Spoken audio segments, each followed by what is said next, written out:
Chapter 1. Lin Yang. In the upper echelons of Tianhai City, within the Forge Masters Association, an elderly man gazed at the youth before him with a complex expression. He spoke. Originally, I had hoped that you would remain in Tianhai City until you inherited my legacy and became a saint artisan before following your senior brother's guidance. However, regrettably, your senior brother must travel to Shrek City, making it unsuitable for him to interact with you in the short term. Thus, you must also journey to Shrek City at this time.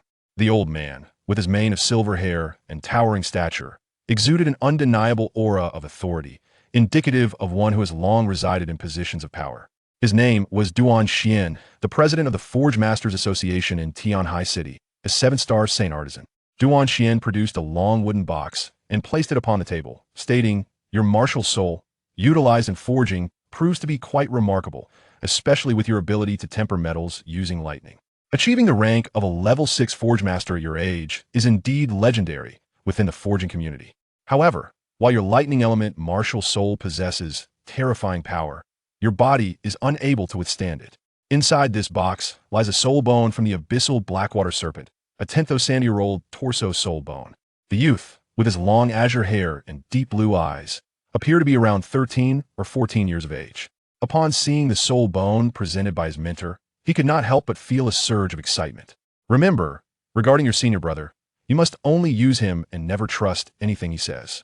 That selfish individual will never consider your interests. His willingness to impart knowledge about soul forging and the heavenly forging techniques he has clandestinely learned is solely due to his past. As my disciple, he fears exposing this identity."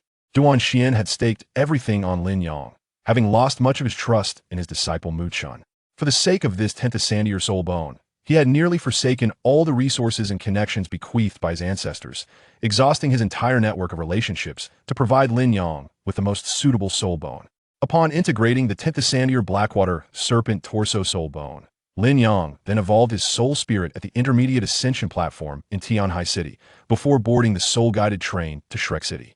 Lin Yang, a child born in an orphanage in a small town within Tianhai City's jurisdiction, awakened his twin martial souls and innate full soul power 8 years ago. He promptly accepted the genius training program offered by the Spirit Transmission Tower and joined its ranks. Subsequently, upon being assessed as having a talent for forging, he became the disciple of Duan Xian, the president of the Forge Masters Association in Tianhai City, being one of only 2 disciples, the other being his senior brother Mu Chun. Lin Yang's mentor, Duan Xian, had only appeared during the forging competition at the Tianhai Alliance Grand Competition, under the guise of Mu Chun's teacher. However, Mu Chun soon became a disciple of the previous generation's divine artisan. He had switched allegiances to study under the divine artisan, and even his wife, Yuan Bauer, remains unaware that Mu Chun was once Duan Xian's disciple. At 14, thanks to the training from Duan Xian and the Spirit Transmission Tower, Lin Yang had already reached the rank of a foraying soul master, with his spiritual power at the Sea of Consciousness realm and soul power at level 33. His twin martial souls consisted of wind and lightning elements, with the wind element possessing 4 black soul rings and the lightning element possessing 3,000-year soul rings.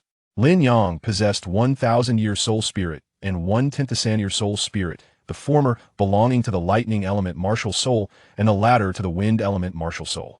He bore 2 soul bones.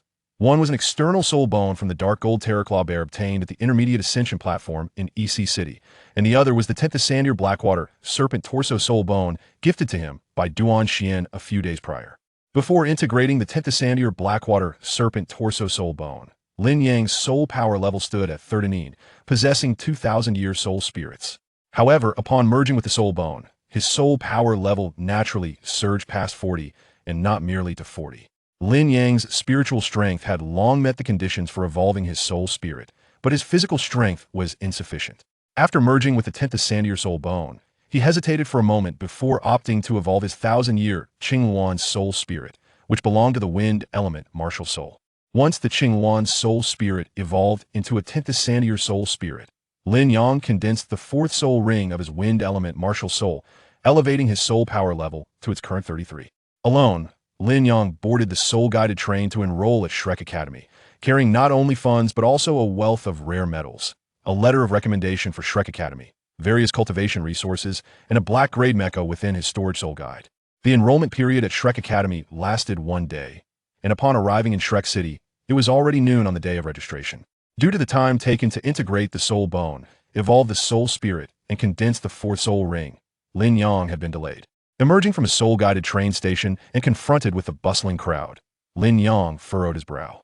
Without hesitation, he activated his wind element martial soul, employing his first soul skill, Wings of Wind, soaring above the throng towards the direction of Shrek Academy. The direction of Shrek Academy was easily discernible within Shrek City. The two most recognizable locations were Shrek Academy and the headquarters of the Spirit Transmission Tower, the former marked by the golden ancient tree and the latter by the continent's tallest structure, the Heavenly Spirit Tower. These two iconic buildings served as his guiding beacons. Upon reaching the entrance of Shrek Academy, located within the inner city of Shrek, he found students and teachers maintaining order. Lin Yang descended from the air, producing his letter of recommendation as he approached. "I have come to enroll at Shrek Academy," he announced. A young man clad in red inner academy attire received the recommendation letter from Lin Yang, glanced at it, and passed it to a nearby individual. He then addressed Lin Yang. "You are Lin Yang, correct? Follow me, I will escort you to the examination. Only by passing the 9 entrance assessments and the final evaluation can you become a student of Shrek Academy." Lin Yang nodded in acknowledgement. "Thank you, senior." The youth paused, chuckling. "You cannot yet call me senior, but congratulations on your impending admission to Shrek Academy." The recommendation letter clearly stated that at 14, possessing twin martial souls and being a foraying soul master, as well as a level 6 forge master, had rendered Lan Muzi astonished by the extraordinary talent displayed by the youth before him. Nonetheless, he was confident that Lin Yang would secure a place in Shrek Academy, unless Lin Yang's intentions were corrupted during the 9th assessment. Lan Muzi guided Lin Yang to a circular building known as Shrek Tower, which housed classrooms for external students, teachers' offices, the Academic Affairs Office, the new student assessment venue, and various specialized training rooms and facilities. Upon entering Shrek Tower, Lin Yang was immediately struck by its grandeur. The ceiling soared over 10 meters high, and the building appeared to encompass approximately 6 stories. The walls were adorned with intricately painted murals, extending to the dome, which, while resplendent, imbued a sense of antiquity and elegance. Chapter 2. Entrance Examination. Lan Muzi greeted a middle-aged man standing on the first floor of Shrek Tower with a smile. "Teacher Long Xiao, this is the new student here for the examination, Lin Yang." Beside the middle-aged man stood 2 others, a boy with blue hair and another with gray hair. The blue-haired youth possessed a handsome visage, exuding a gentle smile that conveyed a sense of complete mastery over the situation. Tall and fair-skinned, with blue hair and blue eyes, his movements flowed with an effortless grace, as if he were one with nature. In contrast, the gray-haired youth appeared pale, his features unremarkable apart from his striking gray hair. His eyes mirrored his hair, and he bore an air of detachment, as though he hailed from another realm. "Good." The middle-aged teacher, Long Xiao, nodded. Lan Muzi smiled at Lin Yang before turning to leave.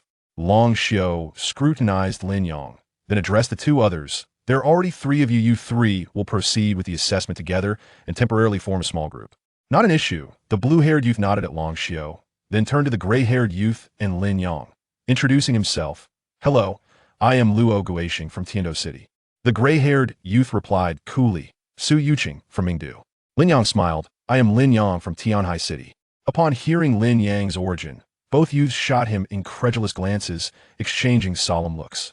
Their surprise stemmed from the realization that someone from the relatively obscure Tianhai City could reach Shrek Academy, while the shared glance indicated their mutual recognition, having heard of each other's names as prominent figures on the Young Genius rankings, with closely matching standings. Long Xiao led them deeper into Shrek Tower. After traversing for several minutes, they arrived at a circular hall. This hall soared over 20 meters high, its ceiling adorned with murals. As the 3 looked up, they felt an involuntary shiver run through them, although the murals were a considerable distance overhead. The sight evoked a sense of overwhelming pressure akin to a mountain looming above. The mural depicted a singular creature, a colossal black dragon, with golden eyes and massive wings unfurled, radiating a dark purple aura. Though merely a painting, it was rendered with remarkable vividness, each scale on its body discernible. The immense pressure emanated from this image, as though it could cause the very space around them to collapse. Su Yuqing exhibited a slight air of disarray, nearly stumbling to the ground as his body trembled. Both Luo Guixing and Lin Yang were jolted, their bodies taut as they gazed at the mural on the dome above. Within less than a minute, Lin Yang adapted to the oppressive aura, and Luo Guixing soon followed suit. Although Su Yuqing ceased to tremble, his body remained rigid, and he was unable to straighten his back. Long Xiao nodded in satisfaction, stating, "You have performed reasonably well." Upon reaching this point, your assessment has commenced. This is the first task, primarily testing your mental fortitude. The assessment consists of 9 tasks, each with a maximum score of 10 points, where 6 points signify a passing grade. After all tasks are completed, the total score will be calculated. Failing a single task will incur additional point deductions, while achieving full marks will grant extra points. For your first challenge, Lin Yang and Luo Guixing have scored 10 points, while Su Yuqing has received 8. The first assessment was rather straightforward. Those who could withstand the pressure received full marks, while those who could endure it after a moment's adaptation earned 8 points. Those who could withstand the pressure for a minute without faltering garnered 6 points, and the remaining participants received 0. As long as one possessed a mental strength above the mid-stage of the spirit communication realm, one could endure for a minute. If one lacked even that level of mental fortitude, their prospects at Shrek Academy would surely be bleak. At this moment, Su Yuqing and Luo Guixing cast appreciative glances at Lin Yang. They were aware of the admission tests at Shrek Academy, and Lin Yang's displayed mental strength suggested he was at least at the pinnacle of the spirit communication realm, if not in the spirit sea realm. Let us proceed to the next assessment. The Beast Arena. Leading the trio through a corridor, they entered a grand hall where Long Shuo halted, turning to them. "Please wait here, the second assessment will commence shortly." The more participants in the Beast Arena, the stronger and more numerous the soul beasts you will face. The requirement is to survive for at least 1 minute under the soul beast attacks. Those who can inflict damage on the soul beasts will receive additional points. The Beast Arena exists within a virtual space. You may await your turn here. In the original narrative, Tang Wulin and his companions faced heightened difficulty due to their tardiness, only discovering the name of the second assessment, the Beast Arena, after they had completed it. Luo Guixing turned to Lin Yang with a smile, saying, "My martial soul is of the space element, and I am at the 3rd ring. What about you?" "Quite the coincidence. I also possess an elemental martial soul," Lin Yang replied. "However, I have a dual martial soul comprising the elements of lightning and wind. As for my cultivation, my dual martial soul gives me an advantage in cultivating soul power. Hence, I am currently a soul zone." Luo Guixing was momentarily taken aback by the notion of a dual elemental martial soul. Beside them, Su Yuqing, with a hoarse voice, interjected, "My martial soul is the Dark Demon Scythe, and I too am at the 4th ring soul zone." Though the admission examinations at Shrek Academy are notoriously challenging, they should not pose a significant threat to us. Therefore, we must consider various scenarios to secure as high a score as possible. After a brief contemplation, Luo Guixing remarked, "Once we enter, regardless of the soul beast we encounter, we must at least inflict damage on it to ensure we can achieve full marks." The trio felt no pressure regarding the entrance examination of Shrek Academy. If they were unable to gain admission, who else could the Academy possibly recruit? At that moment, they suddenly sensed the illumination within the hall dimming, akin to the onset of nightfall, despite it being midday, with night still far off. Strange beams of light emerged from the ground, shimmering in a pale silver hue, intertwining to form a dazzling spectacle, while the dome above underwent a transformation. The mural on the dome depicted the night sky, and at that moment, it appeared to become a tangible reality, boundless and infinite. The silver patterns on the ground silently faded into the darkness, and in that instant, they felt as though they were suspended in the night sky, entering a wondrous realm. Suddenly, the world spun violently, and the surroundings shifted dramatically. As the light brightened once more, they found themselves amidst a colossal arena. Surrounding them was a deafening roar of cheers, and not far ahead, a formidable presence emanated. Roar! The trio focused their gaze and discovered a soul beast before them, measuring over 5 meters in length, its head adorned with a fiery mane resembling a flickering flame, its entire form ablaze with a blinding orange glow, exuding an imposing aura. Its furious roar seemed to proclaim its dominion. Luo Guixing remarked, "A 3,000-year-old flame magic lion. However, these soul beasts typically exist in packs. I encountered one in the Spirit Ascension platform. I did not expect only one to appear during the assessment." Su Yuqing inquired, "If we manage to slay this creature, will that guarantee full marks?" "Indeed," Lin Yang affirmed, summoning his wind elemental martial soul and manifesting wings of wind, while 2 gentle breezes enveloped Su Yuqing and Luo Guixing. His first soul skill, Wind Wings, could be utilized not only by himself but also bestowed upon others, making it an exceptionally powerful ability.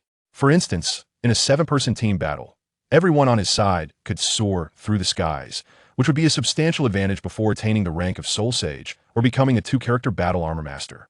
This is my first soul skill experience, the joy of flight. With that, Lin Yang soared into the sky, gently waving his arm to unleash a barrage of wind blades descending upon the flame magic lion. Su Yuqing and Luo Guixing exchanged astonished glances, momentarily dazed by the 4 black soul rings encircling Lin Yang, but they quickly regained their composure. Su Yuqing charged forward, summoning his dark demon scythe, Martial Soul, with 4 yellow soul rings at his feet, starkly contrasting Lin Yang's display. Roar! The flame magic lion unleashed an enraged roar, its surging flames dispersing the wind blades, and it charged directly at Su Yuqing. Yet, at that moment, radiant white light illuminated beneath its feet as it was ensnared by Luo Guixing's spatial binding.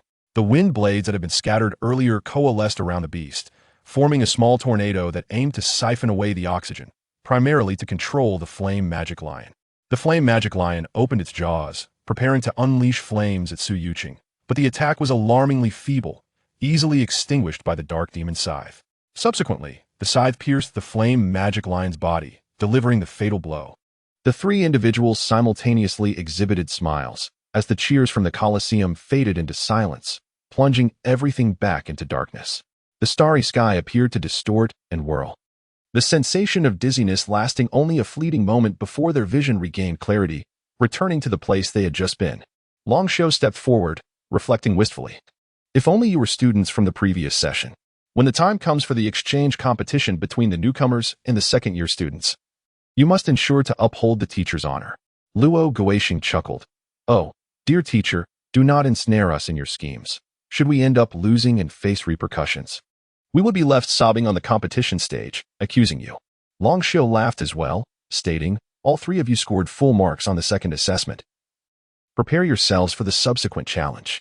He opened a grand door and stepped into an open area nestled among stone towers, where the 3rd test awaited them clearly. Before them stood a multitude of doors, linked one after another, forming an extensive array of at least 100, with varying quantities in each row. More precisely, these doors ought to be referred to as guillotine gates, for each gate consisted merely of a frame, from which hung a massive guillotine blade, measuring 2 meters in width and over 1 meter in height, with a thickness of half a meter. Such an enormous blade could undoubtedly cleave even a bull in 2 if placed beneath it. The 3rd challenge tests your adaptability. After I call for readiness, you will have 1 minute to prepare. When I say begin, you must pass through here within 30 seconds to achieve a score of 6 points. For every 3 seconds you exceed, you will incur a penalty point. Conversely, for every 3 seconds you save, you will gain an additional point. I must remind you of 2 crucial aspects. First, the closer you approach the guillotine gates, the faster the blade descends. This is a true guillotine, and if struck, there will be no complaints. Second, scores can indeed become negative. If you fail to pass, there will be no further assessments required. With that, Long Shuo gestured toward a direction. A cacophony of clanking echoed as the colossal guillotine blades began to move. With a resounding clang, the foremost blade plummeted from above, crashing into the recess beneath the door, sending sparks flying. The sheer terror of that sound was enough to leave one shaken. It swiftly retracted and fell again, producing yet another thunderous clang. The subsequent blades descended in rapid succession, filling the air with a symphony of clanging sounds. Prepare yourselves. The 1-minute countdown begins now. Without granting them ample time for contemplation, Long Shuo initiated the countdown. Since this was a test of courage and adaptability, it was only fitting to push them to their limits. Luo Guixing declared, allow me to handle this challenge. I can pass through directly and then assist you in crossing. Do not resist when the time comes. All right, Su Yuqing nodded in agreement. Lin Yang remarked, then I shall trouble you. He indeed possessed the means to navigate this challenge independently, relying solely on his speed. However, given the availability of a safer approach, there was no need for him to take unnecessary risks. 10, 9, 8. Long Shuo commenced the countdown, signifying the imminent start of their 3rd assessment. 3, 2, 1, begin. With Long Shuo's commanding shout, the assessment officially commenced. A flash of silver light enveloped Luo Guixing, who instantly appeared across the room. Following suit, Lin Yang and Su Yuqing were also illuminated by a silver glow, opting not to resist with their soul power. And they too materialized on the opposite side. Long Shuo chuckled wryly. Now you truly must give the teacher some face. If there were an exchange competition, you must ensure to honor the teacher. You 3 have achieved full marks. As a former student and the homeroom teacher of the 2nd-year class, he recognized the formidable strength of the class leader. However, aside from Yuan and Yehue, only Duan Huanshao remained as a soul master.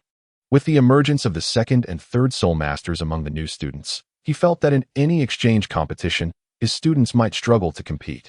Upon returning to the building, they continued down the corridor, ascending once more, seemingly arriving at the second floor of the main teaching building. Upon entering the second floor, the decor transformed. The walls were now white, and the ceiling adorned with golden patterns depicting various soul guide device schematics. They were ushered into a spacious room. Long Xiao gestured towards a row of chairs on one side of the room. You shall wait here while I fetch the assessment teacher. This round focuses on your specialties. And you will only be evaluated on one aspect, so consider carefully what you wish to demonstrate. It must pertain to your primary strengths. With that, Long Xiao turned and departed. Luo Guoxing stated, my spatial element martial soul should excel in controlling and directing the entire arena, and I possess 3 soul skills. I should achieve full marks. Su Yuqing nodded in agreement and added, my offensive capabilities should be my specialty. The lethality of his dark demon scythe martial soul was indeed formidable, making it unsurprising that Su Yuqing excelled in attack. Both turned their gazes towards Lin Yang, curious about his specialty. Chapter 4. The specialty is particularly long. I am particularly long, he replied. Both were momentarily taken aback, and Luo Guoxing retorted with annoyance. Speak properly about your specialty. Particularly long does not count. Lin Yang contemplated for a moment and remarked, it must be an attack. Su Yuqing's eyes flickered slightly. Is he adept at attacking as well? The 3 of them had not expended any energy prior and merely sat in anticipation of the arrival of the examination instructors. In less than 5 minutes, Long Xiao returned, accompanied by 3 individuals, 2 middle-aged men and an elderly woman. The elderly woman, leaning on a cane, entered with a faltering gait and took her seat at the central position behind a long table on one side of the venue. The 2 middle-aged men exhibited evident respect towards her, only taking their seats after she had settled down, while Long Xiao remained standing beside her. The elderly woman smiled and said, children, who would like to go first? Luo Guoxing glanced at Su Yuqing and Lin Yang, noticing their reluctance to move, and thus stepped forward, greetings, esteemed teachers. He bowed deeply to the elderly woman and the 2 middle-aged men. The elderly woman chuckled, well, little one, begin. You only have one chance, so showcase your best. Understood, said Luo Guoxing respectfully. Just then, silver light emanated from Su Yuqing, who momentarily froze before appearing beside Luo Guoxing. Luo Guoxing announced, my martial soul is of the space element. I can pinpoint control over my opponents and teleport my teammates to my side. Moreover, under the dual pressure of soul power and mental strength, I can also bring my adversaries to me. The elderly woman nodded with satisfaction, saying, not bad. You may step down now. Your results will be known shortly. She turned her gaze to Su Yuqing and said, since you are here, you shall go first. Su Yuqing glared at Luo Guoxing, then addressed the elderly woman and the 2 middle-aged men, as well as Long Xiao, stating, greetings, esteemed teachers. I specialize in attacks. My martial soul is the dark demon scythe, and I am currently at the 4th ring of the soul sect. The elderly woman rose unsteadily and approached, smiling, attack me. Although you are a 4th ring dark demon scythe soul sect, we must test whether your soul power is genuine. Su Yuqing hesitated, well aware that those serving as examiners at Shrek Academy were undoubtedly formidable. Yet he could not shake the concern that this seemingly frail elder might be harmed by a strike. Fear not, my old bones are quite sturdy. If you can injure me, you will gain immediate entry into the Sea God Pavilion, the elderly woman said with a hint of impatience. Then I shall proceed with caution. Su Yuqing replied, dispelling his doubts.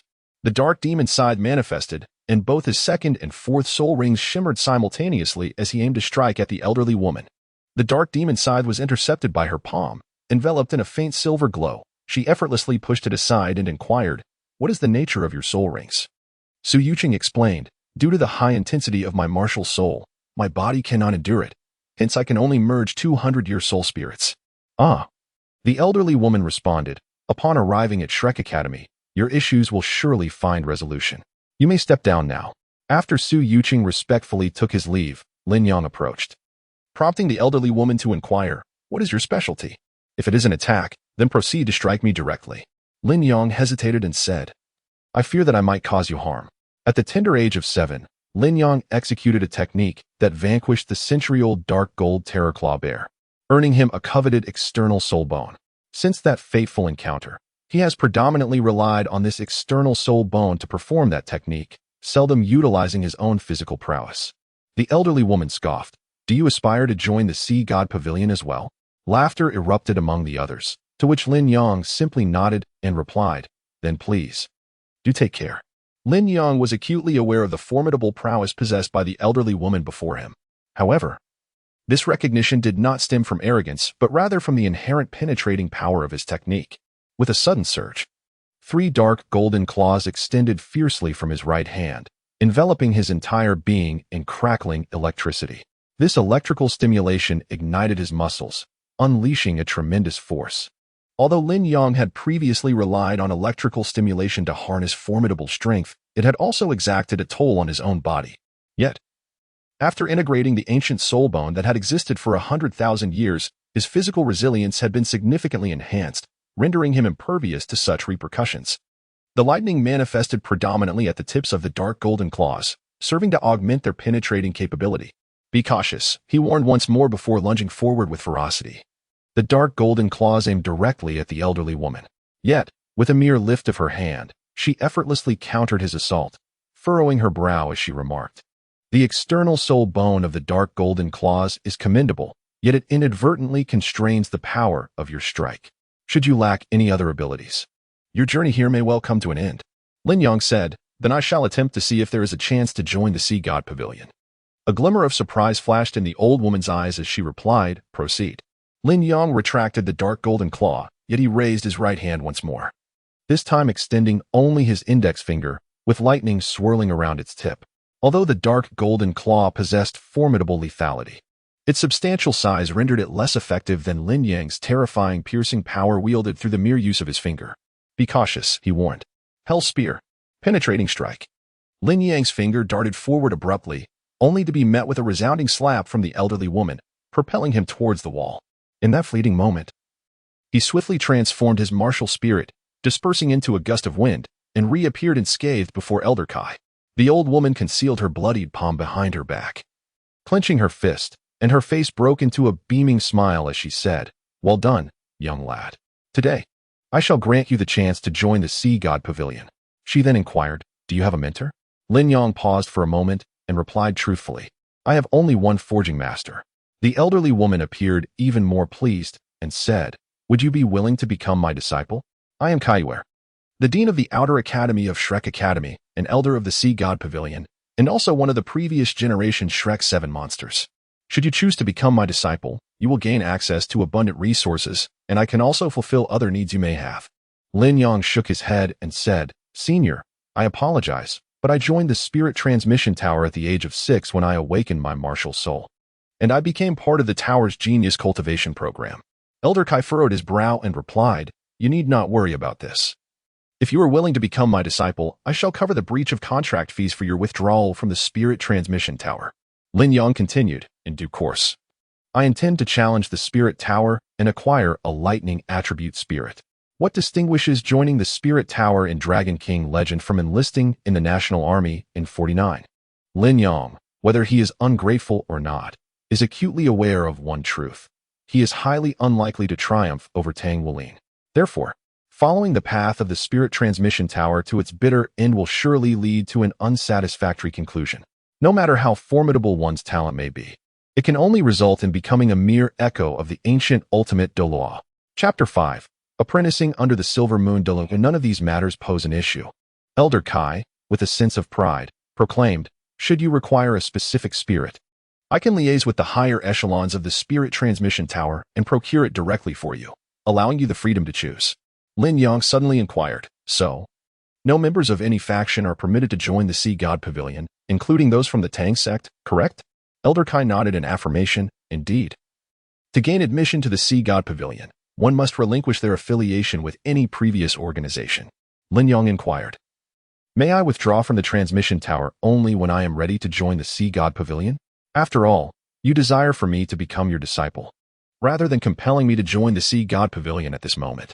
Elder Kai chuckled softly and replied, that is perfectly acceptable. Indeed, among the students of Shrek Academy, many hail from the Tang sect and the Transmission Tower. Now that a decision has been made, it is time for you to take a master.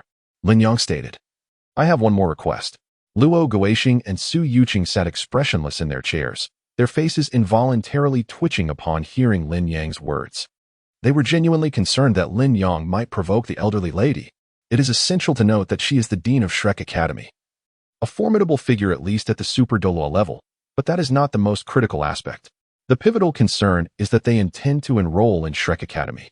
If they truly anger the old lady, will they be able to smoothly complete the entrance examination?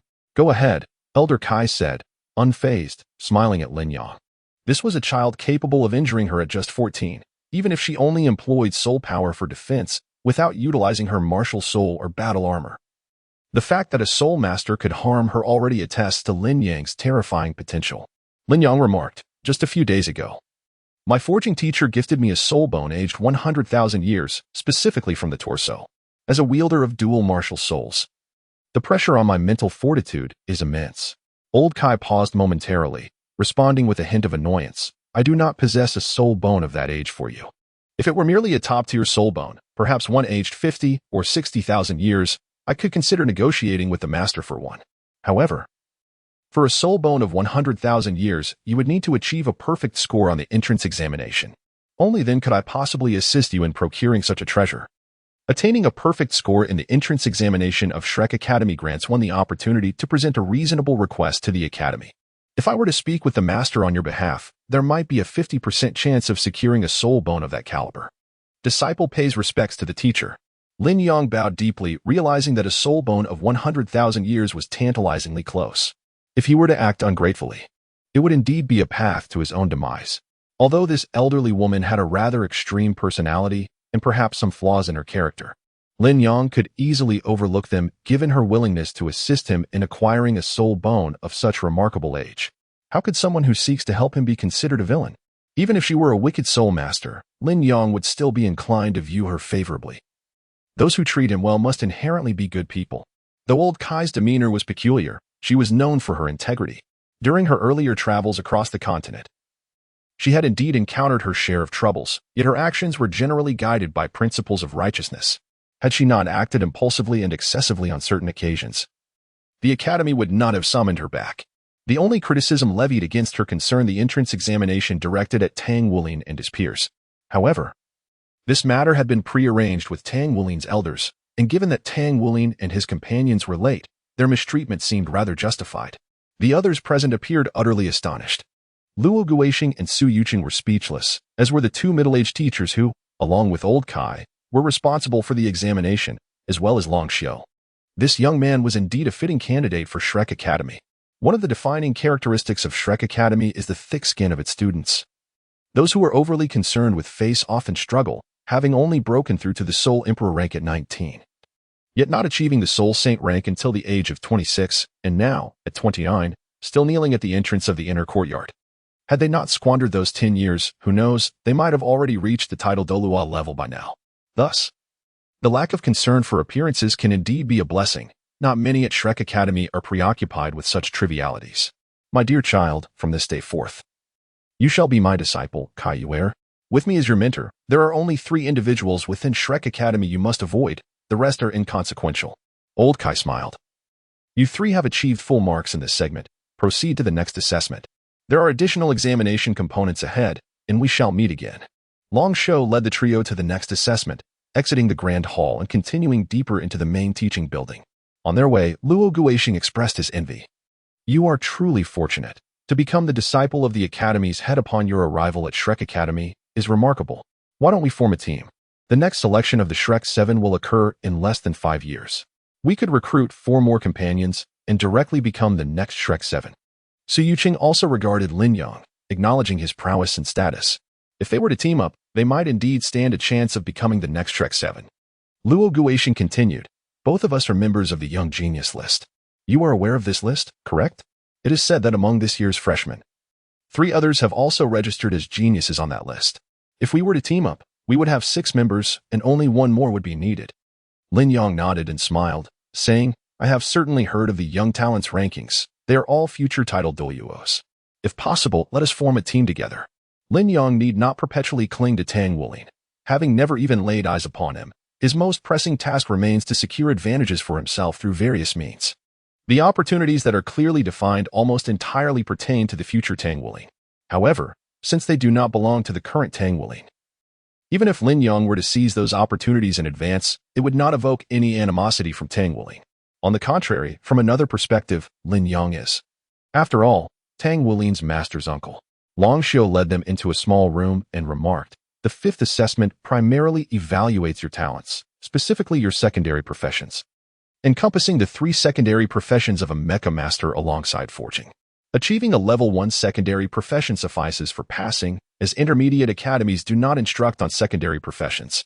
A level 2 secondary profession earns 8 points, while a level 3 secondary profession garners the maximum score."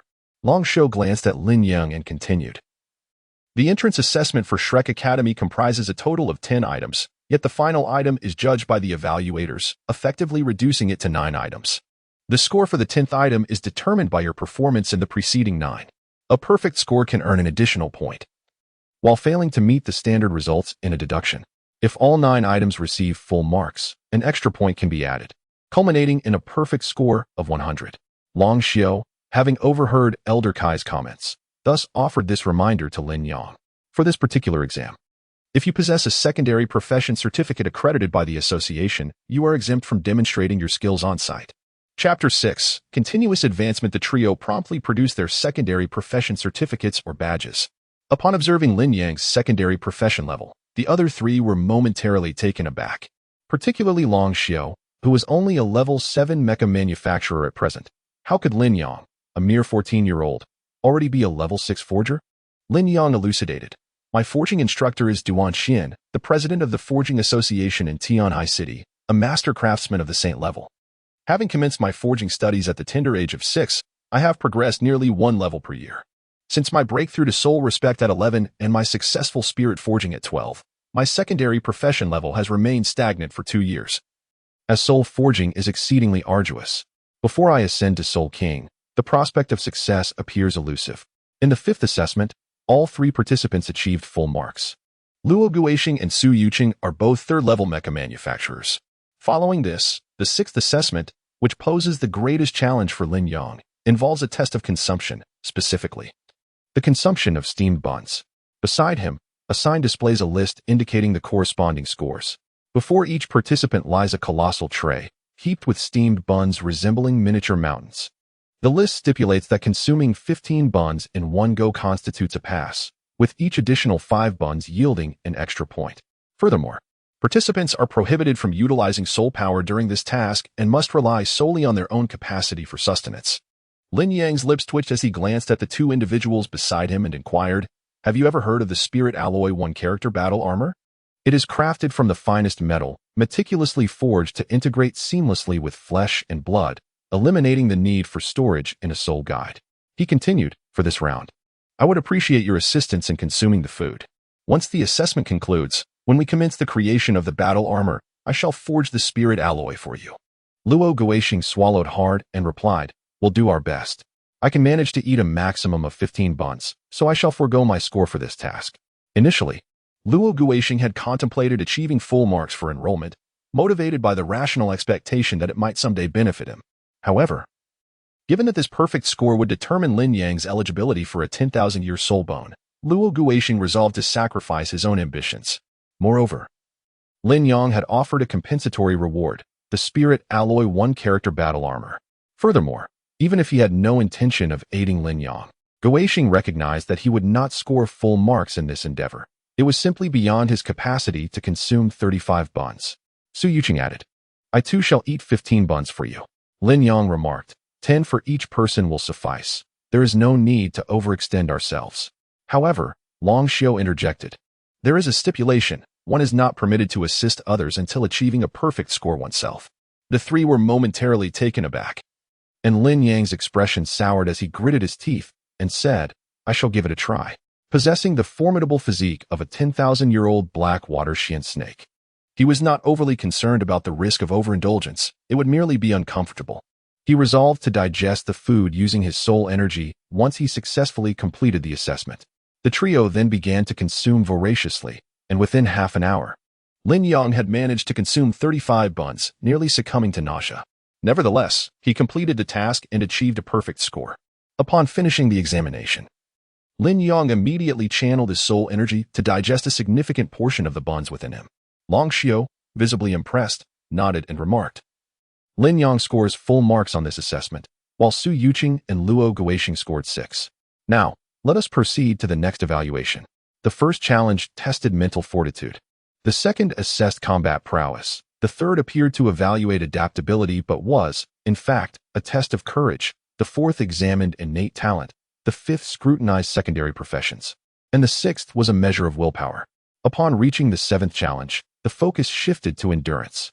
When Long Xiao brought Lin Yang and the others to the examination venue for the seventh challenge, they discovered several other candidates present. The endurance test did not have a time limit. It consisted of 3 components: a 10,000-meter run, 1,000 deep squats with 50 kilograms, and 1,000 pull-ups. Completing all 3 would yield a passing score of 6, while finishing within an hour would result in a perfect score. For every additional 10 minutes beyond an hour, 1 point would be deducted, but as long as all tasks were completed, the minimum score remained 6. All types of soul masters were subjected to these 3 tasks. And undoubtedly, those with physical strength and robust bodies held an advantage in this round. One might argue about the fairness of it all. The first challenge was the easiest for mental fortitude soul masters, yet it was equally challenging for strength-based and physically capable soul masters. This balance of strengths and weaknesses across different evaluations makes it difficult for anyone to achieve high scores consistently, which is a contributing factor to the low admission rate at Shrek Academy. The beauty of the endurance challenge lay in its lack of a time constraint, prompting some candidates to exert themselves for those precious 6 points. The physical condition of the trio was commendable, despite feeling somewhat bloated from their earlier consumption. They commenced the test. Lin Yang completed the 3 tasks in 35 minutes. Luo Guoxing took 45 minutes, and Su Yuqing finished in 50 minutes. After a brief respite, they departed just before the hour mark to participate in the next assessment. Long Xiao stated, "You all scored perfect 10s on the 7th challenge." The 8th evaluation involved comprehensive combat, wherein each of them would face a student from the previous cohort of Shrek Academy. The opponent's abilities would be randomly selected, thus introducing an element of chance into the equation. Surviving for 10 minutes in combat would suffice for a passing score, while defeating the opponent would earn a perfect 10. Scores between 6 and 10 would depend on performance during the encounter. Shortly, they would have the opportunity to select from 10 opponents, making the selection process as critical as the test of strength itself, as the 10 candidates varied in strength, and some might possess advantageous matchups against them or vice versa. Thus, carefully choosing an opponent was paramount in this round. They entered a spacious circular chamber, larger than the previous examination venues. Long Xiao had already made arrangements while they underwent the 7th challenge, so upon their entrance, they beheld 10 opponents, although they were a year older. The candidates appeared to be of similar age.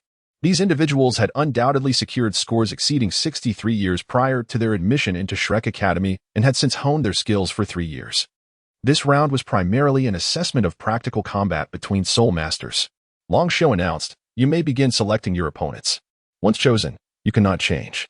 The only rule during the match is that no soul guiding devices may be used. You have 10 minutes to make your selections." Chapter 7. Wisdom. The 3 immediately conferred, attempting to deduce which of the senior students among the 10 might possess the weakest abilities, each aspiring to achieve perfect scores. Lin Yang glanced at the second student and remarked, "Except for the second, the rest are available for selection." Luo Guoxing, intrigued, inquired, "Is the second one particularly special? I might stand a chance against her, but I presume none of you wish to endure the might of the Titan Great Ape's fist, do you?" The 2 stared wide-eyed, astonished that such a slender student possessed the spirit of the Titan Great Ape. The trio swiftly chose their opponents. Lin Yang selected the 10th. Luo Guoxing opted for the 6th, and Su Yuqing chose the 1st. The competition commenced promptly, beginning with Lin Yang facing the 10th student, a girl whose martial spirit was the snow leopard, boasting a cultivation of 3 rings as a soul master. Lin Yang, empowered by the thunder element of his martial soul, directly harnessed the lightning to invigorate his body. Following this, he executed the hell-piercing stab with all 4 volumes, his fingertips aimed precisely at his opponent's neck. A mere step further would result in a gruesome separation of the head from the body. Lin Yang chuckled, "Senior, I concede."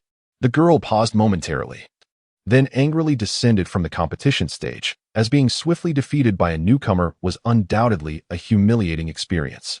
Following closely, Su Yuqing challenged the first-ranked student. whose opponent was a sole master of the third ring, summoning a lion mastiff, yet proved no match for Su Yuqing. Meanwhile, Luo Guixing faced the 6th-ranked student, also a control-type soul master, whom Luo Guixing dispatched from the competition stage using his second soul skill, pinpoint banishment.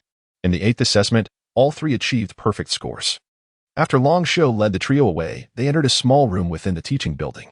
Unlike the previous assessment venues, this room appeared somewhat dim and lacked extravagant decorations.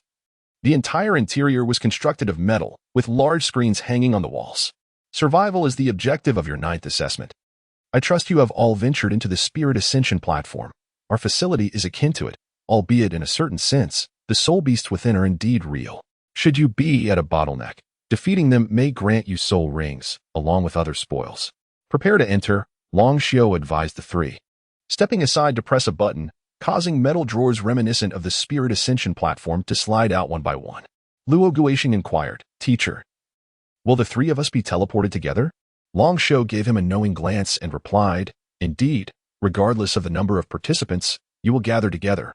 This assessment not only tests your survival abilities but also your capacity to cooperate with one another. Best of luck." "Thank you, teacher." The trio entered the metal drawers, which sealed shut, marking the official commencement of the 9th assessment.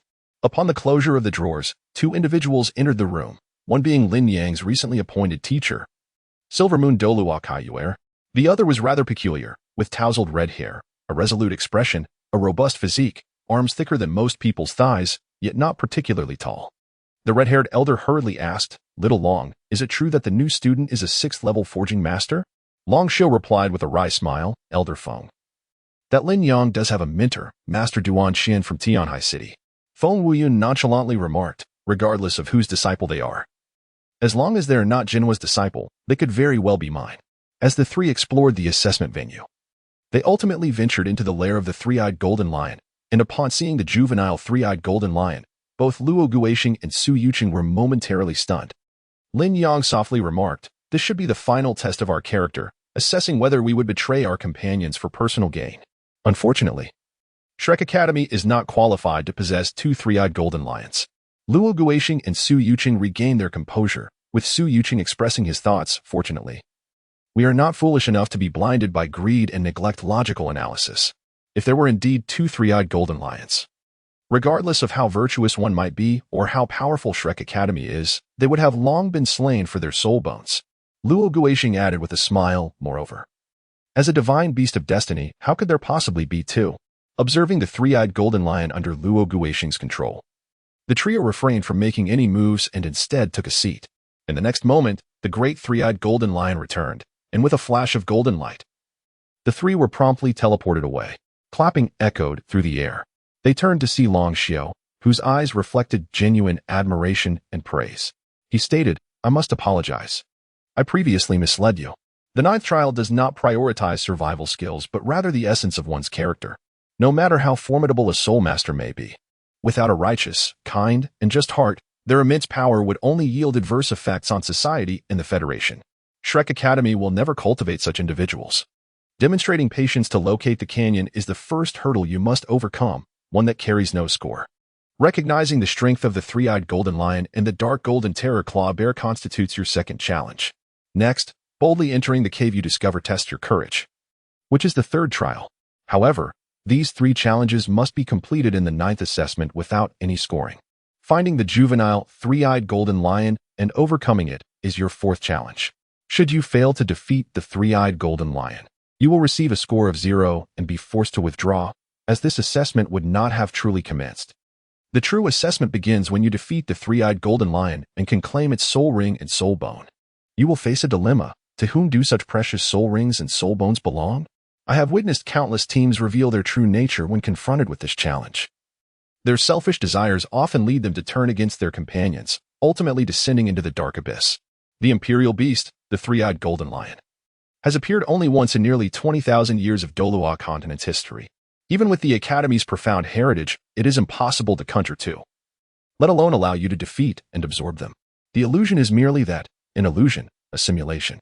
If you successfully slay the three-eyed golden lion and can distribute the rewards wisely, each of you could achieve a score exceeding 6, passing the assessment. However, if you can maintain clarity in the face of such temptation, It proves that your reason has not been devoured by desire, thus earning you a perfect score. Luo Guixing curiously asked, Teacher Long, if that is the case, wouldn't it be even more perilous for clever individuals to commit wrongful acts? Long Shuo chuckled. If you are indeed intelligent, you should understand that in this era, evil soul masters are akin to rats in the sewers. And you are surely aware of the Federation's might. Chapter 8. The Majestic Silver Moon Douluo. With the completion of the 9 assessments, Lin Yang scored 90 points, Luo Guixing 86, and Su Yuqing 84. Their scores collectively met the criteria for admission to Shrek Academy. Follow me. Long Shuo signaled with a nod and pushed open the door, stepping out of the room. The trio followed closely behind as Long Shuo led them through the corridor and up another flight of stairs, arriving at a small terrace. Upon their arrival, 3 individuals awaited them. At the center stood Elder Kai, with a red-haired elder to her left and an elder clad in a dark green robe to her right. The 3 elders stood in a line, observing the approaching trio. Long Shuo approached the 3 elders, bowed respectfully, and then stepped aside. The 10th assessment is called the 3-hall inquiry, where the 3 elders of the academy will evaluate your assessment results and provide a final comprehensive score to be added to your total score. Long Shuo announced the details of the 10th assessment. This differed from the scoring method he initially conveyed to Lin Yang, as he could not speak the truth in front of the senior members of Shrek Academy. The red-haired elder inquired, which one is Lin Yang? Lin Yang stepped forward and performed a respectful greeting, acknowledging the senior. The elder with crimson hair inquired, Are you, young man, a level 6 blacksmith? Lin Yang nodded and remarked, 3 years ago, I mastered spirit forging. 2 years ago, I acquired the skill of fusion forging. However, soul forging is exceedingly challenging, which is why I remain a 6th level forger. The elderly man with crimson hair paused for a moment, then chuckled, Would you be willing to become my disciple? To be frank, among all the holy craftsmen, I am the one closest to attaining the status of a divine craftsman. Becoming my disciple would greatly benefit your future aspirations of reaching that esteemed level. Lin Yang remarked, I have found a teacher. The red-haired elder, seemingly indifferent, replied, I am aware. It is merely Duan Xian, a 7th level blacksmith. His forging skills cannot possibly compare to mine. If you were to become my disciple, I could elevate you to the rank of Soul King within a year and also impart to you the art of soul forging. I am Feng Wuyu, the president of the Blacksmith Association at Shrek Academy, known by the title of Blaze Dragon, and I hold the esteemed rank of 8-star Saint Craftsman. Lin Yang remained silent, directing her gaze towards Elder Kai. The elderly lady remarked, What are you looking at? If you are unwilling, simply decline. With me here, what is there to fear? I refuse, Lin Yang stated. My mentor, Duan Xian, has been of immense assistance to me, and thus I acknowledge him as my soul forging teacher. Feng Wuyu's eyes widened in astonishment as he retorted, What do you know, young man? By becoming my disciple, I assure you that you can attain the title of Title Douluo in the future, join the Sea God Pavilion, and gain access to the resources of Shrek Academy. You will undoubtedly evolve into a divine craftsman. Lin Yang spoke with a dignified yet humble tone. Teacher Kai Yuer can also assist me in becoming a titled Douluo and joining the Sea God Pavilion. Feng Wuyu, feeling slightly irked, retorted, Then you receive a score of 0 for this assessment. You are talking nonsense, Kai Lao scolded directly. You old fool. Do you wish to provoke me? How dare you bully my disciple? With an air of authority, Kai Lao proclaimed, Lin Yang's score for today's entrance examination is 10 points. It is irrelevant who else may come. Feng Wuyu dared not argue further and, in a huff, departed. This was also the reason Lin Yang chose to apprentice under Inu Douluo. Without a formidable backing, he would undoubtedly crumble under Feng Wuyu's pressure. And the same could be said for Duan Xian. Ultimately, he would either be compelled to apprentice under Feng Wuyu or leave Shrek Academy altogether. Among the two of you, there are no failing scores.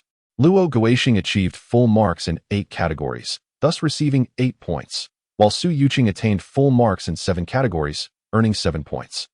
The final scores were Lin Yang with 100 points, Luo Guixing with 94 points, and Su Yuqing with 91 points.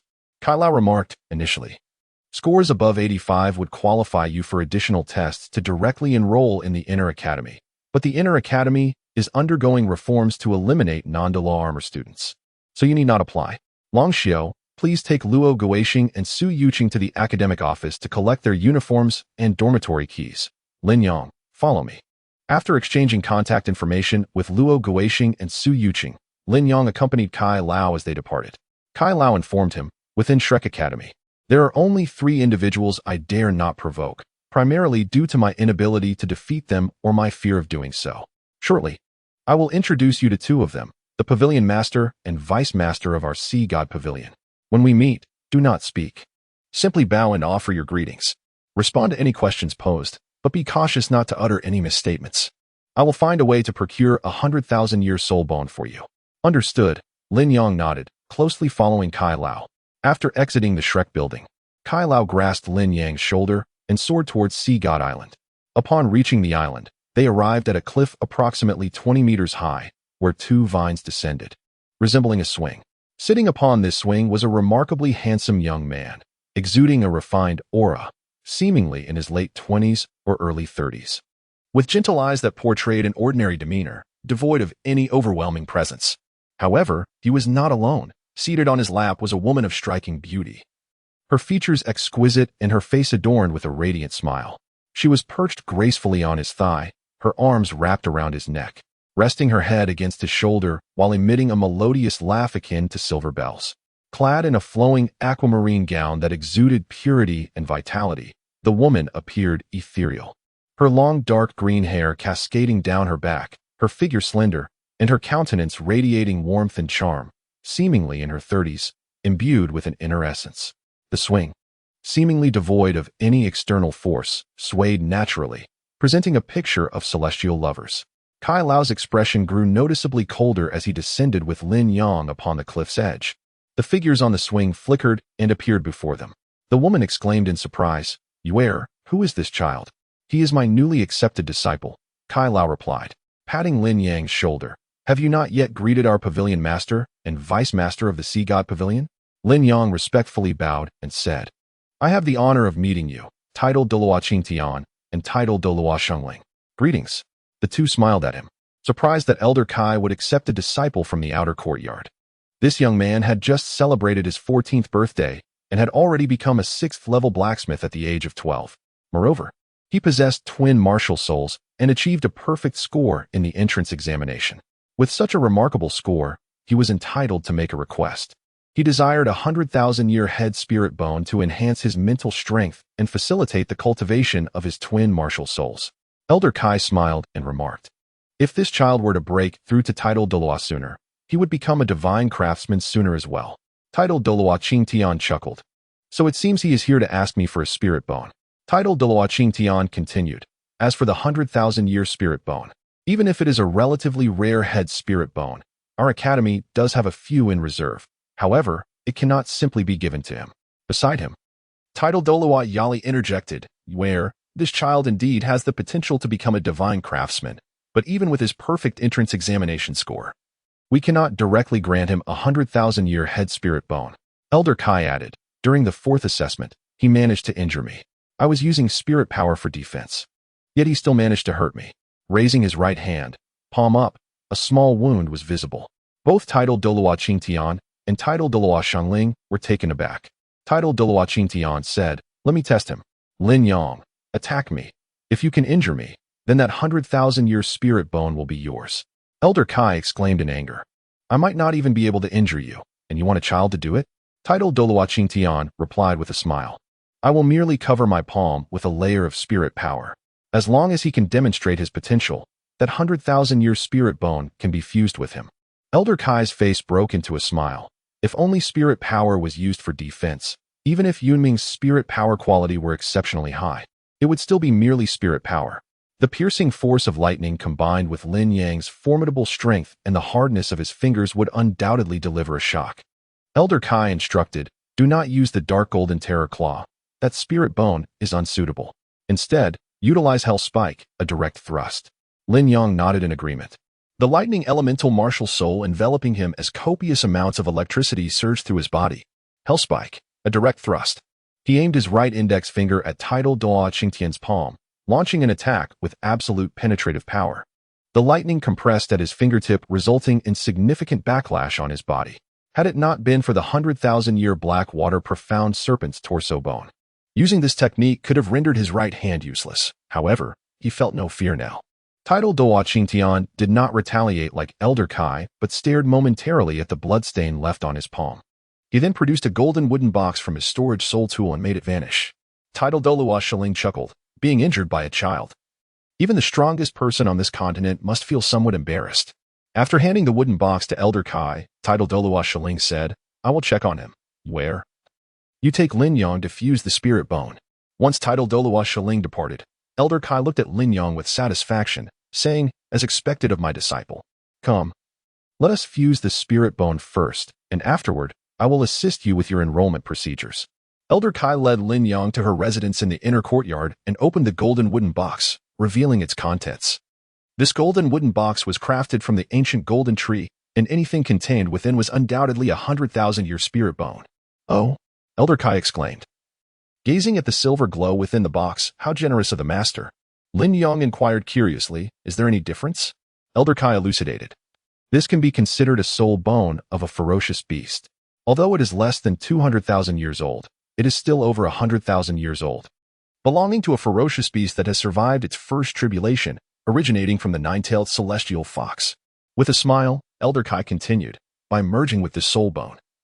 Your soul power should elevate by one level, and your mental prowess can directly ascend to the spiritual abyss realm, with a significant possibility of advancing to the spiritual domain realm in the future. In other words, after assimilating the soul bone, you will possess the potential to become an ultimate Douluo. With Elder Kai's assistance, Lin Yang commenced the fusion of this soul bone, a relic from a ferocious beast that had endured its first tribulation. Accepting it would signify Lin Yang's allegiance to Shrek Academy. Any departure thereafter would be considered betrayal. Nevertheless, Lin Yang resolutely chose to accept it. Who could refuse such a gift when it lay before them? After more than 30 hours, Lin Yang successfully integrated the soul bone. Now, on the morning of the third day, his soul power level had triumphantly surpassed level 44, and, as Elder Kai had anticipated, his mental strength had also broken through to the spiritual abyss realm. Elder Kai then inquired, what is the soul skill of this soul bone? Lin Yang candidly remarked, the celestial fox illusion and the celestial fox seal. Lin Yang was momentarily taken aback before he spoke with a peculiar expression. The celestial fox illusion bears resemblance to the dream eye silkworm of the spirit eye Douluo from a millennium ago, functioning as a combination of mental interference and simulated soul skills. The celestial fox mark is somewhat akin to a sinister soul master's technique. It allows one to leave an impression upon another's sea of consciousness, subtly altering their subconscious mind. Elder Kai, with a grave expression, cautioned, you should refrain from using that celestial fox mark too frequently, even with those with whom you share a close bond.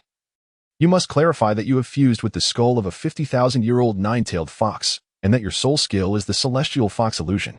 Lin Yang nodded. And I understood. Elder Kai inquired again, what are the spirits of your twin martial souls?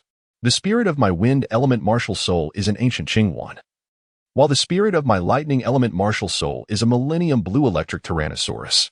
Elder Kai appeared somewhat astonished, a phoenix spirit and a true dragon spirit.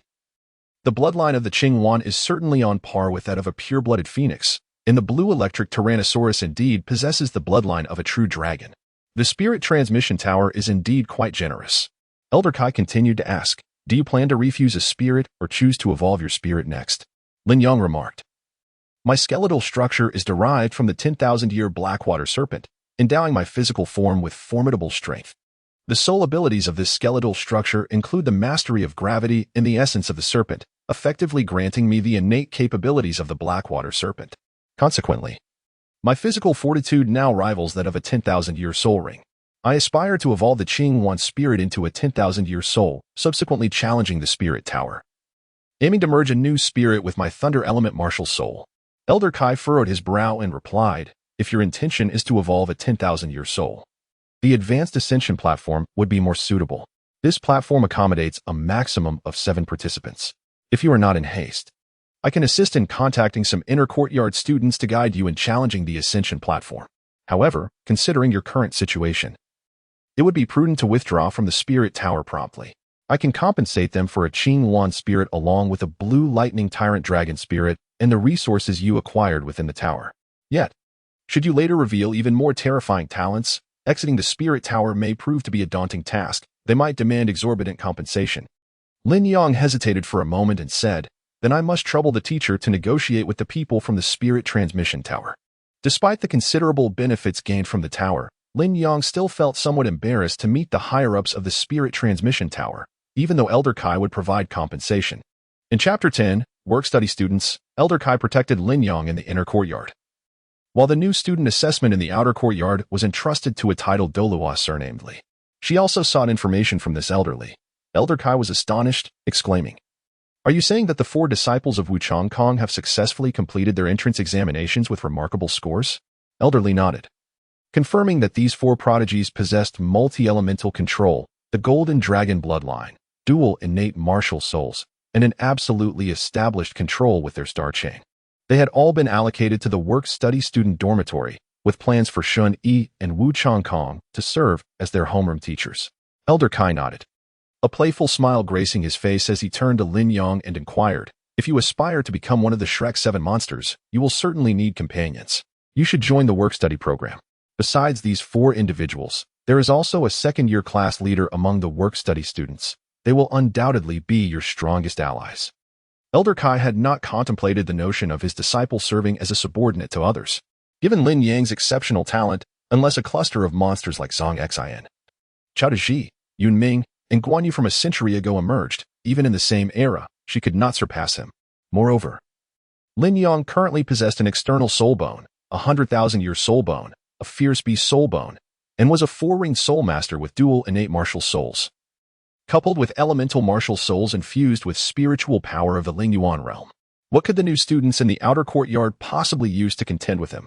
Additionally, the individuals you were previously with, Luo Guixing and Su Yuqing, were also quite remarkable. This year's new students included 3 others named Wu Sideo, Yang Ningxia, and Zhang Yiran. A month later, 2 more, Yi Xinglan and Su Lizzie, would arrive at the outer courtyard. If you can secure all these individuals, then in a few years, when the Shrek 7 monsters are reselect, the captaincy will undoubtedly be yours. Lin Yang nodded and said, "I will follow the teacher's instructions." Old Kai swiftly assisted Lin Yang in completing the enrollment procedures, securing his status as a working student, while also acquiring 2 sets of school uniforms, a student ID card, and the key to the working student dormitory. After informing Lin Yang of the dormitory's location, Old Kai proceeded to the spirit transmission tower to liaise with the higher-ups, arranging for Lin Yang's withdrawal from the tower. As Lin Yang made his way to the student dormitory, he took the opportunity to call Luo Guixing and Su Yuqing, who had reached out to him the previous day while he was still engaged in the integration of his soul bone. Informing them of his new status as a student worker and promising to share his location upon arrival, Lin Yang proceeded toward a corner of Lingbing Square. Although he had anticipated the environment, he couldn't help but chuckle. It was peculiar how laughter often escaped him in moments of exasperation. Before him stood a dwelling that appeared rather too rudimentary, especially when juxtaposed with the main teaching building in front of Lingbing Square, which resembled a slum in comparison. The single-story structure exhibited signs of neglect, surrounded by a thicket that seemed more intended to conceal the place from prying eyes than to offer any aesthetic value. It was hardly an inviting locale. This cluster of bungalows comprised over 20 units, their walls weathered and worn, with some windows lacking even glass, presenting a rather dilapidated appearance. Using the number on his key, Lin Yang eventually located his dormitory, which, by local standards, was relatively new. However, upon stepping inside, he was met with the unexpected presence of an occupant. A slight, unremarkable young man furrowed his brow and inquired, "Is there something you need?" Lin Yang was momentarily taken aback and replied, "I am a freshman this year, and I happen to be a work-study student, which is why I have been assigned here." The other party also seemed surprised and said, "This place is not very convenient for me. You may choose another residence. The accommodations here are rather informal. With no oversight, just tidy them up a bit before settling in." Lin Yang extended his hand and said, "Let us get acquainted. I am Lin Yang." The other party reciprocated the gesture, stating, "I am Yuan In." After a gentle handshake, he released Lin Yang's hand, who then continued, "I believe it won't be too inconvenient. I am a 6th-level blacksmith. How about we become friends? What is your secondary profession?" Yuan In was taken aback and replied, "I am a 5th-level mecha repairer. But are you truly a 6th-level blacksmith? With your flowing azure hair and striking blue eyes, can someone so handsome really be a blacksmith?" "Without a doubt," Lin Yang affirmed, pulling up a chair to sit. He inquired, "Do you know any advanced mecha designers or mecha manufacturers? I feel we could collaborate on creating battle armors, as one must become a battle armor master to enter the inner academy. I can provide you with spirit alloy to forge the battle armor, which can be directly integrated into the flesh, eliminating the need for storage in a soul guide." "Certainly," Yuan In responded. I am the class monitor and repair committee member in my second year. In our class, both the design committee and manufacturing committee members are 4th level. But they are on the verge of breaking through to 5th level, and they are all learning the art of battle armor creation. Although the forging committee member in the second year is also a 4th level blacksmith, the rare metal he forges, known as the 1,000 forgings, can indeed produce battle armor. Yet it cannot compare to the quality of spirit alloy battle armor. Lin Yang smiled and remarked, I have heard my teacher speak of you, Yuan and Yehui, the class leader of the 2nd grade. I wish us a pleasant collaboration. Yuan and Yehui's expression turned cold as she responded.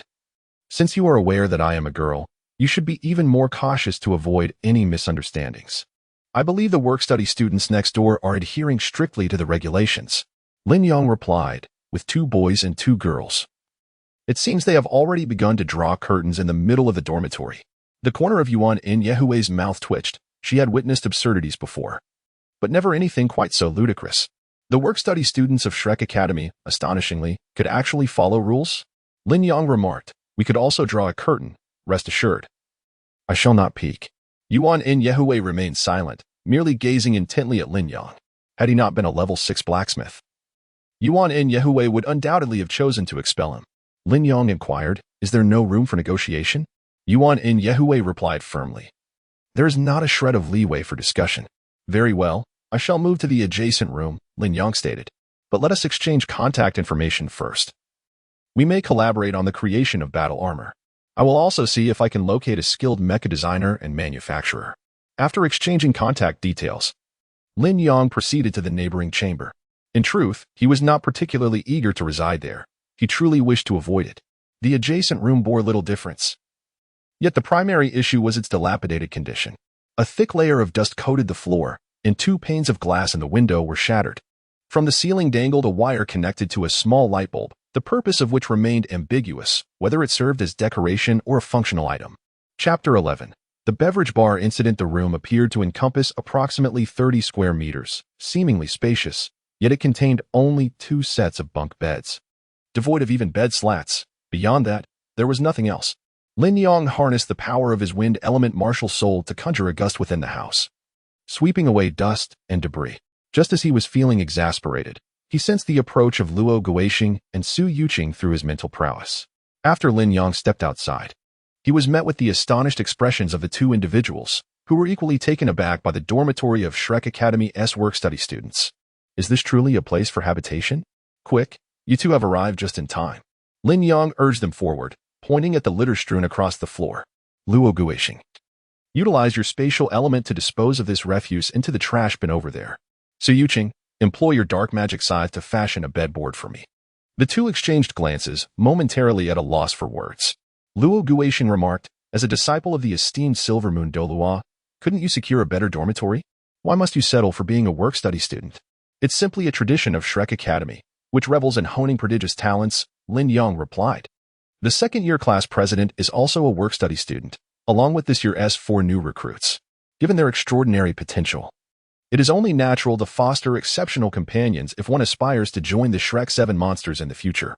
Luo Guixing and Su Yuqing exchanged a knowing glance before deciding to heed Lin Yang's request, assisting him in tidying up the rubbish and crafting the bedboard. Within a few minutes, the task was completed. After laying down the makeshift bedboard and surveying the dilapidated little house, Luo Guixing found himself speechless. However, after a moment's hesitation, he mustered the courage to ask, is there a chance you could also help us become work-study students? They believed that the promise of a brighter future outweighed temporary comforts. If they could become work-study students, the prospect of joining the Shrek 7 monsters would make residing here tolerable. Such matters can be resolved at the Academic Affairs Office. Simply express your desire to become a work-study student, and they will amend your records accordingly.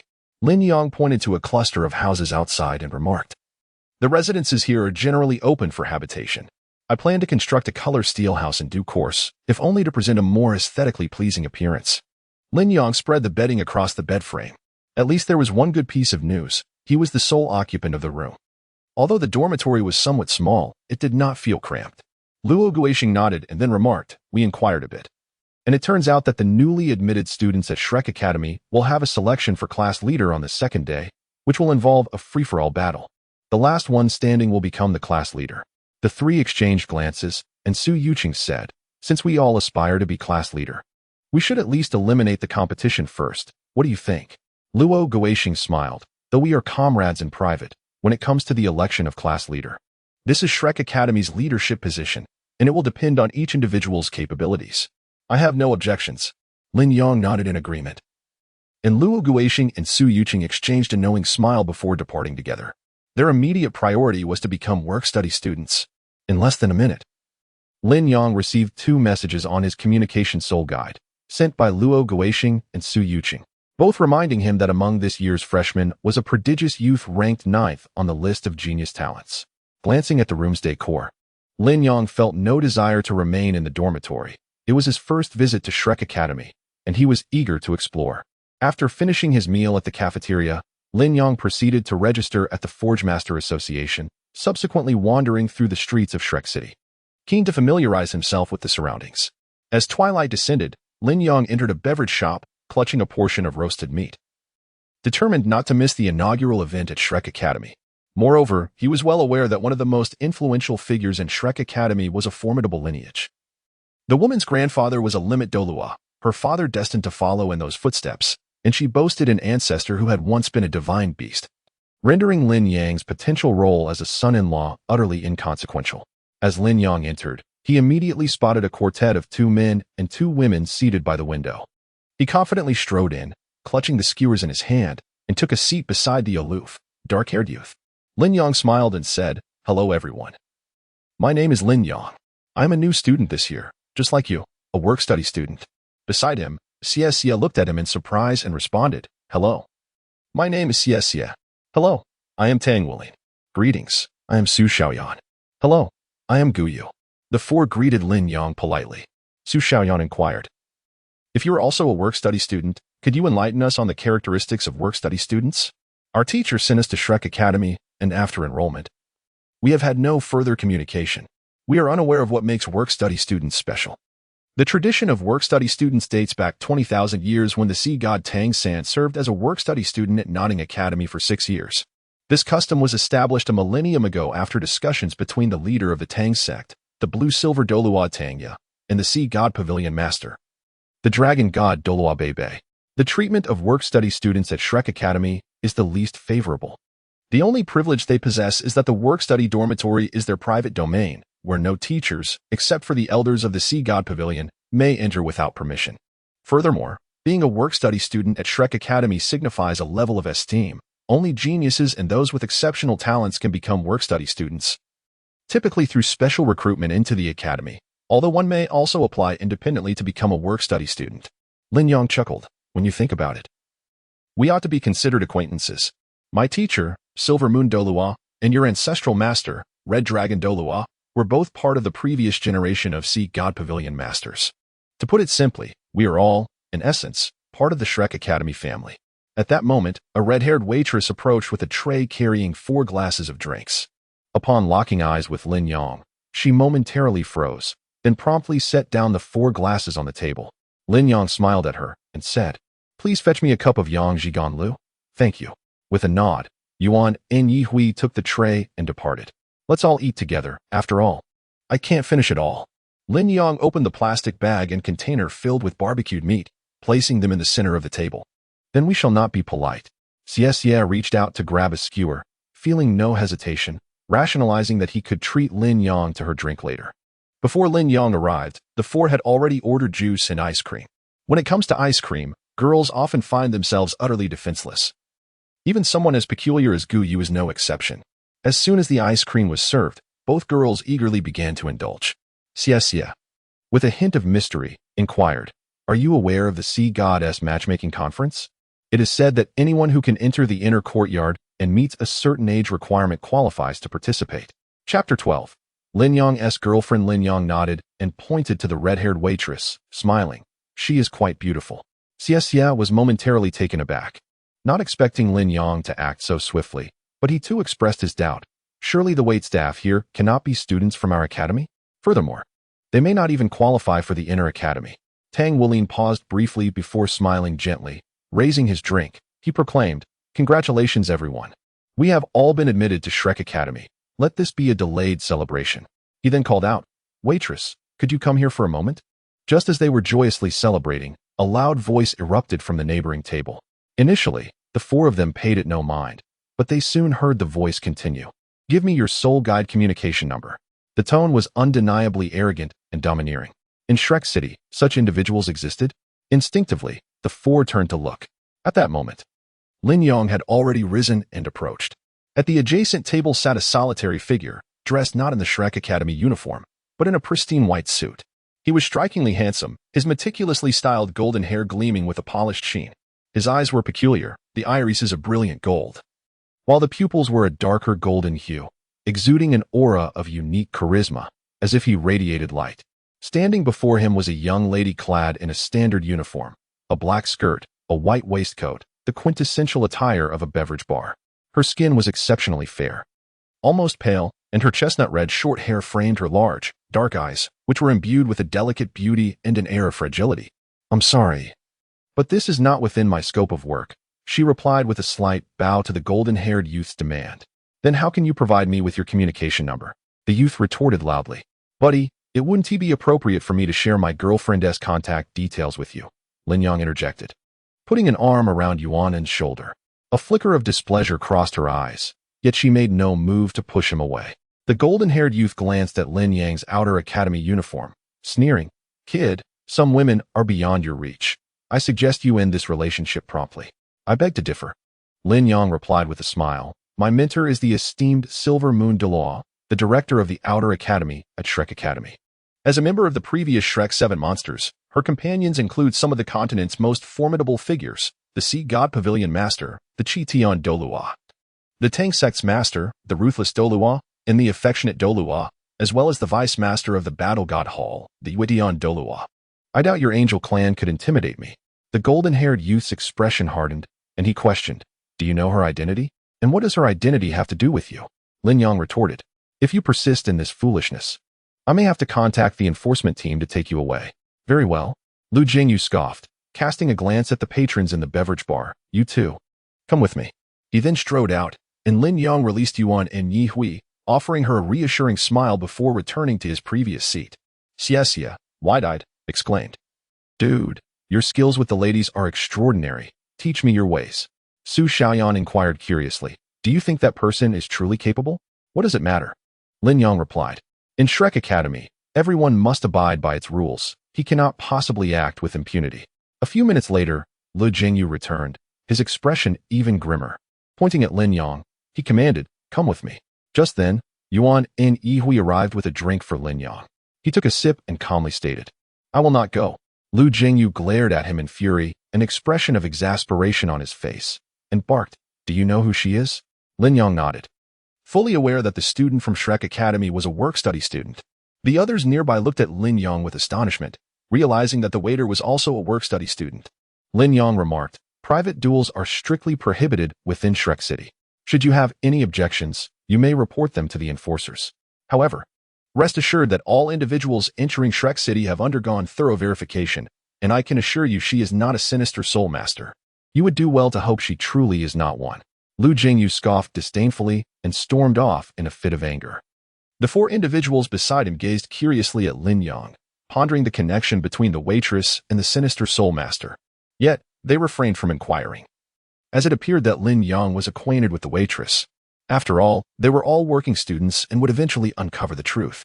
Once they had finished their barbecue and consumed their drinks and ice cream, Xia settled the bill for Lin Yang, and the four departed. The beverage bar had also thinned out, and Yuan and Yehui sat at an empty table resting. Lin Yang approached and took a seat opposite her, smiling, I handled that troublesome fellow for you. Aren't you going to express your gratitude? The angel family's persistent meddling is quite bothersome. Yuan and Yehui nodded and replied, I initially came to work out of boredom during my holiday. Today is my last day, and I never expected to encounter someone from the angel family. Lin Yang remarked, That fellow seems to be one of your classmates. I'll look into it. He should stop pestering you afterward. He is likely a level 5 mecha artisan, and perhaps he could join us in the creation of battle armors. Yuan and Yehui replied, What we currently lack is a mecha designer. Bai Hanying, a sophomore, is merely a level 4 mecha designer. To design battle armors, one must attain level 5, while forging requires only level 4. All other auxiliary professions must reach level 5 before the production of battle armors can commence. Furthermore, to create a complete one-word battle armor, all other auxiliary professions must achieve level 6. Although Yuan in Yehui harbors a strong aversion towards Li Jiangyu as a fallen angel, she has grown accustomed to such matters, having encountered similar situations more than once, demonstrating her formidable adaptability. As long as Li Jiangyu can contribute effectively during their collaboration on the battle armor, such trivialities are of little concern, and she is not truly an evil soul master. Thus, it is not imperative for her to regard Li Jiangyu as an enemy. Lin Yang chuckled. If it doesn't work, we can always seek assistance from a third-year student. After all, I am the only one in the external college capable of forging spirit alloy, so I am certain I can enlist a highly skilled mecha designer. With that, Lin Yang stood up and departed, not waiting for Yuan and Yihui. Tang Wulin and his companions, free from the difficulties posed by Elder Kai, proceeded with their assessments normally. Among them, Tang Wulin was, aside from Lin Yang, the only student to achieve a perfect score in the entrance examination. However, Tang Wulin had not attempted spirit forging in advance, thus he remained a level 4 forger. Chapter 13. Work-study students Luo Guixing and Su Yuqing upon returning to the work-study dormitory. Tang Wulin and his companions found the others either resting or possibly meditating in the dark. As Lin Yang stepped into his dormitory, he noticed 2 new occupants in the bunk beds across from him, Luo Guixing and Su Yuqing, both lounging on their beds. Luo Guixing sat up and, with a grin, remarked, "Surprised, aren't you? Unexpected, right?" Lin Yang remarked, feeling a bit startled.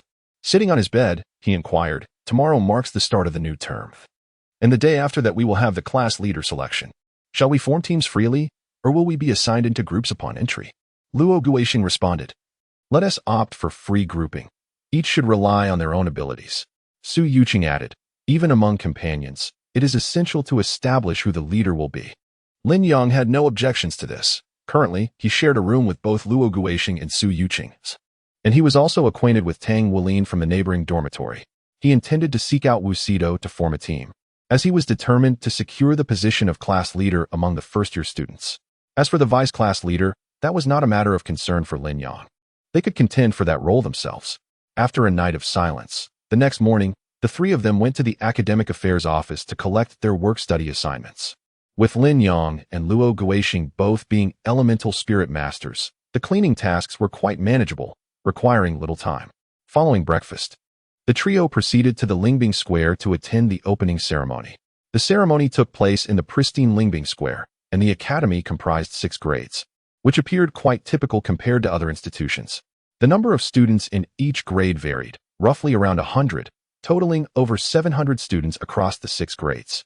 Tang Wulin approached Lin Yang, who introduced his companions, saying, "These are Luo Guixing and Su Yuqing, my teammates from the entrance examination. We became work-study students yesterday and are also my roommates." "Greetings," he said, as Luo Guixing and Su Yuqing exchanged pleasantries with the 4 newcomers. Lin Yang continued to introduce.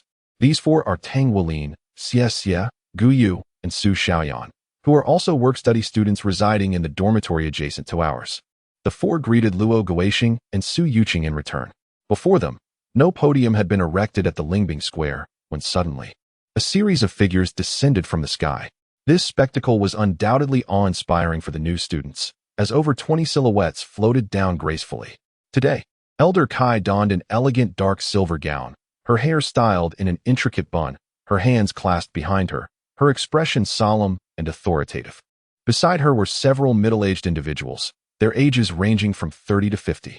Elder Kai, along with her esteemed colleagues, hovered in the air, an aura of power surrounding them, evoking a sense of astonishment among the onlookers. The ability to levitate and fly was a feat achievable only by soul masters or those of at least the 7th ring, indicating that all present were indeed of a superior caliber, specifically above the 7th ring. Such was the formidable strength of Shrek Academy, the foremost institution on the continent. A middle-aged man stepped forward through the void. With the commencement of a new academic year, this time was pivotal for Shrek, as it marked the influx of fresh talent. He invited the esteemed director of the Outer Academy, the Silver Moon Douluo, Elder Kai, to share a few words. Elder Kai spoke calmly. Shrek Academy has never coerced any individual into cultivation. However, it is also not a place of compulsory education. Each year, There is a minor examination, and every 3 years. A major one. Failure to pass the minor exam twice results in expulsion, while a single failure in the major exam leads to the same consequence. Thus, the number of students at the academy will only diminish over the next 3 years, applicable to every grade. For those in the 6th grade who have yet to graduate, your opportunities are dwindling. I hope you seize them, as 35 years old marks your final threshold. New students may relax and refrain from exerting themselves. Yet perhaps 3 years from now, there will be no place for you here. Simultaneously, Shrek has never been stingy in supporting diligent learners. Your teachers are your mentors. And all educational facilities within the academy are at your disposal, provided you accumulate sufficient contribution points. Soon, the new students will come to understand the significance of contribution points. A new year is upon us. The glory and brilliance of Shrek have been inscribed by generations of Shrek individuals. Whether you become a part of this radiance or remain excluded from it is determined not by me but by yourselves. With that, Elder Kai concluded, and 2 teachers, 1 male and 1 female, soared toward the new student classes. The male teacher stood over 6 feet tall, with long limbs and a physique that was both lean and athletic. His eyes sparkled with intelligence, his nose was prominent, and his lips were well-defined, exuding an air of exceptional poise. His long hair, cascading down his back, was a striking lake blue, flowing down to his waist in the gentle breeze. His eyes, a deep emerald green, paired intriguingly with his blue hair, presenting a unique aura, his expression impassive and his gaze icy. The female teacher appeared to be in her mid-20s, possessing striking beauty, with an unusual mane of white hair flowing down her back, clad in a dark green tracksuit, her eyes shimmering with a blend of vitality and destruction. The contrast of her white hair with the male teacher's attire created a captivating harmony. I am Wu Changkong, and beside me is Teacher Shani. For the coming years, we shall be your homeroom teachers. Now, everyone, please follow me, Wu Changkong declared, leading the way alongside Shani toward the main teaching building. The new students hurriedly followed suit. Lin Yang and her companions, perhaps due to their work-study status, had been assigned to the back during the earlier arrangements. The classroom for the first-year outer academy was located on the 1st floor, upon entering the main teaching building and taking a left turn. They would reach it after 100 meters or so. It was a vast auditorium, capable of accommodating 300 individuals simultaneously. Once inside the classroom, Wu Changkong positioned himself behind the podium, while Shani announced, "Seating is free. You have 3 minutes to choose your seats." Lin Yang and her 6 companions swiftly made their way to the window side, where the 7 work-study students chose to sit together. In the front row sat Lin Yang, Luo Guixing, and Su Yuqing. In the second row were Tang Wulin and Xie Xie, and in the third row were Gu Yu and Su Xiaoyan. Before long, a robust young man, towering at over 6 feet, approached and took a seat beside Tang Wulin. Following him was a girl with a dark green ponytail who settled next to Gu Yu. Another female student came over and sat beside Lin Yang. She was tall and slender, with cascading chestnut red hair styled in large waves, fair skin, and strikingly large eyes, exuding an aura of cold beauty that suggested a reserved demeanor. Among the first-year students, the 10 prodigies were seated closely together. Chapter 14. The opening ceremony. Everyone quickly found their seats, and Shani announced, "We will now begin roll call. When I call your name, please stand." After confirming that all were present, Shun Yi spoke in a solemn tone. "On behalf of Shrek Academy, I welcome you all. You must listen attentively and take careful notes, as this pertains to your future studies. I will not repeat myself. I will be discussing essential points for new students, so please pay close attention. First and foremost, from this moment on, you are all students of Shrek Academy, regardless of your actions outside the academy in the future, as long as you are here. You represent the institution. Should you engage in any misconduct, the academy will impose appropriate penalties, which are independent of the Federation." The phrase independent of the Federation carried an unspoken weight, hinting at an atmosphere of stern authority. Shrek Academy and Shrek City possess a significant degree of autonomy within the continent. Here, the laws of the Federation hold little sway. Shrek City has its own methods for handling affairs. Shani continued to elaborate at length, with all ears attentively focused on him. Now that I've covered the important points, let us proceed to this morning's classes. As Shani commenced the lesson, it seemed that Wu Changkong had quietly departed. Shani explained the distinctions and peculiarities between mecha engineers and battle armor masters, noting that in order to join the inner academy, one must become a battle armor master before turning 20. After class, Lin Yang turned to her companions and said with a smile, "Since we are all work-study students, my teacher has given me some contribution points. Let me treat everyone to a meal. Hey handsome, Do you mind if I join you? The petite girl with dark green hair approached Lin Yang, flashing a sweet smile. I'm not a work-study student. I just wanted to get to know you and make a friend. As a member of the young prodigy list, albeit at the bottom, Zheng Yiran had familiarized herself with the other 4 prodigies of this batch and grew curious about the work-study students when she saw Luo Guixing and Su Yuqing following Lin Yang. Of course, no problem, Lin Yang replied with a nod. During class, Yang Ningxia and Tang Wulin had been chatting about going together, while only Wu Saida left promptly after the lesson concluded. The group headed to the cafeteria for their meal. Tang Wulin felt a bit shy until he caught sight of the contribution points on Lin Yang's student card, at which point he earnestly remarked, I'm a level 4 blacksmith. I want to just take advantage of you.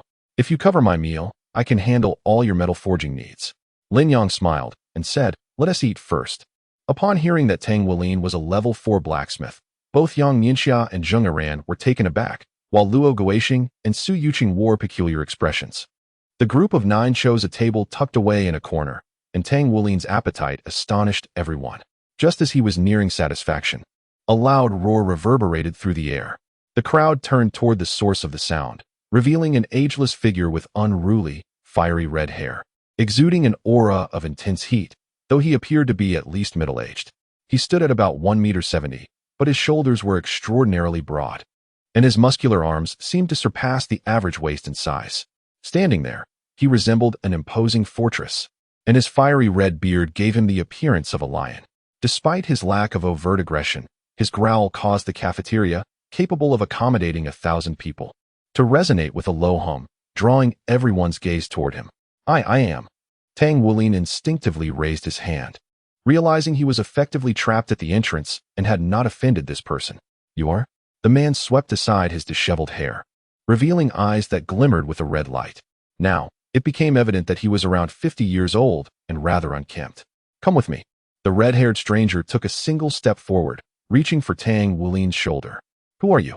Tang Wulin inquired, raising his hands instinctively to block the grasp, while simultaneously stepping back and lifting his left knee, preparing for both offense and defense.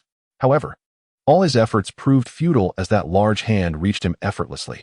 In front of everyone, Tang Wulin was seized, leaving the onlookers in shock. Lin Yang remarked, that is Feng Wuyo, the president of the Shrek Academy Blacksmith Association, an 8-star master craftsman. He likely wishes to take Tang Wulin as his disciple. Luo Guixing added. Old Feng even intended to take Lin Yang as a disciple when the semester began, but after being refused, he attempted to forcefully claim a student, only to be thwarted by Old Kai. It was evident that Feng Wuyo's reputation was not particularly favorable. The 3 who had come with Tang Wulin from Donghai City displayed concern, and Xie hurriedly contacted Wu Changkong to inform him of the situation.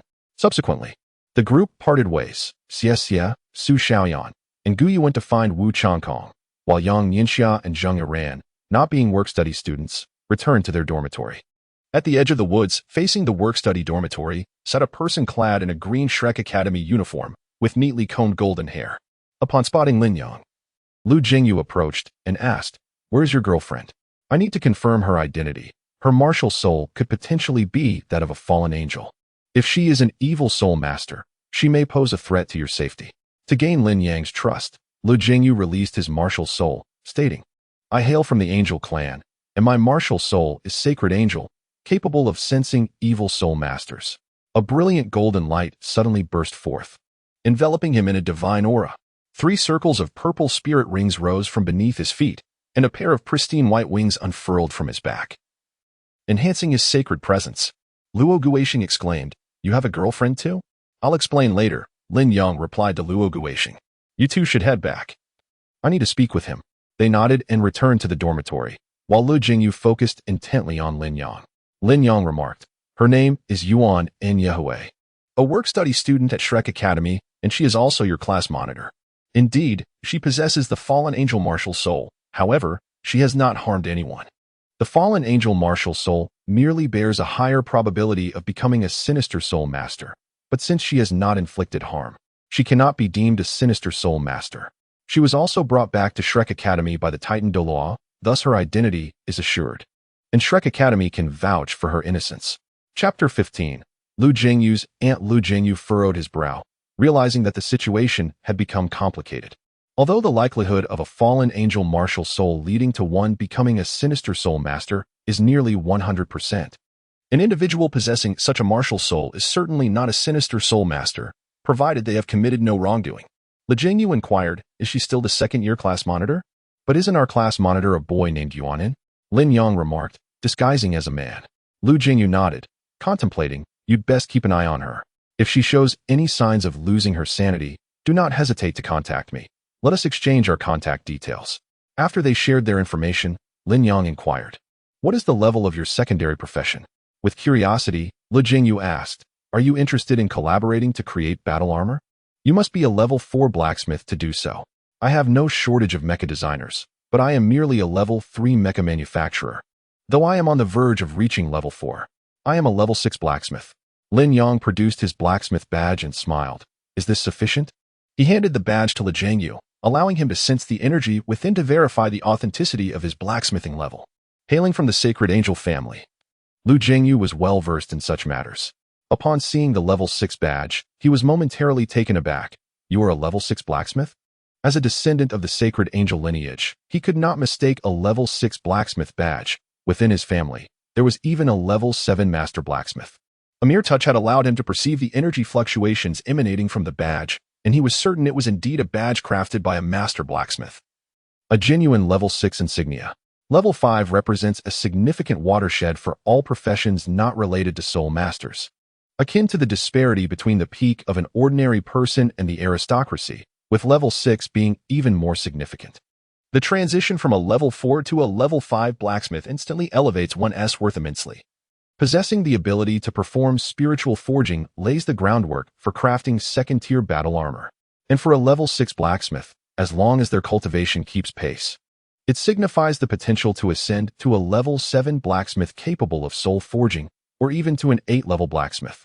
What was more astonishing was that this individual before him was so youthful, considerably younger than himself, and yet he had already attained level 6. Li Jingyu's thoughts raced, and in an instant, numerous ideas flashed through his mind. He could be certain that Lin Yang was undoubtedly the youngest level 6 blacksmith he had ever encountered, with a considerable likelihood of evolving into a master blacksmith in the future.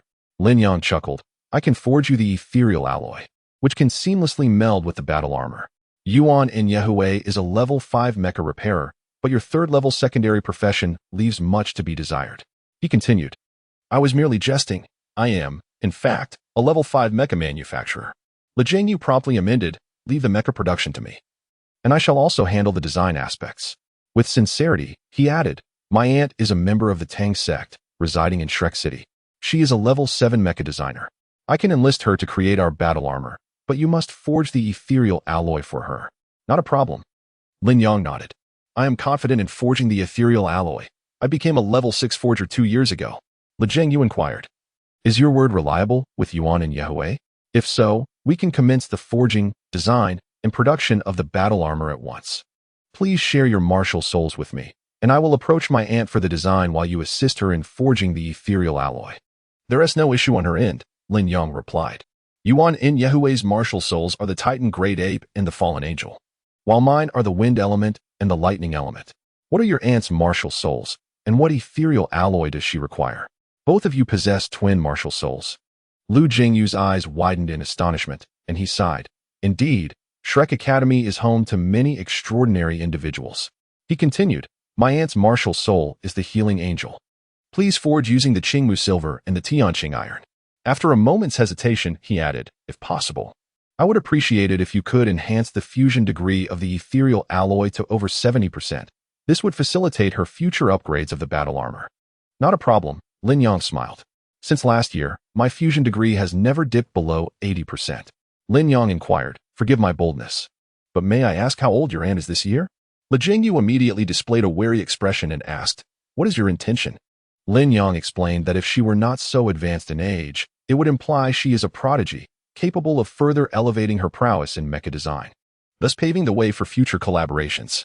Li Jingyu nodded in agreement, stating that his aunt is 23 this year, a late blessing for his grandfather, and that there is no doubt she will become a master mecha designer in the future.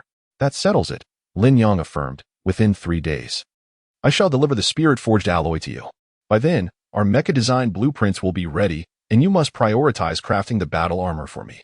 Lin Yang replied, I cannot guarantee the core of the battle armor. I must first attain the rank of 6th level mecha craftsman to fabricate it. However, I can commence work on other components of the armor, and once completed, I shall focus on my own. As soon as I achieve the status of a 6th level mecha craftsman, I will promptly create the core for your battle armor. Very well. With that, Lin Yang hurriedly departed to seek out his aunt. Lin Yang approached Yuan Yi Hui's door, where she was diligently practicing in her dormitory. Upon sharing her concerns, Yuan Yi Hui felt a tinge of embarrassment and replied, if it pertains to an alloy battle armor, it is capable of self-repair. I fear my proficiency in mech repair may not significantly assist you. She continued, is it necessary for us to delineate our relationship? Lin Yang chuckled, but Lin Yang regards you as my girlfriend. Yuan Yi Hui's expression turned icy. Her retort momentarily swallowed. She huffed and declared, please maintain your decorum. With that, she closed the door. A smile graced Lin Yang's lips. It would not be long now. Xie, do not keep me waiting too long. The plan was simple. Capture him while he attempted to pry open the window, ensuring he did not pull back the curtain. That moment would mark the beginning of Yuan Yi Hui's downfall. As for Xie, he deserved any punishment for his transgressions. Lin Yang would show no leniency due to their current rapport. Whether Xie would act or not was irrelevant. Lin Yang would ensure he did. He possessed the capability to subdue Xie before he could unveil the curtain. Otherwise, was his spiritual power and elemental martial soul truly mere decoration? By then, even if Xie had genuinely exited Shrek Academy, it would not matter. Chapter 16. Shrek is not a monocracy. Upon returning to the dormitory, Lin Yang briefly informed Luo Guixing and Suyu Cheng about his intention to commence crafting battle armor, mentioning that he could also provide them with the necessary spirit alloy without requiring their assistance in return. Such unreciprocated contributions often aim to procure something far more precious. Today, the class leaders would be elected. The lecture was once again led by Shun Yi, with Wu Changkong standing nearby, coldly observing the entire class. At Shrek, strength reigns supreme. Each of your characters has been meticulously assessed. Thus, the Academy believes that any individual can excel as a class leader, leading to a competitive selection among you. The ultimate victor will assume the role of class monitor. Those who demonstrate exceptional performance will be evaluated by both myself and Teacher Wu, leading to the selection of additional class officials. In total, the class leadership comprises 1 class monitor, 2 vice monitors, 1 forging committee member, 1 design committee member, 1 production committee member, and 1 maintenance committee member, each corresponding to the 4 major secondary professions. 7 class officials? Do not underestimate their significance. Each represents all students of their respective disciplines and earns additional contribution points. The class monitor and vice monitors serve as the class leaders, with the monitor receiving an extra 1,000 contribution points monthly, while the vice monitors earn 600. Each subject committee member receives 500 contribution points. Should one become a battle armor master before the age of 20, they may graduate directly from the outer academy and participate in inner academy assessments at any time. If one becomes a battle armor master before 35, they can graduate from the outer academy. Failure to achieve this status prohibits them from claiming affiliation with Shrek Academy. Today, the 7 class officials will be chosen. To start, I shall announce one of the officials. The forging committee member will be Tang Wulin. This appointment came as no surprise to Tang Wulin. Yet he sensed a subtle shift in the expressions of the 3 classmates seated before him. Stand up and let everyone recognize you, Shun Yi instructed. Tang Wulin rose and turned to face his classmates. Teacher, Luo Guixing, seated in front of Tang Wulin, suddenly raised his hand. Speak, Shun Yi replied indifferently. Luo Guixing questioned, why does he not need to compete to become the forging committee member? You are Luo Guixing, correct?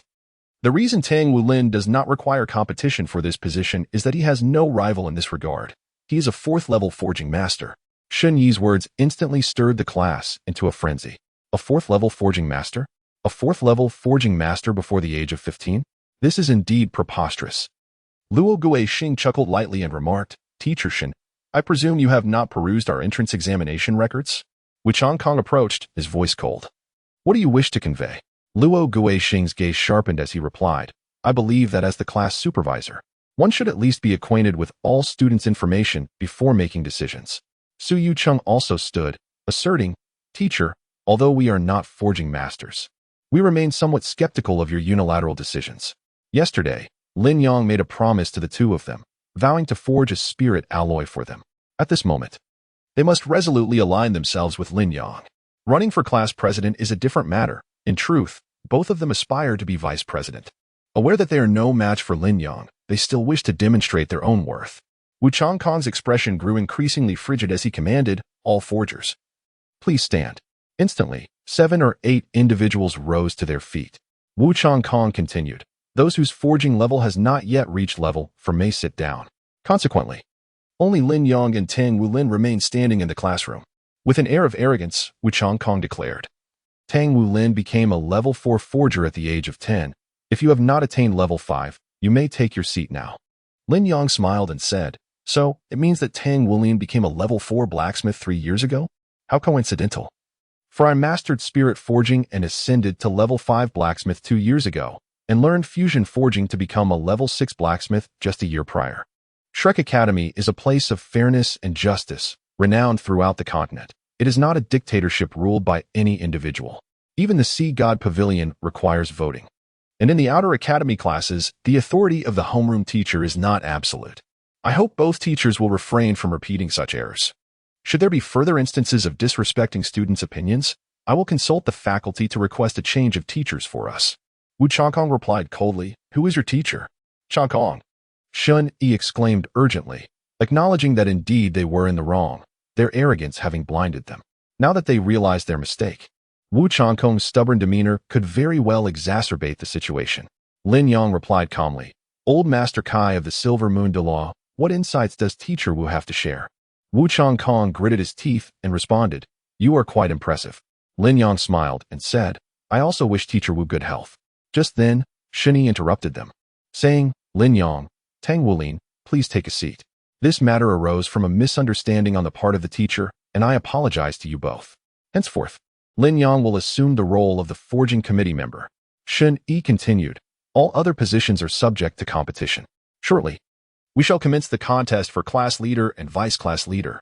I will escort you to the grand arena, where you will engage in a chaotic battle. Becoming the class leader is quite straightforward. The last person standing will assume that position, while the second and third to fall will become vice class leaders. I must remind everyone that feigning incapacitation will not suffice. Should any part of your limbs or torso touch the ground, you will be eliminated from the contest. If you do not wish to vie for this position, that is perfectly acceptable. The advantages of being class leader are minimal, accompanied by considerable responsibilities. The only notable benefit is a slight advantage in future admissions to the inner academy and a bit more influence within the institution. As you're all aware, the highest authority in Shrek Academy, and indeed in Shrek City, is the Sea God Pavilion, whose elders have predominantly held the positions of class leader or vice class leader. With only 6 grades in the entire academy, there are merely 6 classes, resulting in a total of 6 class leaders, thus increasing the chances of those leaders entering the inner circle. You shall have a quarter of an hour to prepare. Feel free to form alliances. The outcome is all that matters." As Shun Yi concluded, Luo Guixing and Su Yuqing rose and remarked to Lin Yang, "From here on, it's up to your own abilities."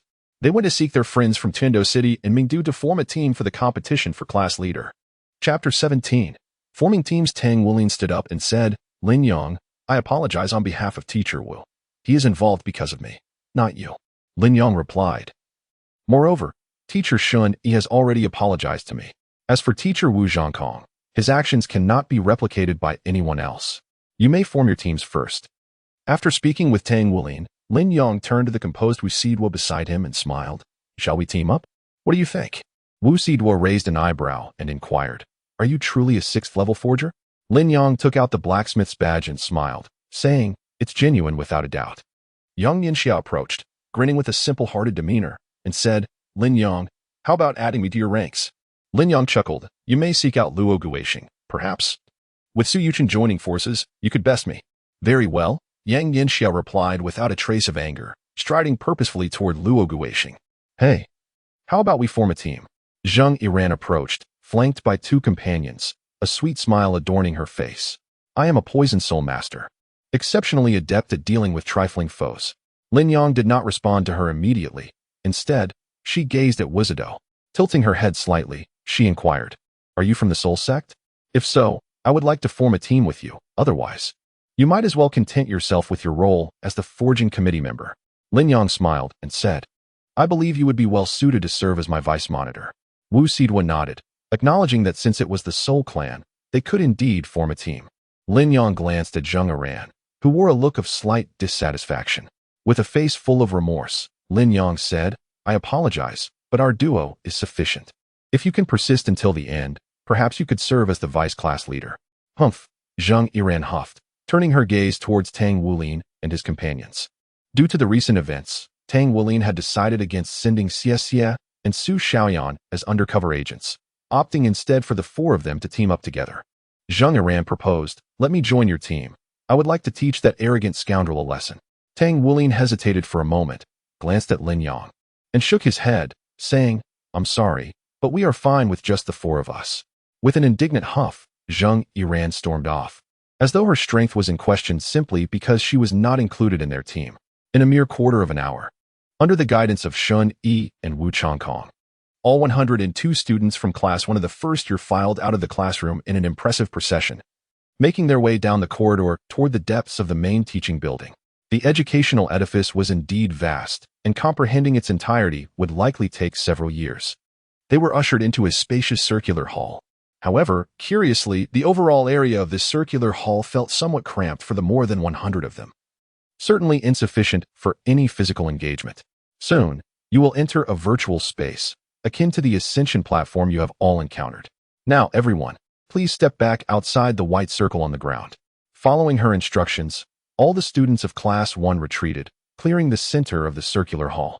Shun Yi approached the wall, and it was unclear how she managed it, but the wall bore patterns reminiscent of a soul guide formation that illuminated brightly. Subsequently, the ground began to crack open, and egg-shaped spheres emerged, each splitting apart. Each elliptical sphere stood approximately 2.5 meters tall, with a diameter exceeding 1 meter. Once opened, they revealed a cockpit within, appearing quite extraordinary. Choose one to sit in at your leisure. Shortly, you will find yourselves in a forest. The area of the forest is limited, so you will easily encounter others. Those who wish to cooperate should choose a simulation pod that is in close proximity. You have 3 minutes to complete this task, and once inside the simulation pod, please fasten your seatbelts. Lin Yang and Wuzador found adjacent simulation pods and settled into them. As they fastened their seatbelts, the overhead cover naturally closed, plunging them into darkness. Before long, twinkling stars illuminated the interior, evoking the sensation of being amidst the night sky. Enveloped by gentle waves of energy, the egg-shaped simulator seemed to begin its rotation. A wave of dizziness washed over them. And just as their consciousness began to blur and nausea set in, their minds went completely blank. In an instant of regained awareness, their vision sharpened, revealing a dense, lush forest. From the vantage point of their descent, no one else was in sight. The foliage was so thick that visibility was severely limited. After Lin Yang utilized his mental prowess to discern the location of Wu Sidwa, he proceeded towards her, leaning against a tree while awaiting his arrival. Wu Sidwa inquired upon seeing him, what shall we do next? We will simply bide our time. There is ample time at our disposal. Lin Yang replied as he stood beside her. Eventually, the arena will constrict, and our sole objective will be to vanquish all our opponents. That makes sense. Wu Sidwa nodded in agreement, then asked, I am not acquainted with many individuals. Who will the alternate class leader appoint? It depends on the circumstances. Whoever is fortunate will be chosen, she remarked. The class leader is mine. Lin Yang smiled broadly, assuring, no problem, I am undoubtedly yours. Wu Sidwa's gaze turned markedly cold, her dissatisfaction evident as she averted her eyes. It was not yet the time for internal strife with Lin Yang, for there was a risk of being outmaneuvered by others. As individuals approached the vicinity where Lin Yang and Wu Sidwa stood, they regarded the pair with a wary glance, retreating cautiously. However, neither Lin Yang nor Wu Sidwa made a move against anyone, successfully intimidating their adversaries into a hasty retreat. Prior to the commencement of the final competition, neither was particularly eager to engage, and no one wished to provoke them, each contemplating the potential opportunity to seize a chance. A group of 4 or 5 individuals appeared, all opting to withdraw, lacking the courage to act. Half an hour had elapsed since the competition began. At that moment, a resounding voice echoed from the sky. Currently, there are 48 participants remaining. The terrain has been reduced by 50%. The voice, reminiscent of Shun Yi's, was amplified several times over. As the sound reverberated in their ears, the scenery before them abruptly shifted. The familiar surroundings distorted, and as clarity returned in an instant, they found themselves in an entirely different location. Lin Yang harnessed the power of the wind element through her martial soul, activating her first soul skill, Wings of the Wind. Invisible wings emerged behind her and Wu Saida, allowing them to ascend into the sky and observe the unfolding battle below.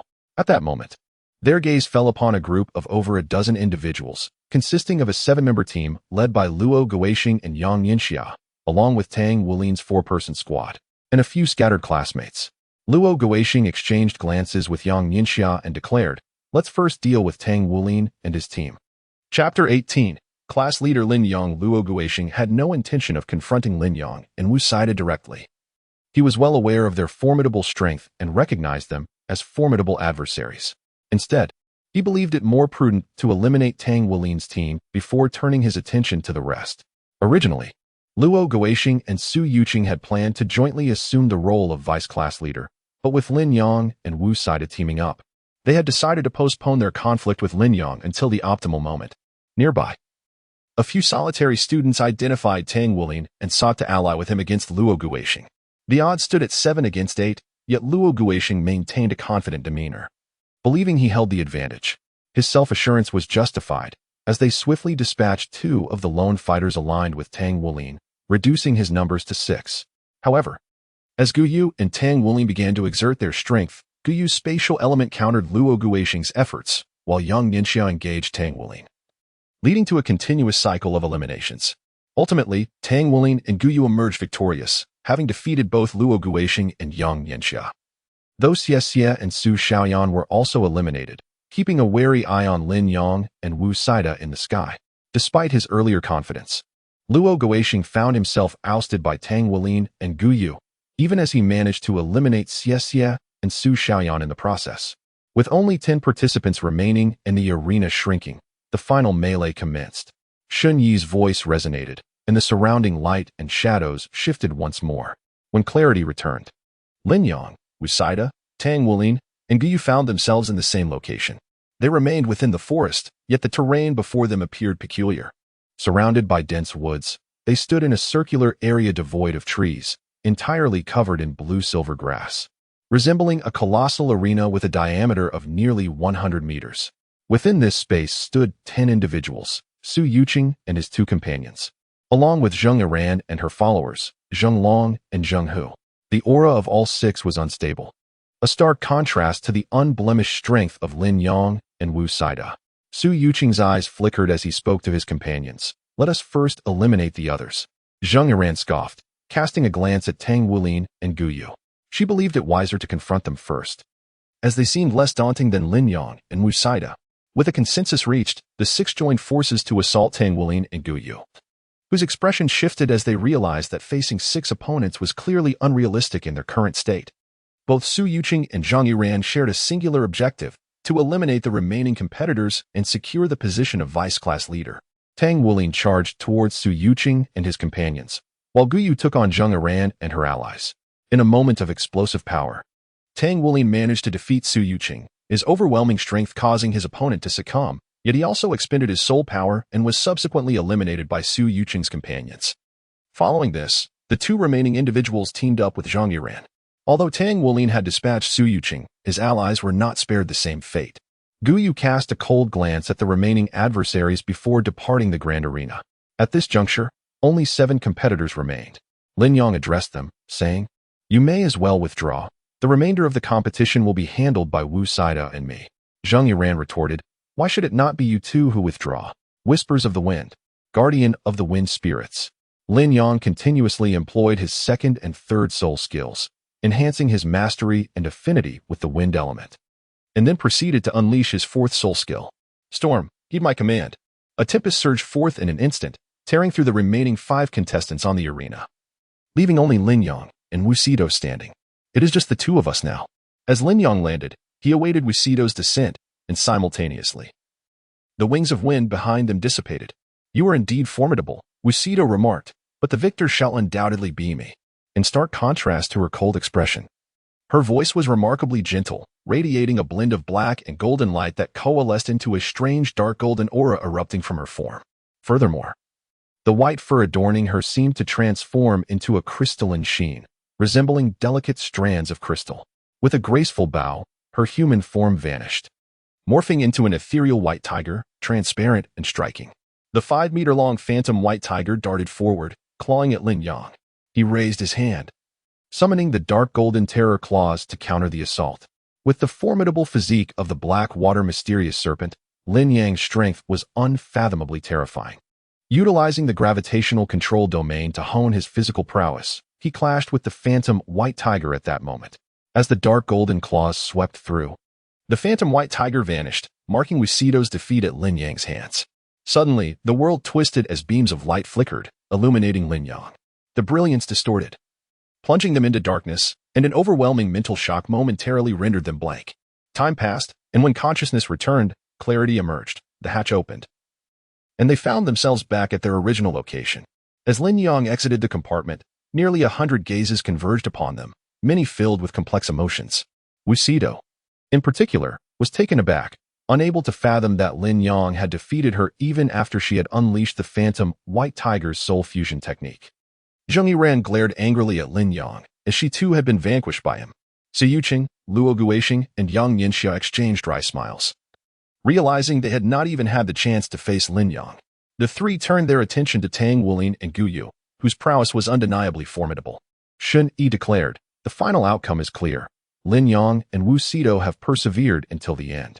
Only one position of vice-class leader remains, as Zheng Yiran and Zheng Hu, along with the other three, have been eliminated by Lin Yang. Does anyone wish to forego the vice-class leader position?" Apart from Zheng Yiran, the other four relinquished their claims. Shun Yi nodded. "Since you have reached the end and chosen to forego the vice-class leader position, you four shall each receive a reward of 2,000 contribution points, which you may allocate as you see fit. As for the vice-class leader position, Zheng Yiran, do you wish to take on this role?" Zheng Yiran glanced at Lin Yang, pursed her lips, and replied, "I do." A hint of a smile graced Xing Yi's face. "Very well, it is settled. Class 1's leader is Lin Yang, with vice leaders Wuxido and Zheng Yiran." Chapter 19. The 7 class officers. The selection process for the remaining 3 class officers, mechanical design, mechanical manufacturing, and mechanical repair, commenced. Lin Yang would also serve as the forging officer. The applications for the 3 major auxiliary roles were open to all students with proficiency above level 2. Both Wuxido and Zheng Yiran entered the fray, alongside others. Lin Yang cast a glance at Tang Wulin's side, noticing Gu Yu had not stepped forward, likely due to Tang Wulin's influence. By lunchtime, all class officers were confirmed. To Lin Yang's surprise, Zheng Yiran had emerged as the design officer, being a peak level 3 mechanical designer. With Gu Yu abstaining, she had secured the position. Luo Guixing took the role of manufacturing officer, showcasing his peak level 3 manufacturing expertise, besting Su Yuqing for the position. Meanwhile, Wuxido assumed the role of repair officer. A remarkable feat for someone perceived as delicate. One must not underestimate mechanical repair. It demands not only expertise in manufacturing, but also in design, necessitating a profound understanding of the interplay between the two to mend damaged machinery. A repair technician must reach level 6 to repair battle armor, representing a late-blooming talent. However, the demand for top-tier repair technicians often surpasses that for designers and manufacturers, as fewer soul masters choose this path, leading to a broader and more complex body of knowledge.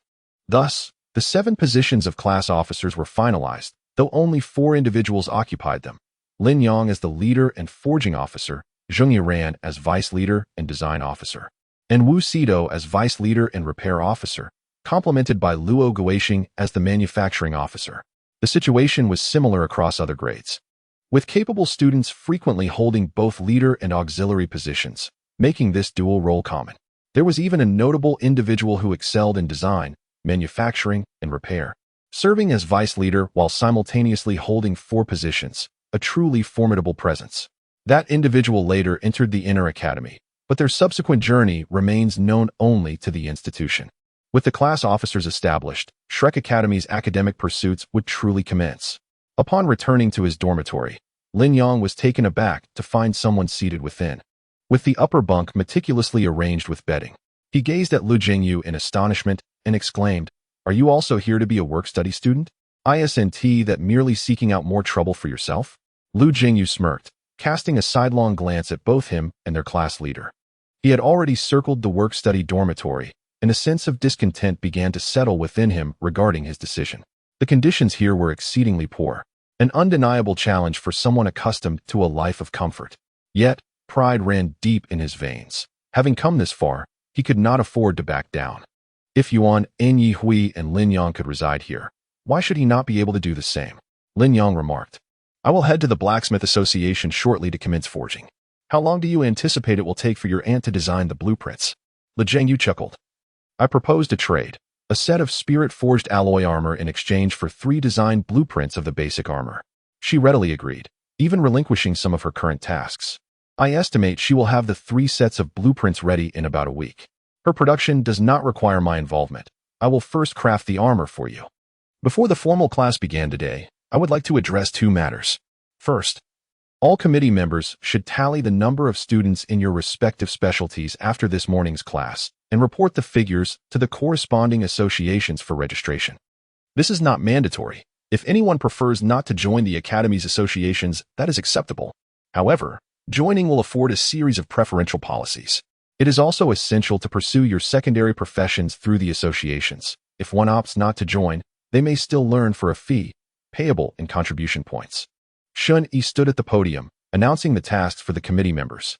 Subsequently, Instructor Wu Changkong commenced the class. Shun Yi nodded at Wu Changkong before stepping aside. The lesson focused on the fundamentals of mecha manufacturing. At the conclusion of the class, statistics revealed that among the 102 students, only 9 chose forging as their secondary profession. This is reportedly the highest number recorded in recent years, including Lin Yang, Tang Wulin, and Yang Yinxia. The largest cohort was in mecha design, with 34 students, followed closely by mecha manufacturing, which had 31 students. The remaining were in mecha repair, indicating a relatively balanced distribution among the 3 primary secondary professions. After class, 4 committee members remained: Lin Yang, Wu Saida, Zheng Yiran, and Luo Guixing. Shun Yi announced the end of class. You shall proceed to register with the various associations within the Academy. Additionally, you have a task to discuss group arrangements. You are to evenly distribute the other students, excluding the 4 of you, into groups based on the 4 primary professions: forging, design, manufacturing, and repair. Since there are only 9 blacksmiths, excluding Lin Yang leaves us with 8. Thus, we will form 8 groups. Each group should have 1 blacksmith, which requires some strategy.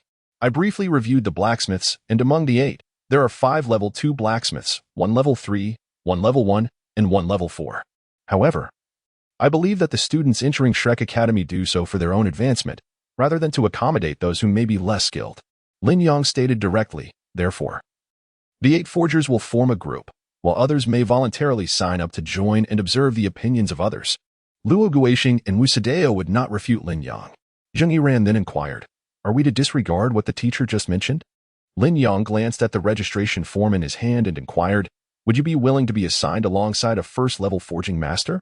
Whether one can become an armor master at Shrek Academy ultimately depends on one's own efforts. We are here to grow stronger, not to assist others in their pursuit of strength. Chapter 20. The Heavenly Spirit Tower. Lin Yang approached Shun Yi, holding an item in her hand.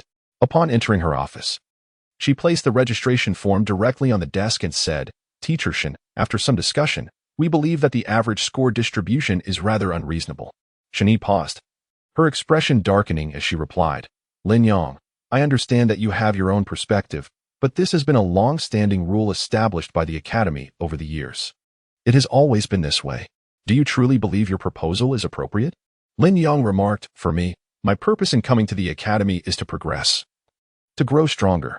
Take Tang Wulin for instance. Without being a member of the forging committee, he cannot form a group with other committee members. As a 4th-level forger, if he were to team up with a few first-level auxiliary professionals, by the time he becomes a 6th-level forger, there may be no one available to assist him in designing and crafting his battle armor. At that point, Tang Wulin would be compelled to comply with your arrangements, akin to a form of aid, forging for a few classmates while subsequently spending his own money to seek help from class representatives of other grades for the design and production of his battle armor. It's likely they would not turn to us for assistance, as we are merely your pawns. complicit in causing him to be unable to complete the design and crafting of his battle armor in advance. Shini's expression darkened further, and with a cold snort, he replied, "You may address this matter with Elder Kai. If she deems it feasible, then proceed accordingly. If not, ensure the groupings are finalized today, or resign from your position as a forging committee member." Understood. Lin Yang said no more and departed immediately, promptly retrieving his communication soul guide to contact Elder Kai.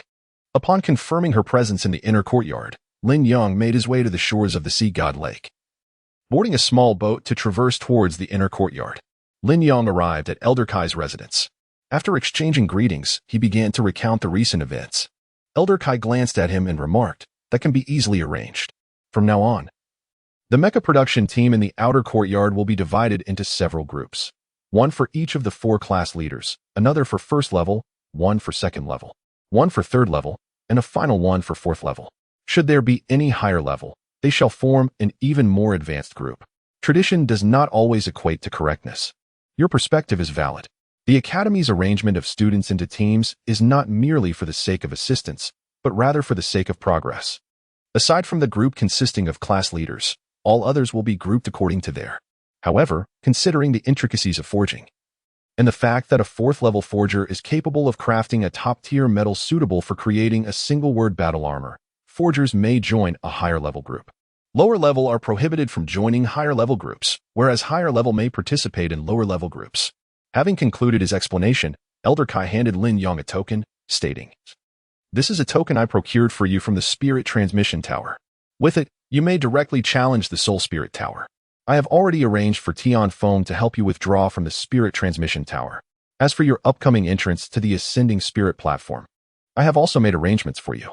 You will be accompanied by Lan Muzi and Tang Mingyin from the inner courtyard. Both are 7th ring soul saints. And while they cannot utilize battle armor within the Ascending Spirit Platform, they are remarkable talents as recognized disciples of the Light and Dark Douluo. Together, they can withstand the guardians of the Ascending Spirit Platform, making their assistance in challenging the advanced platform the most reliable option. In the future, Lan Muzi is destined to become the successor of the Sea God Pavilion, and had it not been for Tang Wulin, he might have ascended as the new Sea God Pavilion Master." Elder Kai continued, "Given your abilities, challenging the Soul Spirit Tower should pose little difficulty. With Lan Muzi and Tang Mingyin by your side for the advanced Ascending Spirit Platform, I have not provided them with any benefits aside from promising that when the time comes for your soul forging, you will assist them in crafting 3-character battle armors." Lin Yang inquired directly, "When shall we depart? I feel that I presently have ample time. I could first endeavor to conquer the Soul Tower, and then allow my senior colleagues to guide me in challenging the Ascension Platform. As for matters concerning the first year in the External Academy, I would appreciate it if you could inform the teacher and the head instructor." Old Kai chuckled softly. "You are quite eager, aren't you? Very well. Proceed to challenge the Soul Tower first. I shall assist you in contacting Lan Muzi and Tang Mingyin. They will come to the Spirit Tower to meet you shortly. Given your capabilities, if you aim for the Advanced Ascension Platform, barring any unforeseen circumstances, you should be able to evolve a 100,000-year soul spirit by this evening." At this moment, Lin Yang's eternal blue phoenix spirit has condensed 4 millennium soul rings and aspires to evolve into a 100,000-year spirit. To achieve this, it is imperative to slay soul beasts with a total age of 360 million years within the Ascension Platform. Over 300 millennium soul beasts pose no significant challenge, provided that encounters with 100,000-year soul beasts are avoided. Given sufficient time, Lin Yang can facilitate the evolution of a 100,000-year spirit. Moreover, if Lin Yang is willing to endure the effort, he could continuously challenge the intermediate Ascension Platform. Dispatching soul beasts with a cumulative age of several 100,000 years, 10 such endeavors would suffice. However, the sooner Lin Yang can evolve into a 100,000-year spirit, the sooner he will possess a legendary spirit of his own, making early achievement all the more desirable. After Lin Yang departed, a figure appeared behind Elder Kai, softly saying, "You err. You should not test him in such a manner. The Academy has bestowed upon him such privileges. It is essential to discern his true intentions." Elder Kai sighed. "If he truly harbors malevolent intentions, upon his graduation from the Inner Academy, I shall send him to the Blood God Legion, under the watchful eye of Chao Diji, allowing him to realize his own value." The person standing behind Elder Kai was none other than the Holy Spirit Douluo, Yali. As for the test they spoke of, perhaps Lin Yang would soon come to witness it. Lin Yang utilized the wings of wind, soaring swiftly towards the headquarters of the Transmission Spirit Tower, the Heavenly Spirit Tower, his speed surpassing that of a soul-guided automobile. Shrek City was indeed vast, even at such exhilarating velocity. It took him half an hour to reach the grand and colossal Transmission Spirit Tower. As he gazed up at the tower, now in close proximity, he was profoundly awed by its towering majesty. The structure was remarkably magnificent, giving the impression that its pinnacle was obscured from view. The upper portion of the tower was shrouded in mist, appearing both elusive and enigmatic, while the tower's body exuded a peculiar texture, as if it harbored some profound essence within. Upon ascending the steps to the entrance, Lin Yang retrieved the token bestowed upon him by Elder Kai, presenting it to the staff for identity verification before being granted entry. A staff member guided Lin Yang into the Heavenly Spirit Tower, leading him in a specific direction. The spacious lobby on the first floor was adorned with counters and numerous elevators, and the staff member escorted Lin Yang into one of the red elevators. Chapter 21. Disgusting Trials. The staff member instructed, "Please scan that token." Lin Yang utilized the token bestowed upon her by Elder Kai, swiping it to enter the crimson elevator. The lift descended for a full minute before the doors finally opened, revealing a breathtaking scene. It was unclear which level of the Spirit Transmission Tower she was on, but directly ahead was a glass wall, offering a glimpse of the outside world. The first sight to captivate her attention was a vast expanse of cloud sea, with mist swirling in the air, faintly revealing the silhouette of Shrek City. A staff member beckoned Lin Yang to follow her, and the decor here was a soft pearlescent hue, harmonizing with the external scenery to create an ethereal sensation, as if walking upon clouds. Venturing further inside, they approached a large silver door. The staff member rapped gently on the door before pushing it open to lead everyone inside. The room was spacious, adorned with a minimalist yet stylish design. Seated behind a table was a tall woman, likely in her 30s, possessing a striking beauty. Her long red hair cascaded down her back, making her the most exquisite ornament of the room. Her presence infused the space with vibrancy and vitality. Upon noticing Lin Yang and the staff member's arrival, she rose with a warm smile, her tall figure clad in a sleek black uniform. "Welcome to the Spirit Transmission Tower." "Greetings, I am Long Wang Chuan Shuo." The red-haired woman exuded a gentle demeanor as she gracefully approached Lin Yang. Lin Yang respectfully bowed, acknowledging the presence beneath the heavenly phoenix crown. Long Wang Chuan Shuo smiled and said, "There is no need for excessive formalities. You are also a member of the Spirit Transmission Tower. Kai sought my assistance, and I did not erase your records." Lin Yang gazed at her in astonishment, unable to comprehend why the teacher had personally come to the Spirit Transmission Tower while she had yet to withdraw from it. "I had promised her that you would exit the Spirit Transmission Tower, but do you not harbor more profound aspirations?" Long Wang Chuan Shuo chuckled and remarked, "Since you are aware of my title, you must also understand my identity. Would you be willing to serve as an undercover agent for the Spirit Transmission Tower within Shrek Academy? By infiltrating Shrek Academy, you would gain access to the resources provided by the Spirit Transmission Tower. As a twin martial soul bearer, the tower could even grant you 4 legendary soul rings. In the future, as you ascend to the rank of title Douluo, your twin martial souls could each possess 9 soul rings." Lin Yang was momentarily taken aback. Initially, he pondered the significance of Long Wang Chuan Shuo's actions, but he soon regained his composure, furrowing his brow as he inquired, "Senior, whose idea is this?" A flicker of disappointment crossed Long Wang Chuan Shuo's eyes as she replied, "So, does that mean you agree? The Spirit Transmission Tower can grant you the fusion of a soul bone, and even bestow upon you a status and privileges second only to the 4 great spirit transmitters."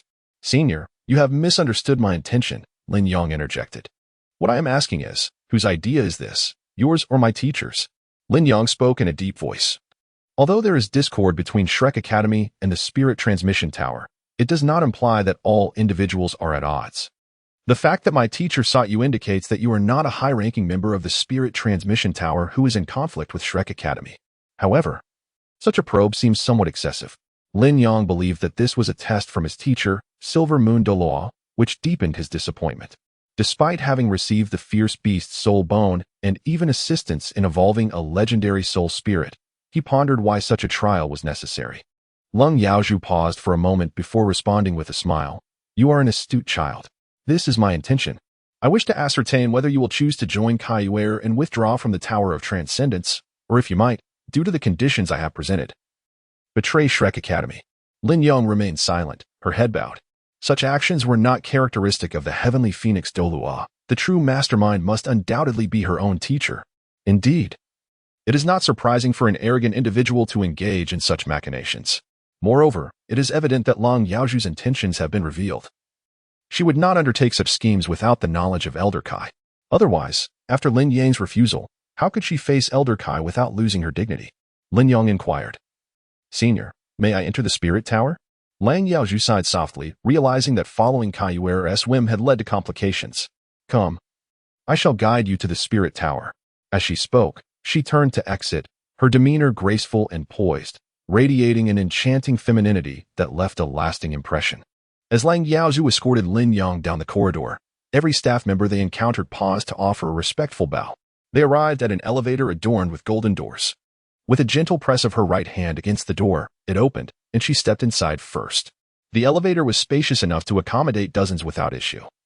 Its interior lavishly decorated and pulsating with subtle energy waves.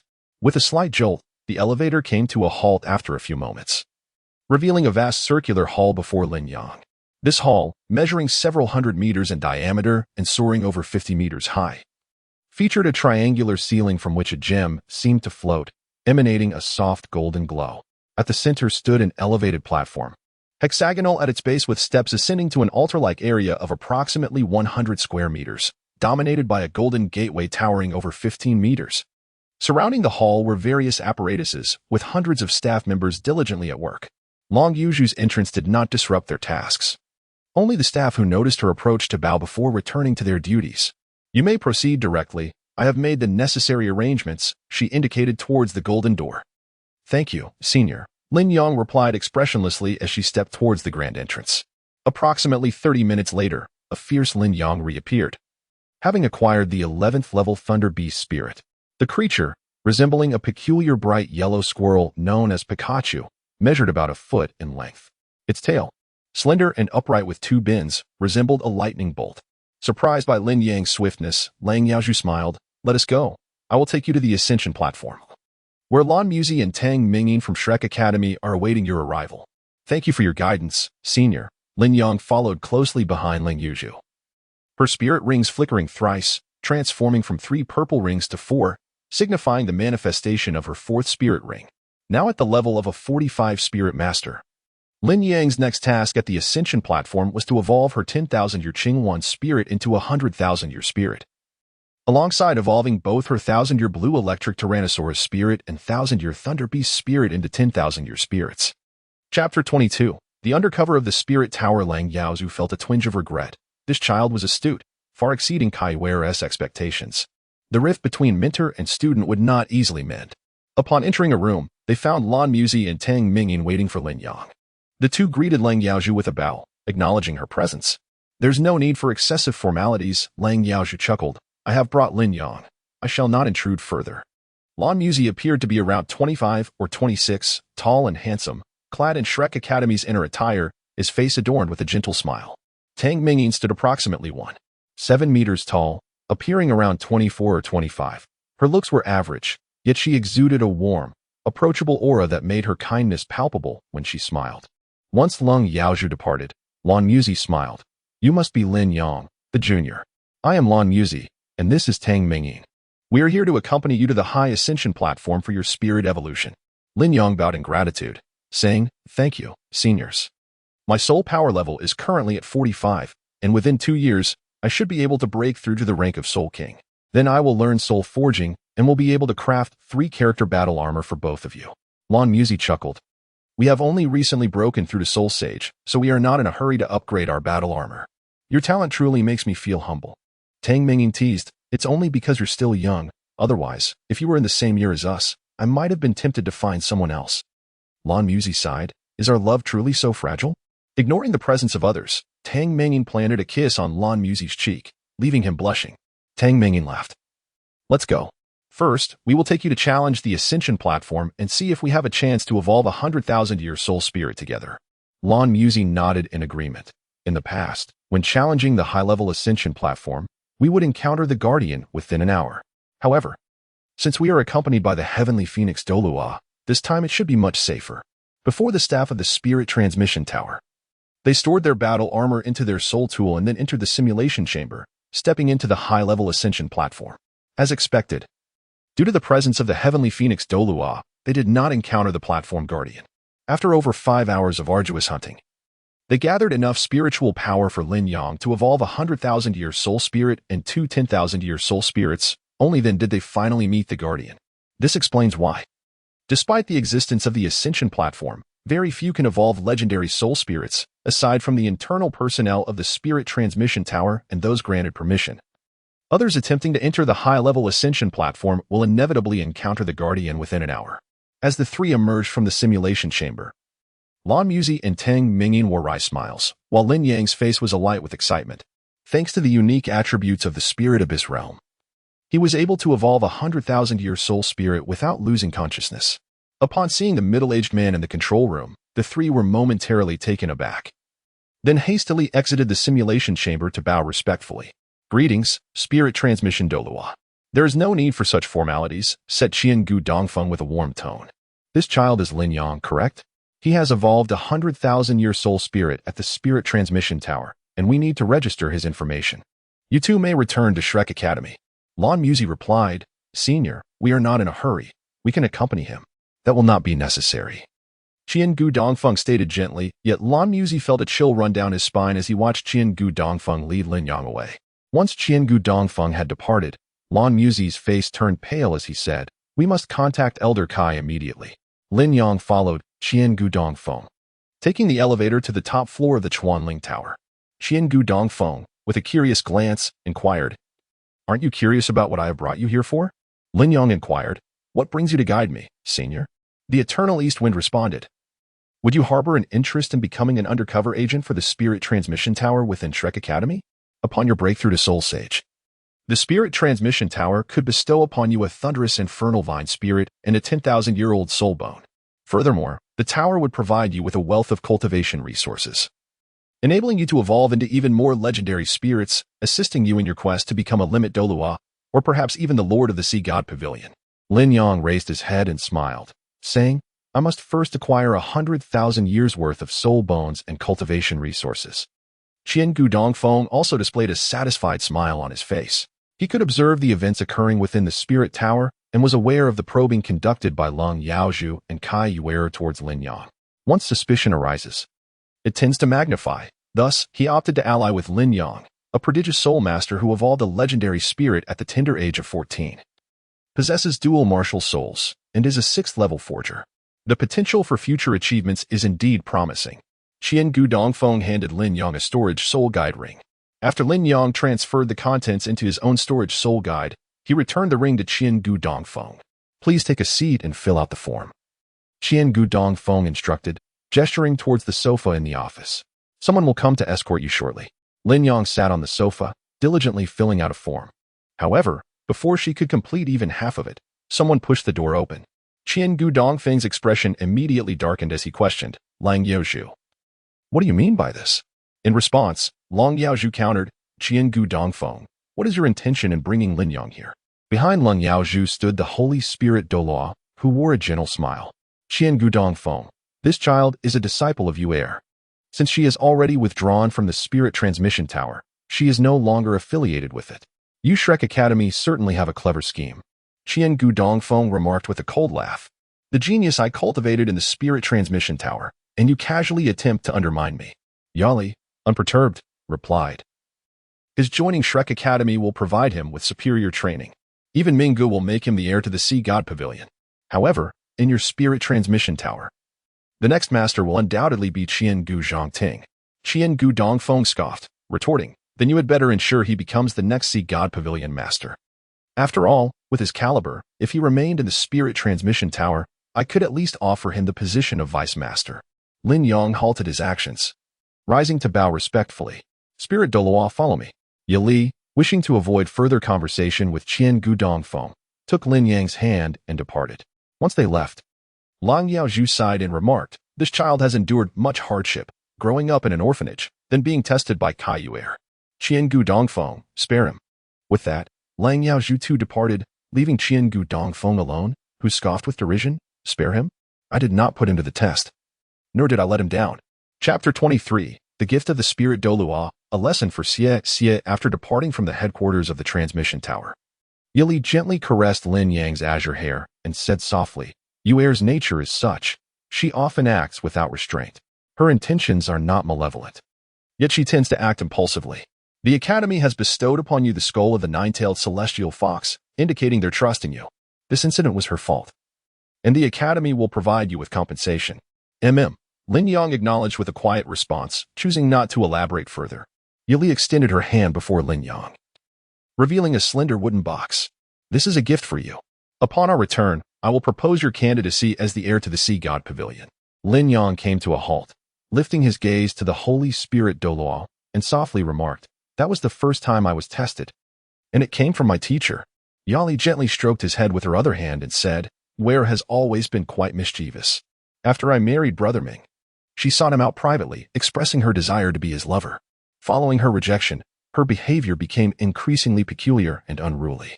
Having learned from this experience, your teacher will not repeat such actions in the future. Understood. Lin Yang accepted the soul bone and stored it in his soul guide, expressing his gratitude. Thank you, senior. Outside the Heavenly Spirit Tower, Lan Muzi and Tang Mingyan awaited their return. Yali took Lin Yang's hand and remarked with a smile, Shall we head back to the academy? Lan Muzi drove while Tang Mingyan occupied the passenger seat, with the Holy Spirit Doa seated in the rear alongside Lin Yang. The journey back was marked by silence among the four of them. Upon entering the inner city of Shrek, Lan Muzi parked at the base of the Shrek building. Yali led Lin Yang out of the vehicle and instructed Lan Muzi, You two should return to the inner courtyard first. I will take Lin Yang to meet his teacher. As night descended, Lin Yang set out for the Transmission Spirit Tower at 1 in the afternoon, commencing his challenge at the Ascension platform around 2:30. After spending over 5 hours at the Advanced Ascension platform and a brief interlude at the Ancient Eastwind's office, he found that it was already past 9 o'clock upon returning to the academy. Yali guided Lin Yang into the Shrek building and into the dean's office. Upon seeing Elder Kai seated on the sofa, Lin Yang respectfully bowed and greeted, Teacher. Elder Kai let out a sigh of relief, his face brightening with joy as he approached Lin Yang, patting him on the shoulder and saying, Good child. Yali smiled and said, The matter has been resolved. I shall return to the inner courtyard now. Safe travels, senior. After bidding farewell to the Holy Spirit Douluo, the teacher and student fell into silence once more. Elder Kai sighed, remarking, It is my age that has clouded my judgment. This matter is also partly my fault. You should return and rest early. Remember to attend class on time tomorrow morning, and feel free to contact me should you need anything. Understood, Master. Lin Yang did not exhibit any resentment as he respectfully bowed and withdrew, leaving Elder Kai alone in the office, sighing. Elder Kai stared vacantly at the door, pondering whether it was his own nature that led Yunming to overlook him in the past. Upon reaching the work-study student dormitory at Shrek Academy, Lin Yang's spirits remained undiminished. In fact, he felt a surge of exhilaration. Having endured a betrayal from his teacher, he now felt liberated from constraints. Upon noticing a boy lurking stealthily by the window of Yuan in Yahui, Lin Yang paused momentarily, excitement flickering in his eyes. The shadow dragon dagger silently materialized in Xie's grasp. It not only possessed the ability to become invisible, but could also suppress its own aura, allowing it to strike silently. The dagger delicately slipped through the window crack to disengage the latch. Just as Xie prepared to gently lift the thin curtain that merely covered the window, he suddenly felt a sharp pain in his right arm, propelling him forcefully outward. With a swift kick, Lin Yang sent him flying, crashing against the wall of an adjacent small room. As Xie soared through the air, a gentle breeze lifted a corner of the curtain, allowing Lin Yang to glimpse the scene within. Inside stood a fair figure, her dark red hair cascading down her back, completely unclad, as she delicately washed her body with a towel dipped in the basin. From Lin Yang's vantage point, he caught a side view. The graceful contours of the young woman's form vividly apparent, albeit only for a fleeting moment. Who is it? A sharp voice erupted almost instantly from within the room, followed by a surge of black mist that burst forth. The red-haired maiden landed on the floor, her delicate face flushed, her beautiful eyes filled with a mix of astonishment and anger. At that moment, she had donned her attire, revealing herself to be clad in the Shrek Academy uniform. She glanced at Lin Yang, then at the airborne Xie, and inquired, What happened? Lin Yang remarked, He used his martial soul to pry open your window latch. And before he could steal a glance, I caught him. He held back Yuan in Yahui, who was poised to unleash her martial soul against Xie, and said, He hasn't seen anything yet, so refrain from acting. Yuan and Yehui glared at Lin Yang, her eyes reddened with emotion. Lin Yang gently embraced her and spoke softly. He dared to do this, and he must pay the price. Although he hasn't witnessed anything, such behavior is utterly intolerable. I will ensure he is expelled from Shrek Academy. Yuan and Yehui, feeling aggrieved, clung to Lin Yang. At that moment, other work-study students approached. Lin Yang's roommates, Luo Guixing, Su Yuqing, Li Zhengyu, along with Sieste's roommates, Tang Wulin, Guyu, and Su Xiaoyan. Tang Wulin immediately spotted Sieste, who was struggling to rise from the ground, and rushed to his side to shield him. What is happening? Tang Wulin inquired in a low voice. Li Zhengyu turned to Lin Yang and asked, what transpired? He sensed the aura of the fallen angel, and his brow furrowed. He hoped it was not Yuan in Yehui who had malicious intent, for he was reluctant to believe that Lin Yang would deceive him. This matter will have consequences, Lin Yang sneered. While Yuan in Yehui was bathing, Xie pried open her window latch. Had it not been for me, Yuan in Yehui would have been violated. Everyone was taken aback by this revelation. Glancing at Xie, who hung his head in silence, Luo Guixing, Su Yuqing, and Lu Jingyu immediately stood beside Lin Yang. Lu Jingyu scoffed. To be a work-study student alongside such a scoundrel is truly a disgrace. Attempting to spy on a girl bathing is despicable. I am not. Xie protested defensively. I mistakenly thought someone had entered our dormitory area, which is why I went to check. How audacious you are, Lin Yang retorted sarcastically. But fret not, you will soon be leaving Shrek Academy. Tang Wulin interjected, Lin Yang. Can we not discuss this? Yuan in Yehui has not been seen, and this situation is fundamentally a misunderstanding. TSK, how conveniently you speak. Lin Yang dismissed him with a glance. It is easy to talk when you are not the one suffering. Chapter 24. Who will uphold justice? Lin Yang chuckled coldly. If your girlfriend were to be showering when someone pried open the window, I hope you would also exhibit some magnanimity. Tang Wulin found himself at a loss for words. Placing himself in her shoes, he realized he would feel just as irate as Lin Yang. However, Xie was his brother, and neglecting him would undoubtedly lead to complications. Humph, serves him right, Guyu snorted disdainfully, pulling Su Xiaoyan along as they departed. Upon returning to their dormitory, the two hurriedly reached out to Wu Changkong, hoping he could assist in contacting Zhuo Shi, as only Zhuo Shi's intervention could potentially safeguard Xie. Lin Yang glanced at the three individuals beside him and stated, You three may return for now. I shall accompany Yuan and Yehui to address this matter. Lu Jingyu nodded, saying, Feel free to contact me should anything arise. After all, I am the grandson of the angel Douluo. Casting a disdainful glance at Xie and Tang Wulin, Li Jingyu remarked, While I do not condone bullying through power, your kind warrants such treatment. Remember this, my grandfather is Lu Jingyin, a limit Douluo and a skilled battle armor master, the commander of the Southern Legion of the Federation, and a general of the Federation. With that, Li Jingyu and the others returned to their dormitory. Lin Yang's stature was not to be underestimated, and Lu Jingyu merely needed to lend him support without overtly intervening. Lin Yang remarked, Come with me now to the dean's office. Lin Yang pulled Yuan and Yehui away, while Tang Wulin shot a glare at Xie and followed Lin Yang and Yuan and Yehui towards the Shrek Academy building. Upon their arrival at the director's office, they found Elder Kai, Zhuang Shi, and the three homeroom teachers from the second and first grades, Long Xiu, Wu Changkong, and Shen, all seated within. Elder Kai's tone was stern as he demanded, Xie, speak up about what transpired. Xie stammered, I just joined the academy, and the pressure has kept me awake at night. I went out for a stroll and happened to see the lights on in Yuan's dormitory. I thought someone had broken into the work-study students' quarters and wanted to see what was happening. Nonsense, Lin Yang retorted with a cold laugh. If I were to use my mental power to control him for a moment, the truth would be revealed. What business is it of yours? Wu Changkong reprimanded coldly. Stay quiet and listen. Call me again, and I swear I'll make you regret it. Lin Yang, seemingly reckless, cursed at Wu Changkong. What? You think you're impressive just because your girlfriend died? Falling for a sinister soul master makes you so remarkable? A teacher shielding a wayward student. You seek death. Wu Changkong's eyes gleamed with lethal intent, a chilling aura erupting from him. Elder Kai hurriedly released his soul power to suppress Wu Changkong, preventing him from taking action against Lin Yang. Elder Kai shot a glare at Lin Yang. What nonsense are you spouting? Meanwhile, Zhuang Shi, Shen, Tang Wulin, and Xie all regarded Lin Yang with disapproval.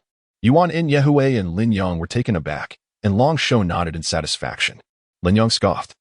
Yuan in Yehue is taking a shower in the dormitory. Does he dare claim he hasn't heard the sound of running water? I demand to see the spirit Douluo and have her deliver justice on my behalf. Elder Kai was momentarily taken aback, a glimmer of disappointment flashing in his eyes. Yet he soon spoke with unwavering resolve. No teacher should allow their student to be disappointed twice in a single day. Today, I shall ensure you receive justice. Use your soul-bone ability to control Xie.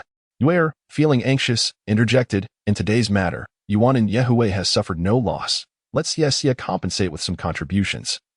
There is no need for such an uproar. Elder Kai retorted coldly, today you will either engage in battle or heed my words. Should anyone dare to defy, I shall take Lin Yang to join the War God Hall. At this, Zhuoshi fell silent, exhaling deeply and closing his eyes. Wu Changkong glared icily at Lin Yang, while Shani positioned himself protectively in front of Wu Changkong, addressing Lin Yang. Lin Yang. For the sake of our teacher, let us not escalate matters further. No one has incurred any loss today. Lin Yang spoke softly, I refuse to back down. Why should I not escalate this matter? Moreover, I have no reason to concede. A smile graced Lin Yang's lips as he continued, if all else fails, I shall simply head to the Spirit Transmission Tower.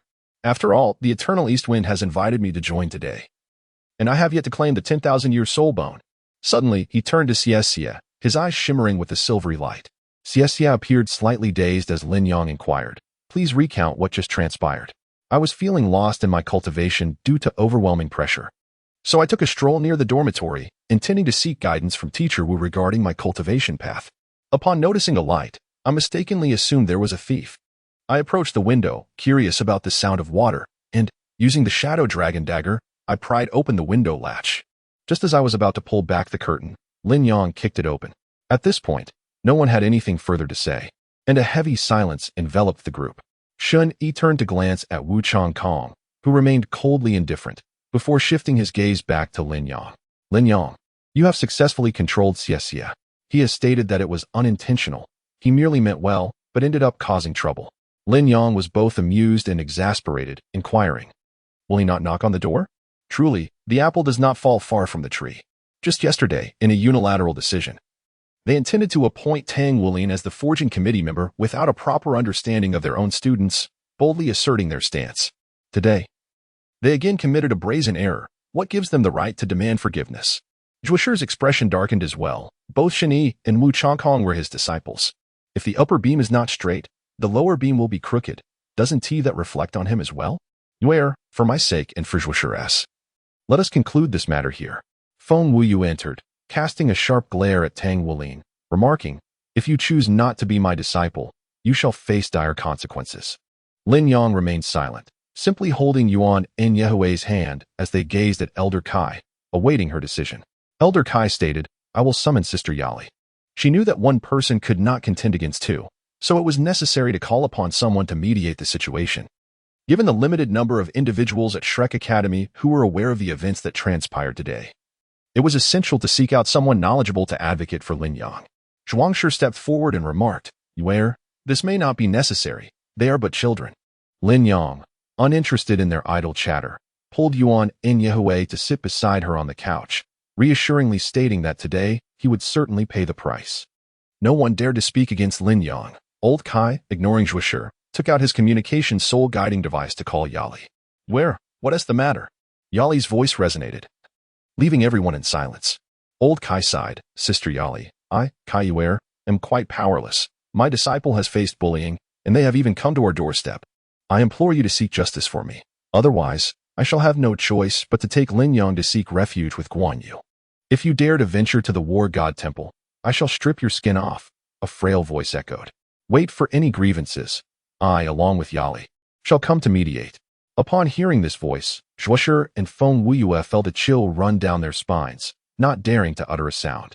Chapter 25. I shall seek justice. Thank you, Sister Yu. Old Kai beamed with delight. With such a formidable ally on her side, she felt invincible.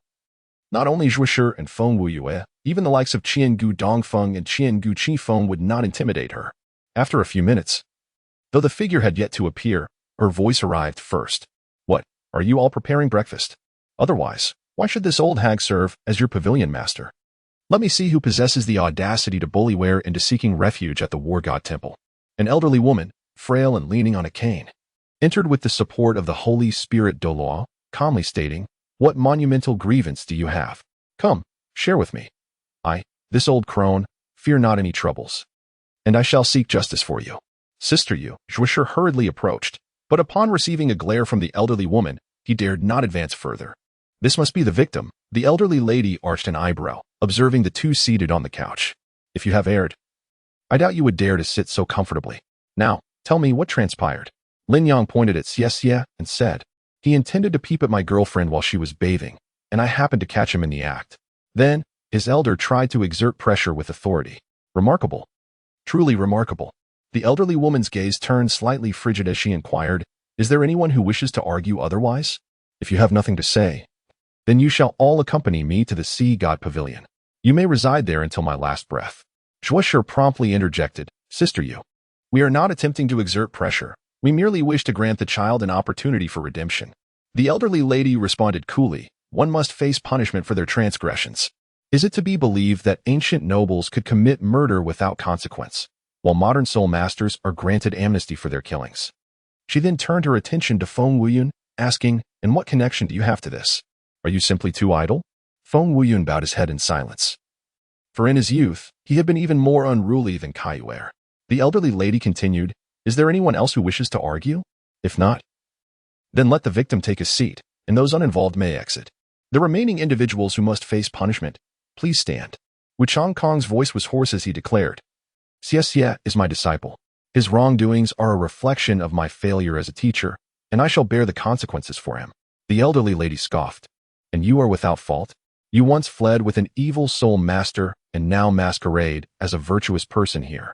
Yali remained silent, supporting the elderly woman. Zhuosher turned to her, pleading, "Yali, please say something." Bullying with authority has its rationale, but Yali's words hold no weight.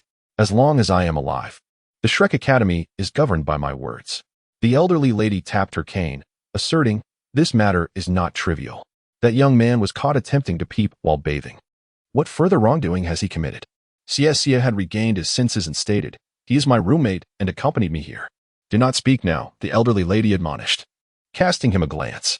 "Feng Wuyun, you explain your presence." Feng Wuyun smiled apologetically, "Sister Yu, I came here to help resolve this issue." The elderly lady replied coolly, "You may leave for the Sea God Pavilion and remain there until I grant you permission to exit. Shani, you speak. If I am dissatisfied, you shall join him in confinement."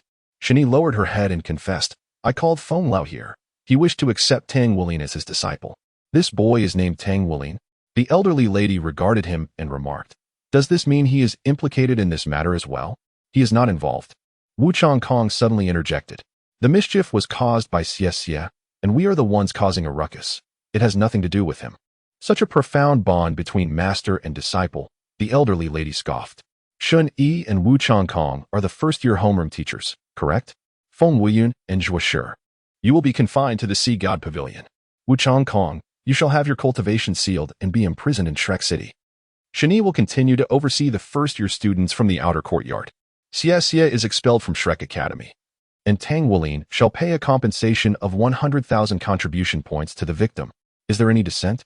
Tang Wulin's eyes widened, and just as he prepared to speak, Wu Changkong tugged at him, for anyone daring to voice dissent would meet their doom. "Thank you, senior." Lin Yang and Yuan and Yi rose to express their gratitude to the elderly lady with a bow. She nodded, and with a gesture, black and white light enveloped Wu Changkong, sealing his soul core. With her strength, no more than 10 individuals in the Douluo realm could break the seal she had imposed, and more than half of them would require time to do so. Only 2 could directly unseal it, yet regardless of who they were, it would be impossible for them to aid Wu Changkong. "Shani, take him to prison. Confine him for 10 years. As for you two, are you prepared to wait for me to escort you?" Zhuosher and Feng Wuyun dared not linger and hurriedly departed. While Shani led Wu Changkong away, the elderly lady said, "Where? You shall handle the rest." Supported by the spirit Douluo, the elderly lady trembled as she exited the dean's office. Only 5 individuals remained in the office. Elder Kai looked at Tang Wulin and Xie and said, "Xie, you are to leave the academy tomorrow. Tang Wulin, the 100,000 contribution points must be submitted to me within a week. Otherwise, prepare for expulsion. Now, you may return and rest." Understood. The 2 left with their heads hanging low. Lin Yang saluted Master Kai, expressing gratitude, Thank you, esteemed teacher. Master Kai inquired. Have you forgiven me now? Lin Yang remained silent, while old Kai let out a wry laugh and said, All right, you two may return now. Should anything else arise, do not hesitate to seek out your teacher. After Lin Yang escorted Yuan and Yehui out of the dean's office and exited the Shrek building, Yuan and Yehui quietly expressed her gratitude, saying, Thank you. Lin Yang remarked, Is it necessary to express gratitude for assisting one's girlfriend?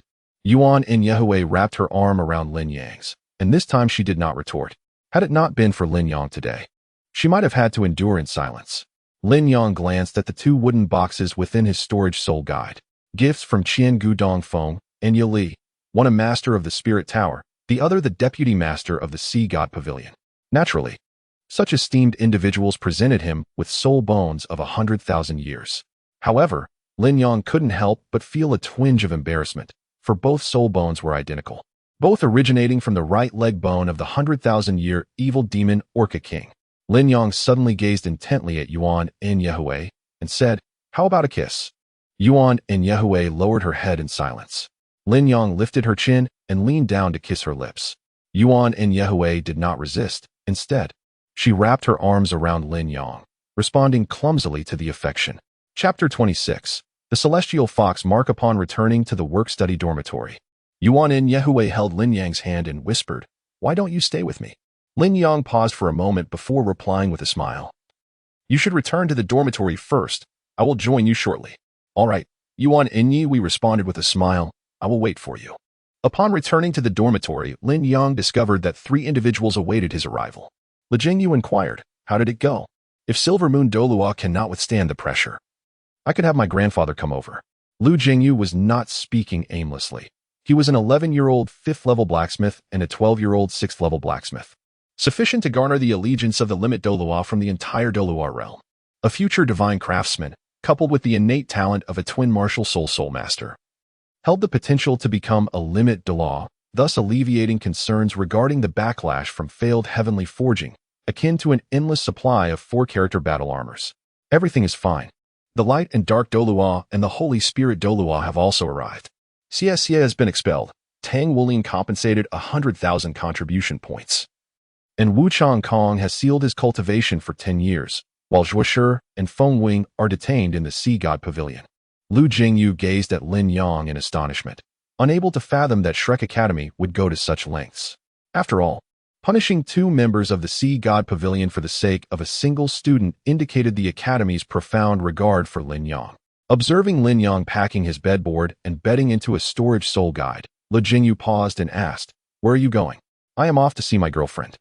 Lin Yang replied with pride, I shall not dwell with you singletons any longer. Damn it. This time, the 3 collectively felt a blow to their morale, gritting their teeth as they watched Lin Yang exit the dormitory. Upon arriving at Yuan and Yehui's dormitory, Lin Yang glanced at the obstructive table in the middle and suggested, Shall we move the table aside? Let us push our beds together, placing belongings on the lower bunk and sleeping on the upper bunk. What do you think? Yuan and Yehui let out a disdainful hum and retorted, Don't even think about it. You can sleep over there. Lin Yang approached and embraced her, planting a kiss on her cheek as he softly inquired, Is it truly impossible? It is not, replied Yu Jinai Hui, gazing at him with longing. Very well then. Lin Yang refrained from pushing further, choosing to take a gradual approach with Yuan and Yi Hui, understanding that haste often leads to mistakes. After making the bed, the 2 of them turned off the lights and lay down, the room filled only with the sound of their breathing. However, the adjacent dormitory was far from tranquil. Xie sat dejectedly on his bed, while Tang Wu Lin gritted his teeth and exclaimed, If this continues, we might as well drop out together and head to EC Academy. Tang Wu Lin, filled with frustration, scolded, What on earth were you thinking? There are 2 stunning girls in our dorm, and yet you chose to spy on others while they bathed. Su Xiao Yin and Gu Yu remained silent on their respective beds. Their camaraderie was strong, yet this time, Xie's actions were indefensible. Gu Yu remarked coolly, If we return to EC City, who will teach you if Teacher Wu is imprisoned? According to their accounts, the elderly lady and the woman with green hair they encountered were likely the 2 vice presidents of the Sea God Pavilion. One revered and the other feared throughout the entire Federation. The spirit Douluo was respected for saving countless lives, while the light and dark Douluo instilled fear after striking the Lord of the Spirit Tower. Gu Yu added with a hint of sarcasm, now that you realize your mistake. What were you thinking back then? Tang Wulin interjected. Gu Yu, Xie didn't mean it. He was simply confused and didn't realize the occupants were bathing. Gu Yu fell silent, sitting on the bed with Su Xiaoyan, who lowered her head and suggested, Captain, perhaps Gu Yu and I should move out tomorrow. We're all grown up now, and living together is quite inconvenient. Tang Wulin was taken aback, staring at them not because of their decision to move out, but rather because both seemed to share disdain for Xie's actions, rendering their friendship in this matter rather trivial. Was all Tang Wulin could manage in response. Xie declared, stop worrying about me. With Teacher Wu imprisoned, the only way for you to progress is to remain at Shrek Academy. I'll leave tomorrow. He forced a smile, adding, I am still a genius with dual martial souls. There will be forces eager to recruit me, so you need not fret. Tang Wulin inquired. But where will you go? Xie replied, back to the Tianhai Alliance. A shimmering silver point flickered within his sea of spirit, its radiance permeating his consciousness unnoticed by anyone else. Once I reach the Tianhai Alliance, I will be a three-ring spirit elder and a dual martial soul genius. I can thrive anywhere. Moreover, I can seek out Zhang Yangzi and Wang Jinxia once there. The three of them felt helpless, realizing that Xie could no longer remain in Shrek City, and they themselves could not leave Shrek Academy at this critical juncture. As the four settled in for the night, Xie lay on his bed, a glimmer of disappointment flashing in his eyes. Before enrollment, due to Tang Wulin's training delays, they had collectively decided to forego joining Shrek Academy, but now he found himself leaving alone. In the midst of this resentment, the silver point in Xie's sea of spirit suddenly dispersed, fully merging with his consciousness. Meanwhile, in the adjacent dormitory, Lin Yang lay on her bed. A hint of astonishment crossing her features. Had she truly managed to control Xie so effortlessly? As Lin Yang controlled Xie to recount the events of the evening, he inadvertently left behind the mark of the celestial fox within him. Little did Lin Yang anticipate that, in less than an hour, Xie would be completely subdued. Is it truly that simple for the spiritual power of the Lingyuan realm to dominate that of the Lingang realm? Positioning Xie as a pawn beside Tang Wulin is a strategic move. However, due to Yuan and Yehui, Xie cannot remain in Shrek City.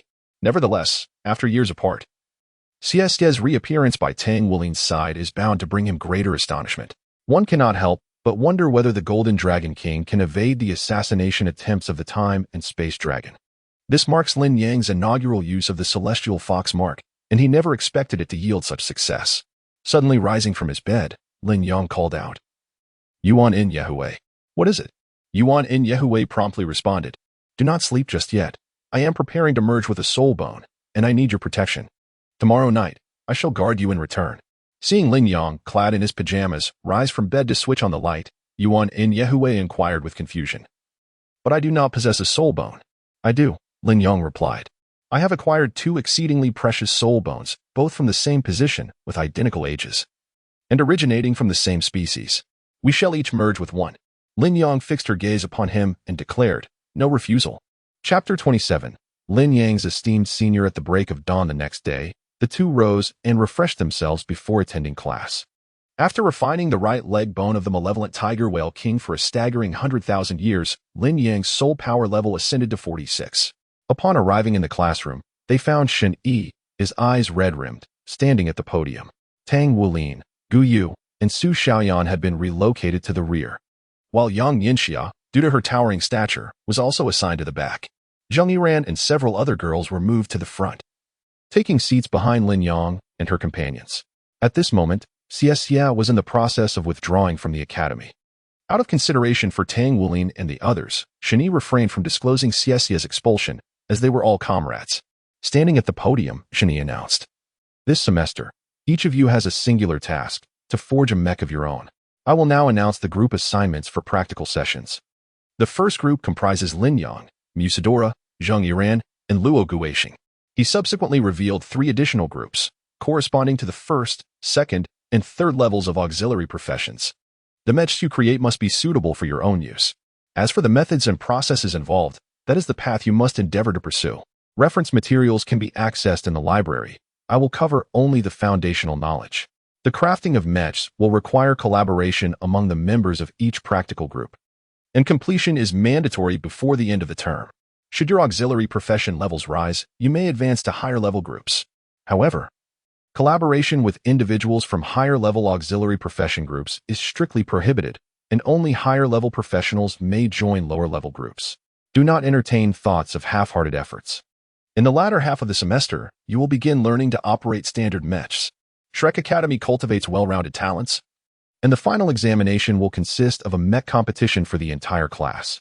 The 10 students ranked at the bottom will face elimination. You now have half an hour for group discussions.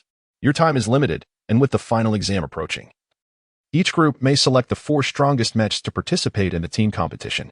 I will announce the specific rules for the competition at a later date. Lin Yang looked at the individuals beside him and remarked, should anyone require forging, feel free to approach me.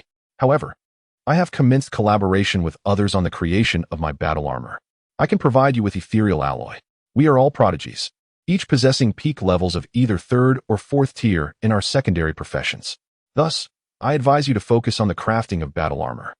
Instead of squandering time on a white-grade mech, it would be far more beneficial to concentrate your efforts on producing a component of battle armor, which would yield greater enhancements for yourselves. Lin Yang held a significant reputation within his class, and several students readily concurred with his assertions. However, Luo Guoxing expressed his frustration, stating, my secondary profession is currently at the pinnacle of level 3, even if I were to break through to level 4. It does not guarantee the ability to forge battle armor. Zheng Yiran retorted with a hint of sarcasm. It seems my design skills surpass yours by a considerable margin. Wu Saida interjected, I can assist you all. My mech repair profession encompasses both design and fabrication. Even Su Yuqing can collaborate with you on the creation of battle armor. The group swiftly reached a consensus, recognizing the necessity of crafting such armor. Even Yang Ningxia, who had been lingering at the back, approached to join their efforts. The 4 class representatives, along with Yang Ningxia and Su Yuqing, commenced their project to forge the battle armor. After the noon class, they parted ways. Lin Yang made his way to the Forge Master Association at Shrek Academy, where he intended to forge spiritual alloy for Li Zhengyu's aunt. Initially, he had planned to work with 2 rare metals, but owing to Li Zhengyu's support the previous day, Lin Yang resolved to forge a spiritual alloy composed of 3 rare metals. He possessed sufficient forging skills, confident that failure was not a concern. Suddenly, Lin Yang's communication soul guide chimed. Upon answering, a man's cold voice directed, I am at the Forge Master Association in Shrek City. Come find me now. Glancing at the caller ID, Lin Yang broke into a smile, realizing it was none other than his esteemed senior brother. Lin Yang immediately changed his course towards the Blacksmith Association in Shrek City. Even with the wind wings, it took him half an hour to arrive. The building was a modest 3-story structure, appearing somewhat worn and not particularly spacious, although it was situated on a bustling street. The sign above distinctly proclaimed it to be the Shrek City branch of the Blacksmith Association. As a premier association on the continent, one would expect the branches in major cities to exude grandeur. Take Tianai City, for instance, with its towering edifices. The dilapidated state of this Blacksmith Association left a profound impression on Lin Yang. This was Shrek City, one of the continent's 2 super cities. How could the Blacksmith Association be in such disrepair? The building, only 3 stories tall, clearly did not require an elevator. Lin Yang entered and proceeded directly to the 3rd floor. Upon reaching this level, the sound of clanging metal resonated, indicating that a blacksmith was at work. He ventured to the innermost room and pushed open a door. Inside was an office of approximately 100 square meters, furnished with a sense of antiquity. Some pieces could even be considered antiques. A man sat there with a cold demeanor. Lin Yang teased, Senior brother, did you summon me for something? Mu Chen replied icily. Lin Yang, I can share the techniques of heavenly forging with you, but I must warn you not to harbor any thoughts of targeting Tang Wulin. He is both your nephew and my sole disciple. Mu Chen had just called Tang Wulin with the intention of having him come to the Blacksmith Association. But after hearing about the events from the previous night, he promptly changed his mind and asked Tang Wulin to come later that evening. This is not my vendetta against him. Rather, the boy is causing me trouble. Lin Yang sat across from Mu Chen, smiling as he regarded him. Mu Chen continued, I do not concern myself with what transpired between you two, but let all of it end here. Lin Yang chuckled and remarked, I shall heed my senior brother's words. It is indeed amusing how effortlessly one can expose their vulnerabilities. Lin Yang inquired, Did you summon me for a specific purpose, senior brother? Or shall you impart the techniques of heavenly forging to me now? Mu Chen replied coolly, In due time, when the moment is right, I shall naturally reveal to you the art of heavenly forging. Lin Yang chuckled and said, Senior brother, don't you think you are a tad overconfident? You actually dare to meet me. Mu Chen furrowed his brows, gazing at Lin Yang with confusion, when suddenly his pupils contracted upon seeing the elderly woman entering his office. Mu Chen, daring to threaten my disciple, you possess quite the audacity. Mu Chen rose respectfully and bowed to the Silver Moon Douluo. However, his gaze quickly lost its luster, becoming somewhat vacant. Lin Yang sighed, remarking, indeed, it seems that your cultivation as a soul Douluo is merely a product of drug-induced accumulation. Even as a three-word battle armor master, your mental prowess remains at the spirit sea level. The heavenly fox mark had already been applied to Xie, and Lin Yang had no qualms about using it on Mu Chen as well. Chapter 28, Originals Breakthrough as dusk approached. Lin Yang departed from the Blacksmith Association with the 3 rare metals forged into a spiritual alloy, taking advantage of the free labor at his disposal. Although Mu Chen's subconscious had been influenced by Lin Yang, he could not be controlled. His soul Douluo cultivation still played a significant role. His thoughts of betraying Duan Xin had transformed into a determination to endure humiliation and become an undercover disciple of Yuan Feng, as he now needed to devote himself entirely to nurturing Lin Yang into the next generation of master craftsmen. As for Tang Wuling, Mu Chen's regard for this disciple had considerably diminished. Initially, Lin Yang had indeed contemplated fostering a good relationship with Tang Wuling, but he suddenly realized he had no reason to do so. Tang Wuling would slumber for a millennium, so there was no need for concern as long as he refrained from taking action against him. This would prevent Tang San, Tang Hao, and the Silver Dragon King from intervening, thus ensuring Lin Yang's safety. Upon returning to the academy, Lin Yang entrusted Lu Zhengyu with the spiritual alloy battle armor intended for his aunt, as well as his own spiritual alloy battle armor. While Mu Chen forged the spiritual alloy, Lin Yang had spent the afternoon crafting the spiritual alloy himself. Lu Zhengyu was astonished by Lin Yang's efficiency. He had already completed the initial blueprint for Lin Yang's one-word battle armor and expressed that he could commence its production the following day. Back in his dormitory, Lin Yang retrieved the right leg bone of the 10,000-year evil demon whale king and smiled at Yuan and Yehui. Yuan and Yehui exclaimed in surprise. Are you truly planning to fuse this with me? Lin Yang chuckled. If I did not have a second girlfriend, I would have been preparing this for you. Yuan and Yehui rolled her eyes but nonetheless approached Lin Yang, planting a kiss on her cheek before retreating to her bed. Once seated in a meditative posture, she began the process of fusion. Having successfully integrated the right leg bone of the 10,000-year evil demon whale king, Yuan and Yehui's soul power level ascended to the 40th rank. She had not yet summoned the 3rd spirit ring for her fallen angel martial spirit, which was why she had not made a breakthrough in soul power the previous night. Now, as she reached the rank of soul sect, if she did not continuously summon 2 spirit rings for her fallen angel martial spirit, she would need to integrate a new soul spirit.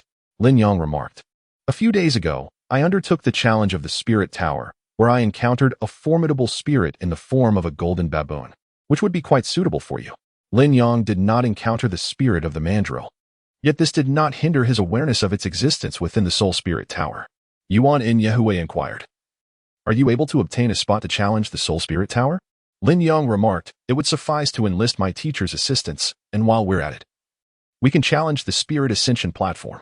That King Kong baboon spirit is a millennium spirit. We can directly evolve it into a 10,000-year spirit. Holding on to me is permissible, right? Yuan and Yehui whispered as she clung tightly to Lin Yang, her tone exceedingly gentle, tinged with a sense of fragility and helplessness.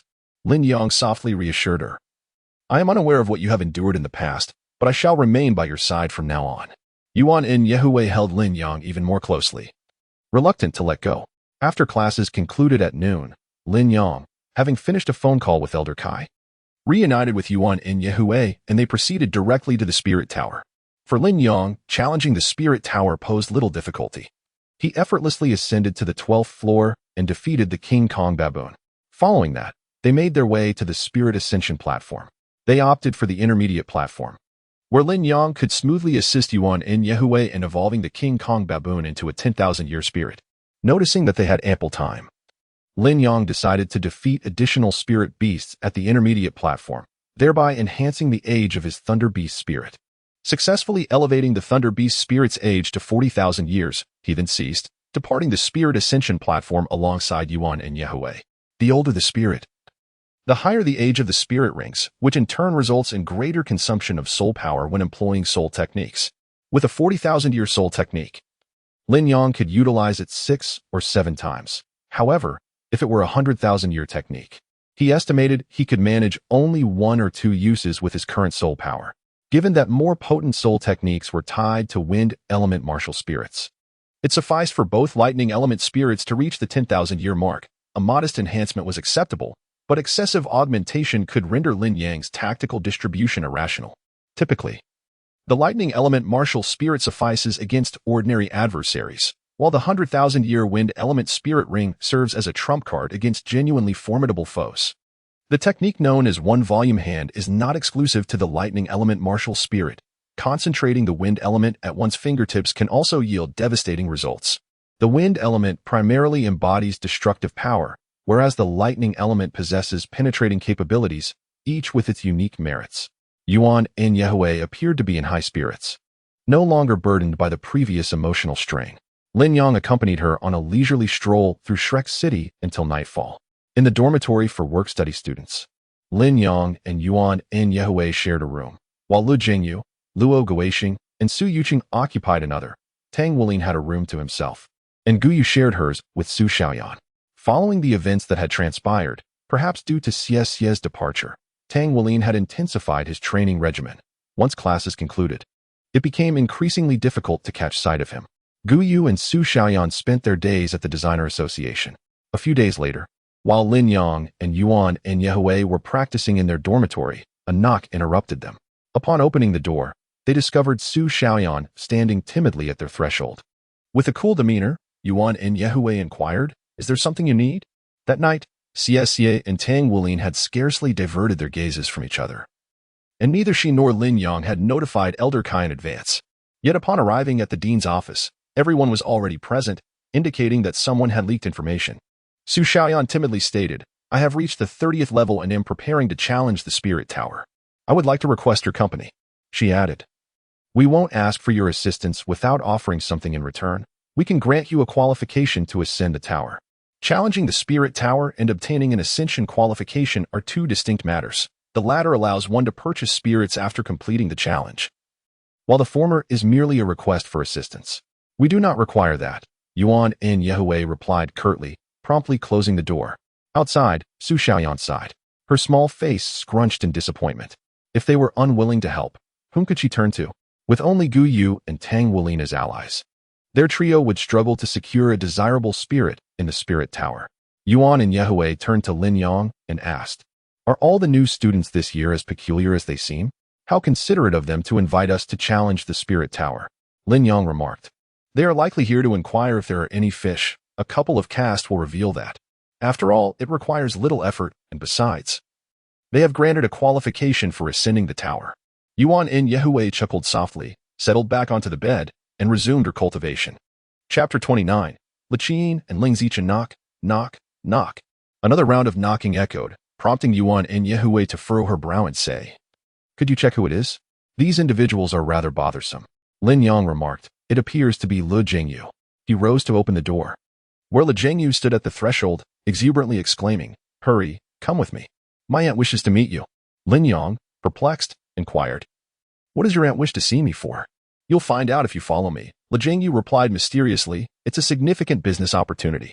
"But I am not in need of money," Lin Yang remarked, preparing to shut the door, only to be stopped by Lu Jingyu, who, with a sheepish grin, implored, "Dear brother, just consider it a favor for me. My aunt wants to meet you, and if you refuse, I shall be the unfortunate one." Lin Yang had no choice but to turn and say, "I'm going out with Lu Jingyu to meet his aunt." After receiving a response from Yuan and Yehue, Lin Yang followed Lu Jingyu as they departed. Along the way, Lu Jingyu inquired, "How much longer do you think it will take for you to master soul forging?" Lin Yang inquired, "What do you think?"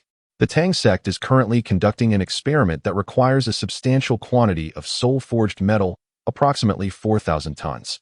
Furthermore, this 4,000 tons of rare metal must be refined to a mere 500 grams. The reward for this endeavor is a soul bone that has existed for 100,000 years. Lin Yang turned to leave, realizing that processing 4,000 tons of rare metal was beyond his capabilities, especially within a short time frame, let alone the intricacies of soul forging. However, upon hearing the requirement to refine it down to 500 grams, he suddenly halted. While he may not excel at soul forging, he firmly believed that no one in the Douluo realm possessed greater expertise in the purification of rare metals than he did. Refining 4,000 tons to a mere 500 grams equated to a staggering 8 millionth, yet Lin Yang remained confident in his ability to accomplish this feat. If he could purify it first and then proceed with the soul forging, he felt inclined to give it a try. He intended to handle the purification himself and enlist someone else for the soul forging. Mu Chun would serve quite aptly in this regard. The two arrived at a quaint little shop named Blue Silver Pawn outside Shrek City, where they encountered a woman with flowing azure hair standing at the entrance. Lu Jingyu approached and called out, "Aunt." Lin Yang scrutinized her, and she too was assessing Lin Yang. Lin Yang nodded and said, "Hello, my name is Lin Yang, and I am a friend of Lu Jingyu." It is rather impolite to shake hands with a woman upon first meeting, and Lu Jingyu's aunt also nodded at him.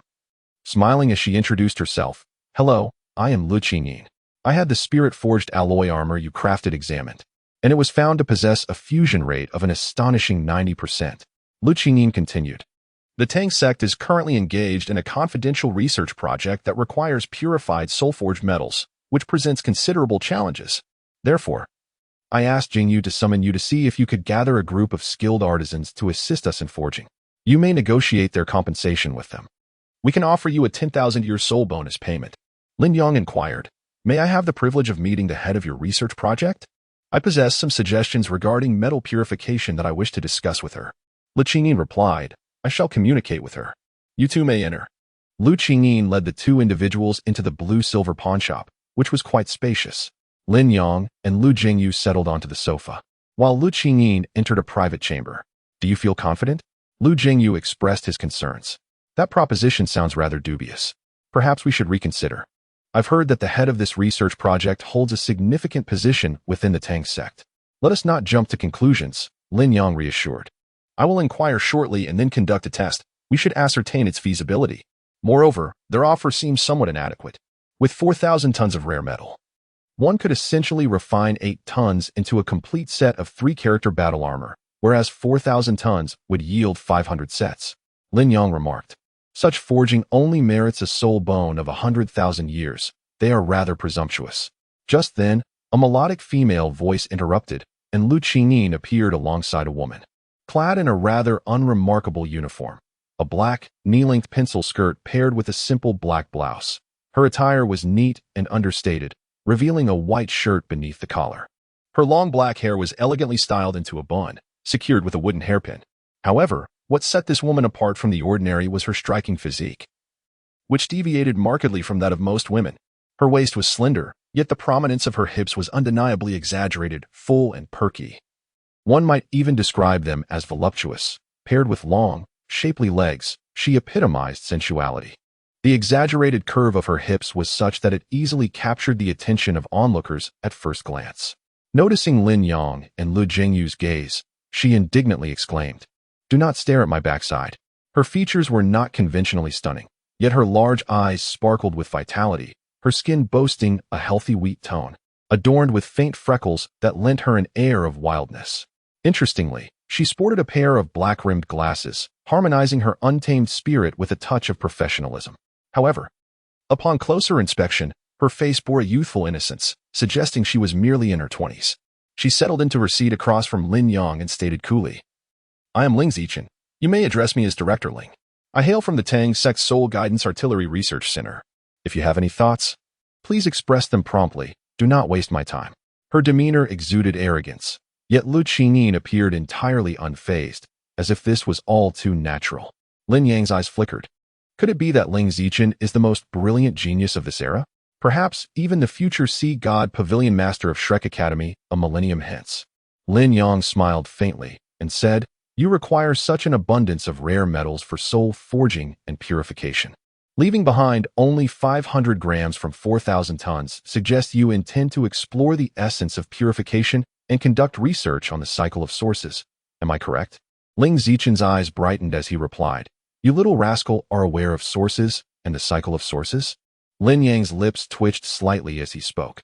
Establishing a positive feedback loop for the rare metal spring to achieve its sustainable utilization and continuously generate greater energy should be the most appropriate research project at this moment. Ling Zichen nodded eagerly, akin to a chick pecking at grains, and inquired, "Would you consider joining us? I can appoint you as the deputy director." Lin Yang remarked, "I can take charge of the forging, but I would like to know if the rare metals, which are first purified and then subjected to soul forging, can serve as a source.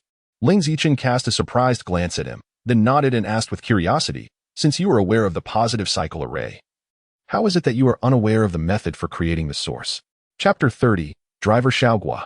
Lin Yang remarked, if that is the case, I can purify 4,000 tons of rare metals within 3 days, reducing it to a mere 500 grams, which I shall then entrust to another master blacksmith for soul forging. The process of metal purification inherently involves a gradual compression of metallic energy, and I happen to be particularly suited for this task. Observing the excitement radiating from Ling Zichen, he added, however, additional remuneration is required. 1 piece of 10,000-year soul bone is insufficient. Ling Zichen casually responded, then I shall provide you with 2 pieces. Lin Yang's lips twitched as he remarked, that amounts to 500 sets of 3-character battle armor and 2 pieces of 10,000-year soul bones. Is that appropriate? Ling Zichen, seemingly at a loss for words, replied, do you think that just because I am a researcher, I can easily be deceived? We are the ones who manipulate funding. Do you really believe anyone could swindle us? After a moment of contemplation, Ling Zichen continued, if we purify first and then soul forge, it becomes impossible to compare prices directly with soul forging. However, 500 grams of soul forging metal sources indeed hold considerable value. How about this? I can request a piece of fierce beast soul bone from Tang Min for you, along with a chance to enter the Eye of Ice and Fire to select an immortal grade herb. What do you say? It's a deal. Lin Yang agreed without hesitation. To refuse at this point would be sheer folly. Ling Zichen, unfazed by a soul bone from a ferocious beast or a celestial grade herb, proposed, very well. Let us proceed to the Tang sect space where rare metals are stored. We can commence the forging immediately. Lin Yang said, please wait a moment. I need to request leave. At that moment, under Ling Zichen's incredulous gaze, Lin Yang retrieved a communication soul guide and called Elder Kai, informing him of a task she had accepted from the Tang sect, thus requiring leave for an unspecified duration. Despite the lack of a specific time frame, Elder Kai consented to Lin Yang's request. Subsequently, she placed a call to Yuan and Yehui to relay the same information. Ling Zichen glanced at Le Jiangyu beside Lin Yang and Le Qinin next to her, expressing her surprise. What are you two still doing here? Le Qinin, somewhat embarrassed, tugged at Le Jiangyu and said, then we shall take our leave. After the aunt and nephew departed, Ling Zichen turned to Lin Yang and stated, let's go to Heaven Do City now. I will summon Guo Xiaoxiu to ensure our protection. Guo Xiaoxiu, the leader of the Tang sect's battle soul hall, held a position akin to the third-in-command within the Tang sect, second only to the 2 extreme Douluo masters. In terms of strength and authority, Lin Yang believed that the individual before her held the highest status within the Tang sect. The Tang sect, being an organization engaged in arms trade, prioritized researchers above all else. Only with a continuous supply of soul-guided cannons could they maintain their grip on power within the Douluo Continent. Soon, the aforementioned third-in-command of the Tang sect arrived, exhibiting a respectful demeanor. Director Ling, we are ready to depart at your convenience. Let us be on our way. Ling Zichen nodded, leading the way outside. A crimson automobile awaited them outside the blue-silver pawnshop, which Lin Yang recognized as a divine-level mecha. She observed Guo Xiaoxiu at the wheel, while Ling Zichen occupied the back seat. Turning to Lin Yang, she inquired, what are we waiting for? Get in. Lin Yang had the unique experience of having the master of the Duhan Hall from the Tang sect serve as her driver. The speed of the divine mech was astonishing.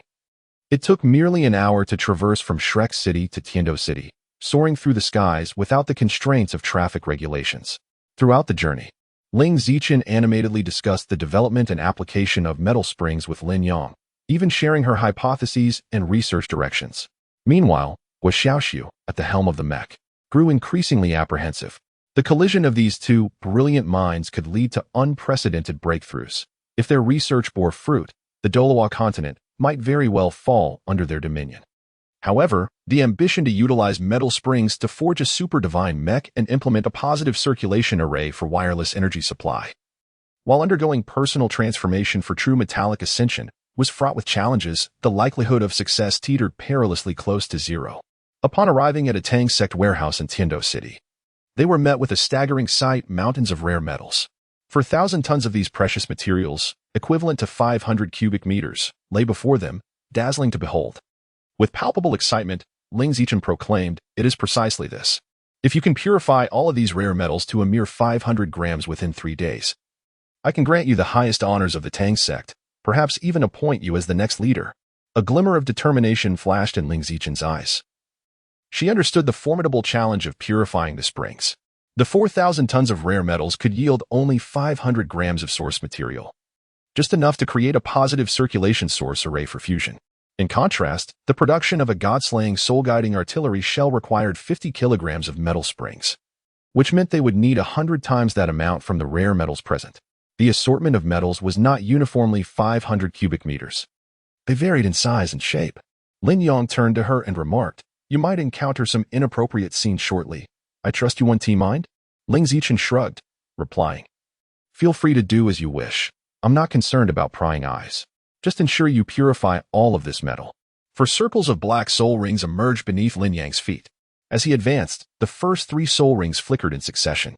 His entire being was enveloped in crackling electricity, surrounded by thunder, as if a thunder god had descended upon the earth. The wrath of thunder, the power of heavenly lightning, the roar of thunder. The effects of Lin Yang's first 3 soul skills are identical, each amplifying the power and explosiveness of lightning by 100%. A colossal hammer materializes in his grasp, its handle extending 3 meters in length, while the hammer itself reaches 2 meters, its striking surface measuring 1 square meter. With a thunderous roar, lightning crackles around the forging hammer. This is Lin Yang's spirit-forged alloy hammer, capable of perfectly absorbing his lightning energy. In that moment, everything on Lin Yang, save for his storage soul guide and his hair and eyebrows, is reduced to ashes. Ling Zichen comprehends the meaning behind Lin Yang's admonition to avert her gaze. Rather than feeling embarrassed, she widens her eyes in fascination. As the lightning continues to erupt, vast amounts of metal edges begin to melt and fuse together. Lin Yang stands atop this molten metal, fervently striking it with his forging hammer, the rare metals visibly shrinking before his eyes. Through the process of hammering, he reduces the metal's size while simultaneously refining its energy with the power of lightning. The metal exhibits a remarkable compatibility with lightning. As long as Lin Yang refrains from bestowing sentience upon the metal during this process, the lightning will not damage it. Of the 500 cubic meters of rare metal, more than 10 cubic meters have already been consumed, alongside various metallic impurities, all obliterated by the force of lightning. Yet, in less than half an hour, Lin Yang's soul power has been entirely depleted. He sits atop the mound of rare metal and hastily retrieves a set of clothes from his storage soul guide to Dawn. Chapter 31.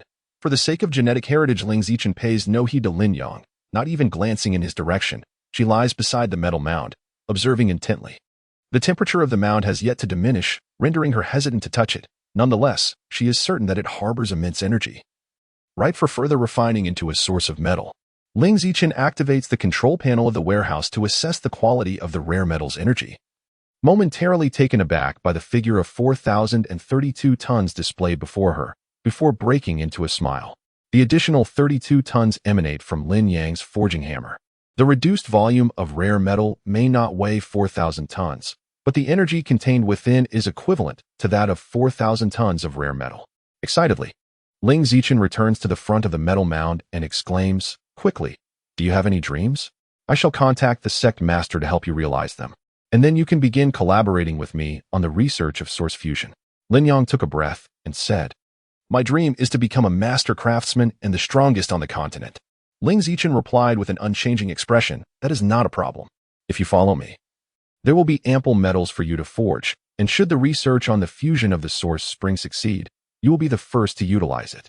Lin Yang remarked, "Isn't that merely a specimen?"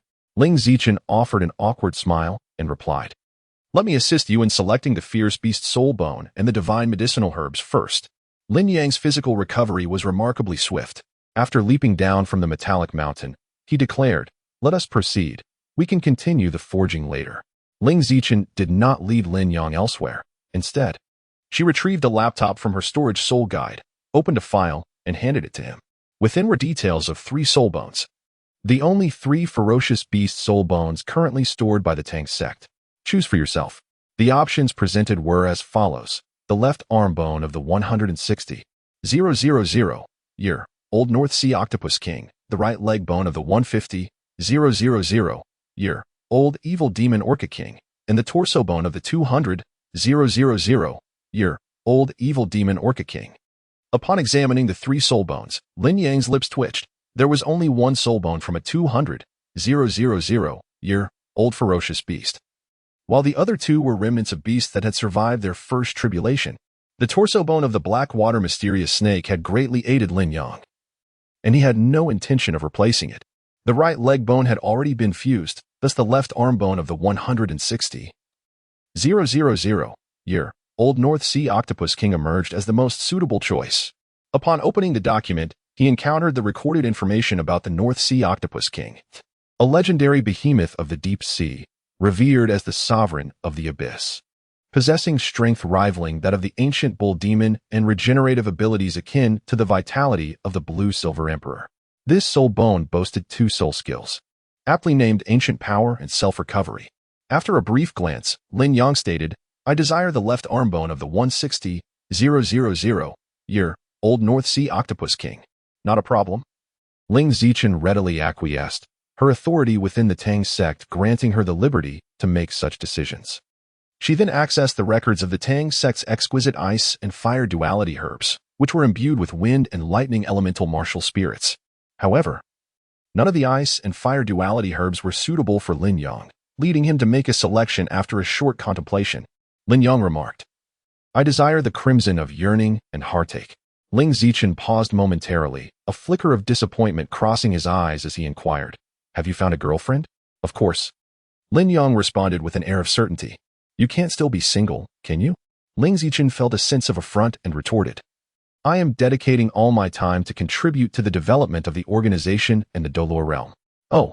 Lin Yang's indifferent response infuriated Ling Zichen, who expressed her dissatisfaction, saying, "Guo Xiaoxiu, knock him out for me." Lin Yang was momentarily stunned before losing consciousness. Gazing at the unconscious Lin Yang, Guo Xiaoxiu inquired with confusion, "Why knock him out?"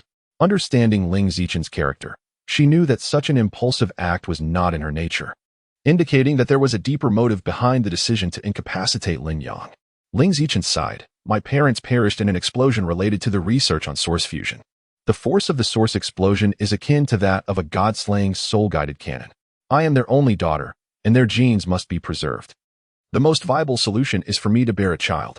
Guo Xiaoxiu stared at her in shock. "Are you suggesting that Lin Yang should father your child?" "Essentially." Ling Zichen replied, though she found the proposition somewhat peculiar, it nonetheless seemed reasonable. "His genetic lineage is commendable, and while I lack innate soul power, Lin Yang possesses dual martial souls. Our child, with access to Tang sect's resources, would at least inherit full innate soul power, coupled with the intelligence passed down from me. If I were to perish in my research one day, our child could assume my responsibilities. Let us ensure he remains unaware of today's events. That should prevent any complications." Ling Zichen then produced a capsule and administered it to Lin Yang, saying, "Please escort us to the lounge and inform the passionate Douluo to send over the soul bones in advance. Otherwise, I cannot provide Lin Yang with an explanation." At that moment, Ling Zichen did not consider Lin Yang's perspective, unaware that had she spoken directly, he would have readily acquiesced. After all, in this era, aside from the embodiment of the golden silver dragon king, her talent was unparalleled. Who could rival her potential as the future Sea God Pavilion master a millennium hence? When Lin Yang eventually regained consciousness, he found himself lying on a bed. Recollecting how Guo Xiaoxiu had knocked him out, a flicker of anger crossed his eyes. However, upon seeing the man before him, he broke out in a cold sweat. Zhang Xian awkwardly addressed him, "Lin Yang, I apologize on behalf of Director Ling and for Guo Xiaoxiu's recklessness. This 160,000-year-old soul bone from the North Sea Octopus King is your promised reward, and this 100,000-year-old right arm bone of the Titan giant ape serves as our compensation." Zhang Xian felt uncomfortable broaching the subject of surrogacy, offering a 100,000-year-old soul bone as recompense. An unimaginable generosity even for a first-time engagement. Lin Yang's eyes widened in disbelief, unable to fathom that the Tang sect would bestow upon him an extraordinary 10,000-year soul bone, one that originated from the Titan great ape. As he regained his composure, Lin Yang became acutely aware of a twinge of pain in his waist, sending a chill down his spine. With the formidable constitution of the Blackwater mystic serpent, he was perplexed by this unwarranted discomfort. It was hard to fathom how he could suffer such pain without cause, especially when blades could scarcely penetrate his skin. Meanwhile, in the adjacent room, Ling Zichen was also bracing herself for the unexpected. Wincing in agony, she exclaimed, "This is ridiculous. It nearly took my life." However, given that she had borrowed without permission. Ling Zichen felt reluctant to resort to more invasive methods and decided to grant Lin Yang a slight advantage instead. The crux of the matter was her uncertainty about future opportunities. With her ample figure, Lin Yang was undoubtedly the most suitable choice. Chapter 32. The Metallic Spring. Lin Yang, in a state of daze, accepted 2 soul bones. Through his spiritual perception, he realized he had not been harmed, which greatly eased his mind. Zhang Xian informed Lin Yang that within a maximum of 3 days, the longing and heart-wrenching red he desired would be delivered to Tiando City. Lin Yang glanced at the time. It had only been a little over 3 hours since she had lost consciousness. Lin Yang refrained from inquiring about the events that had just transpired, yet he silently noted down a score against the Tang sect in his heart. The colossal right arm bone of the 10,000-year Titan giant ape was unmistakably a form of compensation, and that woman, Ling Zichen, had undoubtedly engaged in nefarious deeds. Gazing at the mountain of metals within the warehouse, Lin Yang posed a question. Esteemed elder, might we relocate these rare metals outdoors? If we can find an open, non-conductive space, I could expedite the purification process. Zhang Xian chuckled in response. That is certainly feasible. With a swift gesture, he stored the mountain of metals into a spatial soul guide and placed a comforting hand on Lin Yang's shoulder, transporting them to a barren expanse of Gobi Desert. With another wave, the mountain of metals re-emerged. A resounding crash echoed as the ground before them sank nearly half a meter. Lin Yang remained silent, inhaling deeply as a yellow electric rodent appeared upon his shoulder. The thunder beast radiated with electric brilliance, and simultaneously, the 4 soul rings beneath Lin Yang shimmered. Activating 4 soul skills at once. The sky erupted with lightning as Lin Yang unleashed his 4th soul skill, aptly named Thunderclap, harnessing the power of the heavens and earth. The thunder roared, striking down upon Lin Yang. Remarkably, the terrifying bolts of lightning inflicted no harm. Instead, they coursed through his body, cleansing the destructive force of the lightning while retaining its raw power. The rare metals, now resembling a small mountain, crackled and sizzled, diminishing in size within moments. Zhang Xian watched Lin Yang's extraordinary maneuver with wide eyes, utterly astonished. The metal purification dilemma that had plagued the Tang sect for millennia was effortlessly resolved by Lin Yang. With the lightning replenishing his soul power, Lin Yang was impervious to its harm. The electric rodent, utilizing Lin Yang's soul power to execute the thunder strike, appeared exuberant. The mountain of metals continued to shrink as Lin Yang wielded a forging hammer with fervor. Approximately 3 hours later, only a metal sphere with a diameter of roughly 3.6 centimeters remained on the ground. Lin Yang's eyes sparkled with excitement. He realized that by harnessing thunder to strike himself, he could absorb the energy contained within the lightning. Such a method would render his soul power nearly inexhaustible, while the destructive force of the lightning would enhance the lethality and penetrative capability of his attacks. This realization left Zhang Xian staring wide-eyed at the metallic sphere on the ground. Lin Yang nodded and handed the metallic sphere to Zhang Xian, remarking, "Only metal that has undergone soul forging can be considered a source. This will be free of radiation." Zhang Xian glanced at Lin Yang and replied, "I will have someone escort you back to Shrek Academy. Within 3 days, I shall deliver the Heartbreak Red to you. We can arrange for the remaining soul forging later." "I appreciate your assistance, Senior," Lin Yang responded without a hint of arrogance, nor did he inquire about the recent events. He had noted the grudge. Zhang Xian accepted the metallic sphere, storing it away, and led Lin Yang back to the entrance of the warehouse. Guo Xiaoxiu was standing there, upon seeing Lin Yang approach. His expression twitched slightly, feigning ignorance. Zhang Xian's lips curled into a slight smile as he approached and patted Guo Xiaoxiu on the shoulder, inquiring, "Old Guo, why the silence?" Guo Xiaoxiu shot Zhang Xian a glare and forced a smile, saying, "I was just lost in thought." Zhang Xian chuckled and added, "Lin Yang has already refined those rare metals. You should take him back to Shrek Academy. I need to report the mission to Director Ling." With a gleeful demeanor, Zhang Xian entered, relieved that he was not the one tasked with escorting Lin Yang. He remained oblivious to Ling Zichen's peculiar behavior, but the situation was set. He could only find a way to shield Lin Yang. Guo Xiaoxiu awkwardly faced Lin Yang and asked, "Are you returning to the academy now? Or do you have other plans?" Lin Yang remarked, "Shrek Academy. Take it away." Guo Xiaoxiu retrieved the divine mech from the storage soul guide, and the two set off without delay. After delivering Lin Yang to the Spirit Eye Square, he had barely exited the vehicle and expressed his gratitude to Guo Xiaoxiu when she piloted the divine mech away, leaving behind an impression of hasty urgency. Lin Yang was momentarily taken aback, a gentle smile gracing his face, yet it bore an air of insincerity. Although it was the first time in his life, it did not truly signify a genuine first. He was acutely aware of what had transpired. However, he could not fathom why Ling Zichen would act in such a manner. As a high-ranking member of the Tang sect, she should not be so desperately eager, especially not to the extent of those from the Huan sect. Lin Yang's sole concern was that during his unconscious state, it was not Ling Zichen who held the leverage over him, but rather others. Casting a glance at the dimming sky, Lin Yang felt a sense of weariness. The last time he returned to the academy this late was during the evolution of the soul spirit at the transmission spirit tower. It must be said that the remuneration provided by the Tang sect to Ling Zichen was rather substantial, a piece of 100,000-year-old soul bone. Unfortunately, this soul bone was not suitable for Lin Yang. Instead, the 16,000-year-old left arm bone of the North Sea Octopus King briefly ignited a spark of excitement within him. With this, it seemed he would no longer require the external soul bone of the dark golden fearclaw bear. The primary benefit of the right paw bone of the dark golden fearclaw bear for Lin Yang was to enhance the skeletal hardness of his right hand.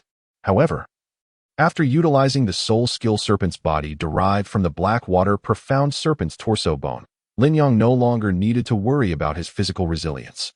As employing the hell stab would not harm himself, the right paw bone's utility had dwindled to merely augmenting the strength of his right hand, which was already stronger than his left. Thus, delivering the hell stab with his right hand would yield greater potency than with his left. However, now that he had acquired the left arm bone of the North Sea Octopus King, the external soul bone of the dark golden fearclaw bear had become utterly valueless to Lin Yang. There was no need to enhance skeletal hardness nor strength, leaving its only remaining use as a mere embellishment. While on his way, Lin Yang called Old Kai and Yuan and Yihui to inform them that his dealings with the Tang sect had concluded and that he was on his way back. There was no need for him to make a special trip to Old Kai's, so he returned directly to his dormitory. Upon entering, he noticed the lights were still on, and, the moment he stepped through the door, he caught Yuan and Yihui watching him with a wary gaze. Seeing that it was Lin Yang, Yuan and Yihui let out a sigh of relief and inquired, "Why didn't you knock?" "I forgot," Lin Yang replied, slightly embarrassed. As he closed the door, walked in, and sat on his bed. "I made a transaction with the higher-ups of the Tang sect and acquired 2 soul bones. We shall each have 1. Yuan and Yihui, perplexed, asked, "Since it was provided by the Tang sect, shouldn't they be of different positions? Or did you not integrate the soul bone's designated position?" Lin Yang smiled and said, 1 fragment of the left arm bone and 1 fragment of the right arm bone. We shall each possess 1. "I do not want it." Yuan and Yihui shook his head, outright refusing Lin Yang. Chapter 33. The Heart's Yearning and Broken Red.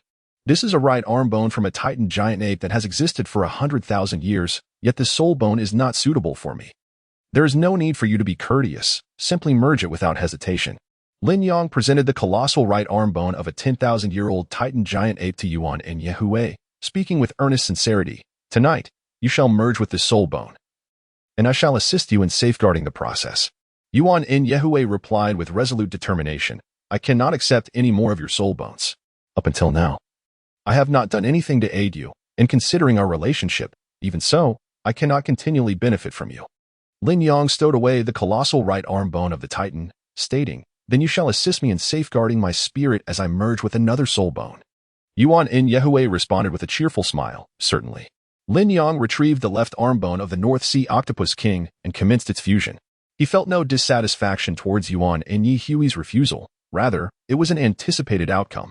However, 3 days later, when Tamin delivered the Heartbreak Red, Yuan and Yihui would find herself unable to escape from Lin Yang's grasp. In Lin Yang's perspective, he could not bring himself to obtain the Heartbreak Red for Yuan and Yihui, but the soul skill, the celestial fox mark, from the soul bone in his head could deftly assist him in deceiving himself, thereby achieving the effect of misleading the Heartbreak Red as the most potent celestial herb. Consuming the Heartbreak Red would significantly enhance one's cultivation or serve as a life-saving remedy. Indeed, Yuan and Yihui might even start to trust Lin Yang unreservedly due to his act of obtaining the Heartbreak Red. On the following morning, as dawn broke, Lin Yang successfully refined the 160,000-year-old left arm bone of the North Sea Octopus King, elevating his soul power level from 46 to 47. As they stepped out of their dormitory to attend class, Lu Zhengyu and his companions were taken aback upon seeing Lin Yang, exclaiming, "Aren't you supposed to be in Tiando City?" Lin Yang explained, "I was sent back after completing the task ahead of schedule." It was too late last night to inform you all. Lu Jingyu gasped in astonishment. You finished that task? Indeed, Lin Yang chuckled. The rewards have already been integrated. But I was only responsible for the purification. They need to find someone else for the soul forging. Impressive, Lu Jingyu remarked, giving a thumbs up. Deeply admiring Lin Yang for accomplishing such an extraordinary task, surely, he must possess an innate talent for forging. Luo Guixing sighed. You return to accompany your sister-in-law first, ultimately. It seems the bond between brothers has grown distant. Yuan In Yehue lowered her head shyly, and Lin Yang playfully chided Luo Guixing, hurry along, off to class. The five of them made their way to the Shrek building, with Yuan In Yehue and Li Jiangyu heading to the second year, while Lin Yang, Luo Guixing, and Su Yuqing went to the first year. Later, Lin Yang took some time to forge spirit alloy single-word battle armors for Li Jiangyu and Yuan In Yehue, entrusting them to Li Jiangyu for gradual production. Additionally, he crafted right gauntlets of spirit alloy single-word battle armor for Wu Sideo, Zhang Yiran, Luo Guixing, Su Yuqing, and Yang Nianxia, leaving the design and production tasks for them to figure out on their own. 3 days later, during the lunch break, Guo Xiaoxiu hurriedly handed Lin Yang a storage soul guide ring at the entrance of the first-year classroom before quickly departing, appearing somewhat flustered. Before leaving, Guo Xiaoxiu advised Lin Yang that if he couldn't remove it, he could exchange it for another, but if he did manage to take it off, he should remember to send the stone to the Tang sect. With many people around, he refrained from mentioning it was an elixir, yet his meaning was unmistakable. Luo Guixing inquired, who was that just now? Lin Yang remarked, the master of the Tamin Dual Soul Hall is Guo Xiaoxiu. Ah? Luo Guixing exclaimed, his eyes widening. The master of the Dual Soul Hall of Tamin must be a red-tier combatant, a 4-character battle armor master, correct? Indeed, Lin Yang replied. You all go ahead and have your meal. I have matters to attend to, so I shall not accompany you. Lin Yang's eyes shimmered with silver-white specks as he sensed the location of Yuan In Yihui through his mental energy and hurriedly made his way there. Yuan In Yihui was accompanied by a girl with long pink hair, by Han Ing, a second-year design committee member, tall and strikingly beautiful. She possessed a certain maturity that distinguished her from the first-year girls. At the age of 16 or 17, she embodied the vibrant vitality of youth. Together, Bai Han Ing and Yuan In Yihui presented a delightful contrast, one exuding sweetness and charm, while the other radiated an alluring coolness. Class monitor. Your boyfriend is here to see you, Bai Han Ing pouted, displaying a hint of displeasure, not due to Lin Yang's presence with Yuan In Yihui, but rather because of Yuan In Yihui's association with Lin Yang. Lin Yang greeted the young woman with a smile before turning her attention to Yuan In Yihui, saying, There is something I need to discuss with you. Let us return to the dormitory. Yuan In Yihui glanced at Bai Hanying and, feeling a bit embarrassed, replied, Bai Hanying, I will have to excuse myself from dinner with you. Bai Hanying's words, once you have a boyfriend, you forget your sisters, resonated with both Lin Yang and Yuan In Yihui, reminiscent of what Luo Guixing had said earlier. With a smile, Yuan In Yihui responded and followed Lin Yang as they departed, curious about the matter at hand. Is it something so significant that it cannot be discussed in front of others? She inquired during their walk. Lin Yang chuckled. Of course, it is a momentous occasion. Yuan In Yihui, appearing somewhat perplexed, nodded and playfully remarked, Could it be that you found yourself another girlfriend? The silvery glimmers in Lin Yang's eyes faded, merging into his vast sea of consciousness. He turned to gaze at Yuan In Yihui and, with utmost sincerity, declared, I shall love only you. Yuan In Yihui instantly blushed, bashfully replying, I wonder to whom else you have uttered such words. Upon returning to their dormitory, Yuan In Yihui inquired, What is it that requires you to be so earnest? Lin Yang inquired, Do you remember the task I accepted at the Tang sect 3 days ago? Yuan In Yihui replied, Indeed, I recall. You even earned 2 soul bones. Has something gone awry? Lin Yang responded, the payment was still one short. From the storage soul guide ring on his right hand, Lin Yang retrieved a flower, which had grown atop a stone and placed it delicately on the table. The flower appeared rather ordinary, a white blossom about the size of a palm, reminiscent of a peony, devoid of foliage.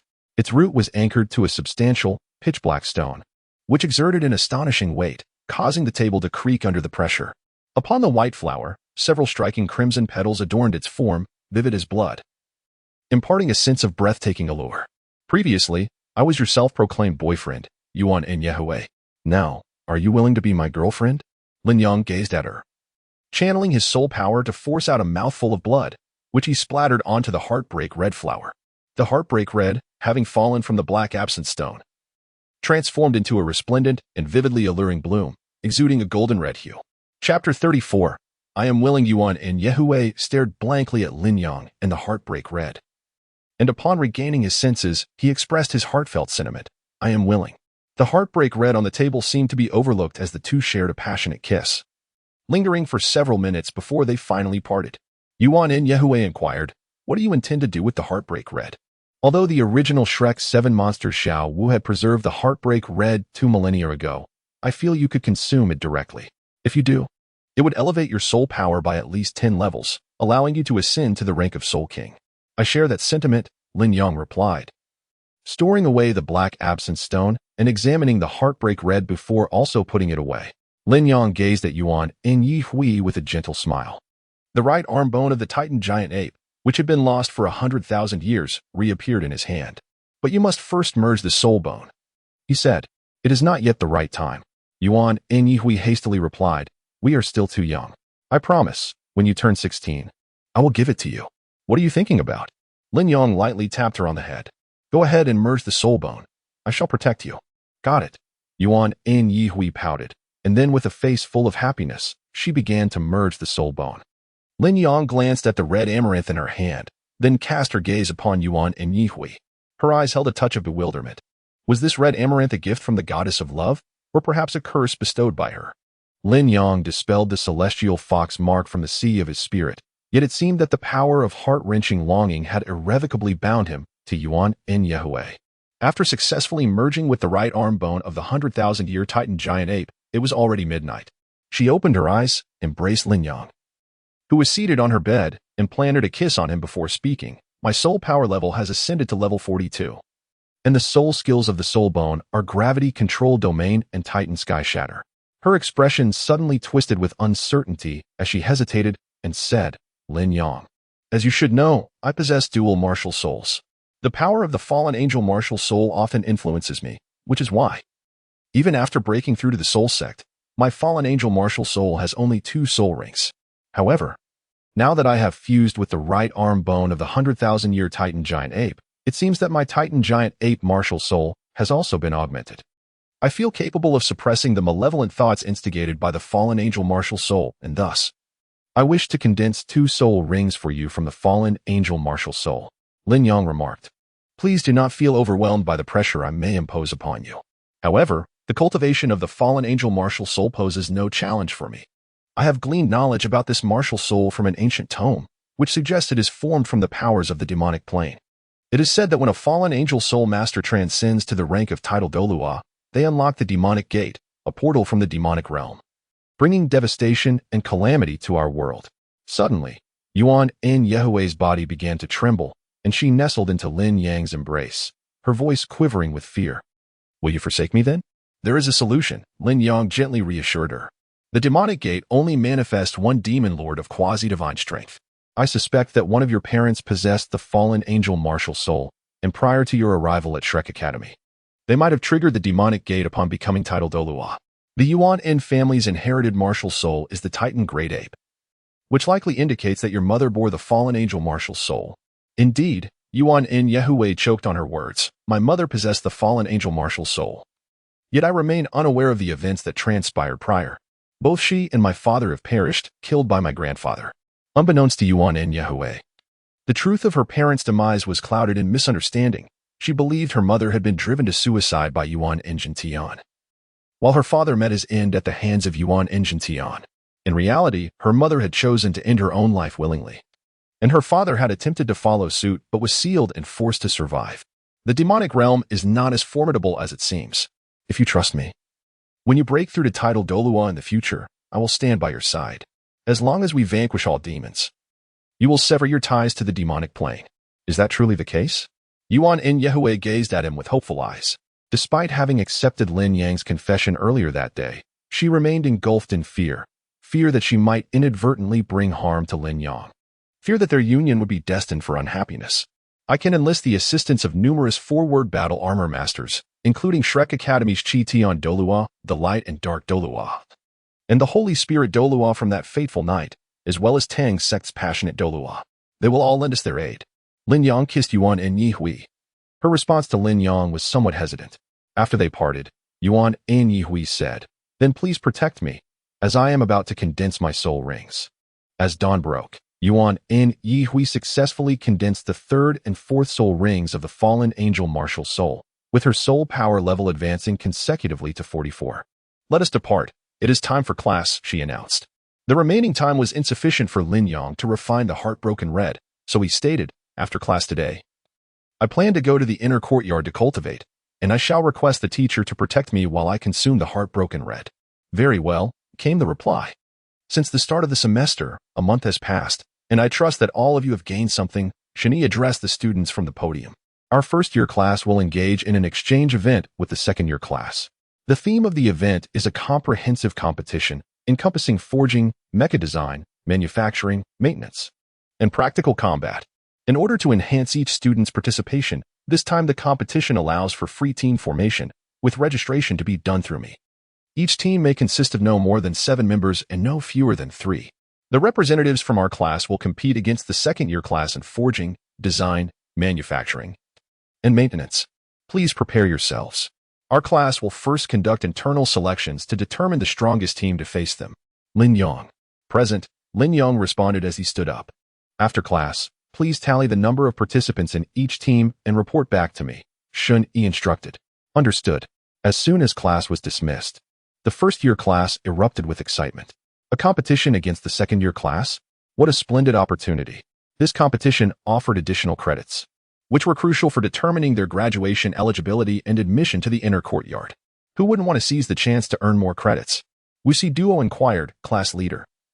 "What should we do? Figure it out among yourselves." "Wuxi Duo, please assist me in counting the team members," Lin Yang replied. "I have some matters to attend to over the next couple of days, so you will need to manage the competition on your own. As for the forging contest, let Tang Wu Lin participate." Previously, the compensation of 100,000 contribution points from Tang Wu Lin was given to Lin Yang the following day, reportedly provided by the Red Dragon Douluo Continent. Lin Yang intended to retreat to the inner courtyard to consume the bittersweet concoction of love, simultaneously harboring no desire to vanquish Yuan and Yihui. Instead, he resolved to let his esteemed classmates succumb to Yuan and Yihui's prowess. In Chapter 35, as Yixinglan and Su Lizzie engaged in conversation, Lin Yang mysteriously presented a small box to Yang Yinxia, adorned with intricate soul-guiding formations that concealed the essence within. Lin Yang remarked, "Return to your dormitory and find a secluded spot to open it. The contents within should prove quite beneficial to you." "Understood." Yang Yinxia replied with a simple smile, tucking the wooden box away. Yang Yinxia's talent was commendable as well, although it did not quite measure up to that of Luo Guixing and Su Yuqing. Should the Dark Golden Bear martial spirit undergo evolution, his potential would surpass that of the two. Lin Yang presented Yang Yinxiao with the dark golden claw bone of a fearsome bear, a relic he had extracted using secret techniques just the previous night. To Lin Yang, this soul bone was tasteless yet wasteful to discard, an evident conundrum. Should Yang Yinxiao possess the dark golden claw, and if the 5 of them failed to represent their first-year class in battle, Lin Yang would need to reevaluate their worth. At that moment, Shen Yi, who had recently departed, returned, accompanied by 2 others who entered the classroom with her. "Everyone, please quiet down," Shen Yi commanded in a deep voice. The class swiftly settled into silence, all eyes fixed on her. "We are welcoming 2 new transfer students to our class. Allow me to introduce them. This is Yixinglan, a powerful assault-type soul master, and the other is Su Lizzie, a food-type weapon master. Let us extend a warm welcome." A smattering of applause erupted, accompanied by murmurs of discontent. When did Shrek Academy become so lenient? It's truly bizarre to allow transfer students. Su Lizzie was rotund, resembling a large meatball, towering over 1.80 m with a waist nearly matching that. He bore a cherubic smile on his round face. Yixinglan, on the other hand, stood over 1.60 m with a slender frame and particularly striking long legs. Her beauty rivaled only that of Su Xiaoyan and Wu Sidwa in the first year, with Zhang Yiran slightly trailing behind, instantly capturing the attention of numerous male students. "Please take the seats at the back, as you are transfer students. We are about to engage in a competition against the second year, and you are welcome to join a team and participate. I hope you can integrate into the class swiftly," Shen Yi instructed before departing. The gaze of the class shifted to Yixinglan and Su Lizzie, with far more attention directed towards Yixinglan. Luo Guixing was the first to approach, Smiling as he addressed Yu Xinglan, "Hello, I am Luo Guixing. May I inquire about your current cultivation level?" Yu Xinglan merely cast him a glance before striding toward the back of the classroom, disregarding him entirely. Laughter erupted from the front of the room, with Lin Yang's laughter ringing the loudest. Luo Guixing was taken aback. He prided himself on his handsome appearance and gentle smile, bolstered by his status on the young talent list, often viewing himself with high esteem. Yet, this newcomer, Yu Xinglan, offered him no courtesy, displaying a distinctly cold demeanor. The first-year students' gazes followed Yu Xinglan as she moved backward, except for Tang Wulin, who approached Su Lizzie, patting his shoulder and cheerfully saying, "Now we are classmates. Join our team. I truly need you." Su Lizzie gestured for silence. "Could you lower your voice? It might embarrass her." His statement, given his size, elicited laughter from Guyu nearby. Yu Xinglan's dismissal of Luo Guixing's advances deterred most students from approaching her. Luo Guixing, being a notable figure on the young talent list and a control-type soul master, held a position within the first year just below Lin Yang, the class president, and Wu Sidua, the vice president. Even Zheng Yiran, the other vice president, seemed to hold less prestige than Luo Guixing. While Tang Wulin and Guyu were formidable in their own right, having once bested Luo Guixing and Yang Ningxia's team, the negative relations with Lin Yang and others led the majority to shun them. Tang Wulin boldly approached Yu Xinglan, exclaiming, "Long time no see." At this moment, all eyes were upon them, and the classroom fell into a hushed silence, allowing every word to be clearly heard. Yu Xinglan shot him a glance, her brow furrowing slightly. "Who asked you to bring Lizzie along with you? I have yet to settle the score with you for that." Lin Yang's eyes flickered. Devoid of the presence of Yuan and Yehue, Le Jingyu, and Xie, had Tang Wulin summoned Su Lizzie, leading the four of them to storm the tower? What of it? Guyu's cold voice interjected from the side. Yu Xinglan snorted softly, yet remained silent. Tang Wulin, however, maintained a beaming smile, addressing Yu Xinglan, "Join our team." "One to you?" This time, the competition requires a minimum of 3 members to form a team, and with only you and Lizzie, you cannot compete. "Then I shan't participate." Yu Xinglan cast a disdainful glance his way, retorting, "I refuse to team up with perverse companions." Having gleaned some insights within the inner courtyard, she turned to Su Lizzie. Commanding, "Come with me." Su Lizzie, taken aback, hastily clarified, "Sister Xinglan, what Xie did has no connection to Tang Wulin and the others. And he has already been expelled." A murmur of surprise swept through the classroom. "Xie, who was alongside Tang Wulin, has been expelled?" Su Yuqing, with a stern countenance, rose, silencing the room. "Your statement is rather inaccurate, Su Lizzie." When Xie aired, Tang Wulin was poised to use his influence to shield him. But lacking sufficient backing led to his teacher's imprisonment and his master's confinement. Su Yuqing scoffed. "He and Xie are birds of a feather." A flicker of anger crossed Tang Wulin's eyes as he replied, "Su Yuqing, what business is this of yours?" Luo Guixing then rose, stating, "And what about Xie's affair with Lin Yang? What concern is it to you?" At that moment, Yang Ningxia joined them, while Musaida and Zhang Yiran also stood up, prompting the uninterested students in the classroom to hastily take their seats. The 5 prodigious members of the genius list surrounded Lin Yang, standing in confrontation with Tang Wulin and Guyu. Su Lizzie and Yu Xinglan positioned themselves between them, while the blue-haired girl anxiously stood up, taking her place behind Guyu. "Silence!" Lin Yang commanded. "Those who need to register, go to Musaida. If there is nothing else, class is dismissed." Yu Xinglan looked at Lin Yang, insisting, first, let him apologize to Su Lizzie. Everyone was taken aback, perplexed by Yu Xinglan's words, including Su Yuqing. He exchanged a bewildered glance with Luo Guixing, uncertain, for he believed he had neither cursed nor insulted anyone just moments ago. Lin Yang couldn't help but chuckle at Yu Xinglan's unreasonable antics.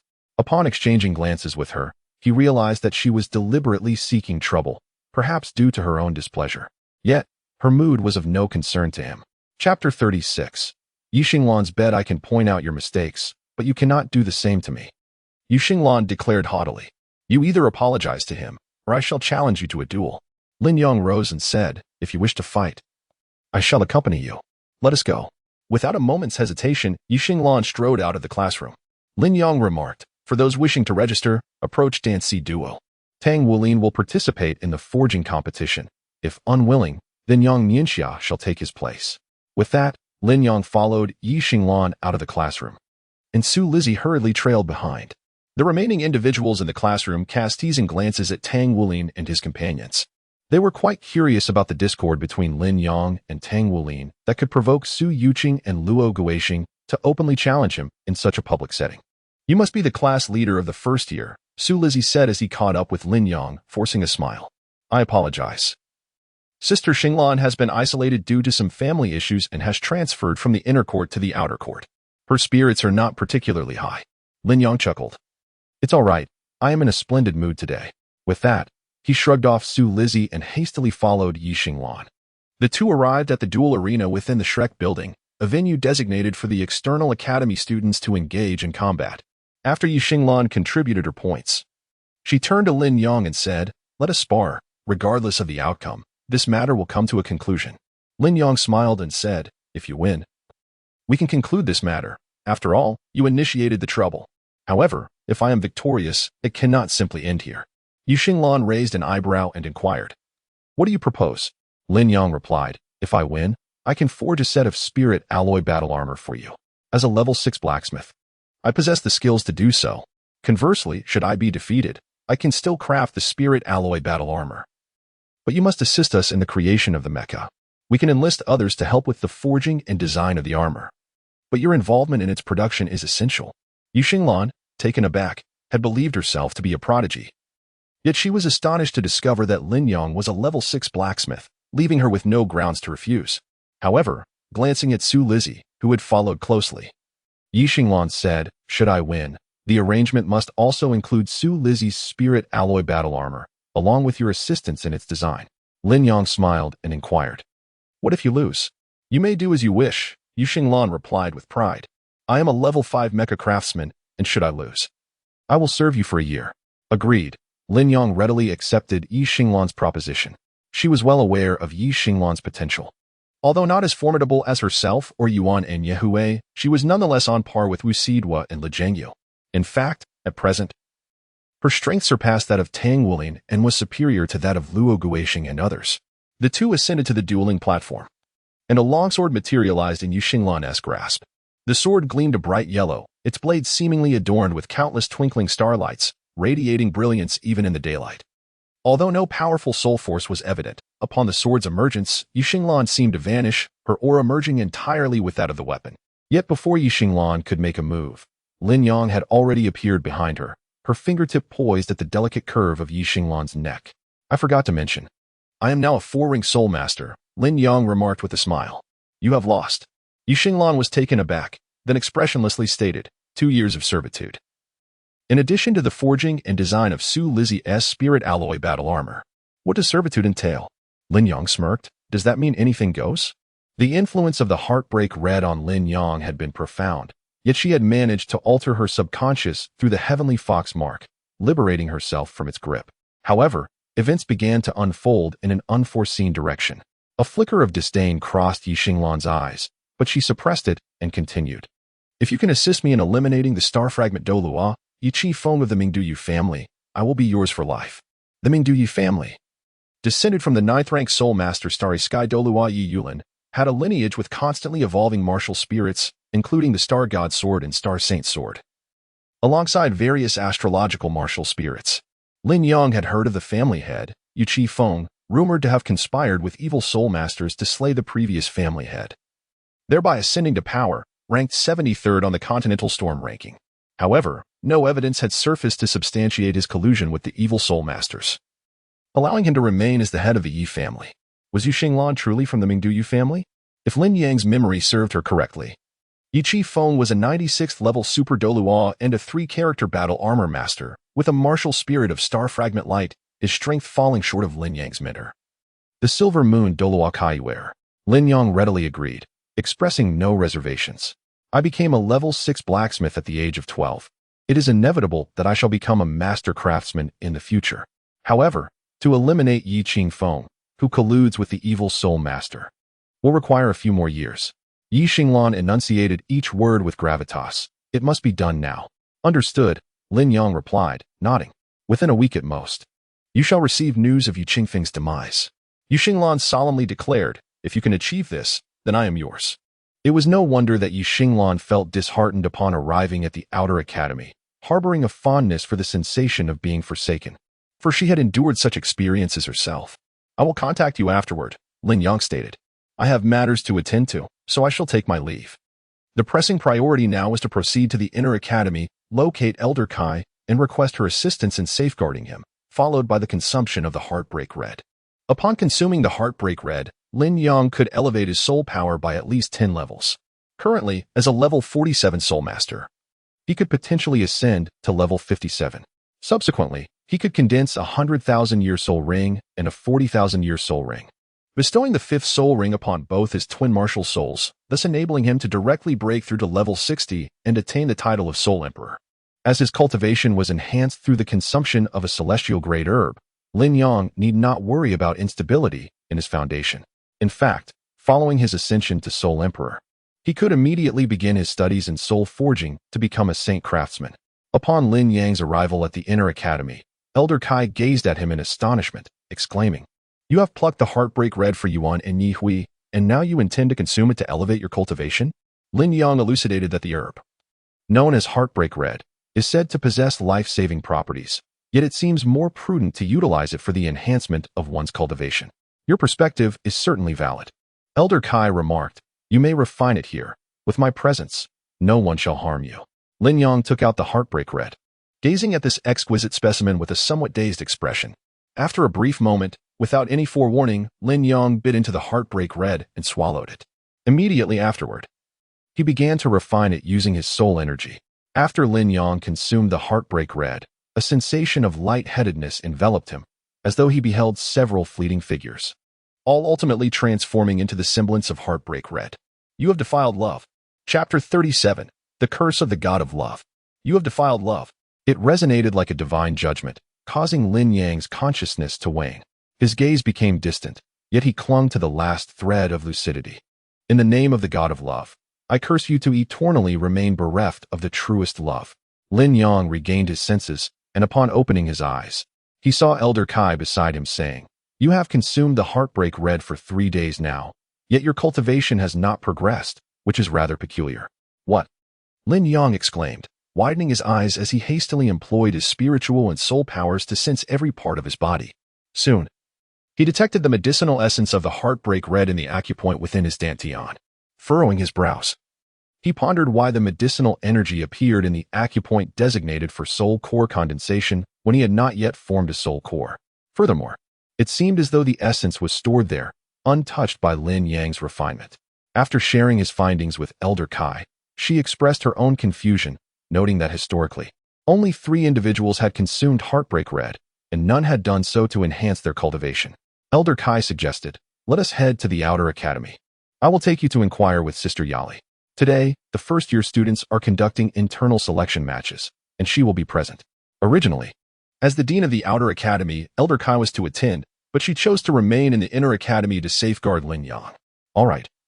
Lin Yang nodded and followed Elder Kai to the outer academy. Upon their arrival at the sparring arena, they found that only the final match of the first-year internal selection remained.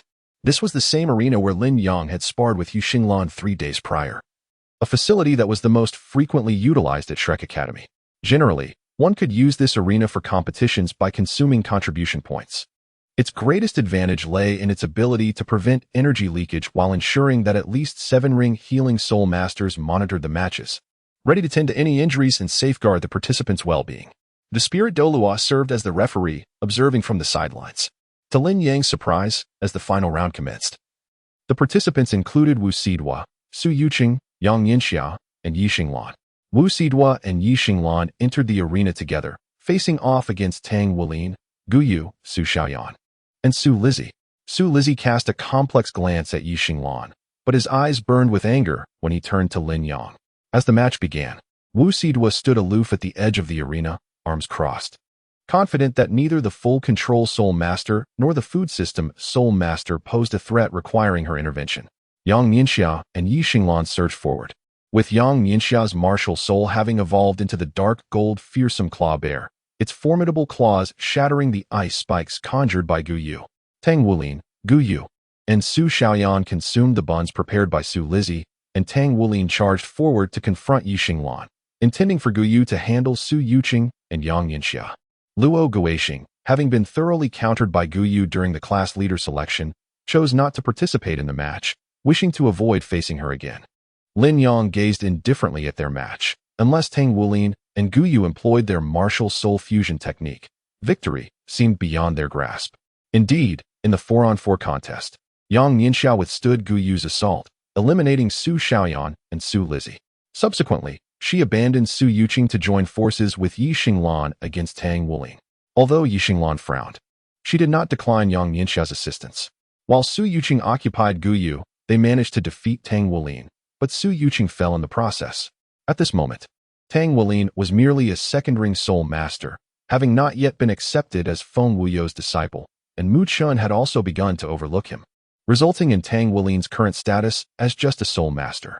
Guyu cast a blank stare at them before departing from the arena. Tang Wulin's defeat left her aware that she alone could not contend with 3 opponents. Guyu's strength had always been evident.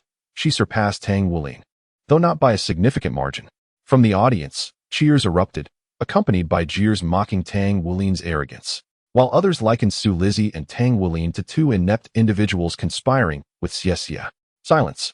The Holy Spirit Douluo frowned, perplexed as to how this matter had come to the attention of other students.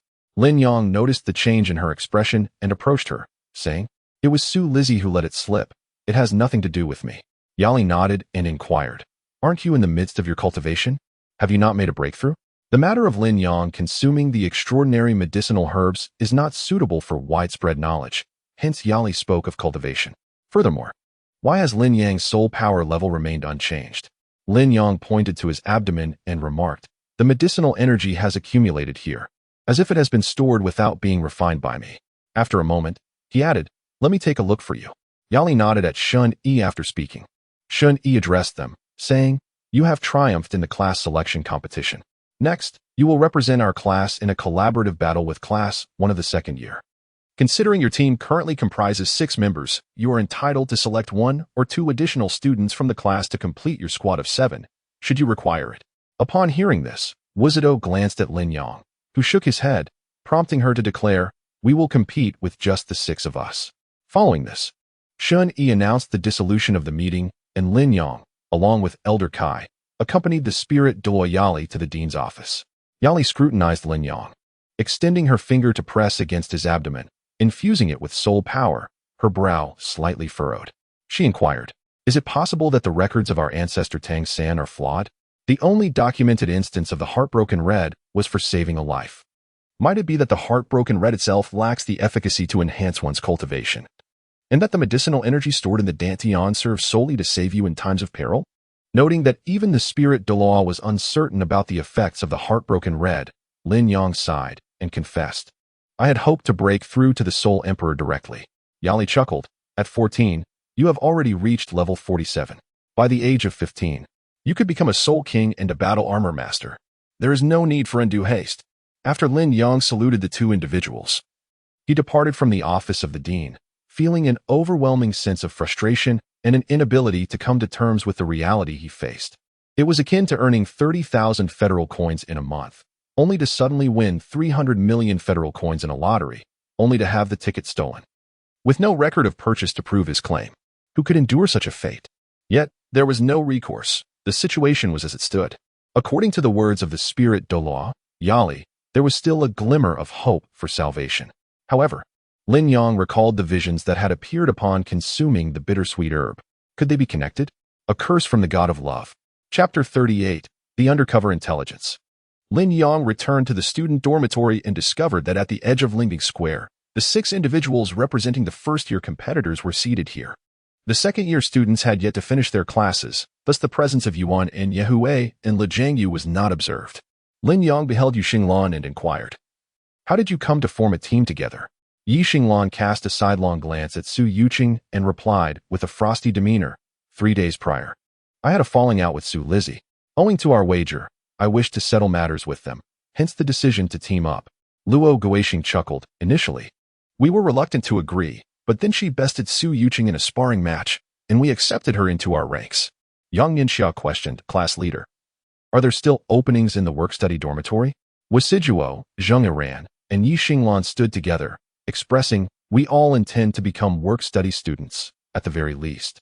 It would be more convenient for us to be in close proximity while crafting battle armor and the like. Lin Yang remarked. Just apply directly. It's quite easy to pass. Luo Guixing and Su Yuqing headed to the Mecha Manufacturing Association for their studies, while the other four returned to the Shrek building, aspiring to become work-study students. Upon returning to her dormitory, Lin Yang retrieved a golden communications soul guide, which featured but a single button. She pressed it. Is there something you wish to convey? Came the voice of Qian Gu Dongfeng from within the device. There is no one else here. Feel free to speak your mind. Lin Yang said, I wish to request your assistance in eliminating a certain individual, the star-shattering Douluo Qingfeng. Provide me with a rationale, as well as the cost of this endeavor. Or rather, the value that you require me to demonstrate. Lin Yang stated without hesitation, the Tang sect is preparing to initiate research on source fusion. The information is accurate. The Red Dragon Douluo and the Blazing Dragon Douluo from Shrek Academy are also imprisoned in the Sea God Pavilion due to my actions. Although it may not be sufficient, I am willing to intervene. Qian Gu Dongfeng replied, next time you require my assistance, you must present more significant intelligence. After hanging up the phone, Lin Yang chuckled softly and put away the blue communication soul guide. More than half an hour later, Yuan In Yehue returned to the dormitory and found Lin Yang with an expression of feigned distress, arms wide open. She approached and embraced Lin Yang, laughing, What's wrong? You seem so upset. Lin Yang sighed softly and informed Yuan In Yehue about the ineffectiveness of the Xiangxi Duanshanghong in enhancing her soul power. Yehue appeared quite astonished and began to console Lin Yang. Having even a single opportunity for salvation is commendable. After all, you can become a soul king at the age of 15, perfectly positioned to become a one-word battle armor master, she remarked with a smile. If you were to become a soul emperor now, there would be no one to assist you in designing and crafting your two-word battle armor. Before long, the work-study dormitory welcomed 5 new residents, bringing the total number of students to an unprecedented 13. Yang Yinxiao moved into Lin Yang's former room, becoming roommates with Luo Guixing, Su Yuqing, and Li Jingyu. Meanwhile, Wisadeo, Zheng Yiran, and Yu Xinglan formed a new dormitory together. Additionally, Su Lizzie also joined the work-study students, becoming roommates with Tang Wuli. Less than 2 days after the internal selection competition concluded, Lin Yang received the news that the fragmented star Douluo Qingfeng had fallen into a state of madness during his cultivation, ultimately leading to his self-immolation in a blaze of soul power, resulting in a death without a complete body, akin to a death without witnesses. Within the confines of a room on the 4th floor of the Shrek Hotel, Yi Xinglan, wrapped in a towel, shot an angry glare at Lin Yang and said, Remember what you promised. If I show you my body, you can only touch and brush against it. I will assist you with my hands, feet, and mouth. To which Lin Yang teasingly replied, as long as it doesn't involve hitting or scolding, I'm fine with that.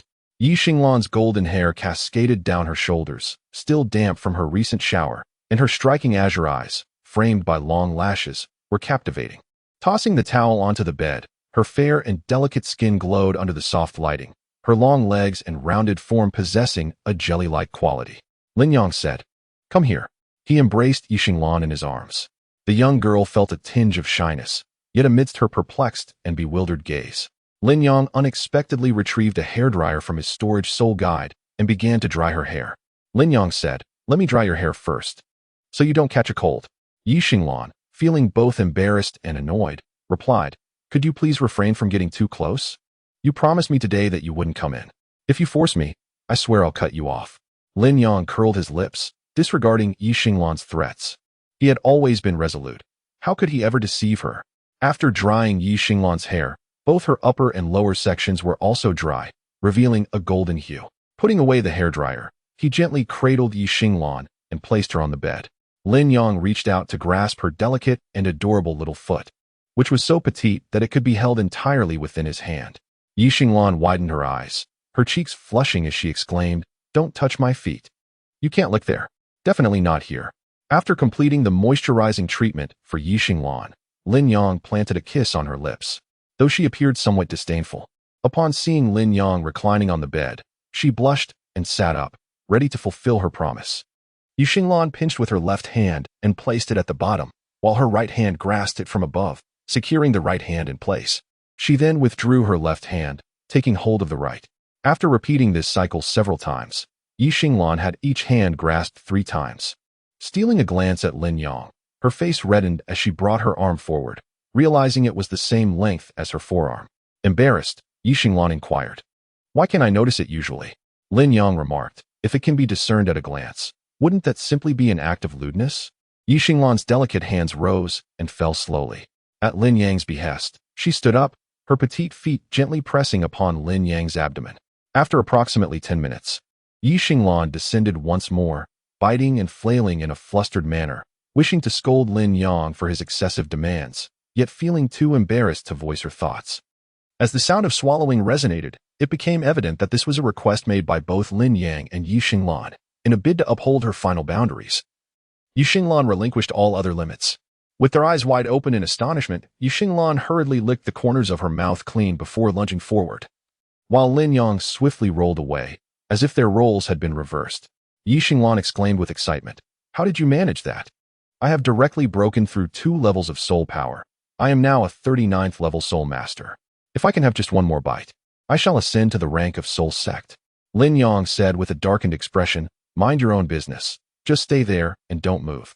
At this moment, a tenth of the heart-wrenching power of the crimson medicine, originating from Lin Yang's lower dantian, was directly siphoned away, entirely absorbed by Yixinglan. With a surge of excitement, Yixinglan proclaimed, "I promise you, I will gladly accept all of it. Just assist me in breaking through to the soul sect first." Lin Yang's evasive steps came to a halt as he inquired, "What about the back?" Yixinglan's face flushed crimson, and she mounted him, exclaiming, "Impossible. I would perish back there." Chapter 39. The Eternal Starlight Unicorn Spirit. At this moment, Yixinglan found herself atop Lin Yang, or rather, positioned outside of him, resting upon an external organ that measured 25 centimeters. Due to the nature of the Xuanche's physique, it was sturdier than the handle of Lin Yang's forging hammer, and she was perched upon it. If Lin Yang represented the Tai, then Yixinglan sat upon the, while he remained standing.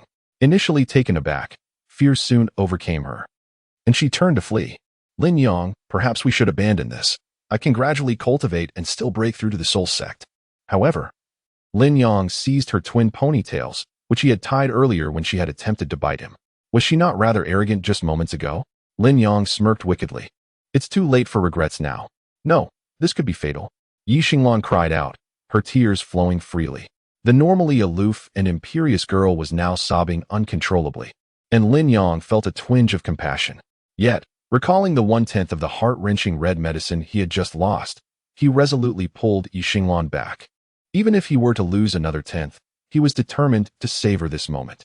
With tears and snot streaming down her face, Yixinglan wept, while Lin Yang tugged at her ponytails, removing one from his grasp. "If it becomes unbearable, I can pause, but you must obey." With the overwhelming sensation dissipating, Yixinglan sighed in relief and leaned in to bite Lin Yang, only to be thwarted by the grip on her hair, preventing her from doing so. Lin Yang instructed, "Sit properly on the bed and hand me the Star God sword." Yixinglan obediently complied, not daring to resist.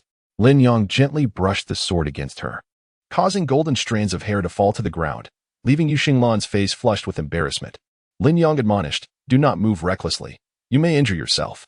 "Oh." Yixinglan trembled in fear, and Lin Yang found it inconvenient to continue, leaving one side bald and the other side thick with hair. With a soft whimper, Yixinglan's cheeks flushed a deep crimson as she wrapped her arms around Lin Yang's neck, positioning herself entirely in his lap. Yixinglan gazed blankly at Lin Yang. Momentarily dazed, she dipped her finger into a substance and tasted it, frowning with frustration. "Why hasn't my cultivation improved this time?" "I'm not entirely certain," Lin Yang replied, perceiving the medicinal energy within his acupoints. It appeared that the energy had not dissipated this time. Perhaps a person could only absorb it once? Viewed from that perspective, it might not be such a dire piece of news after all. He need not drain Yixinglan completely, as he was concerned about her well-being. Yixinglan pouted in irritation, and Lin Yang cradled her in his arms, saying, "All right, at the first level of soul power, you'll be able to break through in due time. Your physical strength and mental fortitude have both improved.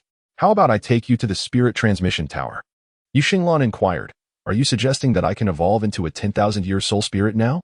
3 years prior, in Tianhai City, Yixinglan had confronted Tang Wuli, at which time her soul ring configuration consisted of 2 yellow rings.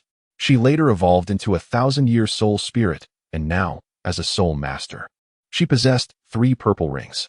Should she evolve into a 10,000-year soul spirit, Upon her subsequent breakthrough to Soul Sect, she would then be able to acquire 4 10,000-year rings. Do you think that energy only augments your soul power? Lin Yang remarked, somewhat enviously.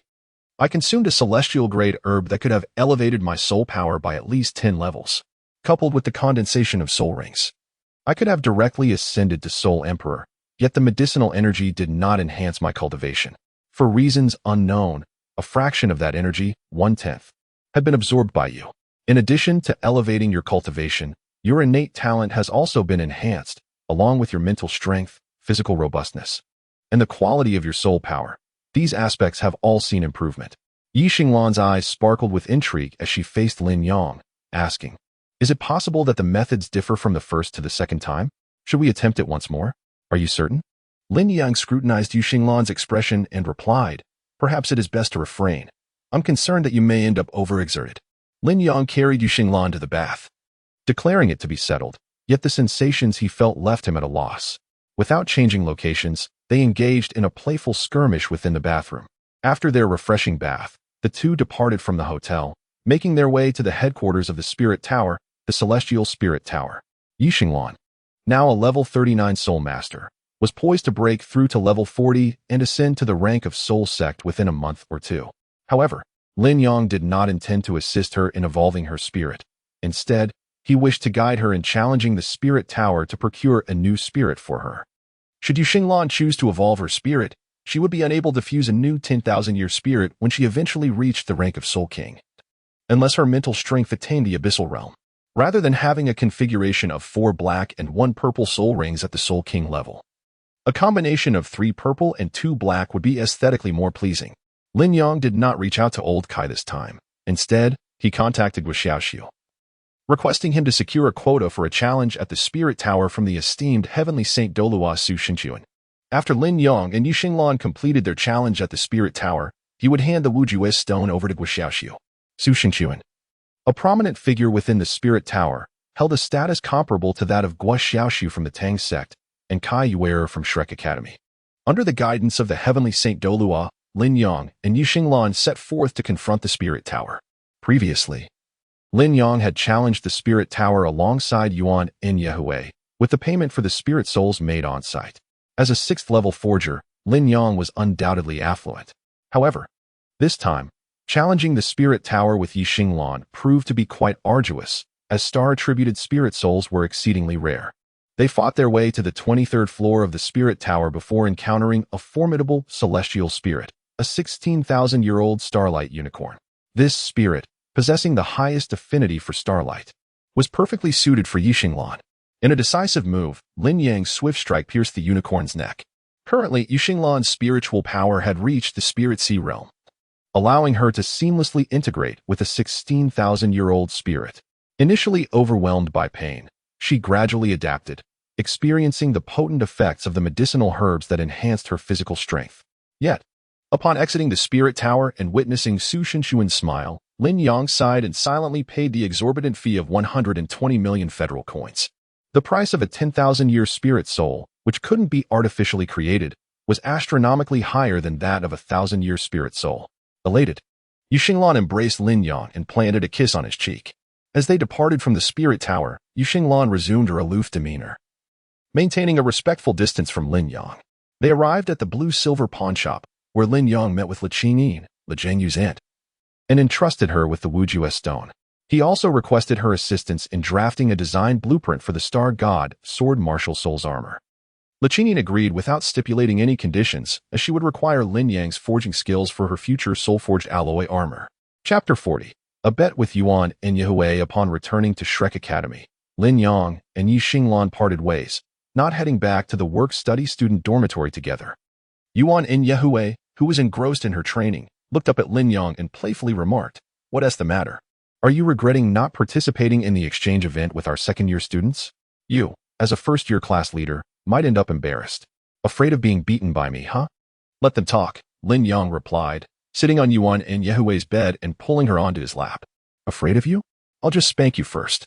A few minutes later, Yuan and Yehui found herself kneeling on the bed, adopting a position reminiscent of a cute little girl, unable to sit comfortably due to a sore bottom. With a haughty expression, she declared, You don't really think that in the upcoming exchange event, your first-year class stands a chance against a second year's, do you? Lin Yang calculated that in the forging competition, Tang Wulin was willing to participate. Upon learning that the forging committee member from the first year was not competing, the second-year students sent a new classmate to participate, thus preventing the forging committee member from taking the stage. It was anticipated that Tang Wulin would triumph over Mu Shi. In the design competition, Zhang Yiran faced by He Ning, and it was certain that Zhang Yiran would lose, given the considerable gap between a peak third year and a peak fourth year. In the manufacturing competition, the manufacturing committee was still led by Luo Guixing, while Yi Xinglan showed little interest. The manufacturing committee from the second year was not Lu Jingyu, but rather Yi Xingma. The absence of two fifth-level mecha manufacturers meant that fourth-level Yi Xingma would undoubtedly surpass the peak third-level Luo Guixing. In the repair competition, Wuzido faced Yuan and Yehui, with a fourth level against a fifth level, leading to a victory for Yuan and Yehui. This equated to 4 subsidiary vocational competitions, with the first year only capable of winning 1 match. However, Lin Yang was not particularly concerned about this. The remaining team battle between the first and second years did not see the second year down a member. The first year would field 6 participants, resulting in a 6-on-6 match. The competitors from the first year included Wuzido, Yi Xinglan, Yang Yinxia, Luo Guixing, Su Yuqing, and Zheng Yiran. The second year's participants were Yuan and Yehui, Lu Jingyu, Duanhu and Xiao, Yi Xingma, He Xiaoping, and Bai Hanying. The selections were finalized, with both sides representing 2 soul sects with 4 soul lords. The first year S. Wuzido and Su Yuqing faced the second year S. Yuan and Yehui and Duanhu and Xiao. Furthermore, individuals such as Yi Xinglan and Lu Jingyu, along with Yang Yinxia, were classified as exceeding the standard for soul lords. The remaining participants did not exhibit a significant disparity in strength. The average strength of the second year was, in fact, inferior to that of the first year. However, Yuan and Yehui's prowess was second only to Lin Yang among both years. With Lin Yang not participating, the outcome remained uncertain. The first year's chances rested on Wuzido, Yi Xinglan, and Yang Yinxia. Wuzido possessed the fusion technique of the spectral white tiger, while Yi Xinglan had grasped the sword intent of the star god, sword martial soul. Yang Yinxia had evolved the dark gold terror claw, bear martial soul. Nonetheless, Yuan and Yehui, as a fourth ring soul sect, had dual martial souls requiring 4 soul rings each. His fourth soul skill, the giant titan of the titan giant ape martial soul, and the fourth soul skill of the fallen angel martial soul could rival Wuzido's fusion technique of the spectral white tiger. In terms of probabilities, the second year had a slight edge, yet the first year was not without a chance of victory. Lin Yang's current prowess has rendered him uninterested in participating in such competitions. Compared to his arrival at Shrek Academy, his soul power has increased by 5 levels. Yet his combat strength has surged by at least 6 to 7 times, or even 10-fold.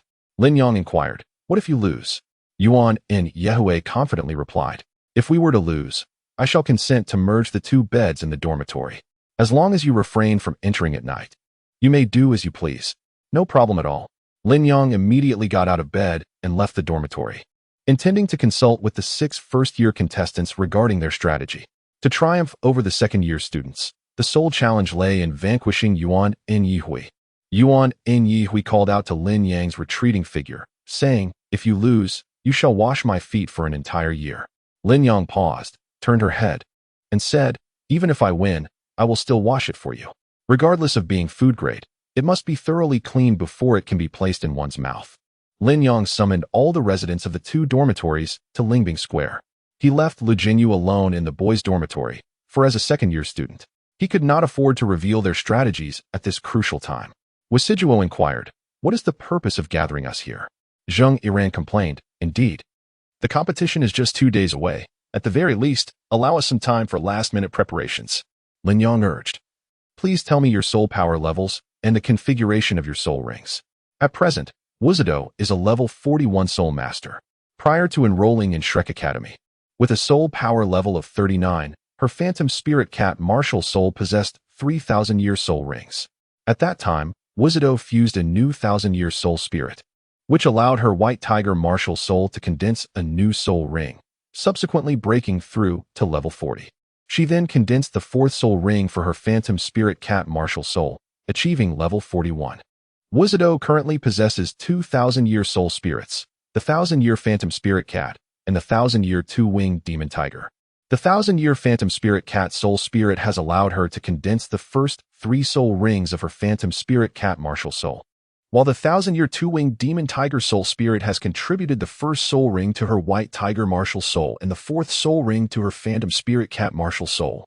The demon tiger is a remarkably unique tiger-type soul beast, stronger than ordinary tiger martial souls.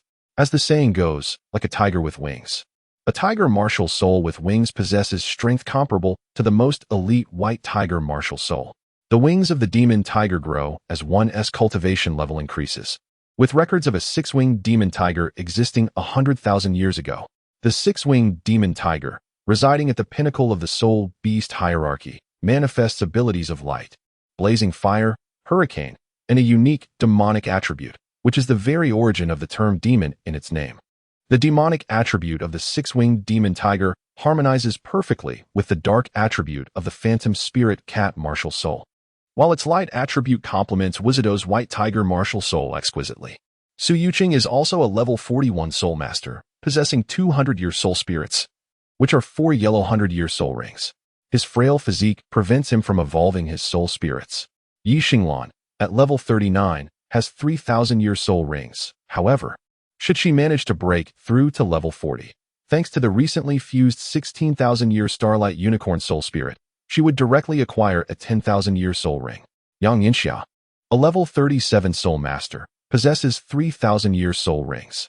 Initially, he fused with the dark golden bear soul spirit, but upon merging with the external soul bone from the right paw of the dark golden bear, his martial soul evolved into the dark golden bear, resulting in an evolution of his soul spirit as well.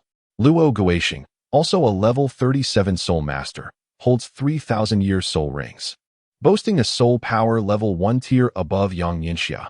Previously, Yang Yinxia was at level 36 before breaking through to level 37 after fusing with the soul bone.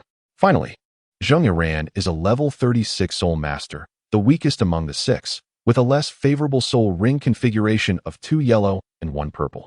However, she is a poison soul master, and her seemingly ordinary nature only serves to heighten her danger. Among the 6, Su Yuqing and Yang Yinxiao are both 14 years old, while the remaining 4 are 13. Chapter 41. A bet must invariably involve cheating. Lin Yang remarked, I have just wagered a bet with Yuan and Yehui regarding the outcome of the final group battle between the first and second years. The first year will consist of U6, while the second year comprises the class leader, Yuan and Yehui, and the vice class leader, Le Jingyu, along with the vice class leader Duanhuan Xiao, the forging committee member He Xiaoping, the manufacturing committee member Yi Xingma, and the design committee member Bai Hanying.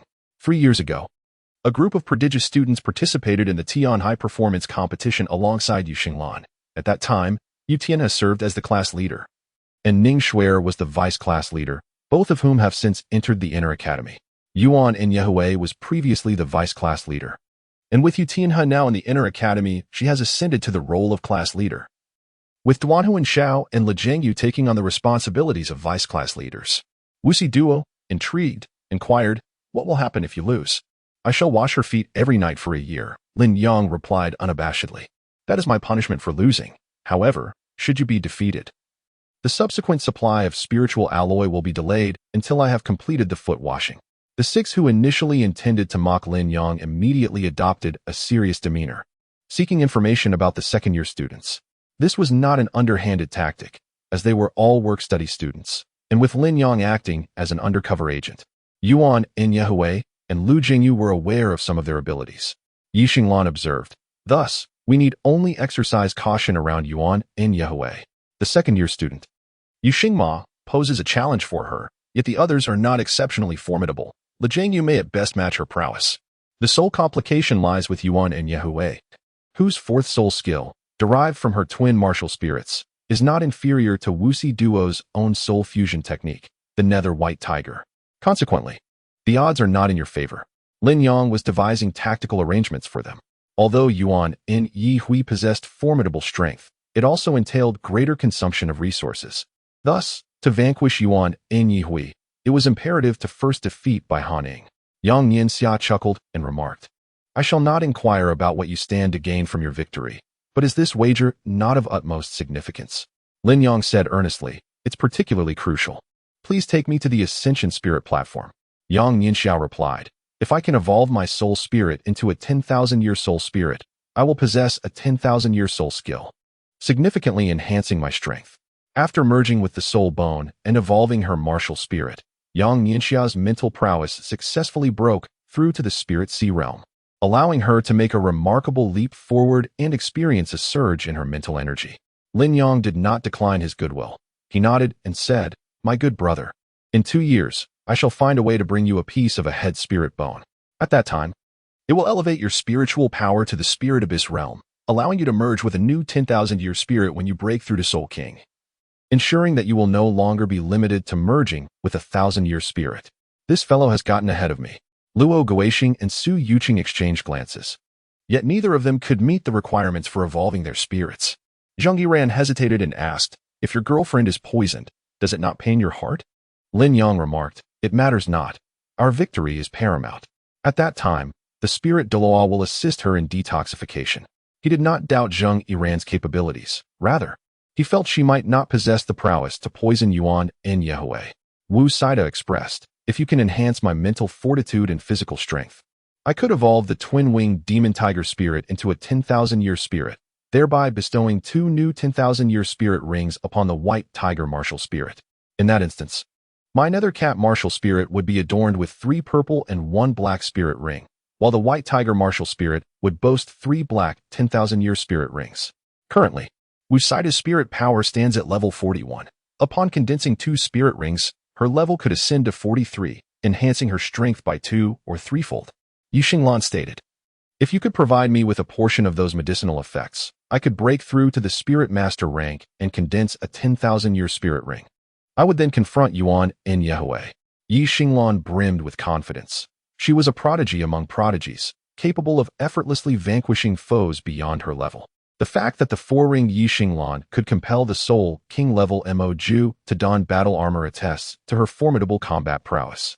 It is certain that even the 2nd-year Lu Jingyu would be no match for her now. Luo Guoxing inquired, what medicinal effects? Are they elixirs? If they have no adverse effects, we should be able to partake, correct? Lin Yang and Yixinglan's lips twitched, as they found it quite awkward to tell Luo Guoxing the truth. Lin Yang suggested, how about I purchase a soul ascension pill for you, enabling you to break through to the soul sect and condense your 4th soul ring?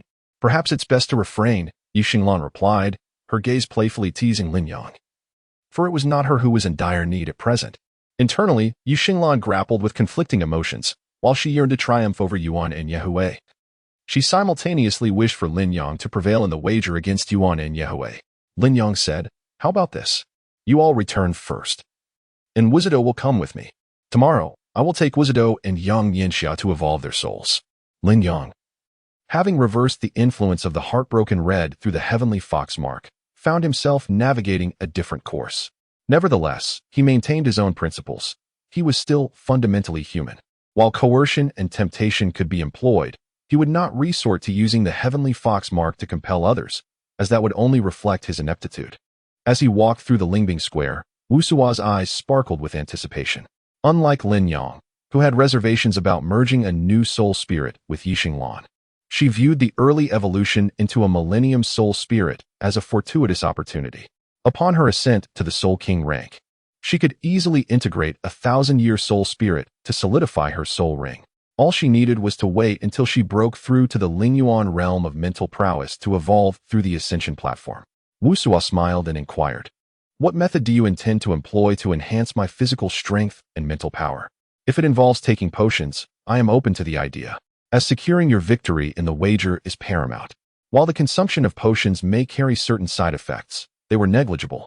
Wu Sua was merely interested in augmenting her physical strength and mental acuity, focusing more on consolidating her foundational energy. Moreover, fostering a good relationship with Lin Yang was equally vital.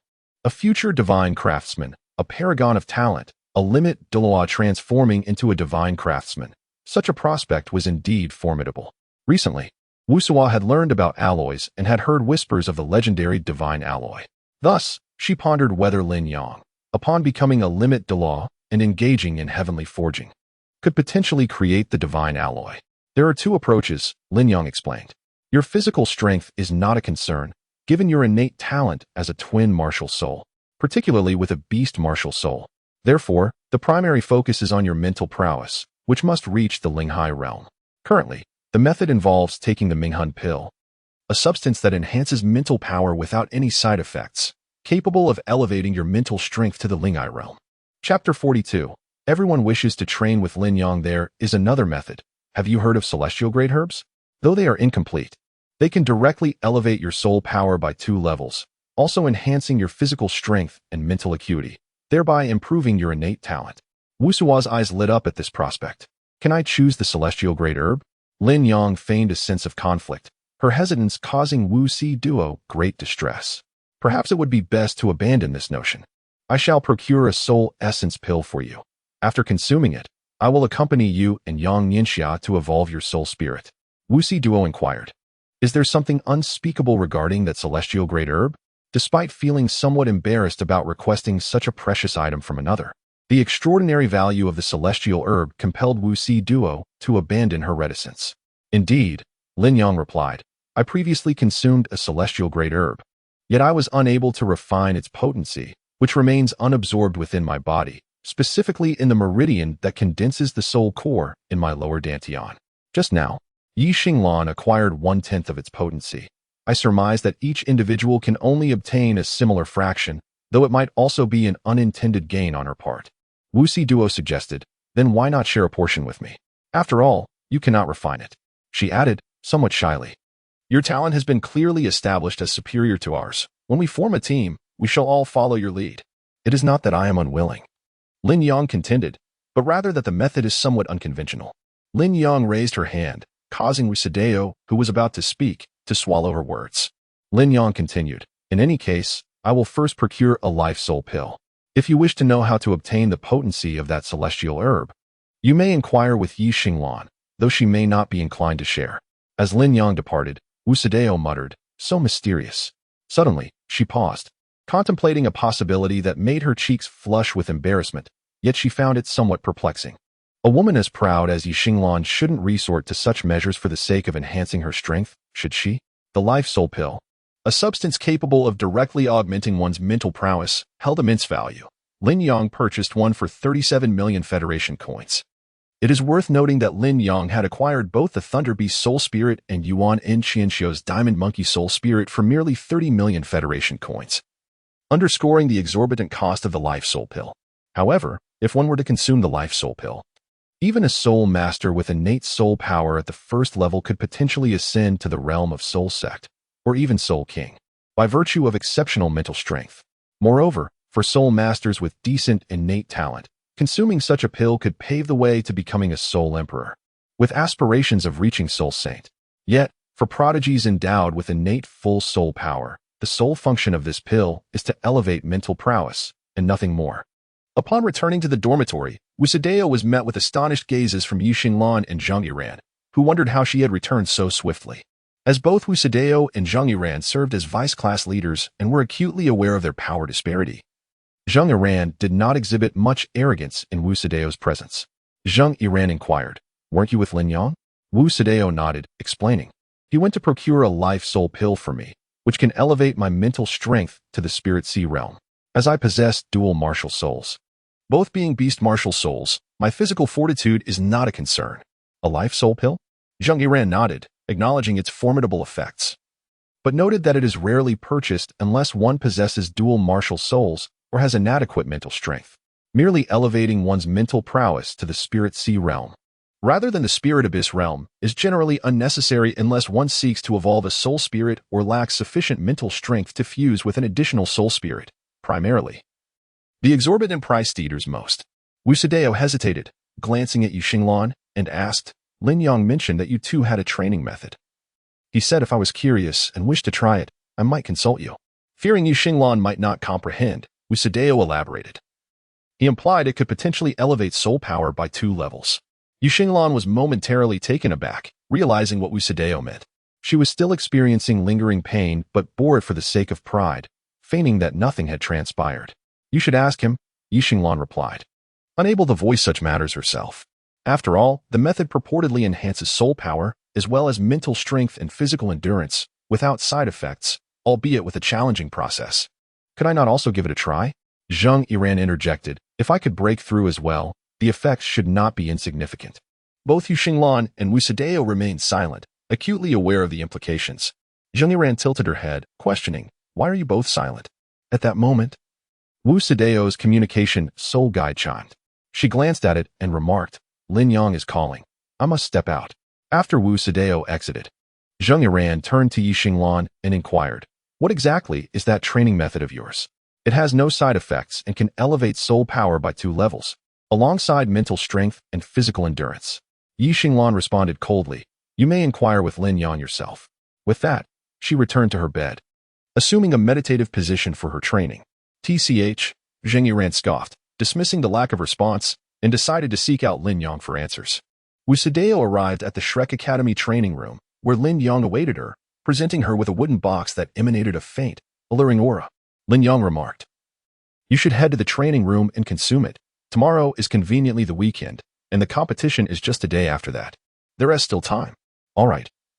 Wu Sidwa nodded, yet she refrained from mentioning the matter of the celestial grade herb. After Wu Sidwa rented the training room, Lin Yang proceeded towards the Lingbing Square.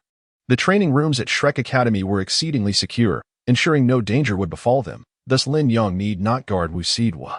Upon arriving at Lingbing Square, Lin Yang encountered Zhang Yiran, who approached him directly and inquired, Class Monitor, how did you and Yu Xinglan train together? Wu Sidwa just came in and mentioned it could enhance soul power, mental acuity, and physical strength. Could you assist me? Let us train together, and afterward, you can give me a soul essence pill, allowing me to evolve my soul spirit as well. Zhang Yiran had a commendable plan. By elevating her physical strength and mental acuity, she could reach the Spirit Sea realm, subsequently evolving her 2 soul spirits. The configuration of her soul rings could transform into 2 purple and 1 black. Are you referring to the celestial grade herb? Lin Yang replied, I consumed a celestial grade herb.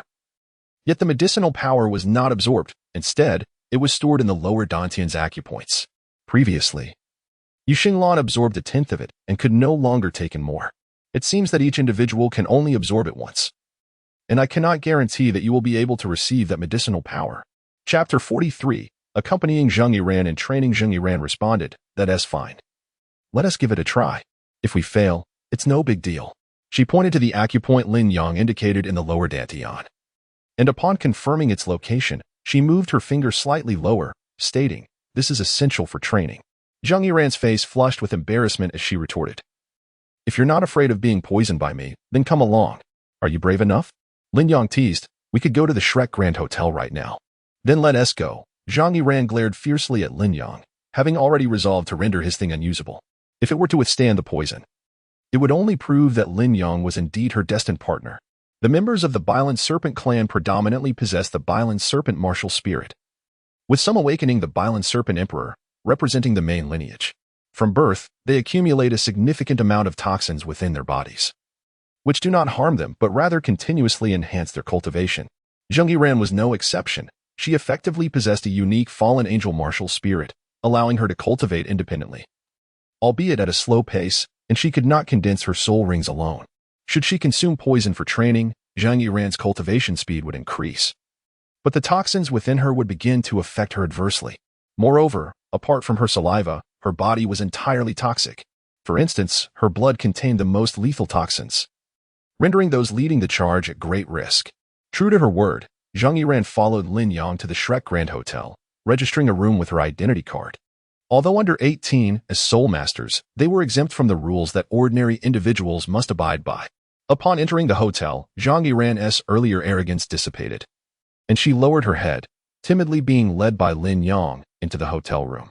Lin Yang inquired, do you prefer to bathe yourself, or shall I assist you? Upon hearing Lin Yang's tone, Zhang Yiran's temper flared immediately. With an air of arrogance, she retorted, you better think carefully. I'll consider it as if I've been bitten by a dog, but if you meet your demise, do not blame me. No worries. I shall proceed to bathe first, Lin Yang declared as she entered the bathroom. Zhang Yiran sat on the bed, nearly frantic, but when Lin Yang emerged, her expression shifted from a flush of color to a pallid visage. Setting aside the possibility of poisoning Lin Yang, she pondered whether she might be stabbed before she could carry out her plan. Yet, Zhang Yiran uttered not a word and directly headed for the shower. Her pride would never allow her to admit fault.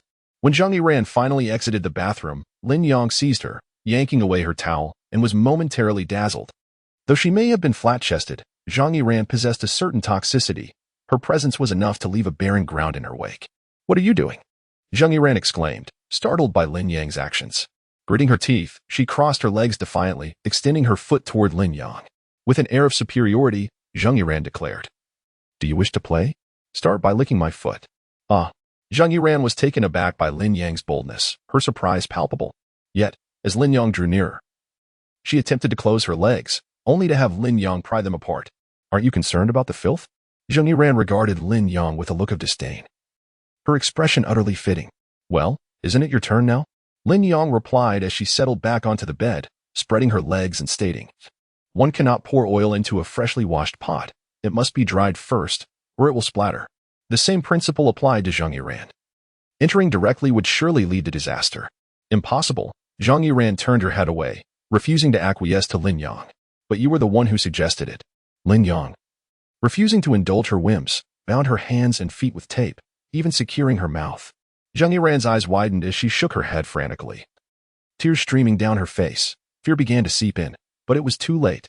After tossing the nearly lifeless Zhang Yiran onto the bed, Lin Yang ripped the tape away, prompting Zhang Yiran to sob and curse. "Lin Yang, you're inhumane. Do you not feel any pity for me?" Lin Yang said, "Did I not provide you with lubrication?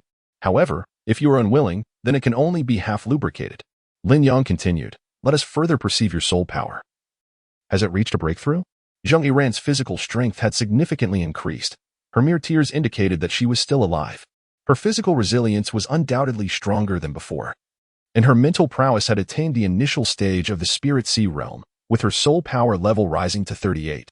Zhang Yiran, feeling wronged, asked, "Why have you not succumbed to my poison?" It seemed she was still unwilling to admit defeat. Lin Yang grasped Zhang Yiran's delicate, fair foot and pulled her from the bed, with ample time on hand. As they were scheduled to take the three of them to the Spirit Tower for soul evolution the next day, he decided to properly discipline Zhang Yiran today, ensuring she understood who held the authority. Among the first-year female students, only Gu Yu and Musadeo exceeded a height of 1.7 meters. The others, including Yi Xinglan, Zhang Yiran, and Su Xiaoyan, were all around 1.6 meters. Zhang Yiran appeared somewhat more petite than the others, perhaps due to her adorably rounded cheeks, which made Lin Yang feel as though he were bullying a child. In the Douluo Continent, soul masters typically matured early. For instance, 13-year-olds Yu Xinglan and Musadeo looked scarcely different from girls of 15 or 16. However, Zhang Yiran was distinct, resembling a spirited little girl. That night, Lin Yang did not return to the dormitory. Instead, he held Zhang Yiran in his arms, akin to a delicate doll, almost on the verge of being overindulged. In the Shrek Academy work-study student dormitory, Yuan and Yehue and Yi Xinglan remained in solitude, with Yuan and Yehue pondering Lin Yang's intentions towards her, while Yu Xinglan contemplated whether Zhang Yiran and Musadeo would succumb together. Early the next morning, at the entrance of Shrek Academy, Yang Yanxia had been waiting there for some time. Lin Yang and Zhang Yiran had just arrived when Musadeo also made her appearance. Yang Yanxia's inquisitive gaze lingered between Musadeo and Zhang Yiran, while Musadeo's eyes scrutinized Zhang Yiran intently. Lin Yang walked ahead nonchalantly, while Zhang Yiran beside him noticed the exchange of glances between the two and promptly wrapped her arm around Lin Yang's. Although she had nearly been overwhelmed the previous day, Lin Yang had not succumbed to her charms, and Zhang Yiran had already made up her mind about him. After all, Lin Yang possessed remarkable talent, formidable strength, and striking looks, coupled with a commendable character and a generous disposition. It was indeed challenging for Zhang Yiran to find anyone of equal caliber among her peers. The only drawback was perhaps the multitude of women surrounding him. There were 3 from their dormitory, in addition to Lin Yang's official girlfriend, Yuan and Yehue, making a total of 4. Moreover, Lin Yang had only been at Shrek Academy for a month. If he stayed for a year, he might very well amass a harem of 40. Zhang Yiran also discerned something intriguing. It seemed the 4 of them had already fallen under Lin Yang's captivating influence. Chapter 44. Farewell to the Eternal Eastern. When the 4 arrived at the Spirit Transmission Tower, which, unlike the Soul Spirit Tower, did not require assistance from Elder Kai to secure a quota, Lin Yang directly purchased 4 tickets for the challenge at the Intermediate Ascension platform. Lin Yang had little need for the evolution of spirit souls. Once he assisted them in evolving their phantoms, he could conveniently enhance the longevity of the 2 lightning element spirit souls. Wuxi Duo required an elevation of the two-winged magic tiger spirit souls to 10,000 years, after which he would condense two 10,000-year spirit rings for the white tiger martial soul, thereby augmenting both his cultivation and strength. Yang Yinxia currently possessed only 1,000-year spirit soul and intended to evolve it into a 10,000-year spirit soul, ultimately acquiring three 10,000-year spirit rings, significantly enhancing his combat prowess. Zheng Yiran owned 100-year spirit soul and 1,000-year spirit soul. She needed to simultaneously evolve both into 1,000-year and one 10,000-year spirit soul, resulting in a configuration of two purple and one black spirit rings.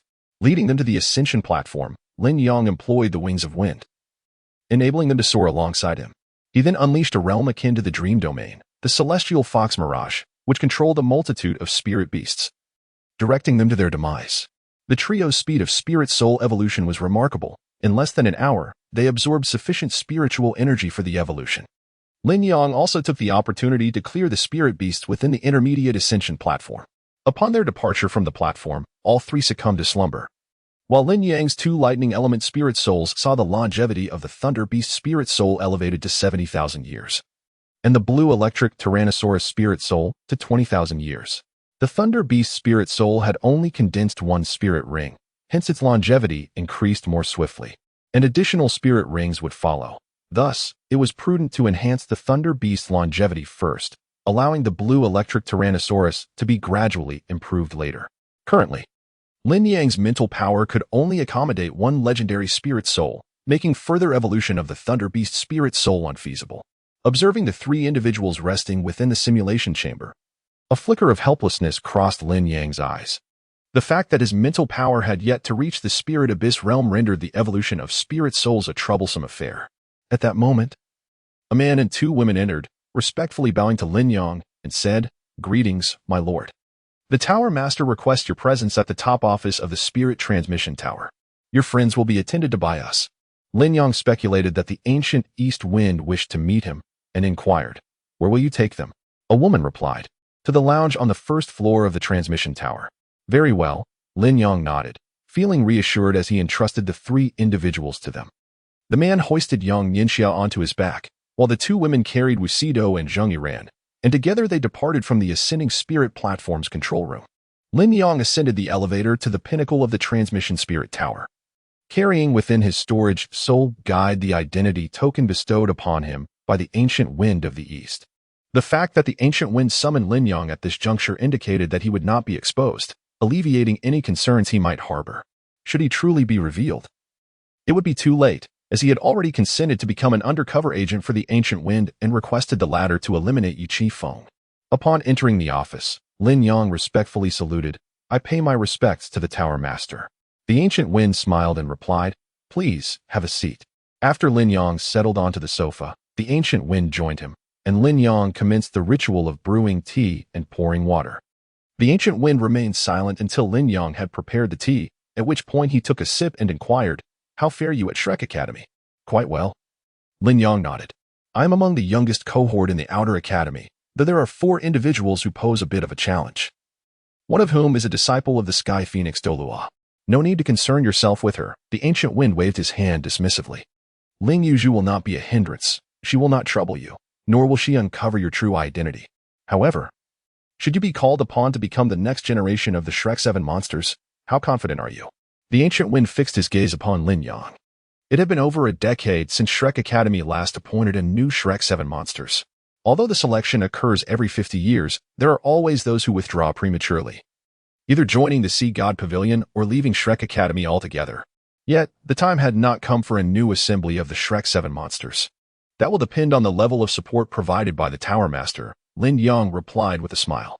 "My teacher is the Dean of the Outer Academy, so she will undoubtedly support me." But Lin Yang did not finish his words, but paused for a moment, prompting Qin Gu Dongfeng to say, "If you have any requests, speak plainly." "Soul bones," Lin Yang replied, "or the most exquisite herbs and elixirs. My innate talent is certainly commendable, yet with less than 5 years remaining to compete for a position among the Shrek 7 monsters, it is exceedingly challenging for me to ascend to the rank of Soul Sage.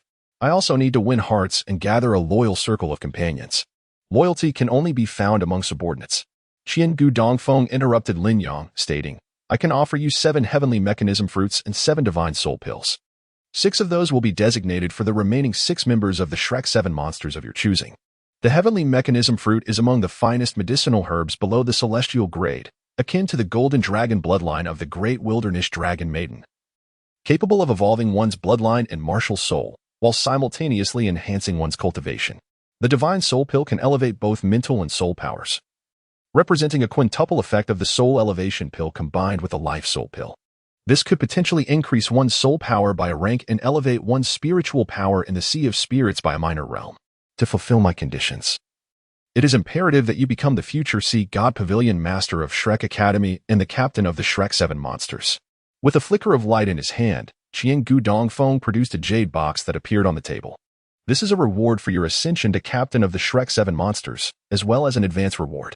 Should you fail to achieve this, you will incur a cost equivalent to the price of betraying me. Qian Gu Dongfeng was unbothered by the display of his cold demeanor before Lin Yang. Only by instilling fear could he maintain better control over him in the future. At that moment, the Qian Gu family stood as the most formidable force in the Federation. One of the 5 great families of the military, allied with illustrious figures such as the battle god Hall Master Chen Xinjie, the Western Legion commander Xiong Lang Douluo Dongxian, and the Central Legion's divine Pin Douluo Yuguanji. Moreover, the Qian Gu family had 2 generations presiding over the Spirit Transmission Tower, influencing over 10 4-character battle armor masters. As long as they were not aligned with Shrek Academy, Tang Sect, or the battle god Hall, Qian Gu Dongfeng feared nothing. Then I extend my gratitude to the Tower Master, Lin Yang said, as he took the jade box from the table. Subsequently, Qian Gu Dongfeng produced 7 wooden boxes and 7 jade boxes, all of which Lin Yang collected. Lin Yang harbored no apprehension regarding the consequences of failure, setting aside the fact that the likelihood of failure was nearly non-existent, even in the event of an actual setback. Lin Yang, as the future master craftsman, had no cause for concern regarding his retreat. Chapter 45. The commencement of the exchange competition. The only force capable of vanquishing the legendary Eastern Wind was a betrayal from the Federation. Otherwise, it was inconceivable for him to falter. The sole individual who could potentially best Lin Yang would be another craftsman endowed with even greater talent. Clutching the items bestowed by the legendary Eastern Wind, Lin Yang made his way to the first floor of the Spirit Transmission Tower, where the 3 individuals lay unconscious. Employing the wings of wind, he conjured ethereal wings for each of them, facilitating their departure from the tower. Upon returning to Shrek Academy, Lin Yang entrusted Yang Yanxia to Su Yuqing and Luo Guixing. He then escorted Wu Saida and Zhang Yiran back to their dormitory, leaving them in the care of Yi Xinglan. Yi Xinglan, expressing her dissatisfaction, remarked, "You truly have the audacity to ask me to look after them." Lin Yang retrieved a wooden box and a jade box, placing them gently upon the table. Within these lies the heavenly secret fruit and the divine soul pill. Consuming them shortly will aid you in transcending to the soul sect. Such generosity? Yi Xinglan cast a surprised glance at Lin Yang, then offered an embarrassed smile. She had already received a Millennium Starlight Unicorn soul spirit from him. Lin Yang had never been stingy. Lin Yang said irritably, "Take it early. I've only given it to you for now." Upon returning to the dormitory, Yuan Enyihui opened his eyes, let out a soft huff, and remarked, "So, have you discovered a way to defeat me?" Lin Yang returned to her bed and remarked, "I am not entirely certain, but the odds are certainly in our favor." Indeed, the prospects were promising. If Yi Xinglan were to break through to the Soul King level, the first-year cohort would consist of 3 Soul Kings and 3 Soul Sovereigns, their collective strength overwhelmingly surpassing that of the second-year students. Furthermore, both Yi Xinglan and Wu Saida were capable of contending with Yuan Enyihui. The sole concern lay in Yuan Enyihui's possession of 2 pieces of 100,000-year soul bones. However, Lin Yang had anticipated this challenge. As long as they could eliminate Yuan Enyihui's teammates first, the ensuing 6-to-1 confrontation would render it impossible for Yuan Enyihui to decisively eliminate all 6 opponents at once. Moreover, utilizing the 100,000-year soul bones would inevitably deplete her soul power. Lin Yang said, "If you win, I'll give you a heavenly mystery fruit and a soul spirit pill. But don't actually lose to those first years." Yuan Enyihui replied confidently, "You're not even competing. How could any of the first years possibly be my match? 7 heavenly mystery fruits and 7 soul spirit pills are reserved for the next generation of Shrek 7 monsters, including Lin Yang himself, who will also consume them. However, he won't distribute them all at once, as that would raise suspicions about their origins." Yu Xinglan will be the first to receive them, followed by Yuan and Yehui. Lin Yang isn't in a hurry to break through to the Soul King rank yet. As for the remaining candidates, they will be given the resources once their cultivation reaches level 39. If Yuan and Yehui loses the bet and the two beds are pushed together, Lin Yang won't actually do that. Instead, he'll bring in a prefabricated steel house, purchase a large bed, and furnish it properly for comfort. As for violating construction rules, the steel house can easily be stored in a soul storage device, and besides, Lin Yang is the disciple of the Outer Court's dean, not to mention a future divine craftsman, who in Shrek Academy would dare punish him. The current team composition is nearly sufficient to handle Yuan and Yehui. This isn't a life-or-death battle, just an exchange match with a small wager between Lin Yang and Yuan and Yehui. The only potential issue lies with Su Yuqing, a four-ring soul ancestor. His constitution is too weak. What might be superficial injuries to Yang Nianxia could prove fatal to him. The sparring arena was bustling today, with students from Class 1 of the first and second years arriving early.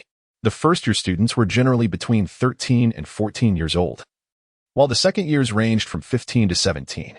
Since the academy only imposes an upper age limit for admission without a lower one, the age distribution is uneven. The first years brimmed with eager energy, while the second years appeared far calmer, their extra year of experience lending them greater composure. Just then, a procession of teachers entered. Leading them was the radiant Saint Spirit Douluo Yali, whom they had met just days prior. Beside her strode the Outer Court's dean, Silver Moon Douluo Kaiware, also known as Elder Kai. Following these two members of the Sea God Pavilion was Elder Li, whom most had encountered during the entrance exams. Even if Elder Li wasn't a Sea God Pavilion member, his status within the academy was undoubtedly high. Behind these three came Long Xiao, homeroom teacher of Class 1, second year, and another instructor. With Wu Zhangkong imprisoned, Shun Yi remained as the sole homeroom teacher for Class 1, first year, joined by several specialized subject teachers observing the event. The faculty took their seats on the viewing platform, and Elder Kai gestured to Shun Yi. Two massive forging tables had already been set up on the sparring stage. Today's exchange between the two classes would be comprehensive, starting with auxiliary professions, forging, design, production, and repair, followed by combat. Students of Class 1, first and second years, I am Shun Yi, homeroom teacher of Class 1, first year. I will preside over today's exchange competition, with judging overseen by Saint Spirit Douluo and Silver Moon Douluo. After discussions with the second-year homeroom teacher, we've decided that all 4 auxiliary profession matches will follow set themes to save time. Now, please have your class representatives send forth the participants for the forging competition. Indeed. In this internal academy exchange, the class monitors would act as commanders for their respective sides. Lin Yang glanced back and saw Tang Wulin standing motionless in place. Even when Yuan and Yehui sent the second-year forging committee member He Xiaoping onto the stage, Tang Wulin remained unresponsive. How ridiculous. Lin Yang scoffed disdainfully and then ascended the competition platform. Since Tang Wulin had no intention of participating, he would take it upon himself to compete. He Xiaoping, Lin Yang's opponent, appeared to be a boy of 16 or 17, yet he was evidently older than Lin Yang. With an unremarkable appearance and an average build, there was nothing particularly striking about him. However, his hands were notably large, and his arms were exceptionally robust. His demeanor was remarkably calm, as he focused solely on the forge in front of him, ignoring Lin Yang entirely. Undoubtedly, he was the forging committee member for Class 1 of the second year, and indeed for the entire second year. Shun Yi announced in a loud voice, the first round is a forging exchange and contest, with the topic being metal purification. Each of you will receive a piece of rare titanium crystal, and you will have 15 minutes. The participant who achieves the best purification effect within the allotted time will be declared the winner. The victor will receive a reward of 1,000 contribution points and academic credits, with an additional 30% bonus for the first-year winner. Upon hearing the mention of titanium crystal, Lin Yang raised his eyebrows slightly, while He Xiaoping furrowed his brow in concern. Chapter 46, Secondary Profession Competition Among Rare Metals.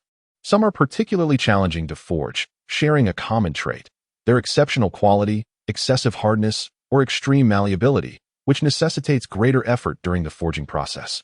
Titanium crystal is undoubtedly among the most prominent of these metals. Rather than being classified as a rare metal, it is more accurately described as an unrefined ore, being extremely hard, yet simultaneously quite brittle.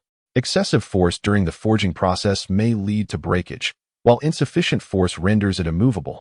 Thus, very few blacksmiths choose to work with this metal. However, once purified, titanium crystal becomes an extraordinary rare metal, exhibiting a strong affinity for nearly all other rare metals. Many advanced blacksmiths incorporate it into alloys to enhance their strength.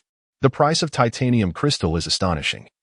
Each piece is nearly 60 times the price of an equivalent weight of silver. Thus, when Shini further stated, the winner will receive your forged products. Both Lin Yang and He Xiaoping's gazes became fervent, especially Lin Yang's. This was titanium crystal. Not only was it exorbitantly priced, but it was also tightly controlled by the military and the Federation as a strategic rare metal.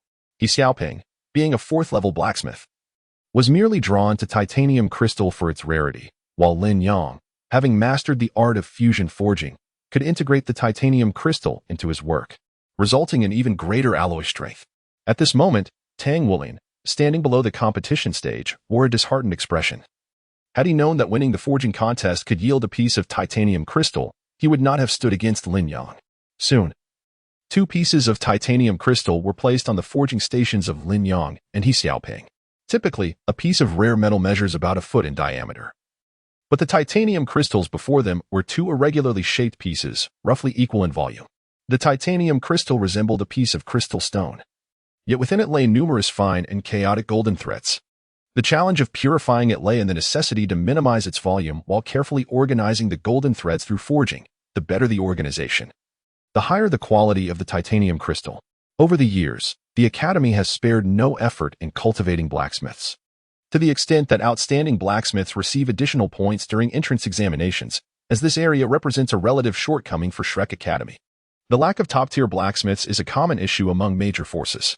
This is precisely why the radiant dragon Douluo, Fengwuyu, personally oversees the Blacksmith Association, promoting its vigorous development. Shrek Academy's goal is to cultivate a divine craftsman. To date, even among the titled Douluo, only a handful have acquired 4-character battle armor, primarily due to the scarcity of heavenly forging metals. Currently, there exists only one divine craftsman capable of performing heavenly forging, and even he cannot achieve it every time.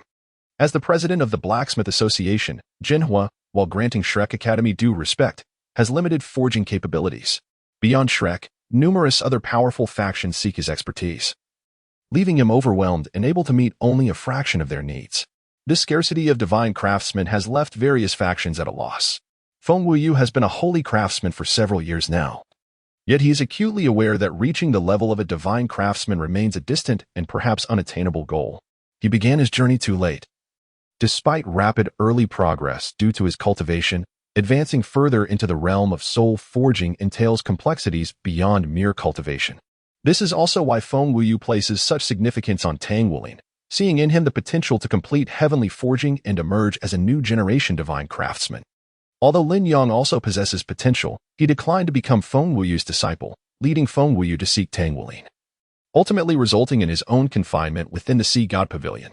Despite the relative scarcity of blacksmiths, Shrek Academy's preference for their admission has led to a total of about 20 blacksmiths across the 2 years, all eagerly awaiting the commencement of their forging.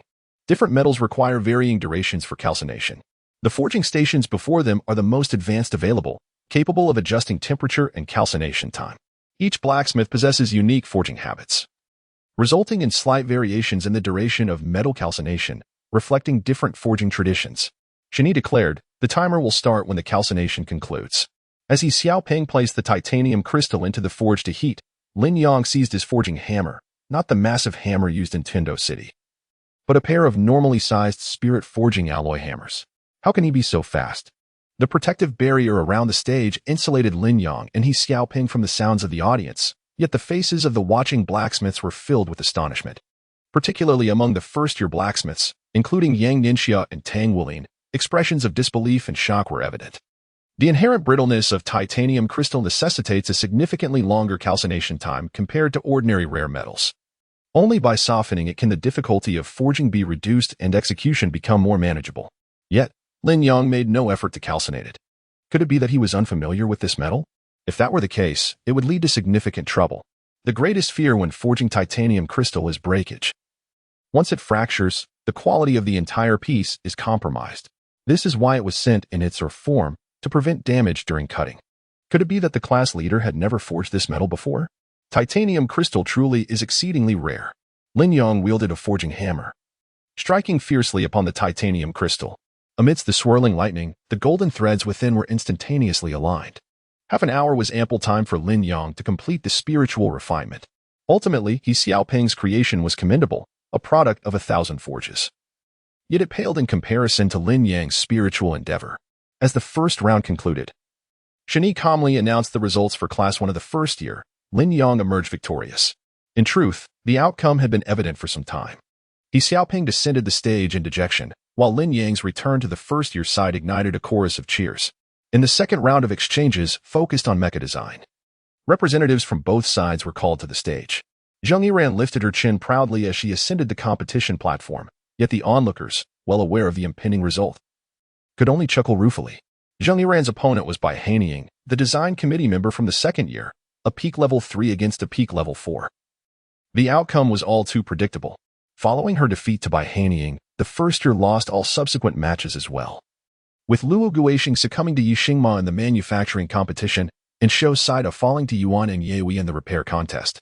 Chapter 47. Surprisingly lacking a synopsis, it is somewhat abstract. Nearly 100,000 words in, I realized I had not uploaded a synopsis, leading others to mistakenly believe this book pertained to Shrek Academy.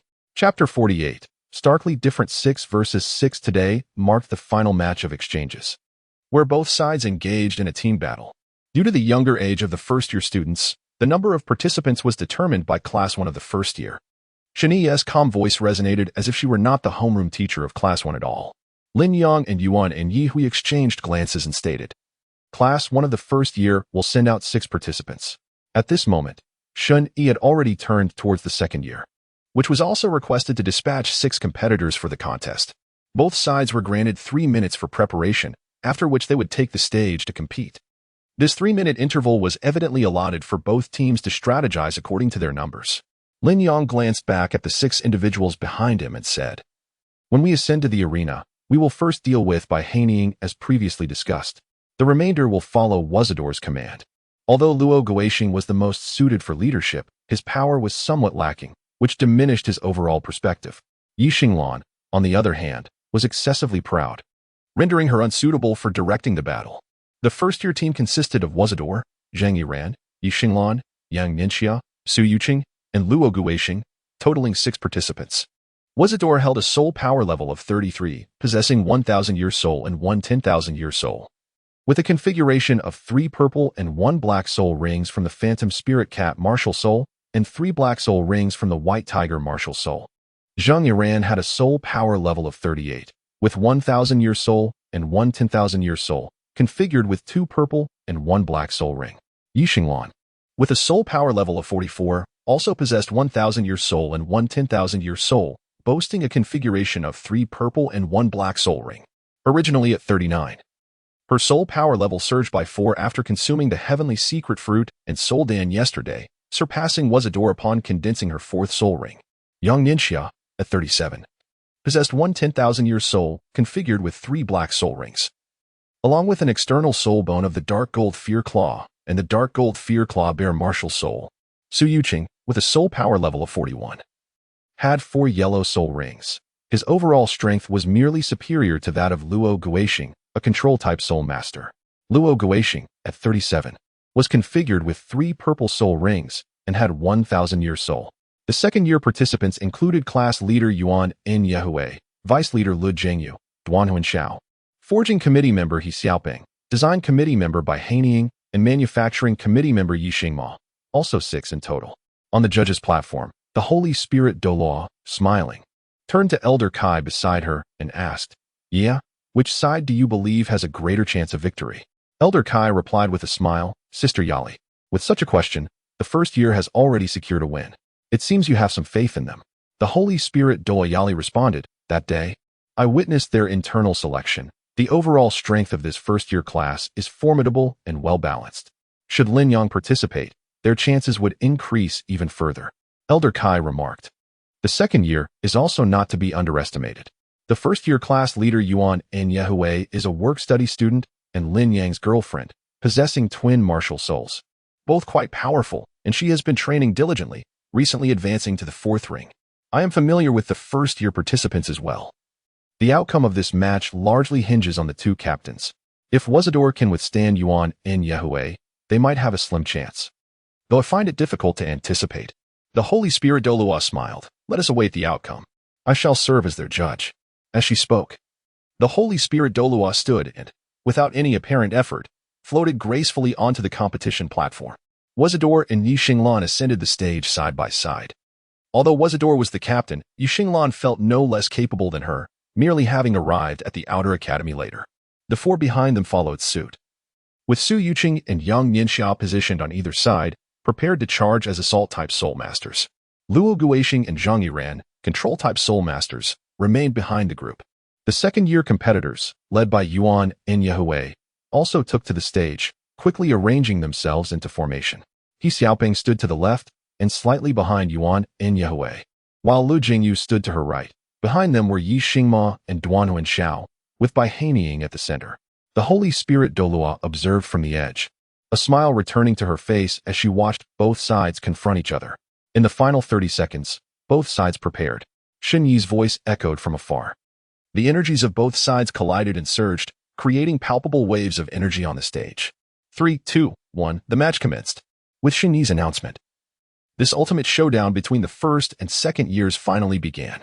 Despite Yi Xinglan's reluctance to yield to Wuzador, she held great respect for Lin Yang. Thus, under his tactical arrangement, she refrained from contesting Wuzador for the opportunity to confront Yuan and Yehui. Lin Yang's strategy was to have them eliminate their opponents first, then collectively confront Yuan and Yehui. Yuan and Yehui reacted with astonishing speed, charging out unexpectedly. In midair, she rapidly expanded, releasing her Titan Giant Ape martial soul, and employed her third soul skill, Diamond Titan, with a mighty stomp of her left foot, akin to a colossal cannonball, hurtling towards Wuxi Duo. Wuxi Duo, embodying the White Tiger martial soul, summoned the White Tiger shield and transformed into the White Tiger Diamond. Subsequently, she compressed her second soul skill, White Tiger Radiant Wave, into her hands, countering Yuan and Yi Hui's air cannon. In terms of martial soul strength, Wuxi Duo's White Tiger martial soul was not inferior to the Titan Giant Ape. 2 millennia ago, the White Tiger stood alongside the Blue Lightning Tyrannosaurus Rex, which was then considered the supreme beast martial soul. The Blue Lightning Tyrannosaurus Rex, as a true dragon martial soul, was classified as a super martial soul, and the White Tiger could similarly be regarded as such, with minimal disparity from the Titan Giant Ape. At that moment, during their direct confrontation, Wuxi Duo found herself slightly at a disadvantage, yet she remained undeterred. However, Yuan and Yi we could not wait any longer. This battle was pivotal for her pact with Lin Yang.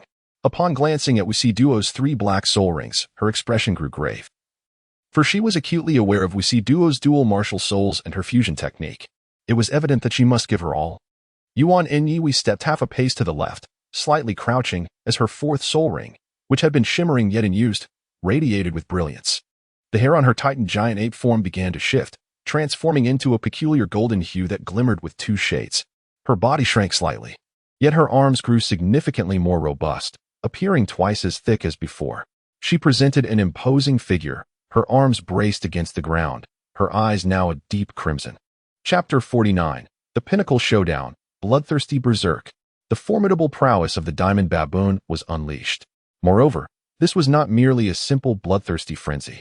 While executing her soul skill, she underwent a transformation that merged the strengths of both the Titan Giant Ape and the Diamond Baboon. Though her eyes turned red, her gaze remained clear, indicating her consciousness was unscathed by the bloodthirsty state. This was Yuan and Yi's 4th soul skill, acquired after her 2nd soul spirit, and it signified her immense power. Titanic Troll. Upon merging with the Diamond Baboon spirit, a fierce clash of bloodlines ensued due to their inherent rejection of each other, placing her under immense pressure and nearly leading to a catastrophic failure. It was only through the composed intervention of her other martial soul, the Fallen Angel, that she managed to suppress the 2 bloodlines and achieve their fusion. This fusion resulted in a series of changes, causing her Titan Giant Ape martial soul to mutate. This secondary mutation endowed her martial soul with a state unlike any previous, as her height diminished from 5 meters to 4. Yet the amplification of her power was incomparable to her 3rd soul skill, Diamond Titan. In the form of the Titanic Troll, she would remain in a bloodthirsty berserk state, enhancing all her soul skills and physical attributes by double. However, this soul skill came with significant limitations. She had to simultaneously activate her 1st and 3rd soul skills to trigger her 4th. while also merging the diamond baboon spirit with her own body during the execution of the soul skill. The consumption of energy was undoubtedly immense. Concurrently employing 3 soul skills alongside the bloodthirsty berserk state meant that, at her current cultivation level, she could only maintain the titanic troll state for 3 minutes. Yet, those 3 minutes would be terrifying. Realizing that Duo could engage her head-on, Yuan Enyihui resolutely activated her 4th soul skill. 3 minutes? That would suffice. A dense dark golden halo enveloped her titanic troll form, and her crimson eyes instilled an involuntary sense of dread in all who beheld her. At that moment, Yuan Enyihui's presence became palpable, exuding an overwhelming aura. With each breath, it felt as though she could rend the very fabric of the universe. Witnessing this spectacle from the edge of the arena, the Holy Spirit Douluo could not help but express astonishment, reflecting on the remarkable capabilities of the younger generation. To possess such combat prowess at merely 4 soul rings was truly extraordinary. Yuan Enyihui surged forward, her right fist, now doubled in size. Propelled by her formidable muscles, aimed ferociously at Duo. Meanwhile, in Class 1 of the 2nd year, the other 5 students simultaneously released their martial souls. He Xiaopeng's martial soul manifested as a grand hammer, shimmering silver, its head resembling a plum blossom. 2 yellow and 1 purple soul rings ascended. His martial soul was the octagonal plum blossom silver hammer. Regrettably, it was singular, or he would have utilized it as a forging hammer. Lu Zhengyu also unleashed his sacred angel martial soul, his 2nd soul ring gleaming, as the holy sword materialized in his grasp. Charging towards Class 1 alongside He Xiaopeng. Behind them, Yixing Mo and Duan Hun Xiao accelerated simultaneously. Yixing Mo wielded a longsword, his entire form becoming more ethereal, a golden star appearing on his forehead. In a swift motion, he surpassed He Xiaopeng, quickly nearing Class 1's vicinity. On the other hand, Duan Hun Xiao pivoted his wrist, releasing his martial soul, a long flute appearing in his hand. This flute bore 2 yellow and 2 purple soul rings, and as he gently blew into it, a melancholic melody resonated. Instantly, everyone in Class 1 felt a wave of dizziness wash over them. A crowd control soul skill, the melody martial soul. Moreover, he was a 4-ring control system soul master, a formidable adversary. Originally positioned as the crowd control soul master, Bai Haning smiled slightly, stepping back to create space for Duan Hun Xiao. In her hands, she now held a branch adorned with pink cherry blossoms. As she waved the branch, the petals scattered and floated down upon her companions, each falling petal igniting a faint glow around them. Class 1 was not idle either. A faint green mist enveloped the area. As poison remained one of the most insidious tactics in a chaotic battle, some would inevitably falter. Beneath He Xiaopeng and Yixing Mo, a halo rose. A spatial lock created by Luo Guixing simultaneously, Yixing Lan, Su Yucheng, and Yang Nianxia charged forward. Su Yucheng's gaze was cold as he fixed his attention on Lu Zhengyu. He was the opponent Lin Yang had chosen for him, and his sole mission was to escort Lu Zhengyu off the stage. Roaring, as Yuan Enyihui unleashed the titanic troll, Duo unhesitatingly activated her fusion technique to counter her. The clash between the titanic troll and the ethereal white tiger sent tremors through the onlookers, their expressions reflecting a mix of awe and trepidation. The prowess of these students was indeed formidable. Yixing Mo raised his hand, his longsword piercing forth, the tip sparkling with a golden star. As he executed this strike, the star upon his forehead illuminated concurrently. Was it audacity or skill to venture forth alone? As he charged forward, He Xiaopeng and Lu Jingyu followed closely behind. The trio formed a triangular assault formation, with Yixing Ma leading the charge to directly confront Class 1 of the 1st year. This tactical maneuver was clearly not their first rehearsal.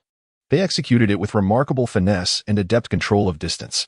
Meanwhile, the sole defender on Class 1's side was Yixing Lan, with Su Yucheng and Yang Nianxia still some distance away. In response to Yixing Ma's strike, Yixing Lan drew her sword as well, a radiant brilliance emanating from her hand. In the instant her sword lunged forward, the entire arena seemed to shimmer with light.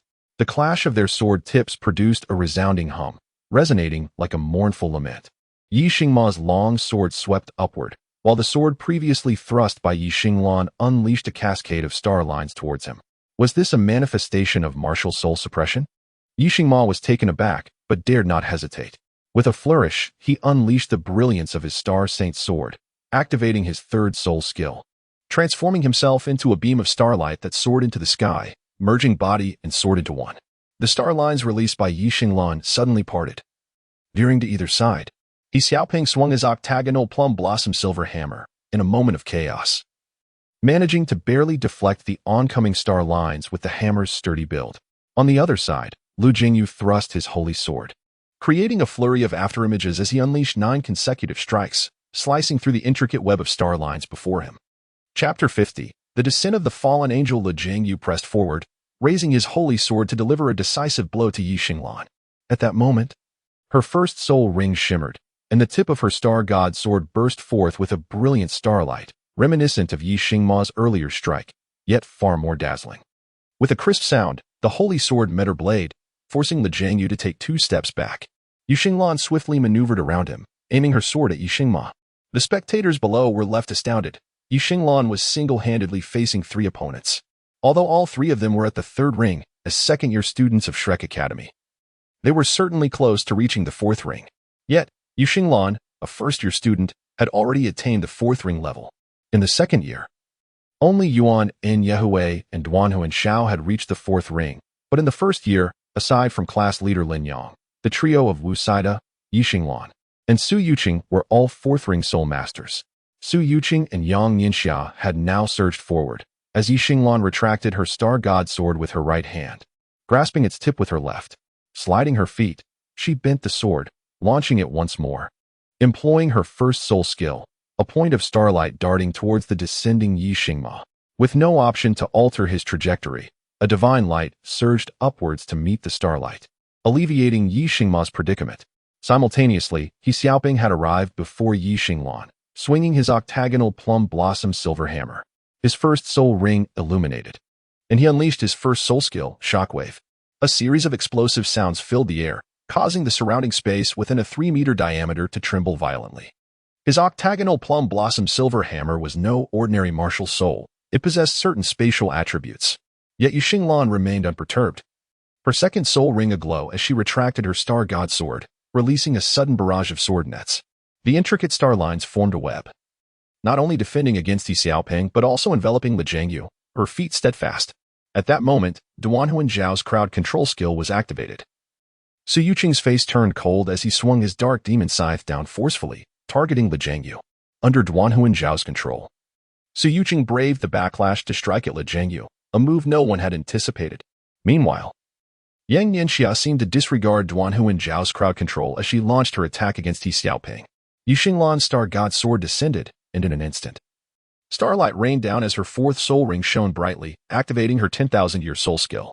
At that moment, a waft of green mist enveloped the area, and in the blink of an eye, the 3 second-year students found themselves immobilized, followed swiftly by the emergence of a white halo beneath their feet. Yang Ningxia's dark gold fear claw swept through, and the Holy Spirit Daw intervened to rescue He Xiaoping, while the star sword rain descended, with the Holy Spirit Douluo also saving Yi Xingma. Lu Jingyu gritted his teeth, a divine radiance illuminating his visage. He raised his holy sword high, and the 3 soul rings surrounding him simultaneously glowed. In that instant, he resembled a soul guide light bulb igniting, transforming into a resplendent sun. The overwhelming light element surged forth, imbued with a sacred aura. The holy sword erupted with divine light, casting a luminous radius over half the arena. In the sky, a vast, golden light coalesced into clouds, exuding an imposing presence that enveloped the entire venue. Judgment. Lu Jingyu's voice resonated with grandeur, reverberating across the arena. 2 beams of golden light simultaneously surged towards Wu Saida, Zheng Aran, and Luo Guixing. These were 3 crystalline beams of golden light, and in the instant they appeared, the 3 individuals found themselves enveloped within. Zheng Aran and Luo Guixing felt as if their bodies and souls had transcended in that fleeting moment, devoid of pain, instead filled with a sense of comfort. However, their soul power rapidly dissipated, and within moments, they had lost the majority of it to the judgmental radiance. Yet, it was all they could do. Under their control, Lu Jingyu now had a chance to retaliate, significantly stronger than Yi Xingma and He Xiaoping. With a flash of white light, Lu Jingyu vanished into thin air, eliminated. The Holy Spirit Douluo repeatedly intervened, resolving one crisis after another for the students. Just then, a resounding, impassioned melody broke the air as Duanhuan Zhao's 3rd soul ring glimmered. The sound of the flute filled the atmosphere, infused with a chilling aura, and a potent killing intent enveloped Su Yuqing, Zheng Yiran, and Luo Guixing. Soundwave attacks are lethal yet intangible. This was his third soul skill, the killing sound, which not only produced sound but also delivered psychological assaults. Luo Guixing glanced at Wu Saida, who had been struck by Lu Jingyu's soul skill, and without hesitation abandoned resistance, opting to use his third soul skill, spatial return, to bring Wu Saida back. As white light shone, Su Yuqing and Luo Guixing were eliminated, while Zheng Yiran was surrounded by a green light, successfully blocking the incoming attack. The pervasive green mist returned to her side, gradually merging, and then launched an assault against Duanhu and Xiao. At this moment, Yu Xinglan faced Yuan and Yehui, her star god sword descending, but Yuan and Yehui took a step back. Exiting the Titan state, she let out a long howl towards the heavens, the purplish-black glow surrounding her intensifying, and a beam of purple light surged skyward. Her aura darkened. Her wings expanded, and her eyes transformed into a deep purple hue. From behind Yuan and Yehui, an ink-black shadow materialized, edged with purple light. As her third soul ring radiated brilliantly, the fallen angel has descended. Immediately, the illusory black shadows behind Yuan and Yehui solidified, resembling a grown-up version of herself. With a single step, it engulfed her form. The dark silhouette stretched, still embodying Yuan and Yehui, a fallen angel, yet her height now exceeded 3 meters. The dark magic sword transformed from an illusion into a tangible weapon, its dark purple blade adorned with intricate patterns. Pulses of dark purple lightning flickered around the sword, while Yuan and Yehui's eyes gleamed with a profound violet hue. On her shoulder, an enigmatic purple angel with 3 pairs of wings appeared, its gaze frigid and merciless, radiating a thirst for blood. With a swift slash of the dark magic sword, the light on the arena twisted unnaturally. Yi Xinglan's fourth soul ring shimmered as she chose to confront Yuan and Yehui directly. Simultaneously, Yang Ningxia disregarded the attack from Duanhu and Xiao and dashed forward, swiftly eliminating her. The instant Yang Ningxia engaged by Hanying, the latter transformed into a flurry of cherry blossoms, reappearing behind Yuan and Yehui. At that moment, only Yuan and Yehui and Bai Hanying remained from the second year, while 4 from the first year survived, with only Luo Guixing and Su Yuqing eliminated. After forcing Yu Xinglan back, Yuan and Yehui retreated beside Bai Hanying. Yu Xinglan's expression soured. She had not anticipated being suppressed by Yuan and Yehui, who shared her cultivation level, despite possessing a millennium soul skill and being at the 44th level. Chapter 51. The selection of Shrek's 7 monsters. Bai Hanying waved a branch in her hand, conjuring a cascade of cherry blossoms that floated down like petals, enveloping Yuan and Yehui. Instantly, a white halo illuminated Yuan and Yehui, rejuvenating the waning essence of the fallen angel. The petals released by Bai Hanying acted as a bridge, connecting their soul powers, as she approached Yuan and Yehui with a gentle smile, embodying grace. This technique, named Lover's Bridge, allowed Bai Hanying to intertwine her soul power with Yuan and Yehui's, restoring her vigor. As a seasoned soul master, Bai Hanying had refrained from engaging in battle, but with her infusion of energy, Yuan and Yehui's strength surged. Meanwhile, her opponent, Wasijuo, found her martial soul fusion technique waning. Zheng Yiran's soul power severely depleted, and Yi Xinglan had also exhausted half of her energy, leaving only Yang Ningxia in prime condition. Let's attack together. Zheng Yiran charged forth, while Yuan and Yehui swung her dark magic sword towards her. With a cold gaze, Zheng Yiran showed no intention of evasion. As the sword neared her, she suddenly slackened, as if her bones had vanished. Extending her arm, she pressed against Yuan and Yehui's, and a peculiar scene unfolded. Zheng Yiran shimmered with a verdant light, her techniques obscured, swiftly entangling Yuan and Yehui in an unbreakable embrace. The spectral white tiger stood rooted, roaring as it unleashed a soul power beam. Yuan and Yehui sidestepped, while the Holy Spirit Douluo intervened to rescue Bai Hanying. It was now a 4-on-1 scenario. Zheng Yiran's right hand transformed into a jade-green appendage, lunging for Yuan and Yehui's neck. Simultaneously, a small green serpent materialized, unleashing a misty spray directly at her. Humph! Yuan and Yehui scoffed, a terrifying gravity enveloping the arena, hindering Yi Xinglan and Yang Ningxia's speed, while Zheng Yiran was whisked away by the Holy Spirit Douluo. The spectral white tiger wavered slightly, and Wasijuo, having exhausted her soul power, reverted from her martial soul fusion state, also rescued by the Holy Spirit Douluo. With the soul skill of 100,000-year soul bone, gravity control domain, the battlefield was dominated. Yang Ningxia smiled, his dark golden claws lunging towards Yuan and Yehui. In a flash, she appeared beside Yi Xinglan, her dark magic sword thrusting fiercely at her. The gravitational suppression from the domain hampered Yi Xinglan, allowing Yuan and Yi Hui's attack to strike true, but the Holy Spirit Douluo intervened to save her. Currently, Yi Xinglan and Yuan and Yi Hui were equally matched. Yet that was in a year's time, when they would venture to the Douluo Continent. Despite Yi Xinglan's cultivation now reaching Yuan and Yi Hui's level, her comprehension of the sword remained insufficient, leaving her still inferior in prowess. The silhouette of the fallen angel flickered as she utilized the soul skill from her 100,000-year soul bone, a taxing endeavor that drained her energy significantly. Gritting her teeth, she invoked the fallen celestial canopy, obscuring Yang Nianxia's perception before thrusting the dark magic sword downward. With a roar, Yang Nianxia's third-ranked black soul ring illuminated. His previously 2.5-meter frame swelled to 3 meters, dark golden, fur bristling like steel needles. A surge of dark golden light erupted from within him, countering Yuan and Yi Hui's attack, primarily due to her dwindling soul power. The dark golden claws deflected the dark magic sword, dispersing the fallen celestial canopy. As the Holy Spirit Douluo withdrew Yuan and Yi Hui from the arena, at that moment, Yang Nianxia stood as the sole victor on the platform. The first-year team emerged triumphant in this exchange competition. Below the arena, Yuan and Yi Hui shot a furious glare at Lin Yang, astonished to have genuinely lost to the first-year students. In the team battle of the exchange competition, the first-year claimed victory. Shani announced the results, with no one doubting the second-year's strength, as Yuan and Yi Hui was undeniably formidable. Yet, some expressed regret that Lin Yang did not engage, eager to witness a clash between the first-year and second-year leaders. Subsequently, everyone dispersed. At the work-study student dormitory, Lin Yang did not remember to seek out Yuan and Yi Hui to fulfill his promise, as he still needed to purchase a large bed in Shrek City.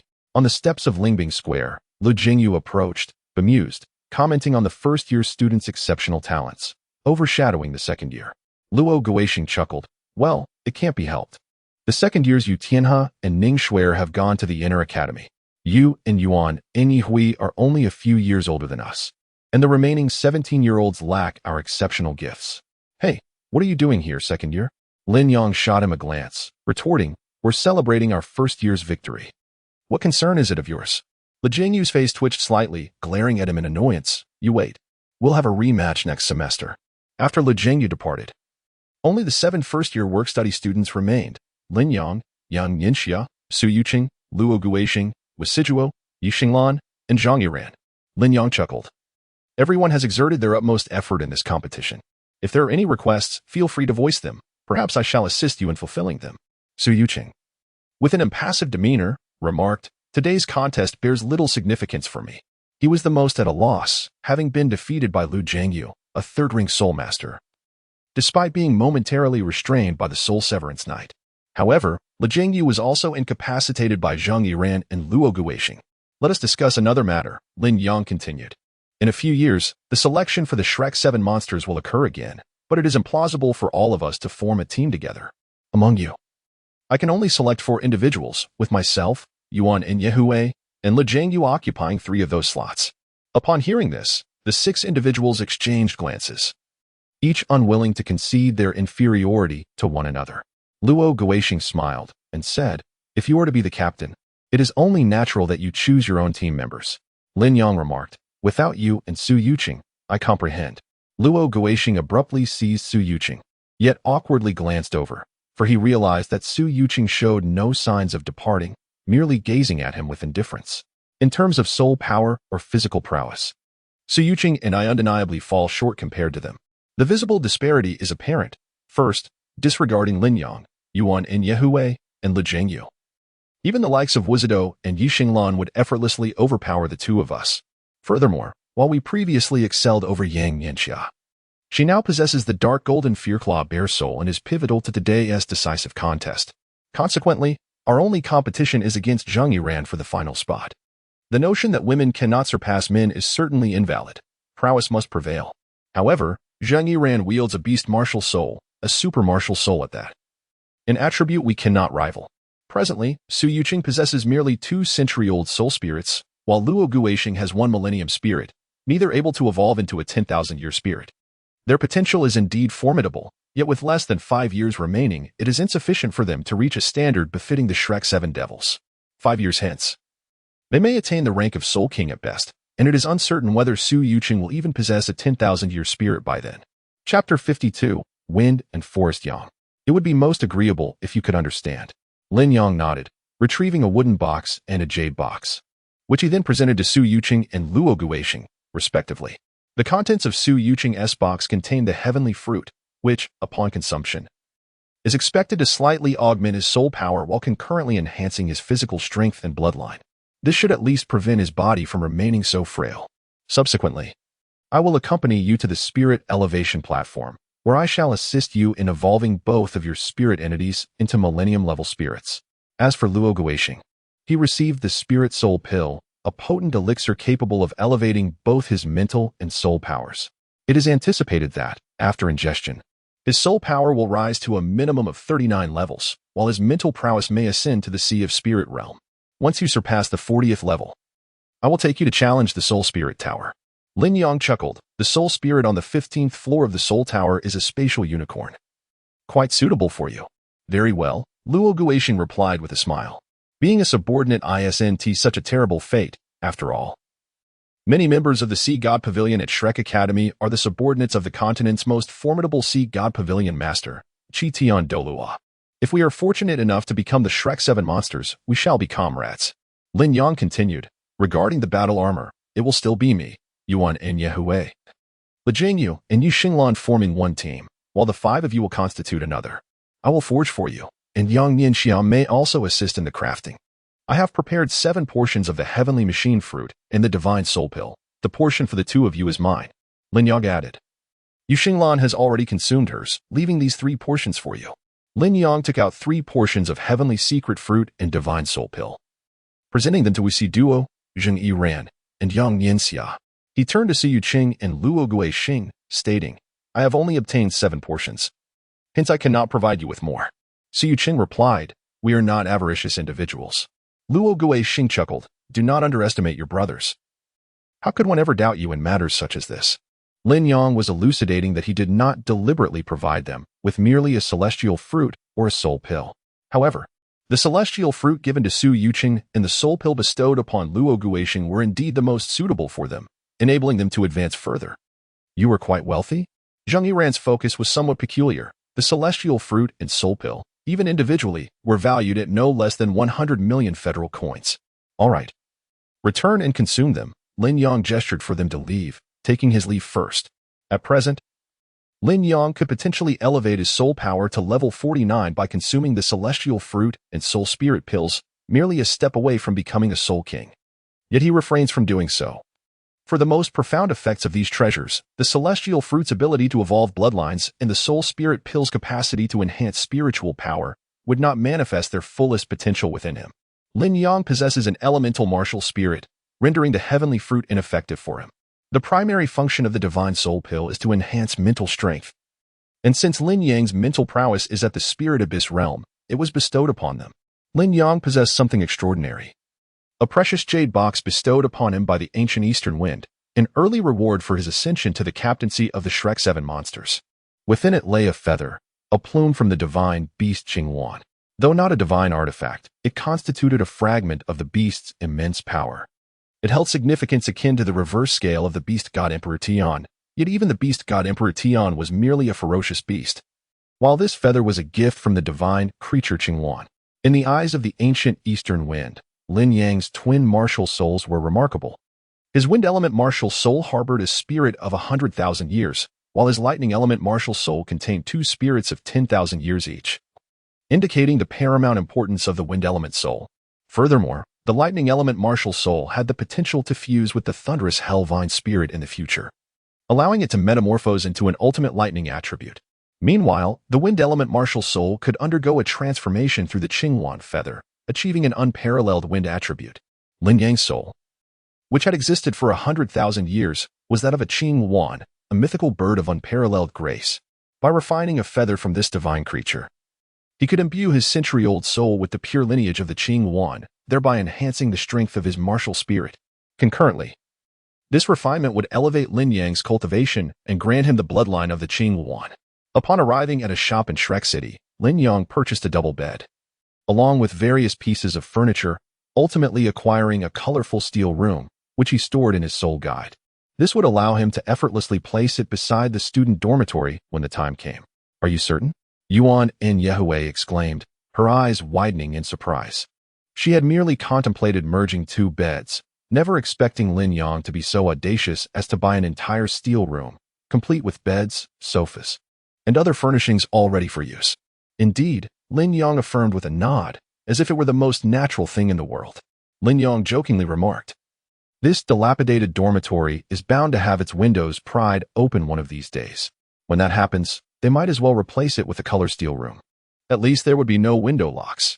If you say it's acceptable, then it is." Yuan in Yehue nodded in agreement, choosing not to contradict Lin Yang. After all, nothing would truly go awry, for in the outer court, Silver Moon Douluo held absolute authority. Lin Yang constructed a colorful steel house, dazzling many onlookers. That very night, Yuan in Yehue absorbed the potent essence of a heart-wrenching medicinal concoction, elevating his soul power to the 46th level. However, when Lin Yang requested him to venture inside for a trial, Yuan in Yehue simply declined. The following afternoon, Lin Yang accompanied Su Yuqing to the Spirit Ascension platform. Among the 6 first-year competitors, Zheng Yiran and Yang Yinxia, after consuming the Heavenly Machine Fruit and the Soul Essence Pill, both broke through to the 40th level of soul power, possessing a millennium-old spirit that could directly condense their 4th soul ring. After consuming the Heavenly Machine Fruit, Su Yuqing needed to ascend the Spirit Ascension platform to evolve his spirit. Subsequently, Lin Yang gifted Yuan in Yehue and Lu Jingyu with the Heavenly Machine Fruit and the Soul Essence Pill, resulting in Yuan in Yehue breaking through to the 47th level of soul power. Lu Jingyu ascended to the Spirit Master rank, but chose not to challenge the Spirit Tower, opting instead to return to the Angel family to merge with his inherited spirit. Over a month later, Luo Guixing reached the 40th level, prompting Lin Yang to take him to challenge the Spirit Tower, where they acquired a space unicorn spirit and evolved it into a millennium-old spirit at the Spirit Ascension platform. Throughout this semester, Lin Yang diligently practiced, engaging in light-hearted games with Yuan in Yehue in the evenings, such as card games or playful challenges. Occasionally, after classes, he would take Yuxinglan or Zheng Yiran to a hotel. Thanks to the relentless efforts of Li Jingyu and Yuxinglan, Lin Yang successfully acquired a complete one-word battle armor, capable of utilizing both his twin martial souls, which he aptly named Wind. Currently absorbing the essence of the Qinghuan's feathers and possessing a 100,000-year-old Qinghuan spirit, Lin Yang's most formidable martial soul indeed emanates from the wind element. Once he becomes a 2-word battle armor master, the name of his armor will be Wind Thunder. Chapter 53, The Final Examination in the Outer Academy. 7 soul masters emerged in the first semester, earning them the title of the Golden Generation of Shrek Academy. Some referred to them as potential candidates for the Shrek 7 monsters. Yet, only the concerned parties understood that Su Yuqing and Luo Guixing's spots would be supplanted by Yuan in Yehue and Li Jingyu, solidifying their status as strong contenders for the next generation of the Shrek 7 monsters. However, this did not significantly concern the Inner Academy students, who were already Soul King battle armor masters, confident that they would not be outperformed by their junior counterparts in a few years. Gradually absorbing the energy from the Qinghuan's feathers, Lin Yang's soul power level had surpassed the 49th level. With regular cultivation, he anticipated a further breakthrough before the final examination, effectively translating the absorption of the Qinghuan's essence into an additional level of soul power. Within the first-year cohort, 2 isolated groups formed, comprising Tang Wulin and Su Lianji, alongside Su Xiaoyan and Gu Yu. Due to the incident involving Xie, a rift developed among Tang Wulin, Su Xiaoyan, and Gu Yu. Although this did not severely impact their relationships, Tang Wulin's preoccupation with cultivation led to a gradual estrangement. He shared a room with Su Lianji, allowing for occasional conversations. Yet he could only see Gu Yu and Su Xiaoyan in class. As the first semester drew to a close, the long-awaited final examination loomed. Shen Yi's cheerful announcement instinctively straightened the posture of all students. Anticipated final examination? Surely, no one truly looked forward to it, as it would result in eliminations. 10 students would be cut from the first-year cohort. It was uncertain how many would be eliminated during this semester's final examination. Indeed, Shen Yi's next statement caused the expressions of weaker students to shift. According to the regulations, 5 students would be eliminated in the first semester's final examination, prompting everyone to exert extra effort. Otherwise, they risked becoming part of the eliminated group. Observing the hushed classroom, Shun Yi calmly continued, "The final examination will be scored. To avoid elimination, one must achieve a passing mark. If everyone surpasses the passing line, there exists a possibility that the entire class could avoid elimination. However, next semester, the passing mark will be raised by 5 points." With a subtle smile, he added that those scoring above the passing line could distribute points to others. But he cautioned that sharing one score would complicate future entry into the inner academy. Upon hearing this, the expressions of the stronger students subtly shifted, who would not desire entry into the inner academy of Shrek. However, sharing one score could diminish that chance, raising questions about the wisdom of such an act. Next, the method of the final examination was announced. Students would have 15 days to travel to Mingdu, needing to traverse at least 10 cities along the way. In each city, they must defeat an opponent whose power exceeded theirs by 5 levels, without any external assistance. How to find opponents, how to defeat them, and how to reach Mingdu were all left to their discretion. Furthermore, before departure, all storage soul tools, communication soul tools, and personal resources, including money, must be relinquished. They would embark empty-handed. Remember, you have only 15 days. Completing the task and returning within that time frame constitutes a pass. Scores will be determined by the strength of your opponents, and failure to return within 15 days will result in an automatic failure, with all scores had. There was no need for concern regarding score calculations during the examination. Teachers would discreetly monitor, though they would not intervene, even in life-threatening situations. Thus, students were urged to approach the examination with caution and avoid confrontations with overwhelming adversaries. Basic necessities, food, clothing, shelter, and transportation would all be integral to this assessment. Traveling to 10 cities without a single coin in their pockets while seeking combat and ultimately returning posed a daunting challenge. Mingdu lay in the western part of the continent. While Shrek Academy was situated centrally, even a direct soul-guided train journey would take 3 days without transfers. Thus, the minimum travel time would total 6 days, excluding the time required to locate and engage opponents in each city. After Shun Yi concluded the announcement regarding the final examination, an eerie silence enveloped the first-year classroom. Every student was deeply engrossed in contemplation on how to confront the impending arduous final examination. No grouping is permitted. Each individual must embark alone. Any instances of mutual assistance will be deemed failures, Shanice stated before departing. The following morning marked the commencement of their examination, with all first-year students gathering at the Lingbing Square, fully prepared. Those capable of entering Shrek Academy typically possessed storage soul tools for their everyday needs.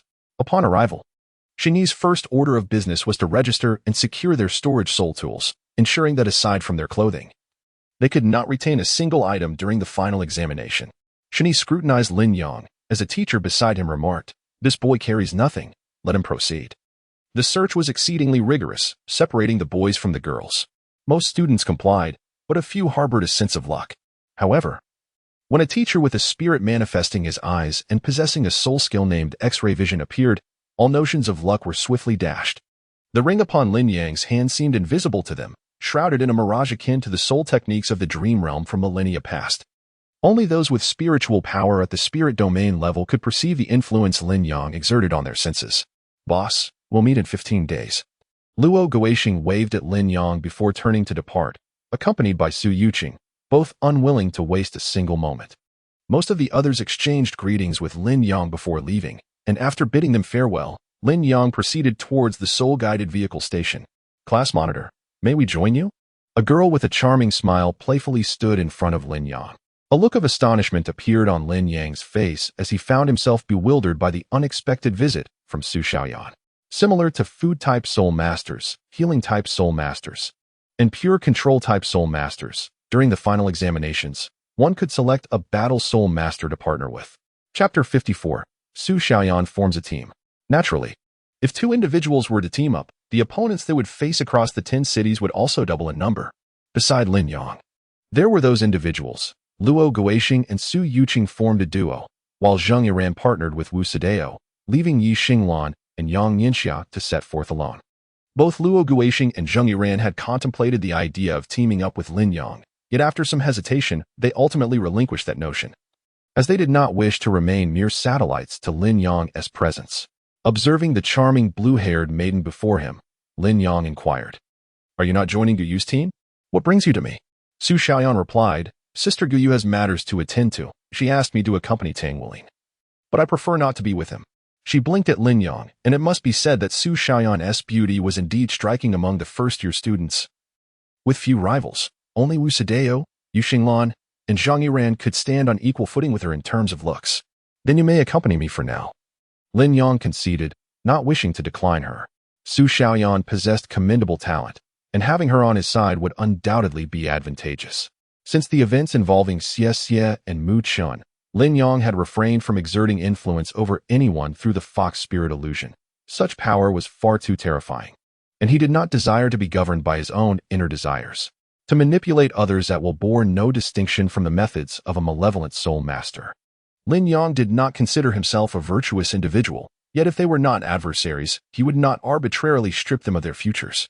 The subtle alteration of one's subconscious was no different from absolute control, and leaving the fox mark within their bodies resembled Lin Yang's own assimilation of new soul spirits. For instance, Xie Xie's spiritual prowess reached the realm of spiritual communication, and Lin Yang's imprints within his spiritual sea through the fox spirit illusion equated to merging with a millennium-old soul spirit. Mu Chun, possessing spiritual prowess at the oceanic level, bore the fox mark within his spiritual sea, akin to Lin Yang merging with a 10,000-year-old soul spirit. Class leader, where shall we go now? Su Xiaoyan tilted her head towards Lin Yang, her light blue hair styled in twin ponytails, clad in a lovely blue dress that exuded both beauty and a hint of adorability. Lin Yang remarked, the soul guide station. Huh. Su Xiaoyan widened her eyes and replied, but our identity cards were left at the academy. How can we purchase tickets? Lin Yang tugged at her twin ponytails and said, just follow me later. Su Xiaoyan pouted in dissatisfaction until Lin Yang released her hair. If we are to take the soul guide train, where shall we go? Our first stop is Tianding City. Lin Yang glanced at her and replied, with your martial soul, you cannot even utilize the star will chains during the day. We must first assist you in evolving your martial soul into the star staff. Tianding City is a second-tier city located near the Federation's headquarters, close to Tiando City. I can use the star will chains during the day now, Su Xiaoyan corrected, after condensing my third spirit ring. I will be able to use the star will chains in daylight. Realizing this, Su Xiaoyan eagerly grasped Lin Yang's arm and embraced it, her face beaming with joy.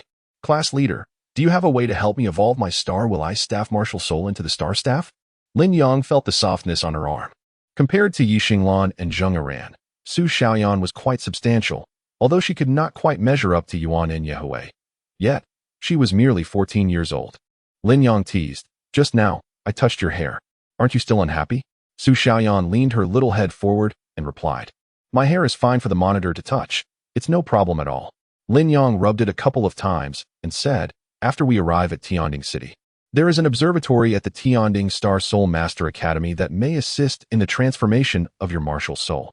Su Xiaoyan eagerly nodded. Initially, she had little fondness for cultivation. Even after arriving at Shrek Academy, the immense pressure only intensified her aversion to training. However, this did not imply that she lacked the desire to grow stronger. Rather, she often contemplated taking shortcuts. If she could possess the star staff martial soul, then even if she were lax in her training in the future, she could at least aspire to become a titled Douluo. Moreover, by wielding the star will chain, she might emerge as one of the foremost control-type soul masters in the Federation. The Tianding Star Academy is a unique institution for soul masters that exclusively enrolls those possessing flying martial souls. It also features an advanced academy focused on cultivating high-level soul masters, mecha engineers, and battle armor masters. The consensus among the populace is that the rigorous training for battle armor masters is somewhat unnecessary. The typical graduation age for the advanced academy ranges from 22 to 25 years. Even within Shrek Academy, the number of students who can complete a one-word battle armor by that age is exceedingly rare, let alone in other institutions. Tianding City is situated centrally between Shrek City and Mingdu, effectively representing the midway point. Upon reaching Tianding City, Lin Yang intends to proceed to various cities within the Tianhai Alliance to fulfill his tasks before ultimately heading to Mingdu. Upon entering the Soul Guide Station, Lin Yang possessed an identity card, which enabled her to navigate the Tianhu illusion and assist Su Xiaoyan in evading the scrutiny of the staff, procuring a ticket for her as well. Su Xiaoyan was taken aback, perplexed by Lin Yang's ability to outsmart the personnel, yet she refrained from probing further. Given the considerable distance to Tianding City, Lin Yang opted for a soft sleeper, where the compartment contained only 2 bunks, ensuring they would not be disturbed by others. Throughout the journey, Su Xiaoyan remained remarkably quiet, displaying a demeanor of maturity and understanding compared to her fellow travelers. Regrettably, a few years prior, Lin Yang had been engrossed in her forging studies with Duan Xian, precluding her from establishing a bond with Su Xiaoyan sooner. However, due to the recent events surrounding Xie, the quartet from Class 0 of Donghai Academy had been reduced to 3, creating a rift among them. Marking an opportune moment for undermining their unity, Lin Yang inquired, "What level of soul power have you attained now?" Su Xiaoyan ceased her cultivation and replied, "I have reached level 33. Previously, I extended an invitation to you and Yuan and Yehui to challenge the Soul Spirit Tower. Afterwards, Tang Wulin, Gu Yu, Su Lizzie and I undertook the challenge together, amalgamating an I-spare soul spirit. It was rather foolish," Lin Yang remarked, "had it been me. I would have fused a soul spirit with starlight attributes to further aid your martial soul's transformation. The I-spare soul spirit, once your martial soul evolves into the star staff, would undoubtedly possess lesser potency compared to the soul rings derived from starlight attribute soul spirits." Su Xiaoyan recoiled slightly, casting an irked glance at Lin Yang, and retorted, "Yet we cannot ascertain that, especially since my martial soul is still an ice staff, merely endowed with the talent of the stellar wheel." Lin Yang remarked, "When you break through to the spirit master rank, you can purchase another spirit with a starlight attribute." Su Xiaoyan did not respond, but instead turned to Lin Yang and inquired, "What is your current cultivation level?" "Level 49, Lin Yang replied, shifting the pillow behind him for support. "I estimate that I will break through to the Spirit King rank before the school year begins." Chapter 55. The Celestial Star Spirit Master Academy. The Celestial Star Spirit Master Academy is located in the southwestern corner of Tianding City. Established nearly 2 millennia ago, it boasts a rich history, though it pales in comparison to the ancient Shrek Academy. The Celestial Star Spirit Master Academy has nurtured numerous talents over the years and maintains a close collaboration with the military. In the early days, when the military was recruiting spirit masters, those with flight capabilities were particularly favored. While spirit masters could utilize spirit guiding devices to achieve flight, those who could fly naturally demonstrated far superior control in aerial combat compared to their ordinary counterparts. Even if a spirit's innate strength was not particularly formidable, their combat prowess could be significantly enhanced through the use of spirit guiding devices. The advent of such devices notably bridged the gap between average spirit masters and their prodigious peers. With the emergence of mechas, the inherent strength of spirit masters became less decisive in determining the outcomes of battles for a considerable period.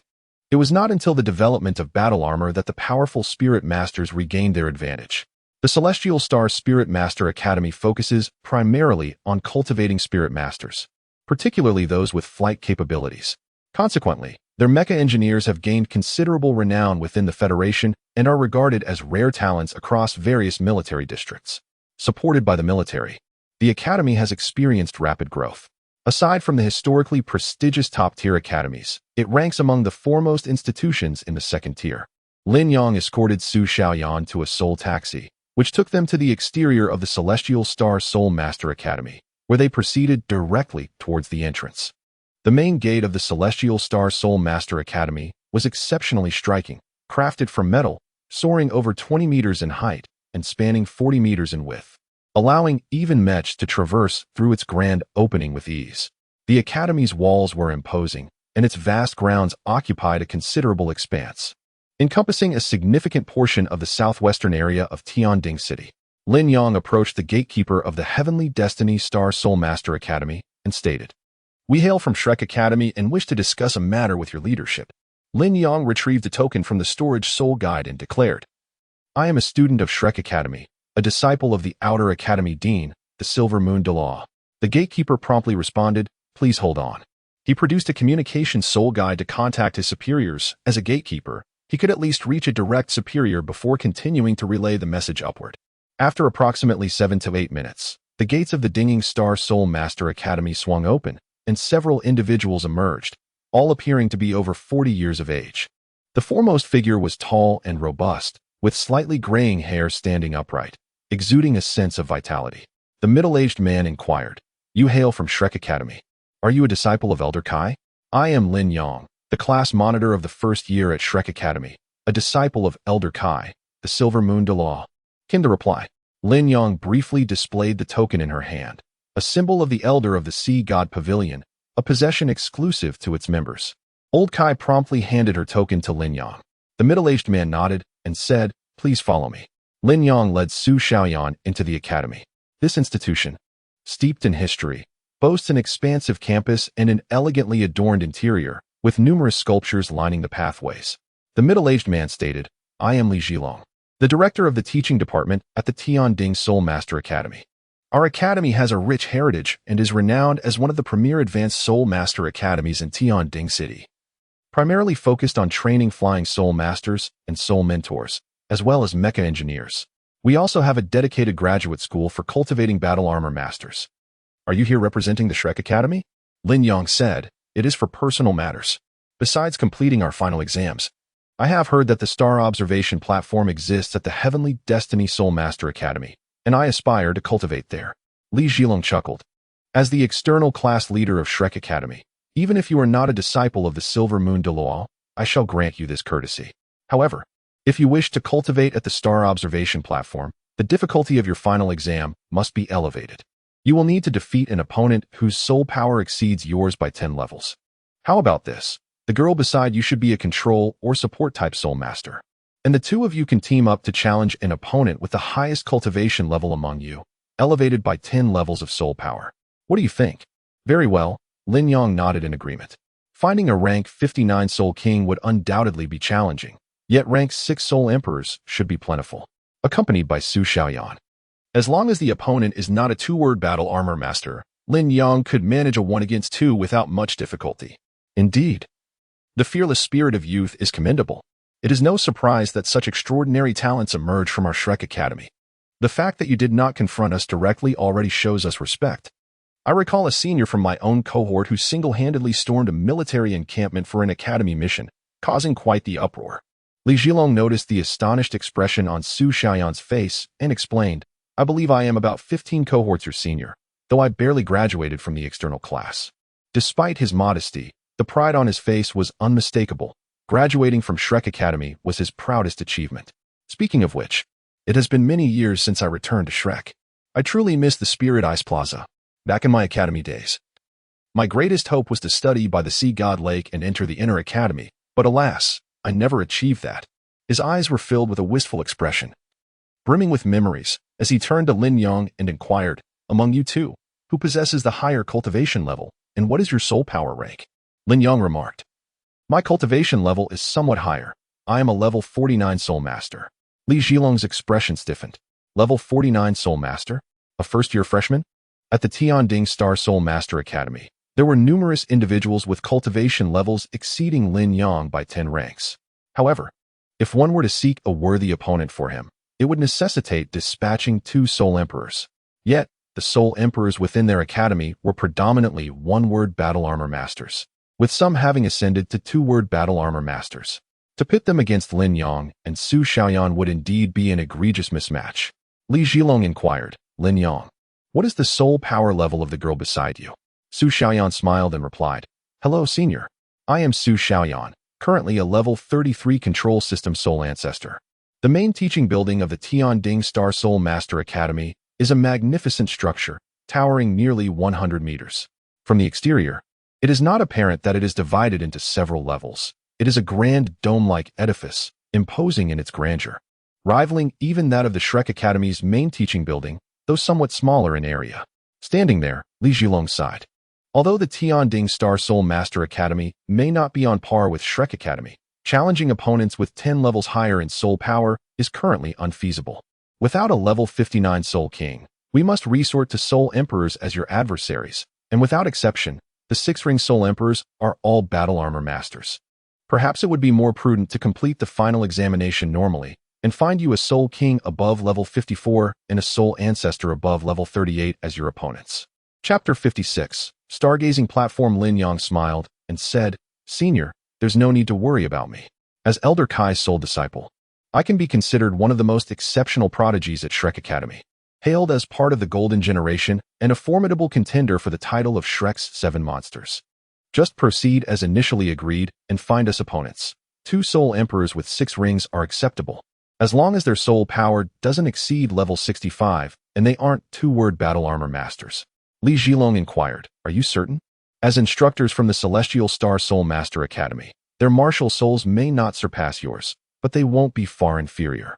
Moreover, a 6-ring soul emperor who is also a 1-word battle armor master possesses strength comparable to a soul Douluo. I'm certain, Lin Yang replied. If we complete such a challenge, the Academy might even grant us full marks for our final exams. Then you should verify that first, Li Zhilong chuckled. Otherwise, all your efforts might be in vain. Victory without reward would be meaningless. Lin Yang retrieved his communication soul guide and dialed Master Kai for him. The final exam of the new students held little significance. Master Kai had long suspected how Lin Yang managed to smuggle personal belongings out of Shrek Academy, and he was not particularly surprised. He instructed Lin Yang to wait at the base of the teaching building at the Celestial Star Soul Master Academy, assuring him that he would send Shani to find them. Understood, Lin Yang replied, hanging up the phone. He turned to Li Zhilong, saying, Senior, our visitor is none other than our external department's homeroom teacher. She will be here shortly. As for how Shani will enter, a 7-ring soul sage and a 3-word battle armor master should have no difficulty infiltrating. Li Zhilong chuckled, no worries, let us wait a moment. Approximately 2 to 3 minutes later, Shen Yi arrived, casting a slight smile at Li Zhilong as he greeted, hello, Senior, I hope I am not intruding. Li Zhilong observed the middle-aged man, who appeared to be nearly 60, 15 years older than Lin Yang, making him 45 years old. When Li Zhilong graduated from the external department, Shen Yi had yet to enroll. However, during Master Kai's phone call, he mentioned that the current director of the Celestial Star Soul Master Academy was once a student of Shrek Academy's external department.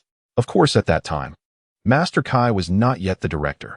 She assumed the role in the year Li Zhilong graduated, which was over 20 years ago. Li Zhilong smiled, it's quite all right. We are all students of Shrek Academy. I too graduated from Shrek Academy, so there will be no trouble. Besides, Lin Yang has been courteous enough not to cause a scene. Shen Yi then inquired of Lin Yang, the challenge method you mentioned is acceptable. If you and Su Xiaoyan can successfully challenge 2 6-ring soul emperors who are battle armor masters, your final exam score will be a perfect score. However, should you fail, you must defer your entry into the inner academy for a year. Not a problem, Lin Yang readily agreed, considering that a delay in entering the inner academy might not necessarily be a disadvantage. The subsequent journey to the Douluo Continent would involve selections from the external department to form the next generation of the Shrek 7 monsters. And Lin Yang could not afford to miss such an opportunity. Then follow me, Li Zhilong guided them into the main teaching building, which, despite its grand stature, lacked elevators, featuring only a spiraling staircase.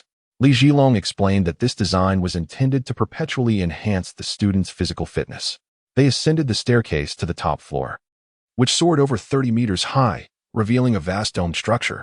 Upon traversing a corridor, they entered a grand hall. The hall was immense, and what astonished them even more was that it was an open-air hall, with no dome, directly facing the heavens. This was the Academy's stargazing platform, as well as a vital practical training venue, spanning 300 meters in diameter. Since the Academy primarily trained flying-type soul masters, there were no height restrictions at the stargazing platform. Lin Yang remarked, the grandeur of this place is truly magnificent. To gaze upon the starry sky from here at night must be an exquisite experience. Li Zhilong smiled and replied, witnessing the stars is not a difficult feat. Soon you shall see. Our stargazing platform possesses some peculiarities. Regardless of whether it is day or night, once activated, it can bridge the gap between us and the cosmos, allowing us to behold the celestial wonders up close. The colossal soul-guiding formation of the platform draws the celestial energies from the universe, providing the purest form of energy to assist our students in their cultivation. Only exceptionally talented disciples are permitted to cultivate here at specific times. Typically, it is the graduate students who engage in refining themselves in their battle armors through the celestial energies. Li Zhilong continued, in light of your courage, regardless of whether you succeed in challenging the 2 soul emperors and their battle armor, you both may cultivate here. Lin Yang smiled and said, thank you, Senior. Please wait here for a moment and take in the surroundings. Our teachers and fellow students will arrive shortly, in addition to the 2 instructors who would be competing against Lin Yang and Su Xiaoyan. Students from the Tianding Starry Sky Soul Master Academy were also coming to observe the match. The stargazing platform was encircled by towering walls that reached 30 meters in height. Upon closer inspection, One would notice intricate patterns and textures crafted from rare metals adorning the walls. Having listened to Li Zhilong's earlier introduction, combined with her observations and sensations, it became evident that this stargazing platform harbored immense latent energy. Soul guidance arrays had been utilized in civilian life many years ago.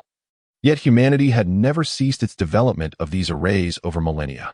An increasing number of large and complex soul guidance arrays were being designed and produced, each serving different functions. Among them, the military held the largest quantity of substantial soul guidance arrays, which were employed in national defense facilities. Su Xiaoyan stood beside Lin Yang, her gaze slightly bewildered as she began to feel the influence of the star power. Over 100 students from the Transcending Starry Sky Soul Master Academy entered, with Li Zhilong informing them that there would be a demonstration match with Shrek Academy. As their opponents, 2 instructors ascended the competition stage, both middle-aged, one male and one female.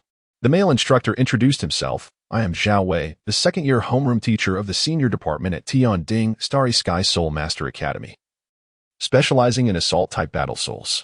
The female instructor added, I am Lin Yang, the first-year homeroom teacher of the senior department, specializing in control-type battle souls. Lin Yang, the first-year class leader from Shrek Academy's outer campus and an assault-type battle soul master, stood ready. Su Xiaoyan, still in a daze, instinctively introduced herself. I am Su Xiaoyan from the first-year outer campus of Shrek Academy, a control-type battle soul master. Excellent.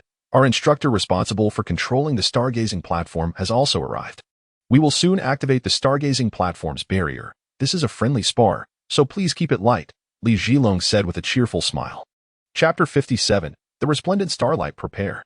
Li Zhilong took on the role of referee for this match. A humming sound resonated as the walls surrounding the stargazing platform illuminated, vibrant patterns seemingly coming to life beneath the radiant glow. The light surged upward, transforming into beams that converged into a single point before erupting into a colossal pillar of light that soared into the sky.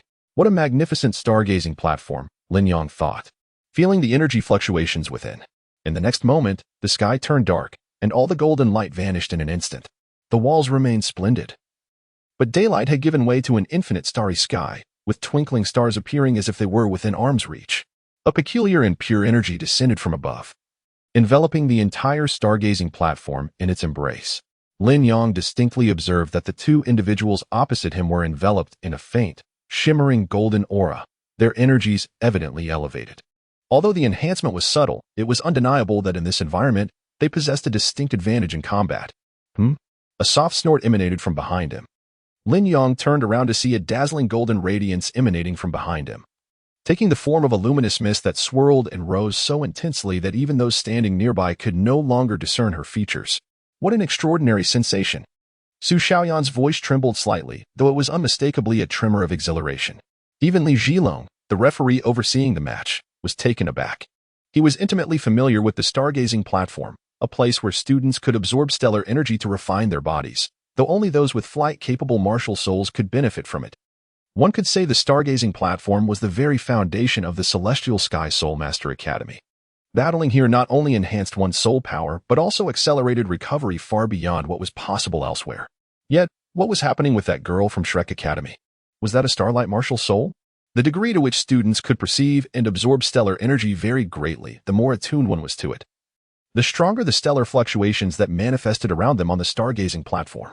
The faint golden halo Lin Yang had previously observed was precisely this phenomenon. Even within the prestigious Celestial Destiny Star Soul Academy, only a handful of students could manifest their stellar energy into visible form, which typically remained imperceptible to ordinary students, the delicate golden mist being its tangible manifestation.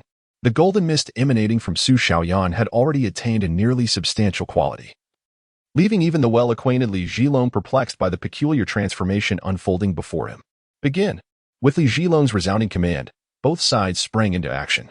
The opposing Soul Emperor, underestimating his adversaries, refrained from immediately donning his battle armor. Su Xiaoyan summoned her Star Wheel Ice Staff Martial Soul and instantly ensnared the enemy's control-type Soul Master, Lin Yang, with Starwheel Chains. Though Lin Yang had already activated her martial soul, a celestial astrolabe, she found herself momentarily immobilized by Su Xiaoyan's restraint, preventing her from unleashing her soul skills at the critical moment. Meanwhile, Zhao Wei wielded the 7-star sword, an elite stellar attribute martial soul whose potency rivaled that of the legendary Star Saint sword. A hue of azure manifested upon Lin Yang as he summoned the ethereal alloy battle armor inscribed with the character wind. The armor bore deep blue lightning insignias, yet its overall appearance was a striking green. A gentle breeze swept through, eliciting a flicker of astonishment in his opponent's eyes. Wasn't he a formidable assault-type soul master? How could his martial spirit be of the wind element? While the slicing damage of wind is not to be underestimated, it pales in comparison to speed and agility. Thus, the majority of wind element wielders are adept in swift and delicate attacks. Whisper of the Wind. Blessing of the Wind. Lin Yang's soul ring did not manifest. He first employed his second and third soul abilities to enhance his affinity and mastery over the wind element, before unleashing his fourth soul ability, Wind Spirit. Merging with the wind, he transformed into a spirit of the breeze, capable of manipulating the wind element and fusing with it. During the class leader selection competition, Lin Yang had previously summoned a tempest using the power of the wind element to clear the arena. At this moment, he chose the swiftness of the wind, appearing before the two in an instant. Hellspike. The lightning element's Hellspike possessed unparalleled lethality and penetrative power, while the wind element's version epitomized extreme speed and slicing precision. His slightly trembling fingers hovered before Zhao Wei's neck, encircled by azure energy with just a slight advance. He could sever his throat. I concede, Lin Yang declared, retracting his martial soul. Zhao Wei chuckled wryly. Isn't your style still agility-based? How can it be classified as a strong attack type? Lin Yang declared, I possess a twin martial soul. At that moment, Zhao Wei fell silent, while Li Na, who had not had the chance to intervene, was internally astounded. Where are your armors? Li Zhilong exclaimed in exasperation. Two elderly men defeated by mere children. It's akin to a swift annihilation. Could you not hold on a bit longer? Starlight. Resplendent. At this juncture, the dazzling Starwell Ice staff was raised high overhead. And in the next instant, countless beams of starlight erupted forth. The intense radiance of the starlight intertwined with the celestial constellations, instantly filling the entire stargazing platform. In that fleeting moment, the world seemed to transform into gold. Su Xiaoyan was enveloped in shimmering starlight, resembling a goddess descended from the heavens. As the golden specks of light wove a resplendent tapestry around her, unbeknownst to her, a pattern had appeared on her forehead, identical to the star wheel atop her ice staff. As the constellation accompanied her radiant starlight release, it seemed that the brilliance had softened, as if discovering its rightful sovereign. Su Xiaoyan's form began to float gracefully. As points of starlight converged towards her, the intricate patterns of the stargazing platform's formation illuminated, and the celestial bodies above regained their brightness, with countless beams of starlight fervently gathering toward her. At this moment, all attention was riveted upon Su Xiaoyan. Each observer could sense the transformation occurring within her essence. A fundamental metamorphosis.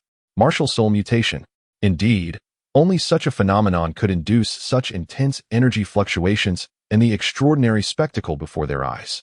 Moreover, considering her current state, it was undeniably a positive transformation, and an exceptionally beneficial one at that.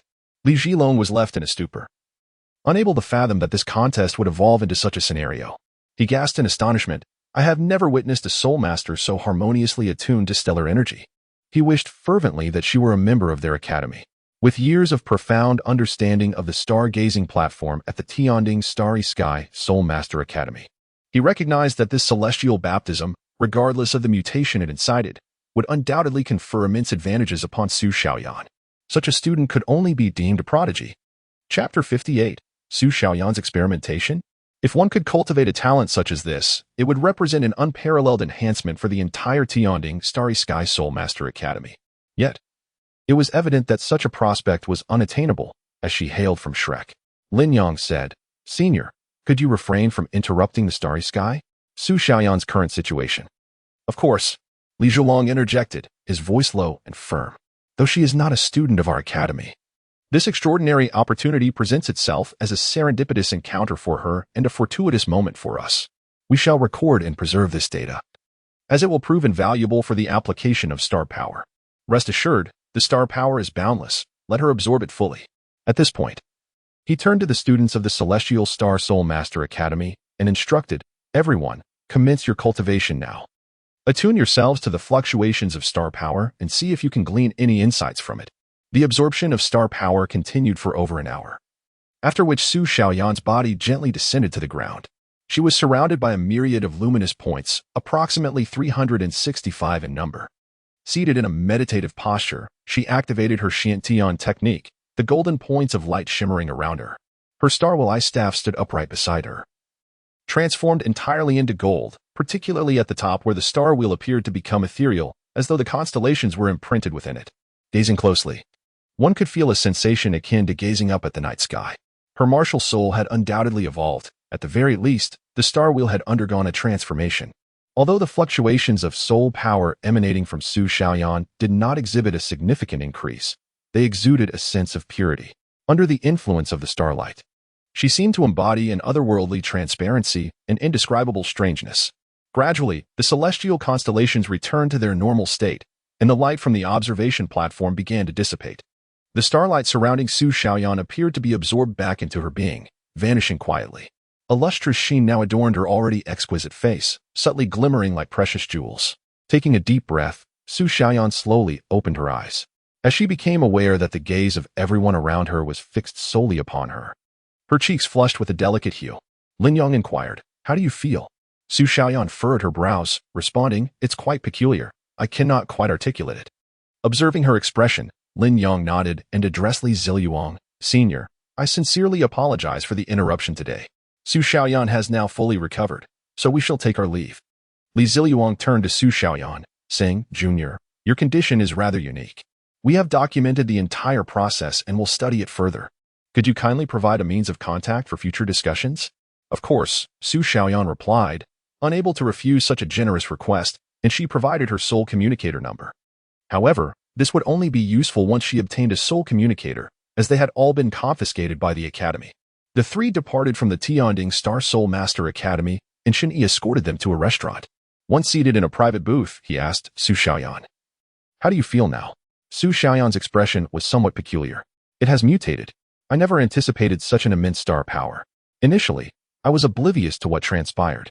But later I realized that the vast star energy surged into my body, merging with my martial soul, causing it to seemingly grow rapidly, or one might say, awaken. If my intuition serves me right, my original martial soul must have been immature or flawed, which led to the discrepancies I experienced between day and night. While this flaw would gradually mend with my cultivation, it would persist and exert greater influence in the future. However, this absorption of star power has helped rectify these deficiencies and purge the impurities within my martial soul, rendering it pure." Shen-Yi asked, "Then why do I sense that despite absorbing such a vast amount of star power, your soul power has not significantly increased?" Su Xiaoyan's expression turned strange as she replied, "One must gain at a cost. My martial soul has been mended, yet some aspects have also been lost.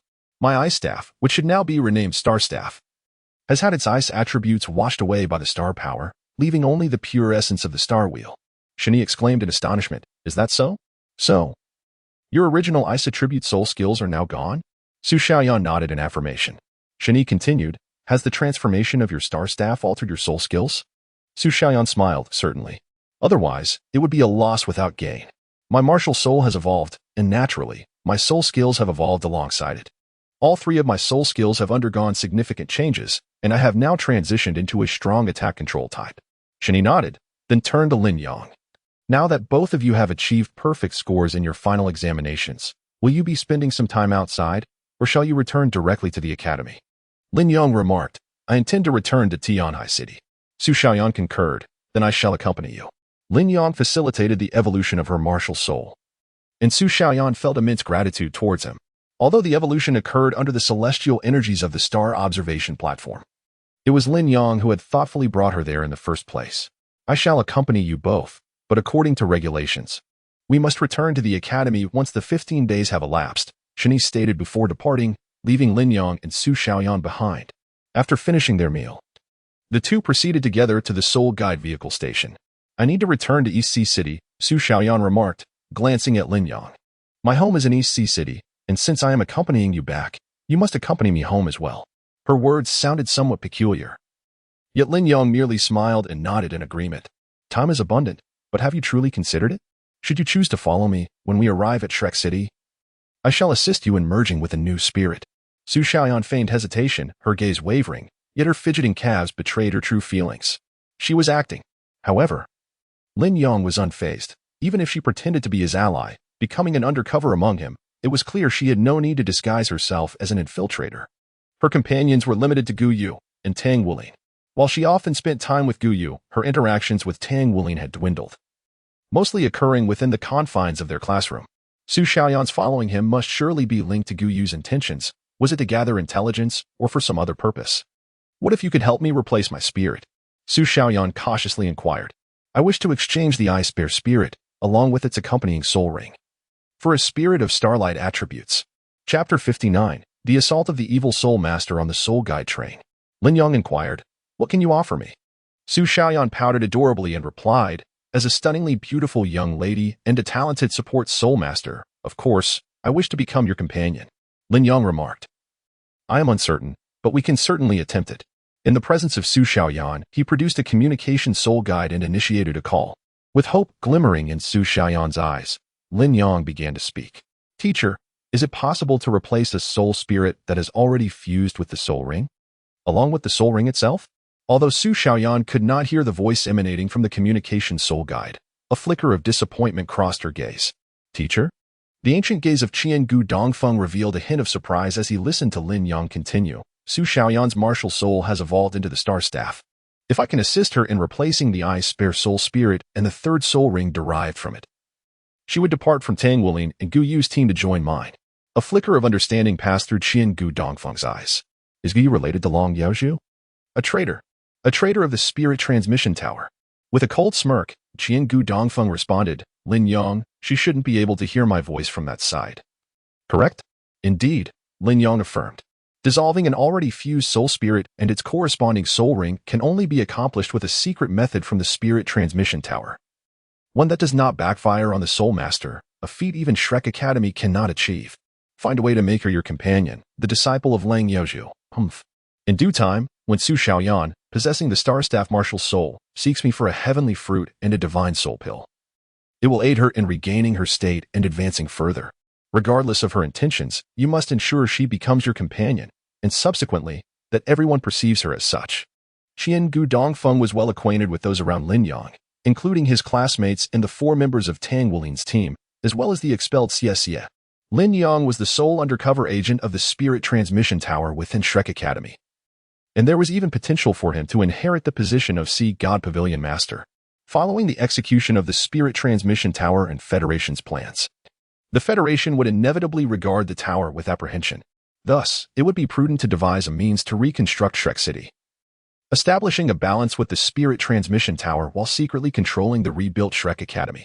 I understand. Lin Yang concluded the call and turned to the expectant Su Xiaoyan, saying, there may be some backlash, but with the use of certain elixirs and precious materials, recovery is possible. I can guide you to challenge the Spirit Tower with your new soul spirit. How do you feel about the Starlight Unicorn? Su Xiaoyan paused momentarily, then regained her composure, nodding and smiling. Of course, that sounds wonderful. Thank you, class leader. However, it seems that Gu Yu has joined the Spirit Transmission Tower. I can ask her to inquire with the Tianfeng Douluo regarding any methods to separate soul spirits without side effects. Lin Yang remarked, severing a soul that is already merged, including the consolidated third soul ring, is bound to entail repercussions. However, backlash may be mitigated and restored. Moreover, it appears that aside from your identity as a student of Shrek Academy, you are also a disciple of Tang sect. Both Shrek Academy and Tang sect harbor certain tensions with the Spirit Transmission Tower. If you do not intend to sever ties with Tang sect and join the Spirit Transmission Tower, it would be prudent to maintain a distance from her. I shall be cautious. Su Xiaoyan nodded in acknowledgement, refraining from agreeing to Lin Yang's request to separate the souls. Nor did she commit to keeping her distance from Gu Yu. After their meal, the two boarded a train bound for Tian'ai City. Su Xiaoyan settled into the soft sleeper compartment, removed her shoes, and rested her delicate, fair feet upon her knees, engaging in meditation and cultivation. Lin Yang's gaze occasionally flickered towards Su Xiaoyan, who could be regarded as the most beautiful girl at Shrek Academy. Her beauty was unadulterated, lacking the aloofness of Wu Xidua, Yuan Inyehue, and Yixinglan, and devoid of Zhang Yuran's charming arrogance. She was simply beautiful, without the enhancement of grace. Lin Yang glanced at Su Xiaoyan's delicate feet and then at her light blue hair, pondering what it would look like if Su Xiaoyan painted her toenails in a similar hue. Suddenly, a deafening explosion erupted. In an instant, Lin Yang summoned her martial soul. Wind blades shattered the car windows, and wings of the wind materialized behind her and Su Xiaoyan, propelling them out of the soul-guided train.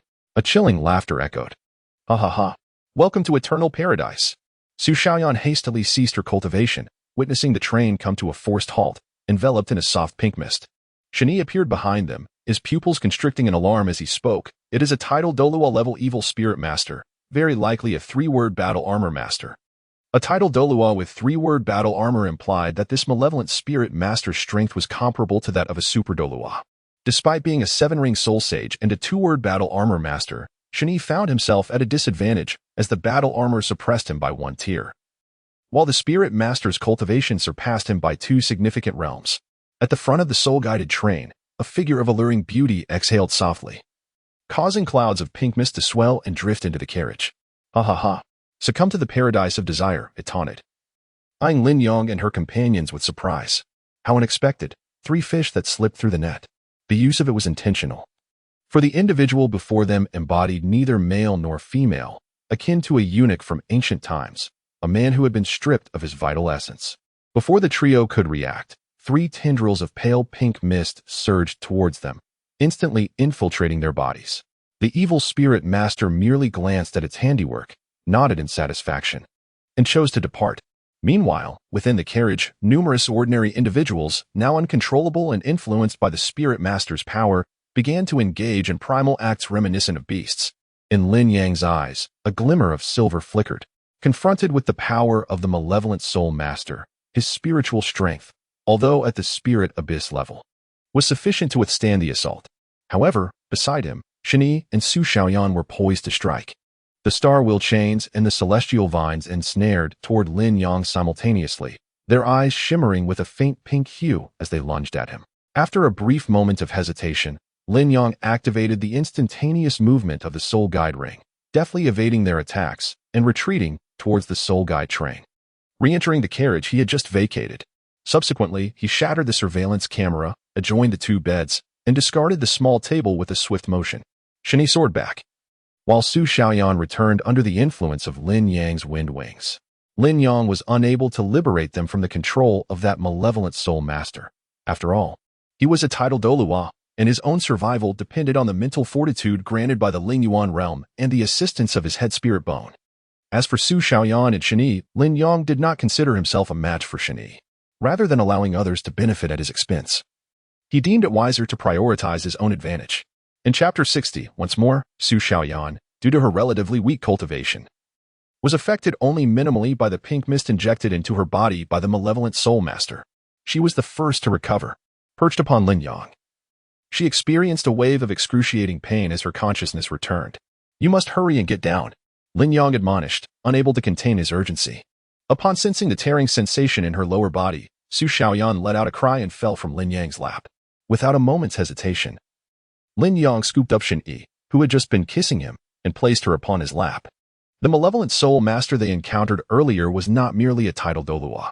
His cultivation was likely approaching that of a super Douluo, and the effects of the pink mist he released were profoundly evident. If they could not suppress the mist or release it, they risked succumbing to madness and losing their rationality entirely. Though Su Xiaoyan's cultivation was weaker and she had absorbed less of the mist, Lin Yang ultimately decided to aid her in alleviating her suffering. As for Shani, he could only kiss her while attempting to assist her with his hands. Yet this was merely a temporary measure. Without the essence of his martial soul, the power of the malevolent soul master could not dissipate. What have you done? Su Xiaoyan cried out, tears welling in her eyes. Teacher Shen, please wake up. How tiresome, Lin Yang replied with an air of impatience. It was you two who forced my hand. If it weren't for the need to save you, do you think I would willingly engage in this? Even the effects of the heartbreak red I consumed earlier were partially drained by you both. Lin Yang had consumed a dose of the heartbreak red, which was subsequently absorbed by Yi Xinglan, Zhang Yiran, and Yuan and Yewei, each receiving a share of its potency. Now, Su Xiaoyan had absorbed the 4th portion, while Shen-Yi was on the verge of absorbing the 5th. As for Wuzido, she remained indecisive and had yet to seek Lin Yang's assistance in her cultivation. At this moment, Su Xiaoyan recalled the events that transpired before she lost consciousness, and she felt it was futile to blame Lin Yang any longer. Bowing her head in silence, she began to sob softly. What should we do now? Su Xiaoyan cautiously lifted her gaze, glancing at the connection between Lin Yang and Shen-Yi, before suddenly looking up to meet Lin Yang's eyes. What else can we do? It has only been half an hour since you both lost consciousness. The malevolent soul master vanished after releasing the pink mist, seemingly with no intent to take lives. However, for the sake of precaution, once teacher Shun Yi regains consciousness, it would be prudent for us to leave swiftly. Although Lin Yang spoke those words, she seemed to exhibit little fear. Instead, she discreetly slipped her hand into Shen Yi's clothing in a place unnoticed by Su Xiaoyan. Su Xiaoyan acknowledged, glancing at her blood-soaked attire, and complained, "You could be a bit gentler. After all, she's just a little girl." "Oh, why doesn't it hurt anymore?" Su Xiaoyan was astonished to discover a change in her own condition. She had absorbed the potent essence of the heartbreak red herb, causing her soul power to elevate to level 35, with the pain dissipating entirely. Although her physical strength and mental acuity had improved, the changes were subtle, and Su Xiaoyan failed to notice them. "You actually gained the recognition of the heartbreak red?" Initially taken aback, Su Xiaoyan then felt a twinge of guilt. Earlier, it had been Xie who was nearly caught peeking at Yuan and Yi Hui while bathing, thwarted by Lin Yang. Now, she felt she had disrupted someone else's feelings. Although it was the evil soul master who had caused her distress, Su Xiaoyan couldn't shake the feeling of having wronged Lin Yang. "Be quiet." Lin Yang admonished Su Xiaoyan before focusing intently on Shen Yi. "Lin Yang?" Shen Yi, momentarily disoriented, regained her senses in an instant, her gaze turning icy as she summoned her martial spirit. Heavenly blue entwined, starwell chains. Just as Shen Yi attempted to control Lin Yang, Su Xiaoyan intervened, urgently stating, "Teacher Shen, it's not what you think. It's that evil soul master's soul skill." Recalling the events that had transpired, Shen Yi felt a mix of anger and embarrassment, especially since Lin Yang's physical form was still intertwined with her own. Once the effect of the starwell chains wore off, Shen Yi began with Lin Yang, hastily retrieving clothing from her storage soul guide. Unable to attend to Lin Yang's martial spirit source, and urged, "Hurry up and get ready. We must leave immediately. This place is too perilous, and we cannot predict if that evil soul master will return. Let us go." Lin Yang and Su Xiaoyan had already resolved to depart together once Shen Yi regained her composure. As the trio exited the soul guide train, they were met with the sight of the train encircled by a battalion of mechanized soldiers. This was also the reason Lin Yang remained untroubled. She had contacted her mentor, Silver Moon Douluo, earlier and learned that reinforcements from the War God Hall were imminent, with the third War God, Dark Emperor Douluo Long Yuhang, personally arriving, thus alleviating her concerns about the potential return of the evil soul master. As they stepped out, a young woman approached, her expression one of regret. "Please, follow us. That evil soul master has been dealt with, and the Federation will compensate you for your suffering as much as possible." "No need," Shun Yi replied curtly, preparing to leave. Lin Yang cast a surprised glance at the young woman, astonished to recognize her as Su Mingjun, the Battle God Hall's divine sword de law, and the wife of the second battle god, Long Tianwu. Sensing the fluctuations of soul power emanating from the three individuals, Su Mingjun understood that they were all soul masters and thus refrained from intervening, allowing them to depart unimpeded. After distancing themselves from the soul-guided train, Shun Yi suddenly halted his steps, turned to Lin Yang, and said, "Let us go to the nearest city hotel and do it again." "What?" Both Lin Yang and Su Xiaoyan were momentarily taken aback, startled by Shen Yi's unexpected declaration. Lin Yang scoffed, "What, having reaped the benefits? Do you wish to return for more? Then let it be here." As soon as Shen Yi's words fell, a sky-blue vine emerged from behind Su Xiaoyan, rendering her unconscious. Immediately, Shen Yi bound Lin Yang with the same vine. Although Lin Yang could have easily escaped using her wind element martial soul, she opted not to do so. The mishap on the soul-guided train was instigated by an evil soul master. Even if Lin Yang managed to evade the influence of the evil soul master's power, Shen Yi was also a victim, albeit in Lin Yang's eyes, both she and the evil soul master were perpetrators. Shen Yi sought to coerce Lin Yang. Though it was humiliating to be forced by a woman, and despite Shen Yi's beauty, such actions would certainly violate the regulations of Shrek Academy. A teacher forcing a student? The very notion seemed abstract yet was about to become a grim reality. Feeling a twinge of guilt, Shun Yi remarked, "My martial soul has undergone a mutation.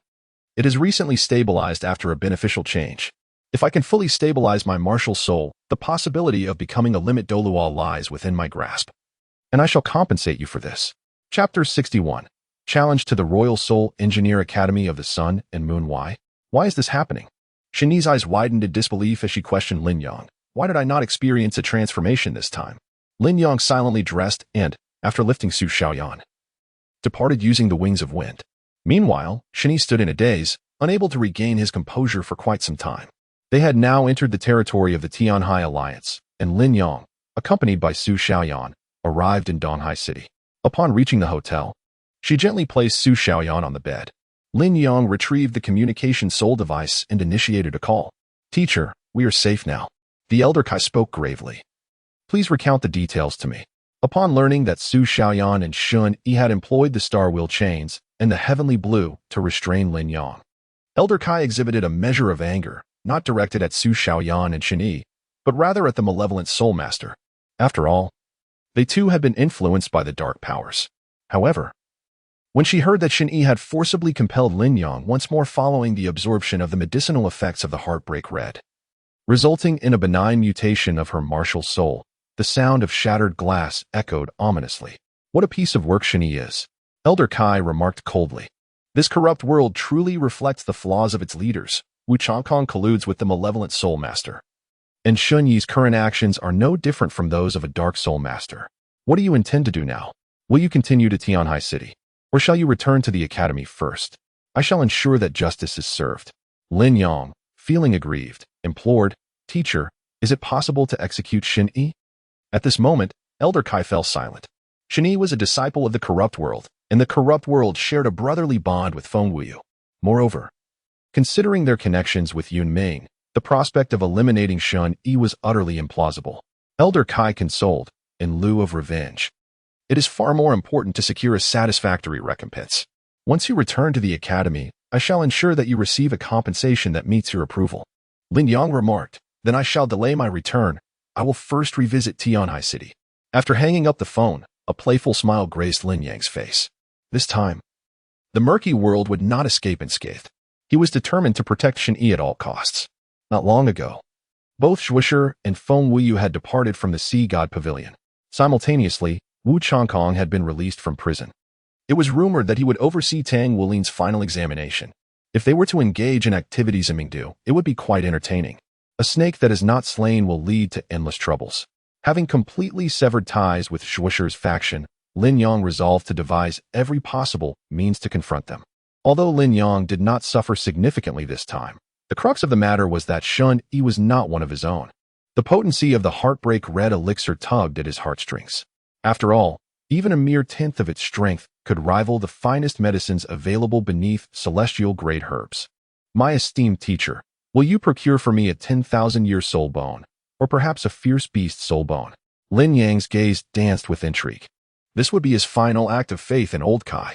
Should he face disappointment once more, Lin Yang would resolutely align himself with the Spirit Transmission Tower, becoming a self-serving individual willing to resort to any means for strength. At that point, betraying Shrek Academy would not evoke any feelings of guilt. Upon awakening, Su Xiaoyan became notably subdued. With nothing pressing to attend to, Lin Yang took her to the intermediate ascension platform in Donghai City to evolve her soul spirit. Previously, at the primary ascension platform in Donghai City, Lin Yang had acquired a dark golden claw bone from a bear, which he gifted to Yang Yinxia, hoping to see if he could obtain a second soul bone. However, his efforts were in vain. There were simply not enough soul bones available for him to fuse. Lin Yang assisted Su Xiaoyan in evolving her first soul spirit into a millennium soul spirit, while also elevating his Thunder Beast soul spirit's age to 90,000 years, while the Blue Lightning Tyrant Dragon soul spirit remained at 20,000 years. After accompanying Su Xiaoyan back home, she joined Lin Yang as they journeyed to Tianhai City. Throughout their travels, the two spoke little, yet their bond felt warm, the previous barriers dissipating, replaced by a newfound trust. Eventually, after a week in Tianhai City, on the 13th day since leaving Shrek Academy, Lin Yang prepared to return with Su Xiaoyan when he chanced upon a scene on television. Shrek Academy's genius was challenging the Sun Moon Royal Soul Engineer Academy. On the Soul Guide television, 5 individuals clad in Shrek Academy uniforms faced off against 5 young talents from the Sun Moon Royal Soul Engineer Academy, with a referee from the latter's ranks overseeing the match. They have joined forces with Tang Wuling? Surprise flickered in Lin Yang's eyes. The 5 Shrek Academy students were all first-year newcomers. Aside from Tang Wuling and Su Lizzie, the remaining 3 were a Winged Tiger Soul Master, a Shadow Martial Soul Master, and a Firebird Martial Soul Master, all among the most promising talents of their year. 3 unfortunate souls unaware of their own limitations, Lin Yang mused, glancing at Su Xiaoyan. "Prepare yourself. We are about to clean up the aftermath. Tang Wulin and Su Lizzie, accompanied by 3 exceptionally gifted soul masters, faced insurmountable odds against the younger generation of the Sun Moon Royal Soul Engineer Academy. 5 soul masters stood against 3 soul kings and 2 soul masters. Such a configuration left no room for victory for Tang Wulin's group. While Tang Wulin might contend with the Soul King Long Qin and possibly overcome him, his 4 companions were no match for their opponents. It was akin to the competition between first and second-year students at Shrek Academy. Even the formidable Yuan and Yehui succumbed to defeat due to the disparity among teammates, particularly when the younger generation of the Sun Moon Royal Soul Engineer Academy possessed 2 sets of martial soul fusion techniques. Gi was not with Tang Wulin, and without the Dragon God transformation, their defeat was a foregone conclusion. Within 10 minutes, a call came through. "Teacher," Lin Yang said, "have you witnessed the live broadcast from the Sun Moon Royal Soul Engineer Academy?" Old Kai's voice was laced with suppressed fury. Who granted them the right to represent Shrek Academy in challenging the Sun Moon Royal Soul Engineer Academy? To willingly present themselves for humiliation is a disgrace. I have managed to acquire intelligence on the Sun Moon Royal Soul Engineer Academy. They possess 7 prodigious students known as the Brilliant 7 Stars. The higher-ups in the Academy are counting on them to one day contend with the Shrek Academy. Now, the Academy has assigned you a task: select students from the Outer Academy to form a team and challenge the Brilliant 7 Stars of the Sun Moon Royal Soul Engineer Academy. In doing so, you will also earn the opportunity to vie for the next generation of Shrek's 7 monsters. Chapter 62. Mingdu Lin Yang exchanged a glance with Su Xiaoyan beside her and smiled. "Teacher, challenging their illustrious 7 stars is a trivial matter. However, what repercussions will the Academy impose on Tang Wulin and his 4 companions, as well as on Wu Changkong? Furthermore, what fate awaits Shani? What compensation shall I receive? And what rewards can we expect upon vanquishing the illustrious 7 stars of the Sun and Moon Royal Soul Master Academy?" The Academy's decision regarding Wu Changkong and Tang Wulin's group was that Wu Changkong would resign in disgrace while Tang Wulin and his companions would receive a serious reprimand, leading to their expulsion from Shrek Academy after 1 year. It would be unreasonable to dismiss students simply for losing a match. Even if Tang Wulin and his group acted of their own accord, the others were unaware of the circumstances. As for Shani, her situation was somewhat unique. Due to her exceptional talent and the fact that this was her first infraction, being a disciple of the turbid world, the master granted her a punishment of house arrest at the Sea God Pavilion for 10 years. Lin Yang's gaze was playful, questioning whether this was truly the extent of the punishment. It seemed rather unjust. The compensation offered by the tumultuous world was a soul bone, specifically the right arm bone of the red armor dragon, which had been separated from his own body through secret techniques over a span of 70,000 years. In recognition of your victory over the Radiant 7 Stars, the Academy will grant you the status of first candidate for the Shrek 7 Monsters. I understand now. Lin Yang did not dispute with Elder Kai. Instead, he stated, "The companions I have chosen are the first-year students Wuzido, Yixinglan, Zhang Yiran, and Yang Nianxia, as well as the second-year students Yuan and Yehui and Le Zhengyu. I will bring them with me to challenge the Sun Moon Royal Soul Engineering Academy and take on their Radiant 7 Stars." "That is not permissible," Elder Kai interrupted Lin Yang. "The Radiant 7 Stars of the Sun Moon Royal Soul Engineering Academy are no older than 15, which means Yuan and Yehui and Le Zhengyu cannot be part of the Shrek 7 Monsters. You must select 2 new individuals." Lin Yang's gaze subtly shifted as he inquired. "Then, esteemed teacher, may I represent them in collectively refusing the challenge posed by the illustrious 7 stars of the Sun and Moon Royal Soul Master Academy?" Lin Yang is not a mere puppet to be toyed with. Despite outwardly enduring humiliation, the incessant demands only serve to exacerbate the simmering fury within him. The initial tests upon joining Shrek Academy in the current state of forbearance have led to repeated disappointments in the institution, prompting Lin Yang to silently lament why he is not in a position of power. Weakness. This is the original sin, a sacrifice made for the glory of Shrek Academy. Elder Kai spoke solemnly. "In the challenge against the Radiant 7 Stars, you may bring along 2 first-year students to compete for the selection of the Shrek 7 Monsters, which could also include Yuan and Yehui and Le Zhengyu." "Very well." Lin Yang hung up the phone and turned to Su Xiaoyan, saying, "You shall accompany me to the Sun and Moon Royal Soul Mentor Academy. I will step out for a moment." After Lin Yang departed, he promptly sought out Duan Xian to inform him of his impending leave.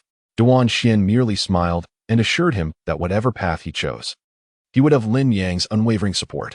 As the president of the Forgers Association in Tianhai City and the most formidable forger within the Tianhai Alliance, Duanxian holds a unique position in the alliance.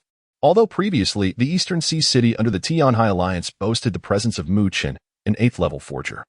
Mu Qin seldom engaged in forging. In terms of connections, apart from his identity as a disciple of the Divine Craftsman and a junior of the Divine Craftsman, he was, in fact, overshadowed by Duanxian. Lin Yang ascended to the rooftop of the Forge Master Association, retrieving his communication soul guide to report the recent events to Qian Gu Dongfeng. Simultaneously, Lin Yang disclosed a highly confidential piece of information. It has been confirmed that the sky-soaring Douluo, Yunming, has attained the spiritual power of the divine origin realm and has commenced the creation of his own divine position. The light and dark Douluo, Long Yiyu, also stands as a quasi-deity, retaining peak combat capabilities. Qian Gu Dongfeng inquired, has Yunming truly begun to create his own divine position? Indeed, Lin Yang affirmed gravely. I can guarantee it with my life. Well done, Qian Gu Dongfeng replied, satisfaction evident in his tone. As for the challenge against the radiant 7 stars of the Sun and Moon Royal Soul Master Academy, simply crush them effortlessly. Handle the rest as you see fit. Once we return to Shrek City, make sure to visit me. After ending the call, Lin Yang began reaching out to others regarding the challengers for the radiant 7 stars. First and foremost, the 4 candidates from the Shrek 7 monsters that Lin Yang had selected for the first year must participate together. Additionally, Luo Guixing and Siyu Qing were also considered. However, upon hearing about the challenge against the Sun and Moon Royal Soul Master Academy, Siyu Qing hesitated and expressed his reluctance to confront them, thus allowing Su Xiaoyan to take his place. After agreeing to meet in Mingdu, Lin Yang and Su Xiaoyan boarded the Soul Guide train heading to Mingdu, the most modern city on the Douluo Continent. Located in the western part of the continent, it serves as the core of the entire western region. Upon entering the vicinity of Mingdu, they witnessed a sight rarely seen in other cities. Is that a flying car? A flying vehicle in the sky? Su Xiaoyan exclaimed, pointing excitedly at an airborne object. Lin Yang nodded. The aerial vehicle is currently in the experimental phase. Mingdu is the most significant technological hub in the entire alliance. Its presence above Mingdu signifies that the trials have been successful. Su Xiaoyan inquired, where shall we go now? Lin Yang remarked, let us proceed to the Sun and Moon Royal Soul Master Academy. Elder Kai is already awaiting our arrival. The architectural style of Mingdu stands in stark contrast to that of Shrek City, where a harmonious blend of classical and modern elements imbues the atmosphere with a rich cultural essence. In stark contrast, Mingdu presents itself as a pure technological marvel. A veritable forest of steel and glass, with towering edifices standing shoulder to shoulder, each possessing its own distinct character. Many of the structures exhibit peculiar and eye-catching designs. Mingdu is indeed vast, bustling with activity. Lin Yang hailed a soul-guided taxi to transport himself and Su Xiaoyan to the Sun and Moon Royal Soul Master Academy, a journey that took a full 3 hours to complete. While Mingdu may not rival Shrek City in terms of sheer size, it undoubtedly surpasses it in terms of architectural density and population. I do not find this place to my liking. It feels excessively hurried and stifling, Su Xiaoyan pouted. Lin Yang remained silent, gazing ahead after alighting from the vehicle. Before him stood a grand edifice, crowned with colossal characters proclaiming Sun and Moon Royal Soul Master Academy. The building exuded a metallic allure, its surrounding structures sprawling outward and connecting to 3 additional towers, forming an intricate complex. At this moment, Elder Kai was accompanied by 5 individuals, Wu Sideo, Yi Xinglan, Zhang Yiran, Yang Ningxia, and Luo Guixing, all awaiting the arrival of Lin Yang and Su Xiaoyan outside the academy. Beside Elder Kai stood a middle-aged man, his face adorned with a broad smile. He was none other than the principal of the Sun and Moon Royal Soul Master Academy. Chapter 63, Sun and Moon Royal Soul Master Academy. As Lin Yang and Su Xiaoyan approached, Elder Kai spoke calmly. Our students have assembled. As candidates for the Shrek 7 monsters, they will challenge the most formidable young generation of the Sun and Moon Royal Soul Master Academy, and they shall emerge victorious. Observing that the 7 from Shrek Academy appeared to be around 14 or 15 years of age, the principal's smile broadened as he began to envision the triumph of the Sun and Moon Royal Soul Master Academy over Shrek Academy and his generation. Principal Ming Hongchen chuckled. Your confidence, Silver Moon Douluo, borders on arrogance. After all, the last time Shrek Academy issued a challenge, they faced utter defeat. He added, let us proceed. We shall dispatch opponents of their age. Let us hope that this time, the Shrek Academy participants do not crumble as they did previously. With that, Ming Hongqian turned and entered the Sun and Moon Royal Soul Master Academy, followed closely by the group from Shrek Academy, while a team of cameramen captured the unfolding events for a live broadcast. The presence of Shrek Academy's external dean at the Sun and Moon Royal Soul Master Academy guaranteed that this battle would captivate the entire Douluo Continent. Zheng Yiran leaned closer to Lin Yang, her gaze flitting between him and Su Xiaoyan, and remarked with irritation, "That damn Tang Wuling." Issuing a challenge to the Sun and Moon Royal Soul Master Academy without cause, truly overestimating himself, and now we must clean up his mess. Yi Xinglan replied coldly. It is not surprising that such a fool would act so foolishly. It matters not. Wu Sideo crossed her arms and smiled. All we need to do is defeat the team from the Sun and Moon Royal Soul Master Academy. Luo Guoxing looked at Lin Yang with a teasing glint in his eyes, saying, "Are you deceiving the young lady again, class leader?" The statement fell upon the group like a hush, and Lin Yang shot him a stern glance, retorting, "Perhaps you should remain silent. Being mute suits you well." Laughter erupted among the group, while Su Xiaoyan quietly trailed behind Lin Yang, unable to fully integrate into their camaraderie. Upon entering the Sun and Moon Royal Soul Master Academy, the sensation was akin to stepping into a modern industrial facility. Everything radiated a metallic essence. A colossal metallic sphere floated serenely in the center of the hall. Pulsating with vibrant soul guide energy, its core array clearly visible. A gentle glow emanated from it, casting a bright yet soft light throughout the hall. The reception area resembled that of a large corporation rather than an academy, with a pristine white metallic front desk displaying subtle cloud patterns. What was this? It was undeniably a rare metal, truly extravagant. Ming Hongqian said nothing as he led the Shrek Academy group forward. As they passed the reception, two strikingly beautiful receptionists rose and respectfully greeted him. The hall bustled with individuals of varying ages, many clad in matching white uniforms. Clearly the students of the Sun and Moon Royal Soul Master Academy. Their gazes towards Lin Yang and the others were predominantly curious, yet mingled with an air of hostility and disdain.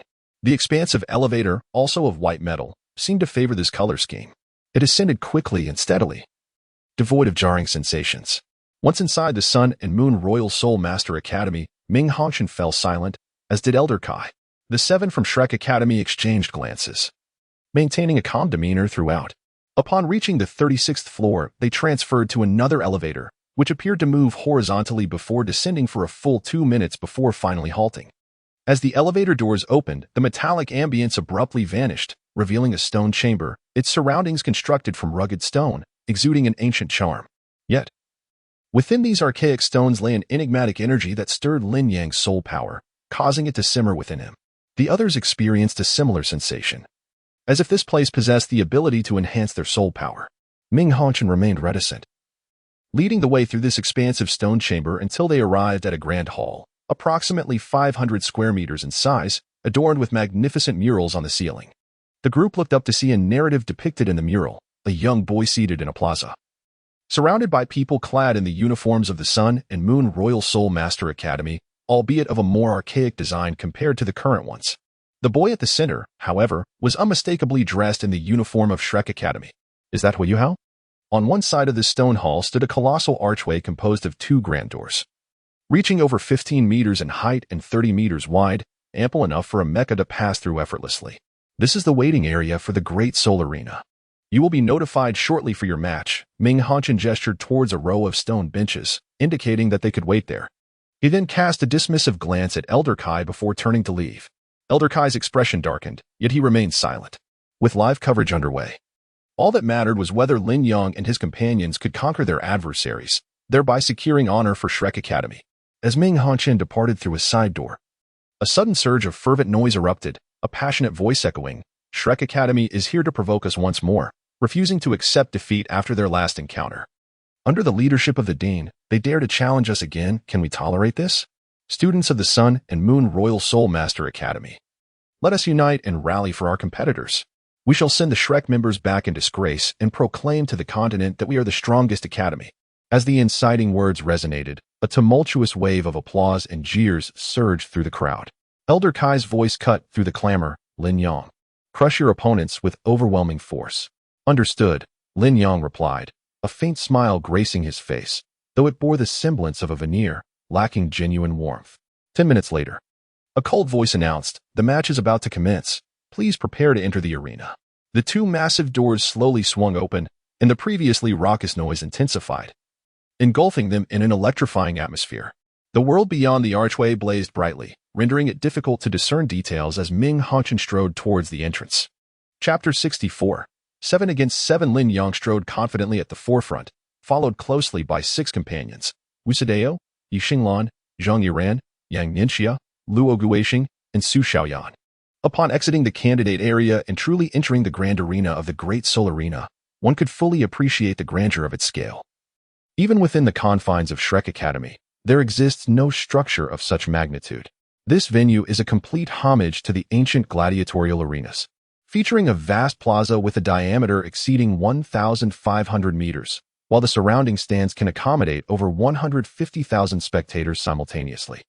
Lin Yang boldly asserted that this was likely the largest arena on the entire continent.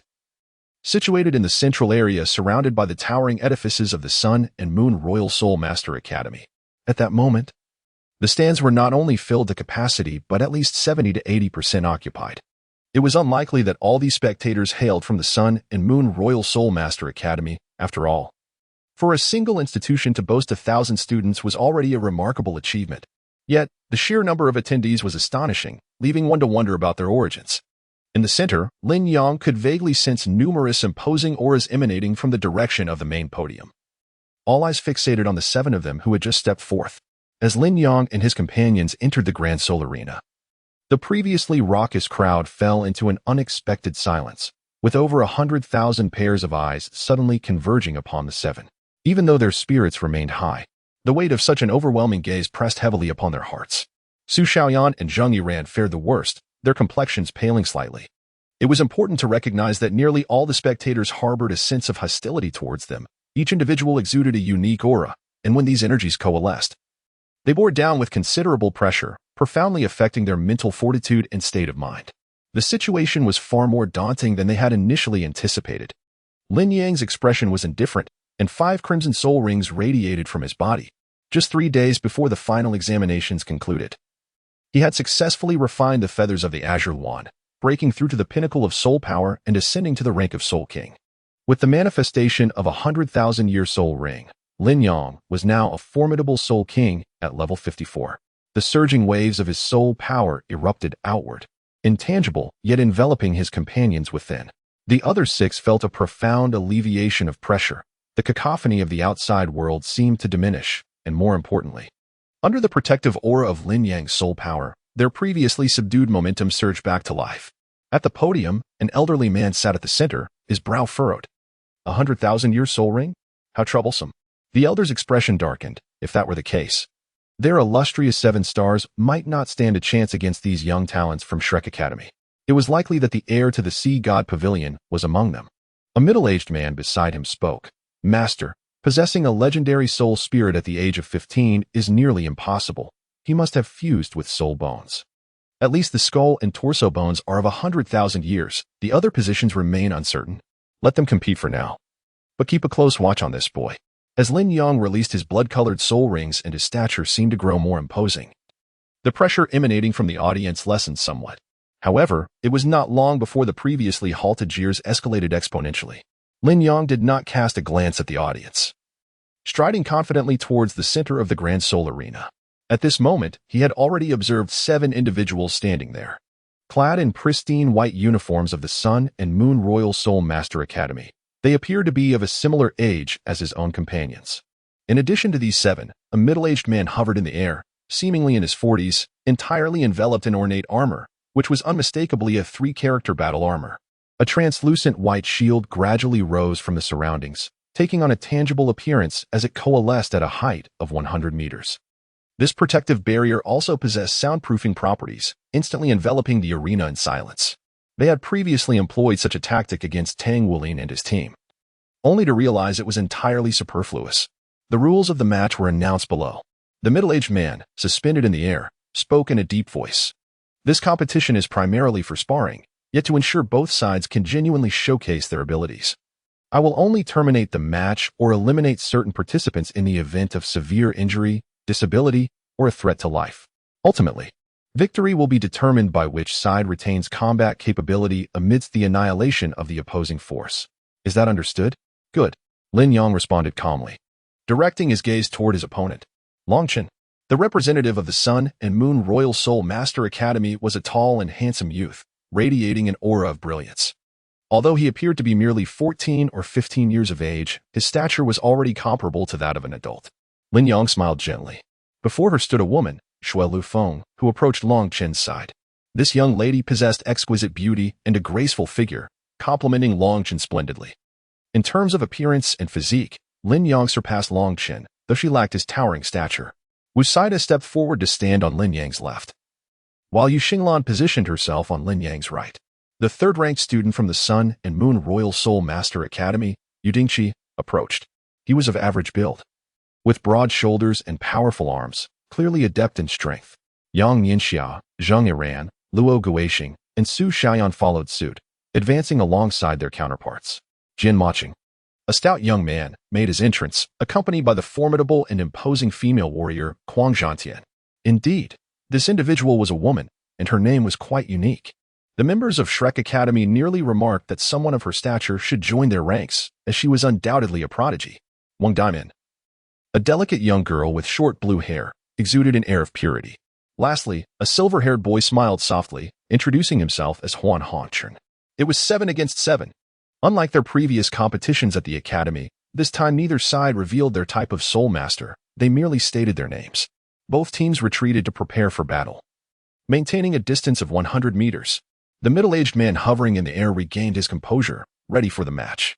On Shrek Academy's side, Lin Yang stood at the forefront, flanked by 6 others, all standing with arms crossed and amused smiles upon their faces. Chapter 65, The Phoenix Feather. Meanwhile, the 7 members of the Sun and Moon Royal Soul Master Academy arranged themselves in formation. Long Chen stood prominently at the front, flanked by the stocky Yu Dingqi and the portly Jian Maching. Behind them stood Shui Lufeng, Wang Diamond, and Kuang Zhantian, aligned in a row with Wang Diamond at the center. At the back, Huan Hongchen stood alone, smiling as he observed his opponents. The 100 meters quickly closed, and both sides locked eyes with their adversaries. The competition commenced. Lin Yang's lips curled into a subtle smile as azure armor adorned his form, embellished with intricate blue stripes. Resembling the character for Wind, as a 5-ring Soul King and a master of the character soul armor, his prowess already rivaled that of a soul sage. Especially considering Lin Yang possessed a legendary soul. Whispers of the Wind, Blessings of the Wind, Spirits of the Wind, upon simultaneously unleashing his 2nd, 3rd, and 4th soul abilities. Lin Yang's 5th soul ring flickered with fervent brilliance. Azure Phoenix Feather, perhaps due to his refinement of the Azure Phoenix Feather, or perhaps due to the possession of a 100,000-year-old Azure Phoenix soul, the ability of his 5th soul ring materialized as a feather forged from the essence of wind. Yet, wind itself is intangible. Invisible blades wield the deadliest of strikes. With a piercing sound, the outcome was determined. Lin Yang smiled as he regarded the referee standing before his opponent. A crimson mark appeared on his left hand. Had the referee remained passive, the illustrious 7 stars of the Sun Moon Royal Soul Master Academy would have met their demise at Lin Yang's hands. In the spectators' area, Elder Kai beamed with delight. Her disciple had vanquished the Sun Moon Royal Soul Master Academy, utterly obliterating them, a feat that reflected her own merit. A match that ended before it even commenced left everyone in disbelief, and the higher-ups of the Sun Moon Royal Soul Master Academy were left despondent. Damn. Shrek Academy possesses a 2nd towering Douluo. At this moment, Lin Yang's prowess has unequivocally demonstrated his innate talent. At merely 15 years of age, he stands as a 5-ring Soul King and a formidable battle armor master, possessing a legendary soul spirit and 5 soul rings, each spanning 100,000 years. The fact that he has managed to wound a 3-word battle armor master underscores his terrifying potential. The group then returned to Shrek Academy alongside Elder Kai, engaging in light-hearted banter along the way. Upon their arrival, Elder Kai promptly escorted them to the dean's office, where a young couple was already present. Lin Yang exclaimed in astonishment, "Senior Lan? Senior Tang?" Elder Kai remarked, "These 2 will be the homeroom teacher and assistant teacher for the first-year students. The inner academy students, Lan Muzi and Tang Mingyin, are both 3-word battle armor masters, with their cultivation already nearing the Soul Douluo level." Feng Wuyo and Zhushir's ability to emerge from the Sea God Pavilion was also due to Feng Wuyo forging 3-word battle armors for Lan Muzi and Tang Mingyin, who are recognized disciples of the Light and Dark Douluo. "It has been a long time, Lin Yang." Lan Muzi smiled and said, Congratulations to you for breaking through to the Soul King and becoming a one-word battle armor master within a semester. It is all thanks to the Academy's nurturing. Lin Yang spoke these words with a reluctant heart. Once Elder Kai took his seat, he stated, Lin Yang, regarding the rewards for your efforts this time. I grant you the opportunity to form a team and qualify for the election of the Shrek 7 monsters. Following this will be a month-long break. Attend to your matters. But Lin Yang, please stay behind. After the others departed, only Lin Yang, Lan Muzi, and Tang Mengyin remained in Elder Kai's office. She produced a dark golden right arm bone and handed it to Lin Yang. This is compensation from Zhuoshi. Please accept it. Elder Kai looked at Lin Yang with an apologetic gaze. Zhuoshi guarantees Shun Yi with her life. I cannot deal with her more severely. The pavilion master has ordered Shun Yi to be placed under house arrest. I understand. The teacher has done his utmost. Lin Yang smiled as he accepted the soul bone. Elder Kai immediately beamed with joy. It is good that you can understand. Subsequently, Elder Kai offered Lin Yang some guidance, primarily advising him not to rush into joining the Inner Academy, as there may soon be an event that could potentially allow him to become one of the Shrek 7 monsters. Lin Yang, Lan Muzi, and Tang Mengyin departed from the office together. Lan Muzi patted Lin Yang on the shoulder and sighed. I never anticipated that Shun Yi would be so blinded by greed. However, rest assured, I will provide you with an explanation in the future. Lan Muzi possessed the credentials to make such a statement. He was the most promising candidate to inherit the title of Sea God Pavilion Master after Yun Ming, endowed with the potential to become a limit de law. His inherently upright character left him profoundly disappointed in Shun Yi, this junior, and equally disillusioned with the decisions of the Sea God Pavilion. Well, it is what it is. Lin Yang replied with a carefree smile. I appreciate your goodwill, senior. I shall await your fair judgment once you ascend to the role of Sea God Pavilion Master. A mysterious object materialized in Lin Yang's hand, which he promptly tossed to Lan Muzi before transforming into a gust of wind and vanishing without a trace. Lan Muzi and Tang Mengyin exchanged bewildered glances, their eyes filled with astonishment. For what Lin Yang had thrown to Lan Muzi was none other than the ancient right arm bone of the red armored dragon, aged 70,000 years. Would Lin Yang be satisfied with such a resolution? Certainly not, for he never exhibits leniency towards his adversaries. As for the matters involving Xie, Wuchang Kong, and Shun Yi, even though Lin Yang is the victim, he has already deeply offended both Zhuoshi and Feng Wuyu. The adage strike the snake, but leave its head intact, is one he fully comprehends. A soul bone aged 70,000 years, even if it is of the finest quality, holds no value in his eyes. He has previously gifted 200,000-year soul bones to Yuan Enyi Hui and has even bestowed external soul bones upon Yang Yanxia. Thus, he remains indifferent to such a grade of soul bone. Moreover, it must be said that Shrek Academy exhibits a certain parsimony, or perhaps a lack of generosity towards its own.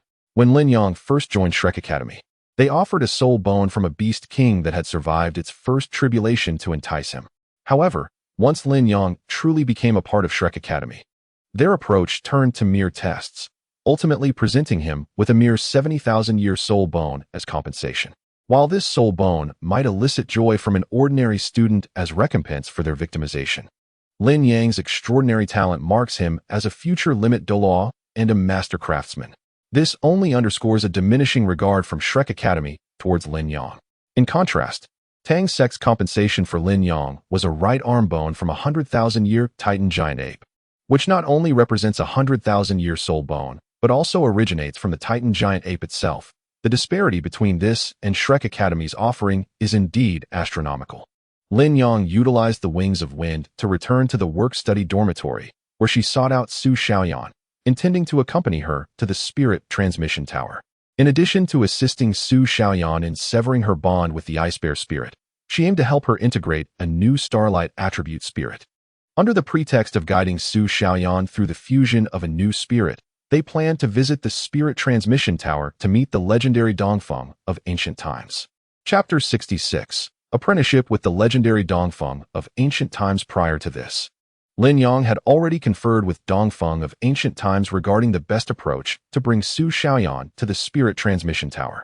The initial challenge would involve fusing a new spirit at the 11th level of the tower, where a newly added Starlight Beast spirit awaited.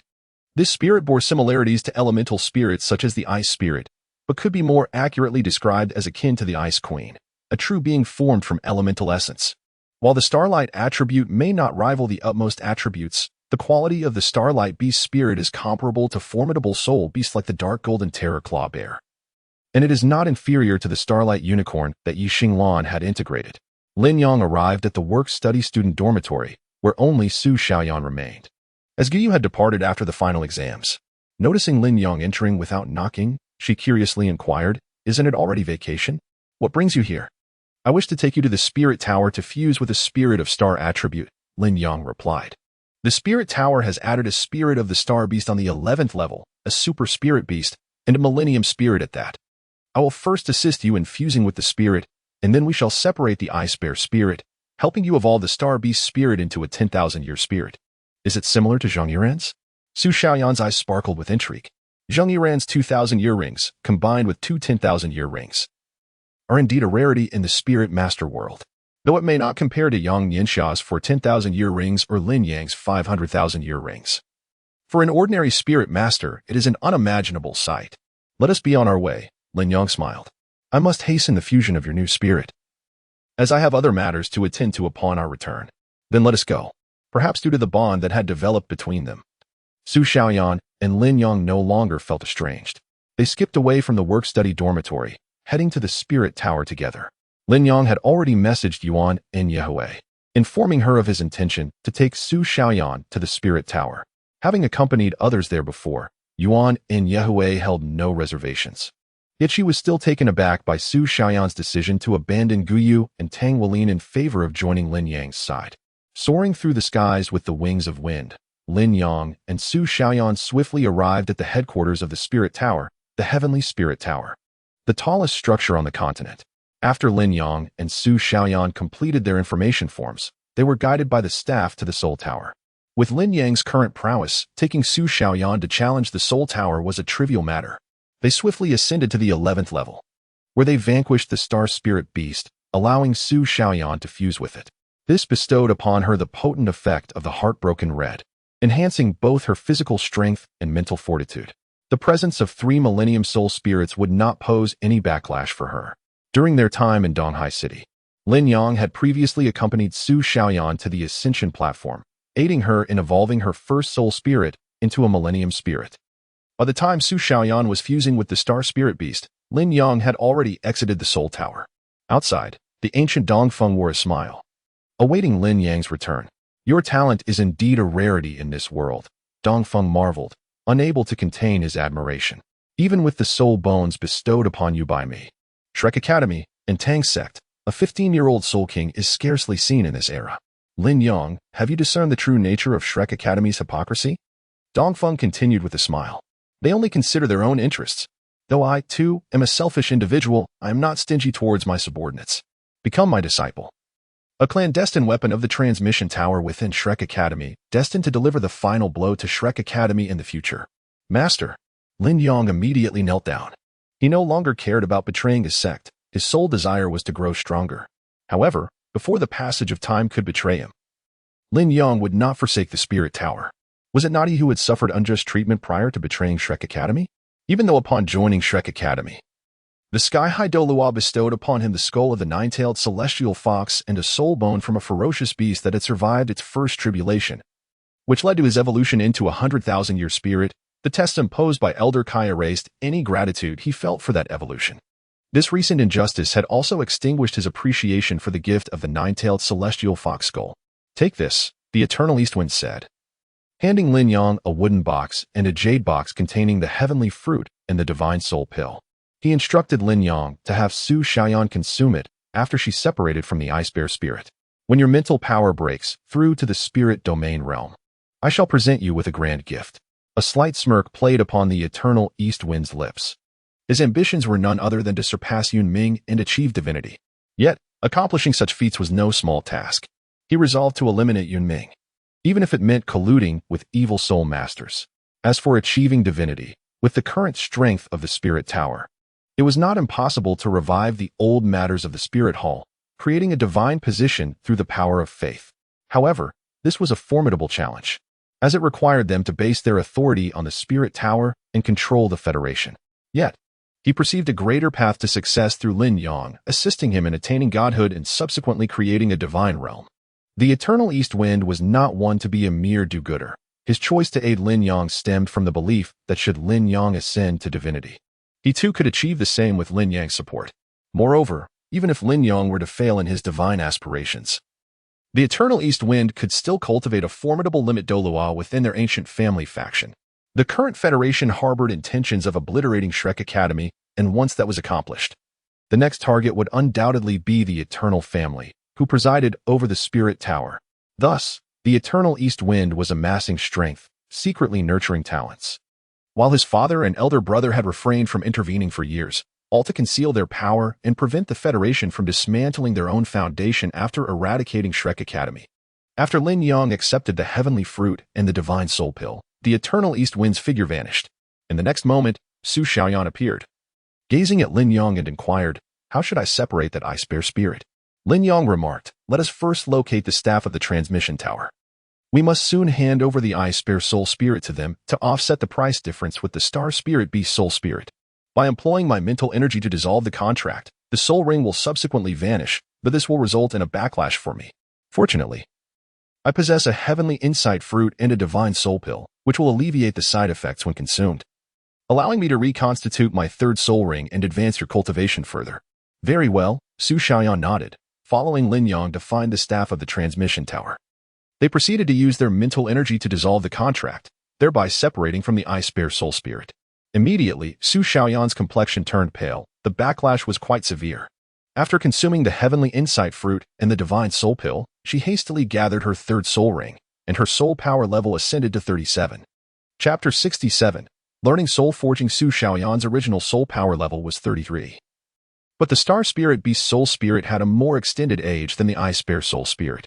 By replacing the 5,000-year third soul ring, and with the aid of the heavenly insight fruit and the divine soul pill, her soul power was elevated by 4 levels.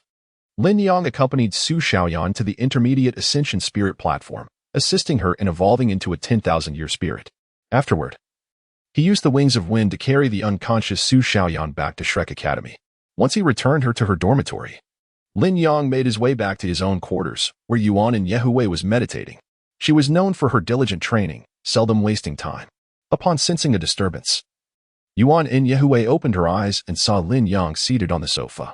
She inquired, "What are your plans for this holiday?" After a moment of contemplation, Yuan in Yehui replied, "I suppose I shall remain at the academy to cultivate, as there is not much else to do." Lin Yang nodded. He had ventured to Tianhai City during the final examination period, no longer needing to return to see Duanxian. "I plan to dedicate this time to studying forging, hoping to master the art of soul forging." At this moment, Lin Yang's physical strength and mental fortitude surpassed that of most soul masters, fulfilling the prerequisites for learning soul forging. Thus, he planned to study forging with Mu Chen during the upcoming holiday. Mu Chen, in a sense, was Lin Yang's senior due to their respective standings, and his forging skills were regarded as among the best in the Federation, second only to Jinhua. His guidance in soul forging would undoubtedly be more than sufficient for Lin Yang. Should Lin Yang master soul forging and acquire the ability to craft 3 character battle armors, his social standing would elevate significantly. After all, his status within the Spirit Transmission Tower and his importance within the Tang sect remained undisclosed, leaving him with the identity of a disciple of the Silver Moon Douluo from Shrek Academy. Within Shrek Academy, hierarchy dominated all, and despite Lin Yang's talent and potential, he was perceived merely as a junior, subject to the whims of others. Much like Tang Wulin, who, upon returning from the Douluo Continent years later, was swiftly reprimanded by the Sky Douluo due to Naer's disappearance, Lin Yang found himself in a similarly precarious position. The Shrek 7 Monsters captain was not taken seriously, reflecting the peculiarities of Shrek Academy, where the focus on students seemed to manifest more as pressure and suppression rather than the provision of various resources. Ultimately, Shrek Academy could hardly be deemed a force. It seldom offered substantial assistance before a student's commitment to the Sea God Pavilion was unequivocally established. Had Lin Yang not been a disciple of the Silver Moon Douluo, he might not even enjoy his current privileges. Regarding the coercion by Shani, it was unlikely to result in anything beyond a compensation of contribution points for Lin Yang. As for soul forging, Yuan in Yehui gazed at him in astonishment. remarking that becoming a high-level forger capable of crafting 3 character battle armors was an incredible feat with only one divine craftsman in the entire Federation capable of performing heavenly forging. The status of a holy craftsman was self-evident. Should Lin Yang attain the rank of holy craftsman, he could expect treatment comparable to that of a title Douluo, or even a super Douluo. Young prodigies like Lin Yang were a rarity among forgers, as most attained the rank of holy craftsmen only after becoming soul saints, meaning they were already 7-ringed soul saints and possessed strengths akin to title Douluos. However, true title Douluos typically wielded 3 character battle armors, boasting powers rivaling those of super Douluos. Therefore, in terms of status, a holy craftsman with the strength of a 7-ringed soul saint could be equated with a 3 character battle armor master. While 3 character battle armor masters were on par with super Douluos, it was sheer luck that Lin Yang had managed to break through to the Soul King level. Approaching Yuan Yin he affectionately embraced her shoulders and planted a kiss on her cheek. She, somewhat exasperated, wiped her face and remarked that if that were the case, Li Jingyu would probably be over the moon. For most, knowing a holy craftsman was an exhilarating prospect. As Lin Yang's close friend, Li Jingyu's standing within his family could also see an enhancement. Although his grandfather was an angel Douluo, his importance within the family was minimal in any case. Once Li Jingyu surpassed the limits of a Douluo, he would inevitably become the head of the angel family, given his remarkable talent. At that moment, Lin Yang's communication soul guide chimed, and upon glancing at the number, an ominous premonition flickered through his mind. Lin Yang, there has been a change regarding Tang Wulin. Elder Kai advised Lin Yang. When you are at the academy, simply pretend he doesn't exist. If he doesn't trouble you, you should refrain from provoking him. Tang Wulin's nature was not particularly unruly. He possessed a certain pride, but it was likely that he had been subdued by your actions. So it was best to regard him as non-existent. Lin Yang furrowed his brow and inquired, what has transpired? His sister, Nar, was the sole disciple of the Pavilion Master. Old Kai sighed and replied, Nar is the Pavilion Master's only disciple, cherished by both him and the spirit Douluo as their own daughter.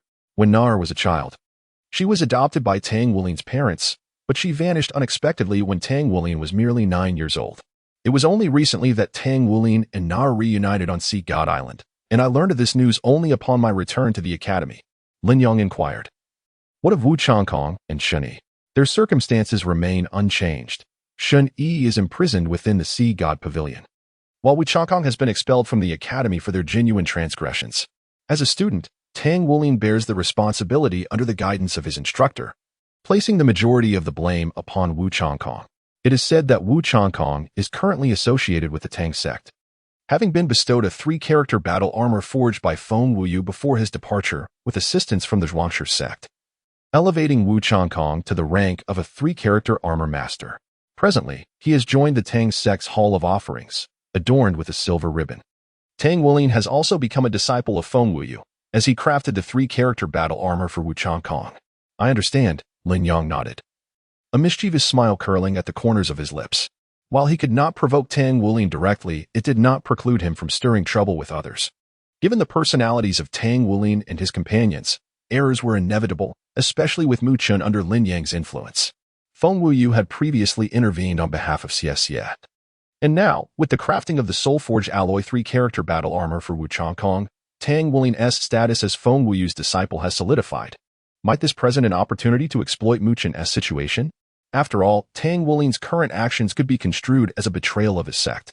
Although Lin Yang had committed a similar act, he had managed to keep it concealed, unlike Tang Wulin, who openly sought Feng Wuyu as his master. Could Mu Chun not forge a set of 3-character battle armor? After terminating the call, Lin Yang turned to Yuan and Yehue and remarked, Elder Kai shared some matters with me, though they bear little significance. I shall now focus on the art of forging. Striving to attain the rank of a saint artisan before the commencement of the new term, Lin Yang could hardly contain her eagerness to confront Mu Chun, hoping he would impart a lesson to Tang Wulin. In Chapter 68, at the Shrek City Forge Master Association, Lin Yang reclined on the sofa in the president's office. Her gaze playful as she remarked, Senior brother, what are your thoughts on Tang Wulin's recent actions? Mu Chun's expression darkened as he replied, Lin Yang, refrain from making veiled accusations. I have at least conferred with the teacher, while this fellow has taken it upon himself to apprentice under Feng Wuyu. The fox spirit mark altered Mu Chun's subconscious rather than exerting direct control, allowing him to harbor his own thoughts and emotions. Initially, he remained unfazed by Tang Wulin's choice.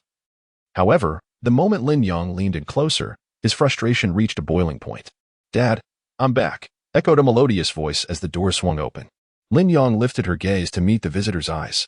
With her golden hair styled into twin ponytails, her tall figure and delicate, beautiful face were marred by anger. After casting a glance at Lin Yang, she addressed Mu Qin, saying that scoundrel Tang Wulin has chosen Feng Wuyue as his master. "I am aware." Mu Qin replied in a deep voice. "Since this is his decision, he shall no longer be my disciple from this point forward." Mu Xi was taken aback. While she was furious with Tang Wulin, she had not anticipated that Mu Qin would expel him from his tutelage. Lin Yang rose with a smile and said, "Since Senior Mu Xi has arrived, I shall take my leave." Mu Qin merely nodded in acknowledgement. Upon exiting Mu Qin's office, Lin Yang scoffed. "Without the aura of a protagonist, your actions are scarcely understood or accepted by others." Lin Yang harbored a desire to witness Tang Wulin gradually become an outcast. As he contemplated his forthcoming training regimen with a certain degree of conviction, if he were to acquire the thunderous hellish fine soul spirit, the evolution of the Douluo realm would undoubtedly position Lin Yang as a formidable force, outshining all rivals, even surpassing Ling Zichen. Moreover, would Ling Zichen truly consider Lin Yang an adversary in light of the recent events in Tiando City? A month later, the new academic term commenced. The opening ceremony retained its simplicity, with 6 grades divided into 6 classes, amounting to merely a few hundred individuals. Elder Kai offered a few remarks, briefly reprimanding Wu Changkong and the quintet of Tang Wulin, while glossing over Shenyi's situation. He subsequently commended Lin Yang and his 7 companions for their victory over the Sun Moon Royal Soul Master Academy, marking the formal conclusion of the opening ceremony.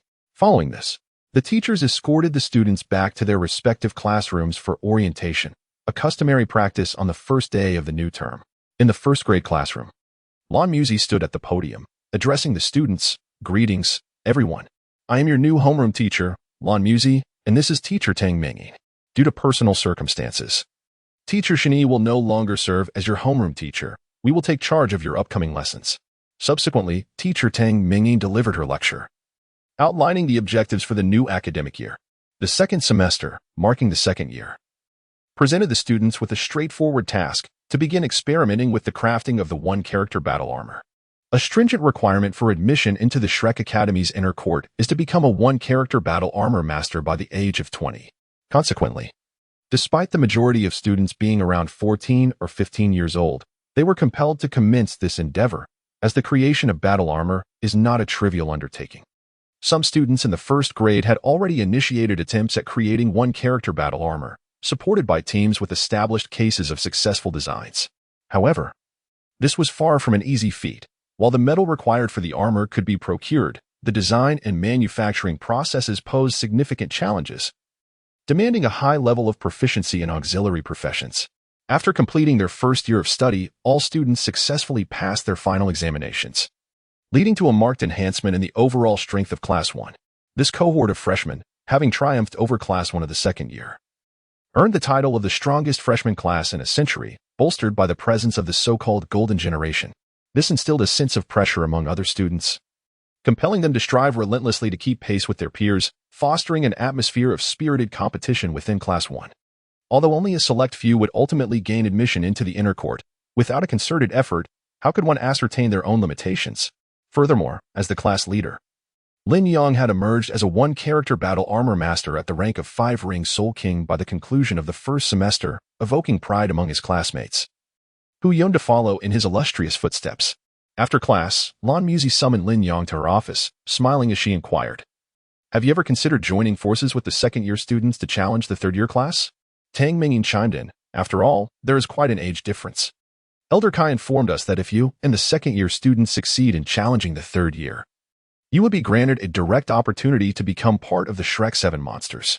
In Shrek Academy's outer court, reaching the third year signifies a pivotal juncture. Given the age at which students typically enroll, most will be nearing or have reached the age of 20 by the time they enter the third year. Each grade spans 3 years of study. Currently, Class 1 of the third year has been studying at the Academy for 7 years, with some particularly exceptional individuals already qualifying for admission to the inner court. Thus, the primary distinction between Class 1 of the third year and Class 1 of the second year lies in the likelihood that they have already attained the status of one-character battle armor masters, while Lin Yang and his companions possess considerable talent, challenging a one-word battle armor master. aside from Lin Yang. There are no other Soul Kings in the first and second years. Generally speaking, if one has not gained admission to the Inner Academy by the end of the third year in the Outer Academy, the prospects of entering are rather bleak. As for the fourth, fifth, and sixth years, they primarily serve to provide opportunities for talented students to elevate their skills to beyond that of a one-word battle armor master before graduation is permitted. Even graduates from the Outer Academy are highly sought after by Shrek Academy. Let us consider the candidates. Lon Musi remarked, "After all, you are their captain." And with only 8 individuals, 7 competitors, and 1 substitute, it significantly impacts the Academy's forthcoming plans. There will be 3 one-on-one matches, 1 2-on-2, and 1 7-on-7. Therefore, I propose the following lineup: myself, Yuan Enyehue, Le Jiangyu, Wu Sidua, Yu Xinglan, Zheng Yiran, and Yang Yinxia. As for the substitute, how about Su Xiaoyan? Initially, Lin Yang contemplated the prospects of Su Yuqing and Luo Guixing. However, should he venture to the Douluo Continent, it was imperative that the position of class president be entrusted to these two, in order to prevent Tang Wulin from usurping their authority. As for the remaining position of vice president, it seemed inconsequential, particularly since Tang Wulin had already been ostracized by the first-year students. Should he choose to contest for the presidency, he would only find himself further alienated. By the time Lin Yang and his companions returned from the Douluo Continent, Tang Wulin would inevitably face a dismal defeat at Lin Yang's hands. In Chapter 69, Challenge to the Third Year, Lon Musi inquired about the timeline. Elder Kai's stipulation was to challenge the third-year students within 6 months, allowing Lin Yang the liberty to determine the schedule and the participants for the competition. "Let us proceed swiftly," Lin Yang replied with a smile. "Given our current strength, we surely cannot be outmatched by them." Although the third year boasted 2 formidable battle armor masters, Lin Yang's prowess was not to be underestimated. The strength of his 100,000-year spirit ring could effortlessly suppress opponents of the same rank. "Very well," Lon Musi agreed with a smile. "The exchange competition will commence in 1 week. This time, it will not focus on secondary professions, but solely on strength, 3 one-on-one matches, 1 2-on-2, and 1 7-on-7. You may return and decide on the participants." Upon returning to the student dormitory, Lin Yang summoned everyone to the Spirit Eye Square, where he took a seat on the steps. Le Jiangyu remarked, "You, my friend, are rather audacious, achieving the rank of Soul King so swiftly." Lin Yang stated, "I refuse to converse with the Soul Sect. Let us communicate amicably." Ren Yehue gently nudged Lin Yang, replying with a hint of annoyance. "We are all part of the Soul Sect." Among the 10 individuals present, aside from Lin Yang, there were 7 others including Su Yuqing and Luo Guixing. Xie Xiaoyan had also joined them. Recently, she had a quarrel with Gu Yu, leading her to move out of their previous dormitory and reside with Wu Sideo and the others. In a week's time, the first and second years would challenge the third year. Lin Yang then asserted, "I have conferred with Senior Lon Musi. He and Senior Tang Mengyan are currently the homeroom teachers for the first year. The competition would consist of 3 one-on-one matches, 1 2-on-2 match, and 1 7-on-7 team battle. With participants selected from our group, I shall withdraw." Xie Xiaoyan raised her hand and remarked, "For the 7 of you to become the Shrek 7 monsters, you must partake in the team battle. As for the one-on-one and 2-on-2 matches, I am not suited for those." Lin Yang nodded and continued. "In the one-on-one and 2-on-2 matches, an individual can only participate in 1 match. If anyone wishes to join, please inform me." Yu Xinglan remarked, "I would like to take part in a one-on-one." Wu Sideo also smiled and said, "I too wish to compete in a one-on-one." Le Jiangyu was about to speak, but, upon glancing at Yuan Enyehue and Lin Yang, promptly changed his mind, stating, "I would like to participate in a 2-on-2. "No, wait. What matches are you 2 entering? If you are both competing in one-on-ones, then I shall join the 2-on-2. If you are in 2-on-2s, then I shall engage in a one-on-one." Yuan Enyehue interjected, "I would also like to challenge a third-year student. Participating in a 2-on-2 with Lin Yang poses no challenge. Then I shall partner with you for the 2-on-2, he concluded. Yang Yinxiao placed a hand on Li Jiangyu's shoulder and, smiling at Lin Yang, remarked, "You should take a break. You can enter during the team battle." "That is acceptable." Lin Yang replied with a smile. Luo Guixing sighed. "Does that mean my brother and I will have nothing to do?" From their perspective, he and Su Yuqing would not even get to participate in a single match. "At that time, the class monitor will take your place," Lin Yang chuckled. "A year from now, we will participate in an exchange program lasting a year, traveling to the Starfall continent, and we will take along a substitute. Su Xiaoyan will join us, while you will remain here." "Are you certain?" Su Yuqing asked in astonishment. "Isn't that a waste of time?" They would not be aggrieved by Lin Shou's absence from the Starfall continent, for the simulated training environment at Shrek Academy was indeed crucial. Wasting a year could very well mean squandering precious training time. By then, they would not merely aspire to surpass Lin Yang. At the very least, they could catch up with their peers, perhaps even achieving a breakthrough to Soul King before others in the first year. Lin Yang remarked, upon our return, "We shall be known as the Shrek 7 monsters." Instantly, the two were rendered speechless. Luo Guotian complained, "You'd better bring us back some specialties, otherwise I shall seek out Tang Wulin and challenge you alongside them." Su Yuqing retorted, "Are you planning to get expelled together with him?" The group erupted into laughter. The exchange competition consisted of a total of 10 points. 1 point for each of the 3 one-on-one matches, 2 points for the 2-on-2 matches, and 5 points for the final 7-person team battle. The outcome of the last match would account for 3 points, while performance would contribute 2 points. To secure victory in the exchange competition, one would need to accumulate at least 6 points. This meant that in every match, it was imperative to score as many points as possible, unlike the previous competitions among first and second-year students. This exchange event attracted attention from students of all grades in the outer academy. Historically, it was rare for challenges to span such a wide range of grades at Shrek Academy, as the typical age difference between first and third years could be as much as 6 years. In the realm of Soul Masters, a 6-year gap was akin to an insurmountable chasm. In the classroom of the third-year Class 1, a tall and somewhat unsightly young man lounged with his legs crossed, addressing a peer beside him. "The Academy's arrangement is clearly an impetus for us. Do those first and second-year kids think they can challenge us? They are utterly deluded." As a third-year student, their average age was around 18. The individual referred to as the class leader was tall and sturdy, his appearance rugged rather than handsome, yet exuding an unshakable aura of authority. Merely his presence instilled a sense of calm, as if he were the very backbone of the classroom, capable of steadying the heavens should they collapse. Li Qianquan, the class leader of third-year Class 1, was also one of the 2 one-character battle armor masters in the class.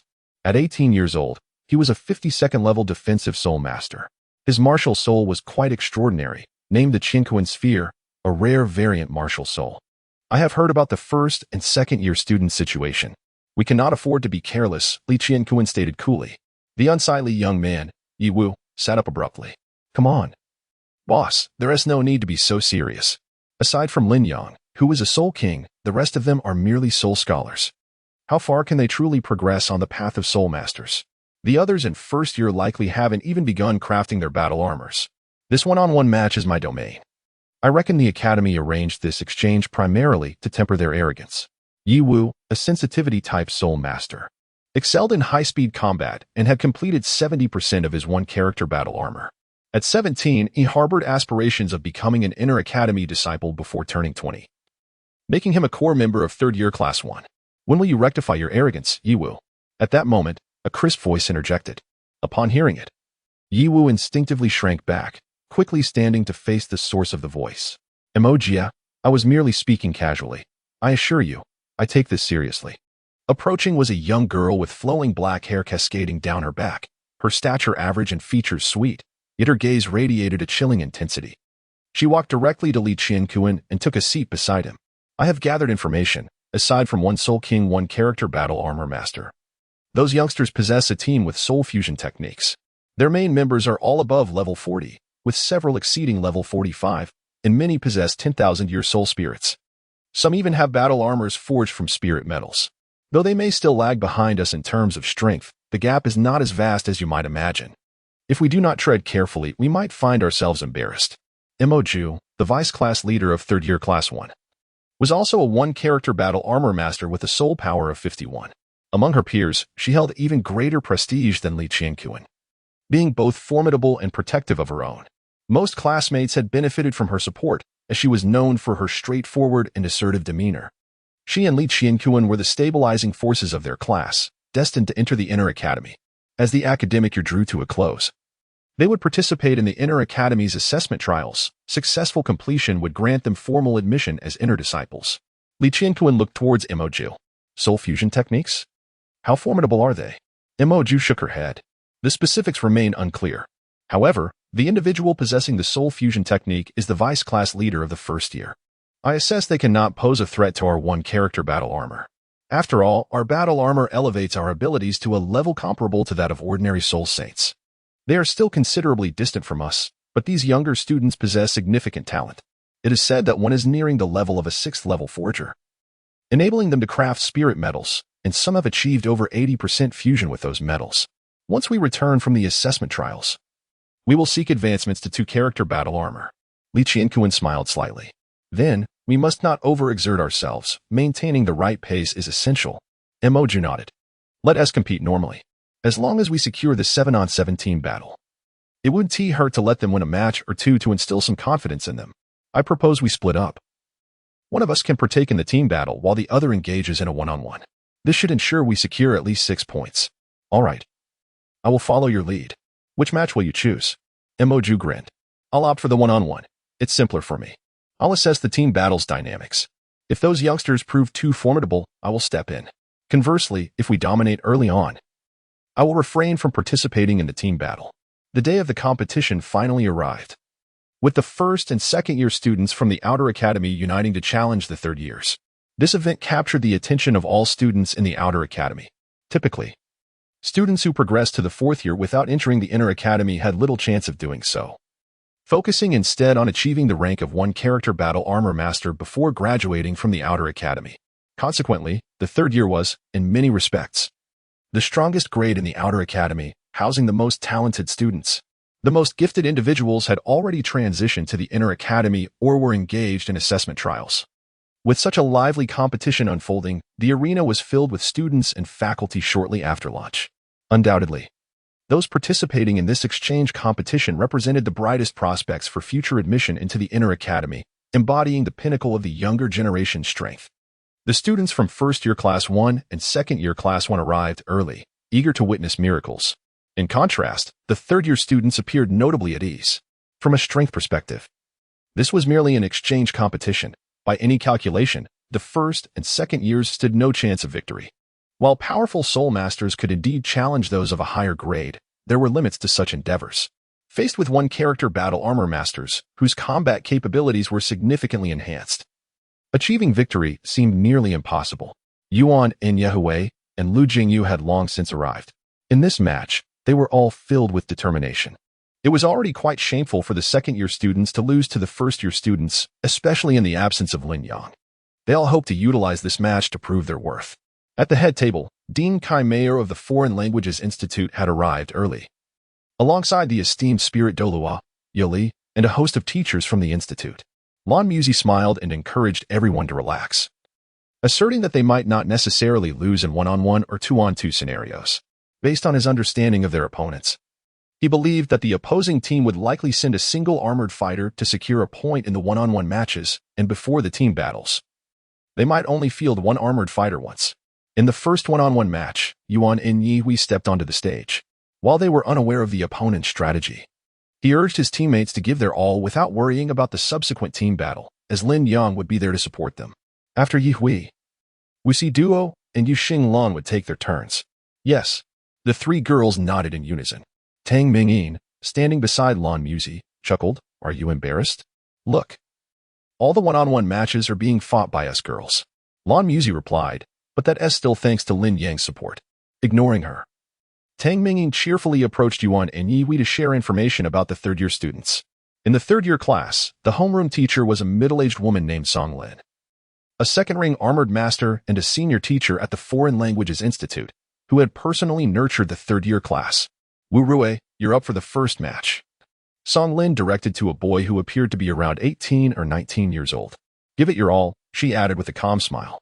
Wu Rui, possessing the martial spirit of the Heavenly Book and a soul power of level 48, was the strongest member of the 3rd-year class, a control-type spirit master. Though his individual combat prowess in 1-on-1 matches was not the highest, Song Lin had no intention of overwhelming the 1st and 2nd-year teams in this exchange competition, as it would be counterproductive to suppress them too much. Thus, she sent forth Wu Rui, who ranked within the top 5 in personal combat strength in his class.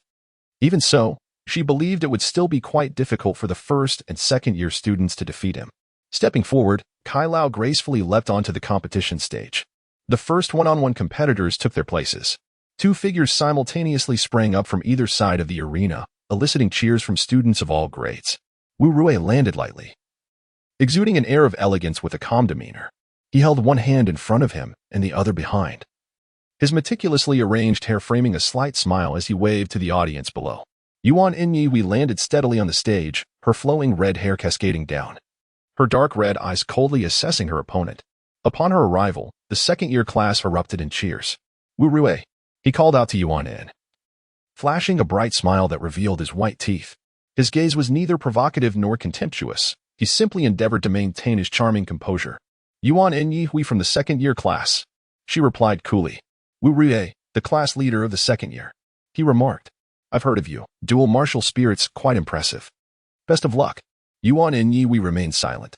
"If you can't hold on, don't push yourself too hard. Don't worry, I'll go easy on you. After all, we're classmates. With some effort, you might reach my level someday." From the sidelines, Song Lin regretted her decision to send this chatterbox into the first match. While he had strength, he loved to boast and show off, and now, in front of students from 6 different grades, he clearly couldn't contain himself. "Shut up. Stop babbling," Kai Lao interjected with a frown. Kai Lao, I was just expressing camaraderie with my junior," Wu Rui protested. Kai Lao shot him a glare, signaling the start of the match. "Be careful, junior," Wu Rui continued to jest, but Yuan Inyi had already made her move. Typically reticent, she preferred to let her actions speak for themselves. With a swift motion, 2 black wings unfurled from her back, and the dark magic sword ignited with flames. In the blink of an eye, she was before Wu Rui. The fallen angel martial spirit possessed both offensive and agile characteristics.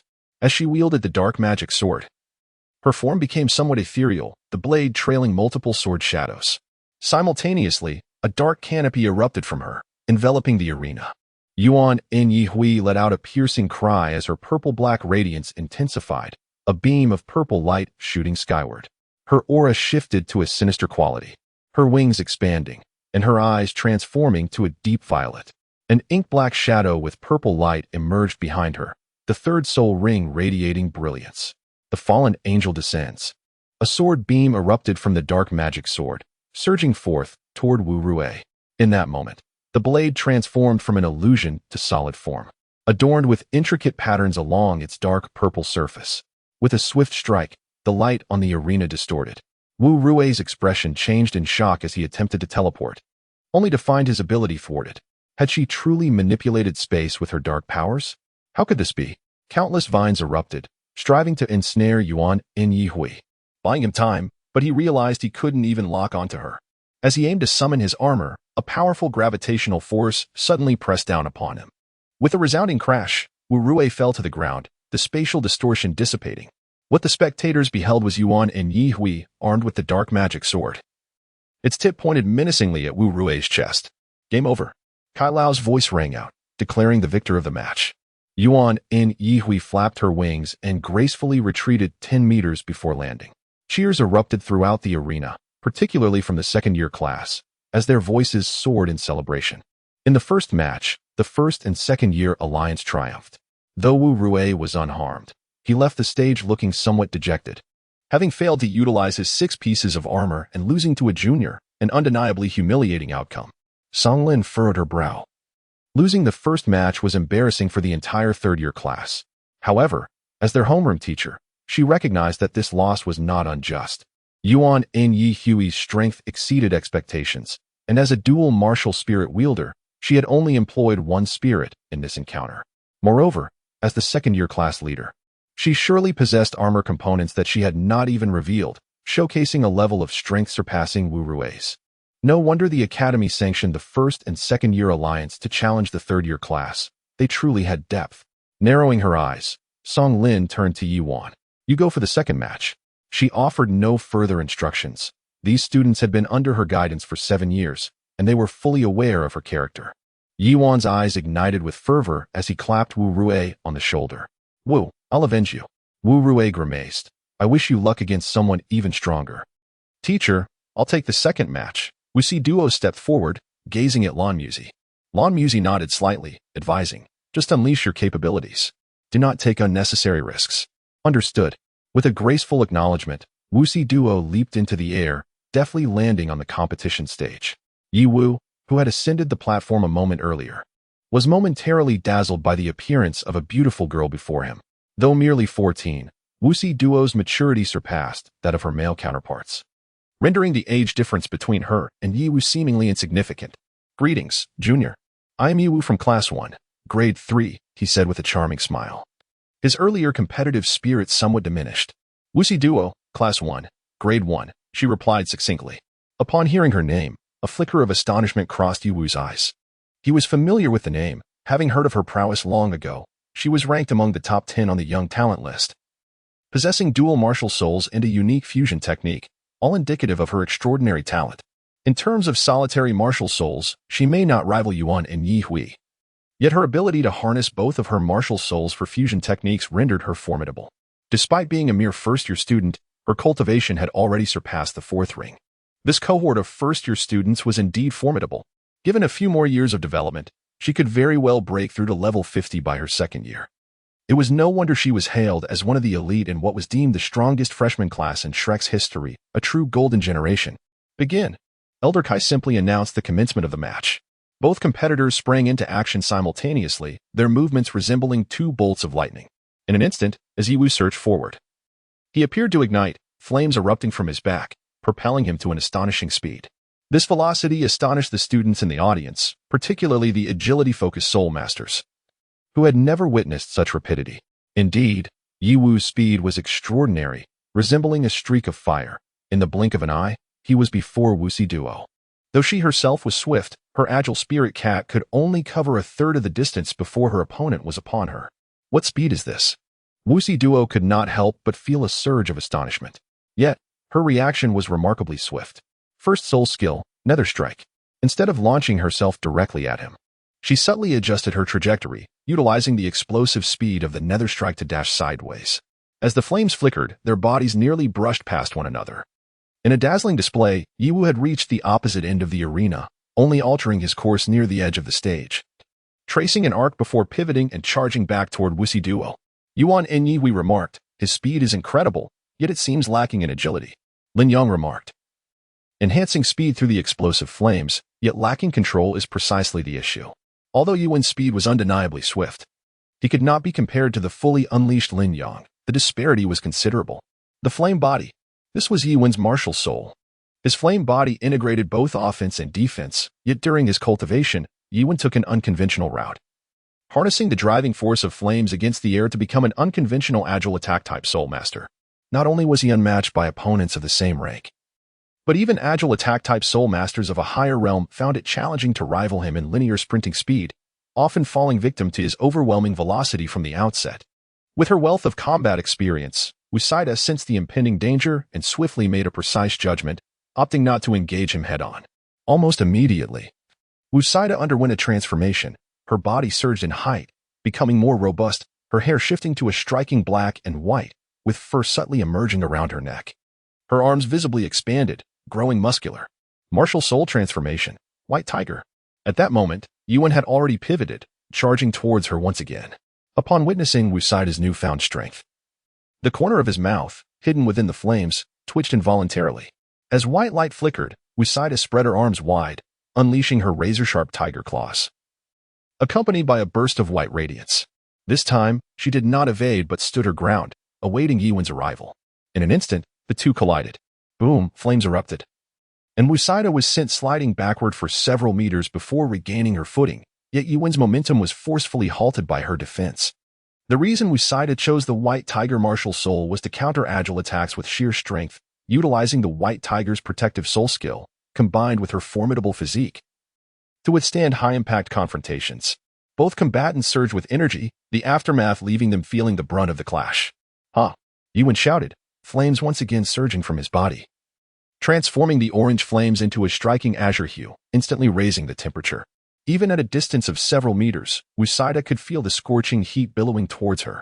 As the third soul ring illuminated, the fur on Wusaida's body turned a brilliant gold, her physique becoming even more formidable as she lunged forward fiercely towards Yuan. Yuan's figure flickered, but instead of charging at Wusaida, he veered to the side, executing a broad arc around the arena. His combat style as an agile attack-type soul master diverged significantly from the norm. Rather than relying on agility, he leveraged his speed to deliver powerful impacts against his adversaries. After transforming into his flame body, his capacity to withstand impact was significantly enhanced, allowing him to strike devastating blows with the combination of tremendous force and high-temperature flames. It was precisely this unconventional fighting style that had secured his admission to Shrek Academy. However, this method was not without its drawbacks. The most significant issue was the difficulty in coordinating with teammates. Through immense effort and innate strength, he had become the most formidable member of the third-grade class. As Yuan spiraled around, reappearing before Wusaida, he charged at her once more with great force. Boom! Both were sent flying backward. Wusaida tumbled upon the ground. Regaining her stance, her energy surging within her, astonished. The impact of Yuan was overwhelmingly potent, far beyond what a typical agile attack-type soul master could achieve. Even in her white tiger form, resisting his onslaught proved exceedingly challenging, leaving her with minor injuries. Yuan, flipping in the air, landed and charged forward again. His flame body in a semi-elemental state vastly enhancing his ability to withstand impact. This was his fighting style. What to do? Wusaida's mind raced. Yuan's speed was simply too formidable. It was impossible to catch up with him using her phantom spirit cat. Allowing him to charge head-on would spell disaster. As her white tiger martial soul was nearing its limits, the current situation made direct confrontation evidently disadvantageous, although the azure flames were momentarily obstructed by her white tiger form. The intense heat ignited a fire within her spirit. Drawing a deep breath, a glimmer appeared in Wusaida's eyes as two pieces of pristine white armor with faint golden patterns enveloped her forearms, followed by two larger armors, complete with shoulder guards. For pieces of spirit alloy battle armor. Boom! During the third collision, it was Yuan who faced misfortune. His speed was so rapid that he struggled to adjust. Observing Wusaida unleash her armor, he found himself unable to respond in time. In a fierce impact, Wusaida remained steadfast, while Yuan was sent flying. Wusaida would not squander such an opportunity. Her martial soul shifted instantly, and even the armor on her arms seemed to become ethereal. With the spectral pounce, she rapidly closed the gap to Yuan, her claws poised to strike. Below, Song Lin watched in astonishment. Were first-year students already this powerful? In just their second year, they had already manifested 4 pieces of battle armor, specifically tailored for dual martial souls. The complexity of crafting armor suitable for dual martial souls increased exponentially. Yet these young individuals had achieved it, truly remarkable. At her current pace, she would likely possess a complete set of battle armor by her second year, qualifying her as a full-fledged battle armor master. Incredible! With the emergence of Wusaida's 4 pieces of armor, the tide of battle shifted. Wusaida had reached the rank of Soul Master at level 47, closely matching Yuan's level 48. The disparity between them lay in their armor. Although Yuan had more pieces, Wusaida wielded dual martial souls. Chapter 73. Spectral White Tiger. The azure flames suddenly transformed into a deep blue, the temperature retracting from its previous intensity. Yet in an instant, Wusaida felt a searing heat wash over her, not merely burning her body, but igniting her very spirit. Clang! The spectral pounce collided with the raised arms of Yuan. Unbeknownst to her, Yuan's arms were now covered in blue armor, battle armor as well. In the clash, Yuan, having previously absorbed the impact, found himself at a disadvantage, sent tumbling back by Wusaida's strike. However, his response was swift. He twisted midair, azure flames erupting from his body as he accelerated in the opposite direction. Wusaida could not catch up, her pursuit thwarted. As he sprinted, Yuan continuously unleashed chunks of armor, augmenting his physique with dual forearm armor, shoulder and upper arm armor, along with leg armor and battle boots. Although lacking a core piece, he now donned 8 pieces of battle armor, doubling Wusaida's count. This was the true advantage of being in the third year. The real disparity in strength lay here. Yuan's speed surged further, and the terrifying azure flames enveloping him became an insurmountable barrier. Wusaida immediately discerned that when Yuan, now clad in 8 pieces of armor, charged at her once again, neither of her martial soul's abilities could withstand his onslaught. Indeed, the third-year upperclassmen were formidable. At that moment, the eyes of Wusiguo sparkled with a serene luminescence, as her 4 pieces of battle armor radiated brilliance, transforming into streams of light that etched intricate patterns upon her form. Her physique suddenly expanded, manifesting the fusion of her spirit, the ethereal white tiger. The apparition of the ethereal white tiger, shimmering with an ethereal glow, appeared in the arena, appearing larger and more substantial than before. As it emerged, the very space of the contest seemed to warp in response. With a thunderous roar, Yuan charged forth with a magnificent aura, his azure flames surging towards Wusiguo. In the blink of an eye, the students of Class 3, Year 1 were left astounded. With a single swipe, the ethereal white tiger sent Yi Wu hurtling away. It was evident that the tiger's forepaws were sheathed in scale-like armor, a direct manifestation of Wasujuo's 4 pieces of battle armor, illustrating her meticulous strategy. The disparity between the two competitors was instantly bridged and even surpassed by this spirit fusion technique. Yi Wu, dazed from the impact, managed to conjure a protective shield with his 8 pieces of azure battle armor, barely preventing serious injury, though his expression was one of sheer astonishment. These junior students were indeed formidable. They undoubtedly transcended the ordinary ranks of Soul Kings. The prowess of the spirit fusion technique was undeniable. The ethereal white tiger gracefully advanced another step, once again targeting Yi Wu. Not daring to confront it head-on, Yi Wu turned and fled. The primary drawback of a spirit fusion technique lies in its limited duration. His best course of action was to evade, preventing the ethereal white tiger from closing in. However, in this state, Wasujuo's speed had doubled compared to her previous form as the ethereal spirit cat. Moreover, Yi Wu's battle style, though powerful, revealed a critical flaw during their earlier encounter: his trajectory. In his frantic sprint, he could not significantly alter his path, making sharp turns or retreating nearly impossible, a price of such velocity. Wasujuo had already discerned this weakness during his frantic dash. Yi Wu could only make slight adjustments to his course, unable to veer sharply. This was the consequence of speed. Previously, whether in her white tiger or ethereal spirit cat form, she had been unable to capitalize on his flaw due to her own speed limitations. But now the situation was different. The ethereal white tiger pivoted sharply, darting towards a direction that Yi Wu was destined to traverse. A decisive ambush. To be ranked among the top 10 of the youthful prodigies, Wasujuo possessed not only formidable personal strength but also exceptional combat insight. In Class 1, Year 1.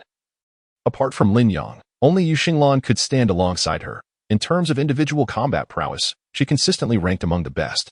As Yi Wu beheld the ethereal white tiger materialize directly in his path, he recognized his predicament. With a determined grit, he ignited the azure flames of his 8 pieces of battle armor, leaping into the air and curling into a ball, propelled by the radiant flames and protective armor. He charged fiercely towards the ethereal white tiger. Alas, in his curled position, he failed to notice that the ethereal white tiger was ablaze. A layer of distorted flames, indiscernible in color, enveloped the ethereal white tiger, rendering its form even more illusory, yet its eyes sparkled with an extraordinary brightness. With a resounding explosion, the arena erupted in sound as the colossal form of the ethereal white tiger disintegrated almost instantaneously, scattering into countless streams of light, only to coalesce once more into Wasujuo, who was sent reeling backward. Yet, her opponent fared far worse. Yi Wu's protective shield shattered, and he was flung like a cannonball, crashing into the protective barrier of the arena before rebounding and crashing to the ground. Wasujuo, pale and breathless, knelt upon the ground, her body trembling slightly. That last strike had cost her dearly, as she had chosen to burn the power of the ethereal white tiger to achieve a moment of enhanced strength. She sensed she had succeeded. 2 beams of white light descended from above, illuminating both her and Yi Wu. Wasujuo felt warmth radiate throughout her body, erasing the overwhelming weakness she had felt moments before, even mitigating the backlash from her spirit fusion technique. With a sigh of relief, she gradually regained her footing. Meanwhile, under the glow of the white light, it took Yi Wu several seconds to muster the strength to lift his head and struggle to rise from the ground. The radiance of his 8 pieces of battle armor had noticeably dimmed, and he appeared disheveled, with a trace of blood at the corner of his mouth. Indeed, even with the protection of his armor, he had sustained injuries. In Class 1, Year 1, Wasujuo emerged victorious. Elder Kai observed both competitors and declared the final result. This match was, in truth, a mutual defeat. Although Yi Wu had been momentarily incapacitated, Wasujuo was also left with no remaining strength to continue. Yet, in the realm of competition, Wasujuo had triumphed, having at least avoided unconsciousness, securing a narrow victory. Yi Wu's facial muscles twitched noticeably. But under the healing radiance of the Holy Spirit Douluo, his internal injuries rapidly healed, and his stamina began to recover. He offered Wasujuo a wry smile and a thumbs up before departing the stage, defeated but not broken. Chapter 74. The emergence of the one-word battle armor master. Wasujuo furrowed her brow. In truth, her opponent had not truly lost, given ample time to recover. In a life-and-death struggle, she would undoubtedly be the one to falter. While the Holy Spirit Douluo's light could heal wounds and restore stamina, it could not alleviate the backlash from her spirit fusion technique. She could not summon the ethereal white tiger again, while a rejuvenated Yi Wu could continue to fight after a brief respite. She recognized her need for greater strength and resolve. Yet, Wasijuo firmly believed that her innate talent surpassed that of Yi Wu. Her defeat was not due to differences in soul power or talent, but rather the abundance of battle armor at Yi Wu's disposal. With 2 consecutive victories, the Year 1 and Year 2 alliance had claimed their triumphs. The students of Class 3, Year 1 fell silent, while the Year 1 and Year 2 side erupted in joyous celebration. The age gap between the grades was 3 years.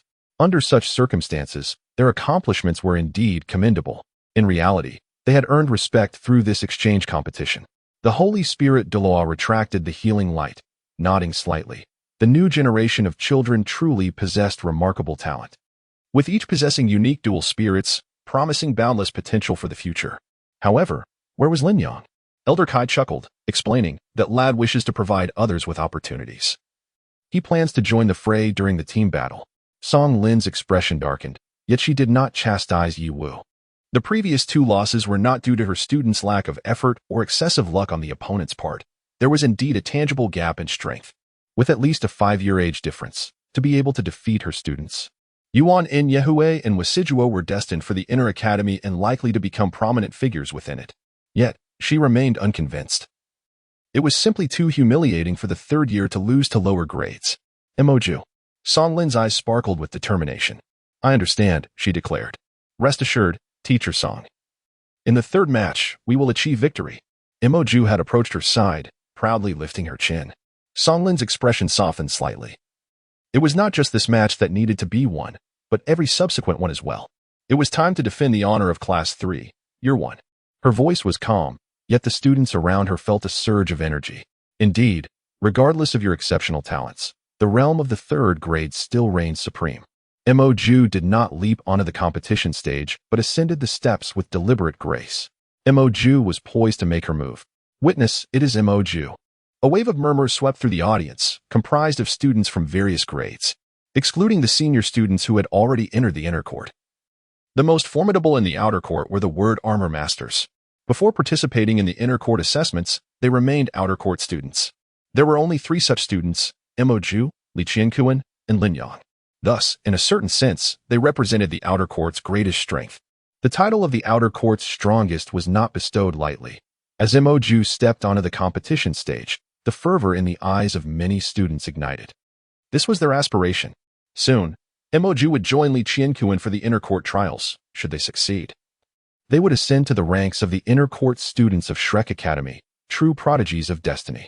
Mo Ju's participation in the 3rd match on behalf of Class 1 of the 3rd grade signified a near certainty of victory for them. In a series of 3 one-on-one matches, the final outcome was destined to be 2-1. The question remained as to who from the 1st and 2nd grades would take the stage and whether they could pose any challenges for Mo Ju. Or if it would be that formidable 1st grade word armor master. Yu Xinglan also ascended the competition stage with measured steps, her demeanor silent, having exchanged little with her companions prior to the match. Yet, as she set foot upon the stage, a transformation enveloped her. To the ordinary students, Yu Xinglan exuded an indescribable sense of oppression, as if she had morphed into a tempest on the verge of eruption. She was suppressing herself. Yali observed in astonishment as Yu Xinglan gradually took the stage. Mo Ju had arrived first, and under the pull of their energies, she immediately recognized her opponent approaching from across the arena. Another girl, the representatives for the 1st and 2nd grade alliance in this match were all female students. Compared to Yuan In Yehue and Wusadeo, Yu Xinglan was far less renowned in the outer court. One reason was her later entry into the outer court, and the other was her usual low profile. Aside from classes, she rarely appeared before others. As Yu Xinglan stepped onto the stage, the audience fell silent once more. Just as Class 1 of the 3rd grade had investigated their opponents, the 1st and 2nd grades had similarly gathered intelligence on Class 1.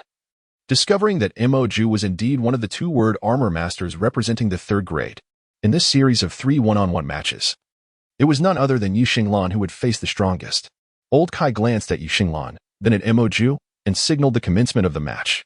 Unlike the previous match, where both sides rushed at each other, upon the announcement of the contest start, neither contestant initiated an attack immediately.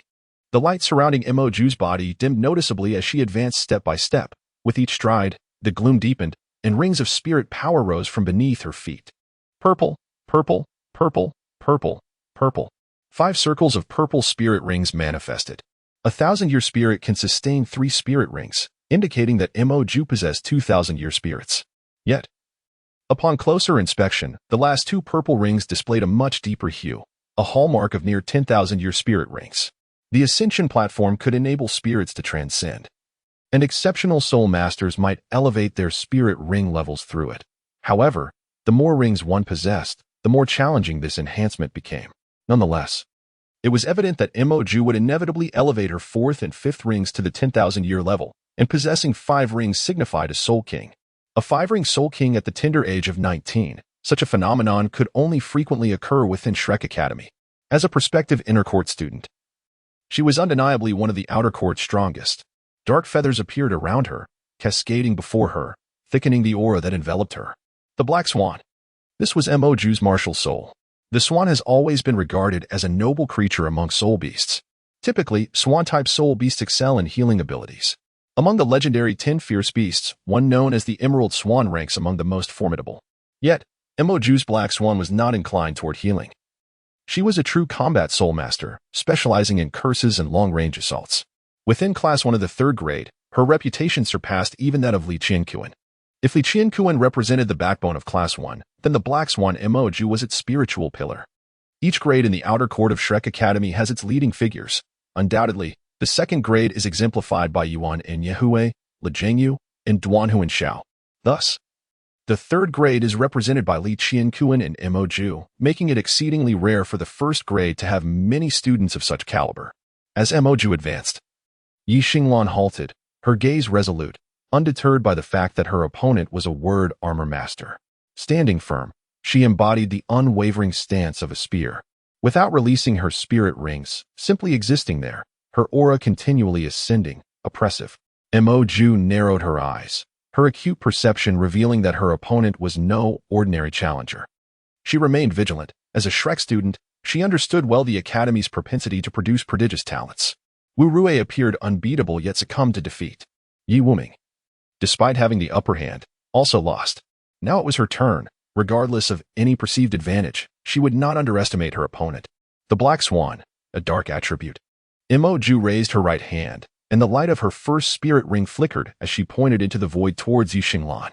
In an instant, a colossal black skull materialized in midair, hurtling towards Yi Xinglan. At that moment, Yi Xinglan finally sprang into action. She radiated like a brilliant star, her entire being bursting forth with resplendent light, a surge of sword intent erupting from her, causing the protective barriers surrounding the arena to tremble. The sword aura was formidable. She shot forth like a meteor towards Mo-ju. The black skull in midair disintegrated the very moment Yi Xinglan leapt into action. A flicker of shock crossed Mo-ju's eyes. How could this be? The black skull was her first spirit skill, the Weaken Curse. The Weaken Curse rendered both physical and elemental defenses ineffective. Once struck, the target would endure a debilitating weakness lasting 10 seconds. With spirit power suppressed by at least 20%, only mental-type spirit skills could counter the Weaken Curse. Yet Yi Xinglan was wielding no mental ability. The sword intent was pure sword intent.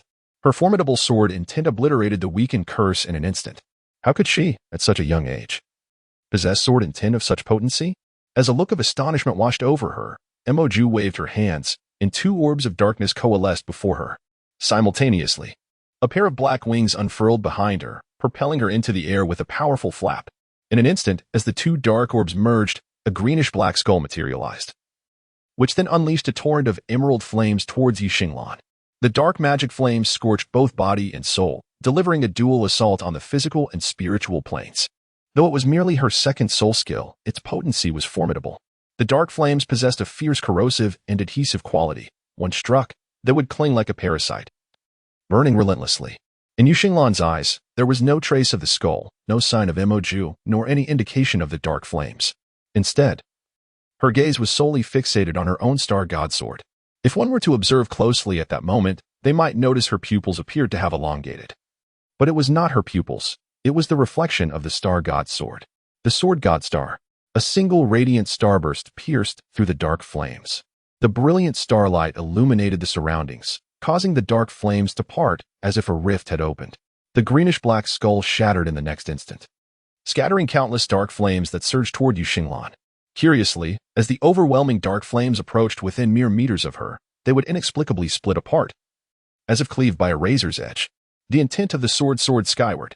Brilliant streams of sword light intertwined in the air, forming a vast net that descended upon Embodies, slicing through the darkness in its wake.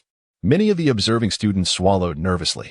Before the match commenced, everyone had assumed Embodies was destined for victory. This was supposed to be an unquestionable contest.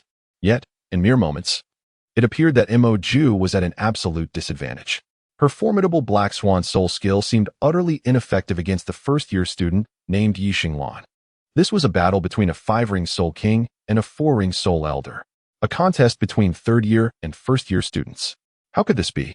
Was it the disparity in martial souls? No, the Black Swan was already a pinnacle existence among dark attribute martial souls. Although the Star God sword was powerful, it should not have been sufficient to suppress the Black Swan. The only reason lay in comprehension, in the understanding of their martial souls. Yi Xinglan's strength did not stem from her soul skills, but from her sword intent. Years of insight into sword intent. Upon joining Shrek Academy, she was directly accepted into the inner court, later transferring to the outer court due to the requirement of being a battle armor master. How could she lack immense talent? In her world, there existed only the sword, the ultimate expression of the sword, the feedback of the sword. The Star God net rolled back, a tempest of sword intent pervading the air. Embodies could continue to soar and evade, but she understood that doing so would cost her all initiative, leaving her perpetually suppressed. This was merely a first-year junior. A flicker of brilliance flashed in her eyes as her wings unfurled forcefully, and she flapped them again. The third soul ring radiated brightly, and a circle of emerald light descended alongside her wing beats. Wherever it passed, the Star God net transformed into a deep green, gradually melting away until it vanished entirely. The emerald rings left behind appeared to corrode the very air, creating holes as they passed. Dark infiltration. The primal power of darkness was unleashed in a tightly compressed form, consuming all in its path. It was this very soul skill that had initially earned Embodies admission to Shrek Academy. In the face of dark infiltration, Yi Xinglan did not retreat. She swung her Star God sword skyward, a dazzling beam of sword light shooting up into the heavens. The moment the dark rings collided with the sword light, the latter began to shimmer, yet the sharp sword intent pierced through, cleaving a gap in the dark rings, allowing the rings to descend. Yi Xinglan launched herself through that opening, aiming directly for the airborne Embodies. How formidable! That was the impression Yi Xinglan left, undeterred by the strength of her opponent. Her conviction of victory remained unwavering. Chapter 76, Tian Embodies. A flash of anger flickered in Embodies' eyes. To be cornered to such an extent by a first-year junior was utterly unimaginable. Of course, she could unleash her battle armor to suppress Yi Xinglan directly. However, as a 5-ring soul king, to resort to her battle armor first would imply that she, with her 5-ring cultivation, deemed herself inferior to her 4-ring opponent. Yet, recalling the earlier outcomes of Wu Rui and Yi Wu, she understood that these first- and second-year juniors were not to be underestimated. Her opponent still had a battle armor master yet to take the stage. With a flick of her right hand, a burst of emerald light shot forth, tracing a small arc in the air before landing squarely on her chest with a crisp sound. 2 pieces of emerald breastplate swiftly unfurled from the light, enveloping Embodies' ample bosom. She continued to swing her arms outward, and pieces of emerald armor flew from her spatial storage, rapidly adhering to her body.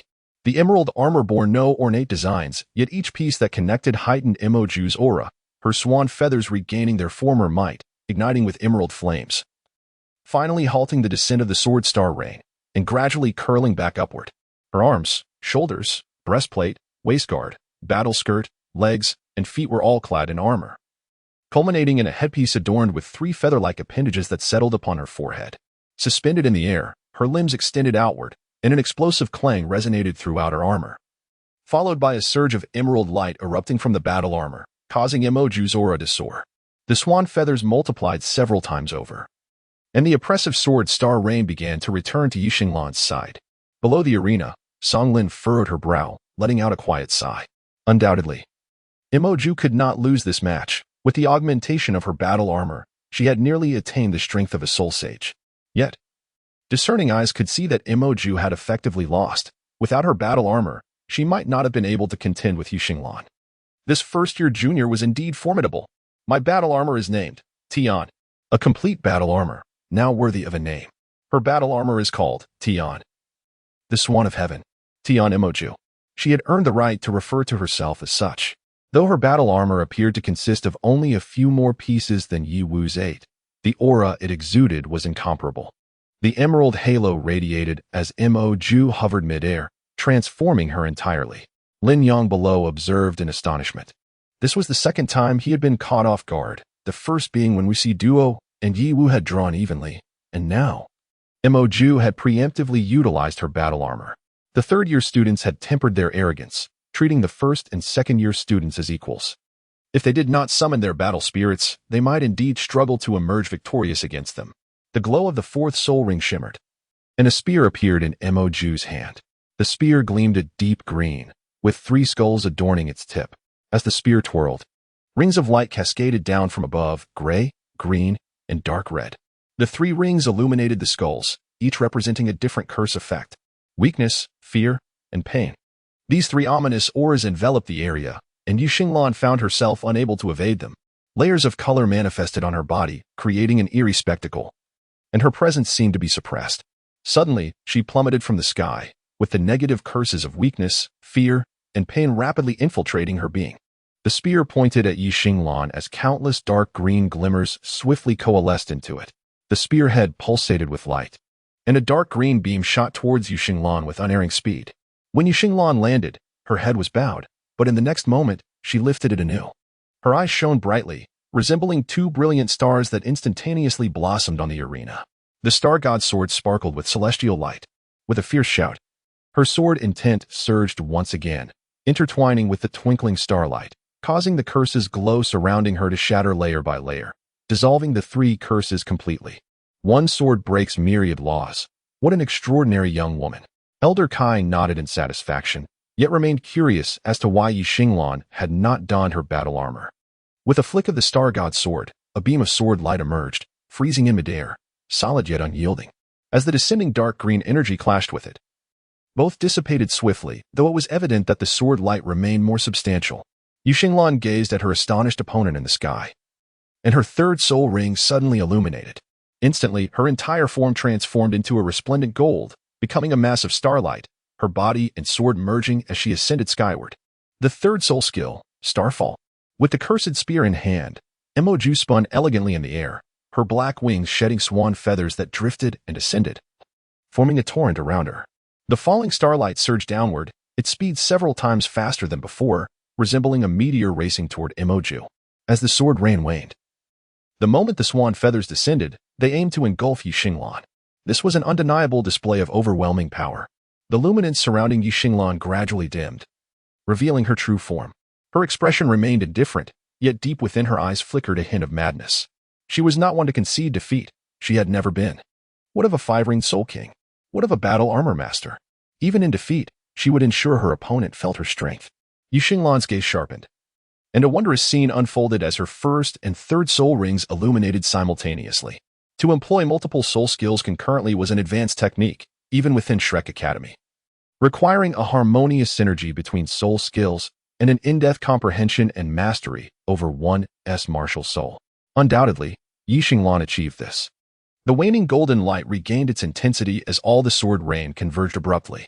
In the sky, Yi Xinglan's figure gradually disappeared, leaving only an enlarged star god sword hovering, composed of countless sword intents and energies. Based on the sword rain, it fused with the starfall and incorporated the sharpness of the star cold. The swan feathers surged upward, casting layers of deep darkness upon the massive star god sword. On the arena, the aura of darkness thickened. Under the amplification of the battle armor, the formidable swan feathers dominated the scene. Mo Ju gazed intently at the airborne Yi Xinglan. In the face of absolute power, all struggles proved futile. Chapter 77. The start of the 2-on-2 battle. It's about to end, Lin Yang remarked, glancing at Yuan and Yehue beside her. At that moment, Yuan and Yehue turned to Lin Yang and stated, "We'll join for the team battle." Huanling interjected, "That must wait until the 2-on-2 concludes." Should they win the 2-on-2, the first and second year alliance would secure 4 points, and Yi Xinglan's match would be a foregone conclusion. The 5 points for the team battle were divided into 3 for victory and 2 for performance. Only by attaining 4 points could Huanling grant them an opportunity to showcase their performance. However, Huanling held little confidence in the outcome of the 2-on-2 against Li Jiangyu and Yang Nianxia. Just then, the enormous star god sword erupted with a fierce howl. plummeting from the heavens, slicing through layers of swan feathers, and hurtling toward Imoju with relentless ferocity. The colossal sword, imbued with determination, advanced through the swan feathers, breaking through obstacles in an instant, and landed violently. Imoju was taken aback. Despite the vast disparity in strength, her opponent could still launch an attack against her. Indeed, her martial soul was formidable. As the point of starlight drew nearer, despite the incessant hindrance of the swan feathers, it seemed increasingly difficult for the sword light to reach her. Nevertheless, Imoju remained vigilant, flapping her wings to distance herself from the star god sword, confident in her position with the multitude of swan feathers. Ultimately, it was the gap in strength that prevailed. The audience from Shrek's Outer Academy watched in astonishment. This was the power of a battle armor master equipped with a complete set of armor.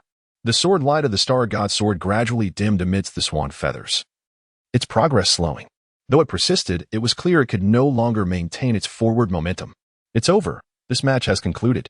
A faint smile finally graced Imoju's face. Though the victory was not entirely satisfying, it was a win nonetheless. The reality was clear. Without 3 segments of battle armor, even with her enhanced cultivation, Yixinglan could not defeat Imoju. For she had not crafted her own battle armor during this time, nor had Lin Yang. Together, they had devoted their efforts to creating a complete set of battle armor for Yuan and Yehui. Both had broken through to the Soul Master rank, accelerating their battle armor production. Now, Yuan and Yehui had become a battle armor master, but the price was that neither Lin Yang nor Yixinglan possessed any armor. Even Yuan and Yehui's battle armor had only recently been completed. Yang Yanxia had collaborated with several first-year students to create battle armor, but their primary focus remained on crafting armor for Wu Sidao. Luo Guixing and Su Yuqing lacked high-level mecha production capabilities, and Zhang Yiran's design was not particularly impressive, resulting in them having crafted only 4 segments of armor for Wu Sidao thus far. Given these circumstances, it was likely that in the upcoming 2-on-2, Yang Yanxia and Lu Jingyu would fall to their opponents. Class 1 of the 3rd year, victory, Elder Kai announced flatly. Imoju walked off the arena with a smile, while Lin Yang shook her head in regret. What a pity. If Yixinglan could possess even a single piece of battle armor, she might have competed with Imoju. 2-on-2, the contestants will take the stage, Elder Kai intoned solemnly. From Class 1 of the 3rd year, a pair of students, a boy and a girl, who bore a striking resemblance to each other, stood and walked toward the arena. On the other side, the 1st and 2nd year alliance, Lin Yang and Yang Yanxia, strode confidently onto the stage. Class 1 of the 3rd year, Lin Yang and Lin Yang. Class 1 of the 2nd year, Lin Yang. Class 1 of the 1st year, Yang Yanxia. The competitors introduced themselves. The audience buzzed with excitement once more. It's Lin Yang and Lin Yang. They are twin siblings, renowned for their seamless cooperation and their martial soul fusion technique. They are the backbone of the strongest team in Class 1 of the 3rd year. Both classified as powerful attack-type soul masters, known as the Fiery Martial Radiance. Quite formidable indeed. The alliance's participants included a first-year student. The girl from earlier was also a first year, showcasing the impressive strength of this year's first-year cohort. It is said that last year, the 1st and 2nd grades engaged in a friendly competition, with the 1st grade emerging victorious. This is hardly surprising, given that the 1st grade boasts a formidable one-word armored master. What could the 2nd grade possibly offer in response? However, the one-word armored master from the 1st grade did not participate in the match. That seems implausible. The strength of the 2nd grade's Yuan and Yehui is well known. Without the one-word armored master in play, I doubt even the 3rd grade could rival her. Could the 1st grade truly defeat them? Why not? Did you not witness the prowess of Yixinglan and Wu Sidao just now? The current junior students are truly formidable. If we do not exert ourselves, we may soon find ourselves outmatched. Let us watch the match. It is about to commence, and strength will reveal all.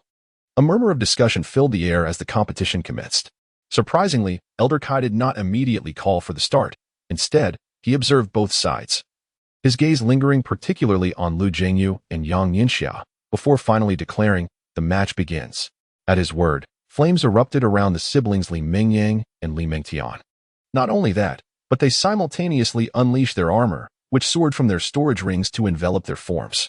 Their armor was a vivid red, adorned with fiery patterns, comprising 5 distinct pieces: forearm guards, shoulder pads, and a protective skirt. The siblings had only been 12 when they entered Shrek Academy, and now, at a mere 18, they possessed this formidable armor, although they had yet to acquire the full set of armor. They still had 2 years to strive for the one-word armored master qualification to enter the inner court. More importantly, as wielders of a martial soul fusion technique, they were likely to receive additional time from the academy. As the flames danced, their forms transformed, and a deep, resonant roar filled the air. Both wielded fire attribute martial souls, albeit of different natures. A deep lion's roar emanated from Lin Yang, while Lin Tian projected a haunting tiger's howl. In an instant, the arena was enveloped by the fierce energy directed at Lu Jingyu and Yang Yinxia. The siblings boasted 2 yellow and 2 purple soul rings, marking them as 4-ringed soul masters. Lu Jingyu and Yang Yinxia activated their martial souls, Holy Angel and Dark Gold Terror Claw Bear, respectively. Upon witnessing their martial souls, the Li siblings' pupils constricted slightly. In terms of martial soul strength, they appeared to be at a disadvantage. However, upon seeing Lu Jingyu's 3 purple and 1 black soul rings and Yang Yinxia's 4 black soul rings, they could not help but gasp, exchanging glances before nodding resolutely. Chapter 78.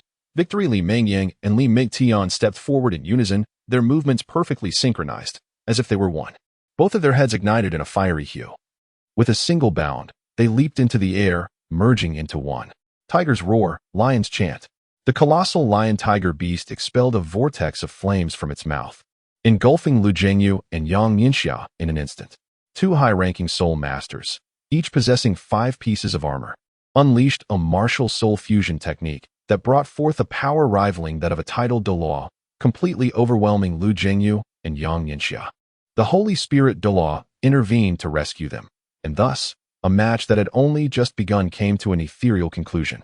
Lu Jingyu and Yang Yinxia stood in a daze. Despite lacking armor, they were still soul masters, each possessing a 10,000-year soul spirit.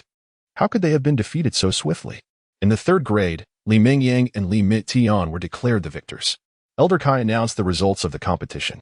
The 1st and 2nd grade joint team, led by Huan Ling, ascended the platform, their expressions contrasting sharply with the aloofness of Yuan and Yehui and Wu Sidwa, Yixinglan.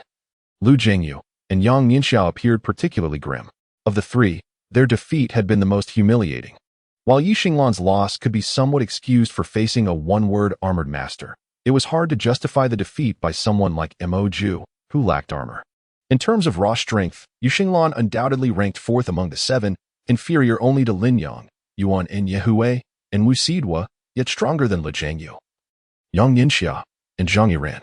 Among the 7, Zhang Yiran resembled a small talisman. Her significance lay in her crowd control abilities. However, their opponents far surpassed her, rendering her presence seemingly insignificant. Had she faced adversaries of equal standing, she could have easily annihilated numerous opponents of the same rank, provided their martial soul quality did not match that of Shrek Academy's prodigies. In the 3rd grade, Li Qianquan led the team, accompanied by Mo Ju, Wu Rui, Yi Wu, Lin Yang, Lin Tian, and another high-ranking soul master with 6 pieces of armor. As Elder Kai announced the commencement of the match, Lin Yang stood on the platform, donning the spirit alloy one-word armor wind, and 5 blood-red soul rings materialized beneath him. Everyone in attendance was taken aback. How could this be? 5 soul rings, each 10,000 years old. A simulation? Li Qianquan and Mo Ju exchanged glances, and ultimately, the entire 3rd grade team surged forward, leaving only the control-type Wu Rui at the back. Feather of the Qingwan. A strike that once wounded a 3-word armored master was effortlessly parried by the Holy Spirit Douluo, who smiled and proclaimed, "In this team battle, the 1st and 2nd grade joint team has emerged victorious." Why? Everyone was stunned, especially those from the 3rd grade, who looked questioningly at the Holy Spirit Douluo. He explained, "Lin Yang's strike has already reached the level of a tidal Douluo. Had I not intervened, you would have perished. Children, do not be disheartened. You are all geniuses in your own right, each possessing a brilliant future. Do not allow the brilliance of others to induce feelings of inferiority or despair." The Holy Spirit Douluo spoke to soothe their emotions. After all, being defeated by Lin Yang was an immense humiliation for them. In the challenge match, the 1st and 2nd grades emerged victorious. Elder Kai's declaration resounded, solidifying the final outcome. At that moment, the stands of both grades erupted into thunderous cheers, particularly from the 1st grade class. As the new student class of the academy, they had only been at the institution for a little over a year, yet they had triumphed over what should have been the strongest representative team from the 3rd grade. This signified that they had reached the pinnacle of the outer academy, at least for the foreseeable future, making it unlikely that anyone would surpass their presence. The third-grade representatives, led by Li Qianquan, strode away, and the entire cohort of the third grade quickly exited the arena. Today, this place was not meant for them. I have an announcement to make. Elder Kai's voice resonated throughout the venue, the aura of a tidal Douluo swiftly silencing the cheers and commotion. All eyes turned to him as he solemnly stated, in light of the outstanding performance displayed by the first and second grade joint team in this challenge match, the Academy will select a group of students from both classes to participate in an exchange event in the Douluo Continent in 6 months' time. You must strive harder to secure your place for this exchange, which will last for 1 year. Lin Yang raised an eyebrow. Wasn't this matter already settled? After the dissolution, they returned to the student dormitory area, where a group of individuals gathered on the steps of Lingbing Square. Luo Guoxing remarked, in our Douluo Continent, there were originally 2 nations, the Tiando Empire and the Xingluo Empire, alongside several smaller nations. Over 10,000 years ago, due to tectonic shifts, a landmass known as the Sun and Moon Continent collided with ours. The Sun and Moon Continent boasted abundant resources and advanced soul technology. At that time, the Tiando Empire had already fractured into 2 states, thus igniting a war. This was the era of the Spirit Ice Douluo, Huiyuhao.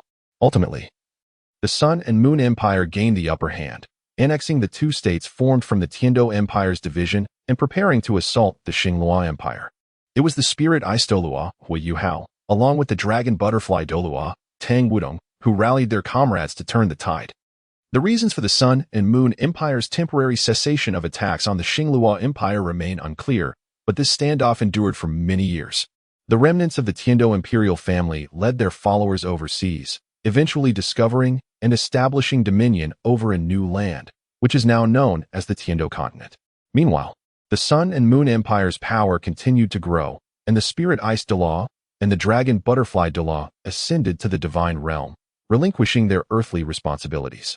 In desperation, the Xingluo Empire secretly dispatched fleets and eventually located a resource-rich land, initiating a quiet migration. Ultimately, a significant portion of the Xingluo population emigrated, while the Sun and Moon Empire unified the continent, leading to the eventual formation of the present federation. Therefore, whether it be the Tiando Continent or the Xingluo Continent, they are all originally from our Douluo Continent and harbor evident hostility towards the Federation. Should you venture to the Xingluo Continent for exchanges, it is likely that you will encounter numerous challenges and uncertainties. At this point, Luo Guoxing seemed to take a certain delight in their predicament. Chapter 79. Departure to the Xingluo Continent. Lu Jingyu nodded, acknowledging that Luo Guoxing's account aligned with his understanding. If we embark on this journey to the Xingluo Continent, we can expect to face various circumstances. However, I am quite intrigued. It would be delightful to experience the exotic local culture. The Academy will certainly ensure our safety. I have heard that representatives from the Xingluo Continent have previously visited our Federation for exchanges. While we are unaware of the developments over there, it can only benefit us to explore, though I suspect they may not possess advancements on par with the Federation. Luo Guoxing sighed. I have always yearned to travel, to see every corner of this world. I never anticipated you would beat me to it. I shall certainly embark on my journey once I graduate. Su Yuqing coldly interjected. Graduation? You still have a long way to go. Indeed, they all had promising prospects of entering the inner academy of Shrek Academy. By the time they reached their 2nd year, they would surely become battle armor masters, possibly even reaching level 50 or above, achieving the rank of Soul King. This would guarantee their admission to the inner academy. However, to graduate from the inner academy, one must become a 2-word battle armor master. And leaving the academy before that is prohibited. The duration of this process depends on one's innate talent. Ahem. It seems that becoming a 2-word battle armor master may prove rather challenging, Luo Guoxing lamented, displaying a look of resignation. It appears my dream will have to be postponed. In the days that followed, everyone became increasingly occupied. The first-year students cultivated an unparalleled atmosphere of learning, with Lin Yang and his companions inspiring the entire year with their resolve. The reputation of the strongest first-year class spread swiftly, earning recognition throughout the outer academy. The allocation of exchange spots to the Xingluo Continent had already been determined. From the first-year class, Lin Yang, Wu Xidua, Yi Xinglan, Zheng Yiran, Yang Ningxia, and Su Xiaoyan. From the second-year class, Yuan In Yehui and Lu Jingyu, totaling 8 work-study students. The leading teacher was Lan Muzi, with the overall team leader being the Silver Moon Douluo, Kaiware.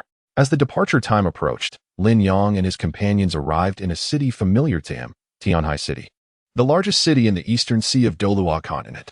This was Lin Yang's birthplace, and Duan Xian came to welcome and host them. The group from Shrek Academy, comprising 10 individuals, led by the Silver Moon Da Kai wearer, accompanied by teacher Lan Yuzi and the 8 students, was here to rendezvous with the Xingluo Continent delegation. After over a year of exchanges, the Xingluo delegation would set sail from here back to their homeland. Due to the airspace being closed, they could not depart using long-range flying vehicles, and in fact, mechas were unable to traverse such distances. Currently, only the Douluo Continent possessed the necessary long-range flying vehicles, and the Federation could not risk sending the newly developed soul-guided aircraft, which could be vulnerable to theft of technology, to the Xingluo delegation. Thus, departing by ship was the sole option. 3 days later, they received word that the Xingluo delegation had arrived and was ready to embark on their journey back. Lin Yang bid farewell to Duan Xian and made his way to the Tianhai Grand Hotel, where the first floor was bustling with activity. The Xingluo delegation consisted of over 1,000 individuals, all elites from various fields, and the number of visitors from the Douluo Continent was similarly substantial. Although the hotel's lobby was spacious, it was still packed to capacity.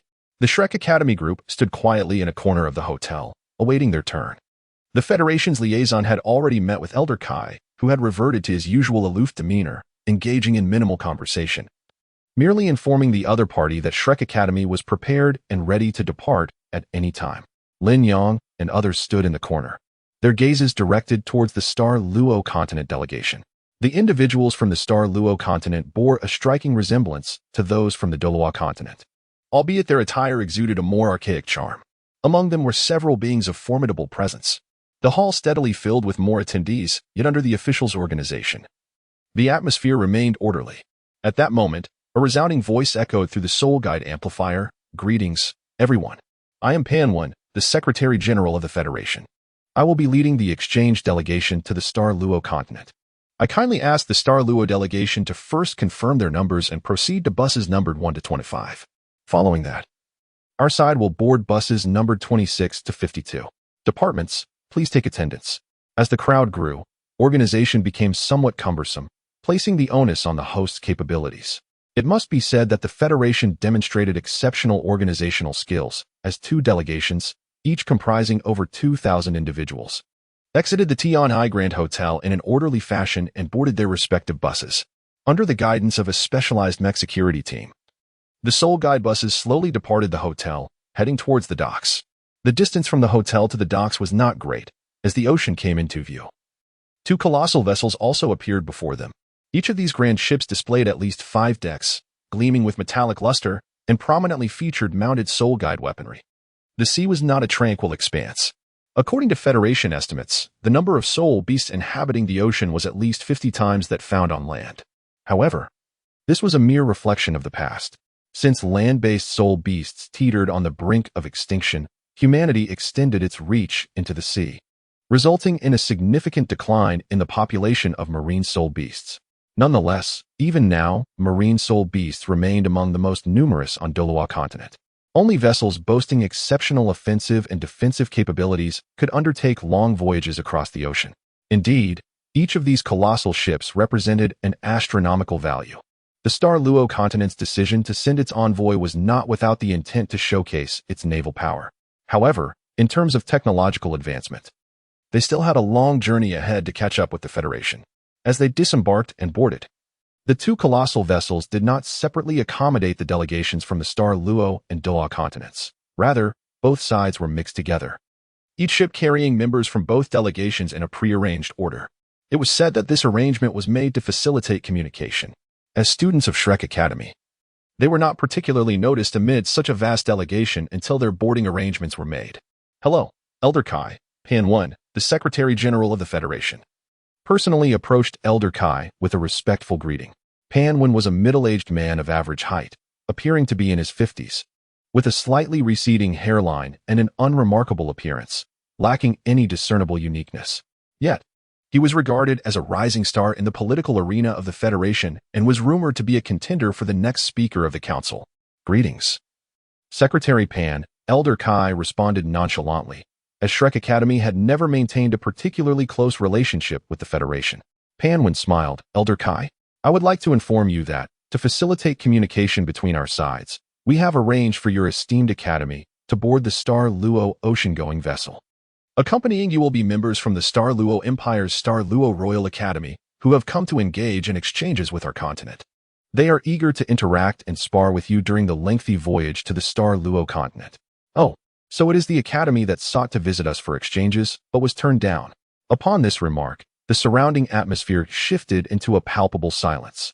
Panwen, a seasoned politician, quickly recovered, chuckling, indeed. Your academy's timing was not suitable for arrangements, but this allows for communication aboard the ship, does it not? Elder Kai did not elaborate further, merely nodding in acknowledgement. Very well, Elder Kai, please follow me. I will escort you and the talented students of Shrek Academy. Panwen offered, extending a courteous invitation. In truth, Panwen felt a sense of helplessness. He was acutely aware of Shrek Academy's esteemed position on the continent. The Academy had always presented a considerable challenge for the Federation. Historically, the Federation's two foremost aspirations were to gain control over Shrek Academy and the Spirit Transmission Tower. Though such aspirations remained mere fantasies, both institutions held significant sway on the continent, primarily due to their concentration of the strongest martial prowess. The Spirit Transmission Tower was somewhat more amenable to cooperation under mutual interests, yet Shrek Academy stood as an indomitable fortress, impervious to external pressures. Ironically, Shrek Academy was home to some of the continent's most formidable champions, compelling the Federation to turn a blind eye. Of course, this also related to Shrek Academy's lack of ambition. The Academy had never expressed intentions of expansion, and its students, akin to a well-drilled army, did not exhibit desires to amass power, thus allowing the Federation to begrudgingly accept their relative autonomy. Under Panwen's direct guidance, the Shrek Academy delegation boarded the ship in an orderly fashion. The boarding process was facilitated by a specialized ramp powered by Soul Guide technology. It was smooth yet somewhat protracted. Not far ahead of the Shrek Academy group, another contingent of neatly attired individuals was also boarding the ship, clad in white uniforms. They appeared to be around 17 or 18 years of age. Upon noticing the group from Shrek Academy in their green uniforms, they occasionally pointed and whispered amongst themselves, their words indistinct. That must be the students of the Star Luo Royal Academy, Yang Yinxia remarked in a hushed tone. Li Jingyu, fiddling with his slender fingers, responded, who cares where they're from? If they provoke us, we'll show them what we're made of. Lin Yang cast a glance at him, expressing disbelief. If you have the ability, why don't you do it yourself? I simply cannot believe you could surpass them. Li Jingyu shot him a glare and turned to Yuan and Yehue, class monitor. Lin Yang is bullying me. Then why don't you just fight him? Yuan and Yehue replied with a smile. Li Jingyu rolled his eyes, thinking, if I could defeat Lin Yang, would I still be here posturing? Yi Xinglan glanced at them, feeling a sense of boredom with these two. In truth, it wasn't just Li Jingyu and Lin Yang. Even Yi Xinglan and Su Xiaoyan felt a twinge of ennui. A busy life can become a habit. They had grown accustomed to the rigors of study and cultivation at the academy. Now, after coming out, with little to occupy their days apart from self-cultivation, they found themselves rather bored. Upon boarding the colossal ship and looking back at the shore, everything appeared so diminutive. Staff members approached them. But these were not from the Douluo Continent. They hailed from the Star Luo Continent. They would soon be arranging accommodations. The ship had ample capacity, in fact. Having everyone aboard would pose no issue. However, to ensure comfort, they were divided into two groups. Soon, everyone received their cabin keys, with sufficient space allowing each person to have a private room. Old Kai departed on her own. Of course, her quarters were different from the others. Located on the topmost deck, Panwen personally led the way. The Shrek Academy uniforms are truly unsightly. How do you manage to endure them? At that moment, a rather sarcastic voice rang out. The Shrek group turned to see several students from the Star Luo Royal Academy, clad in white uniforms, approaching.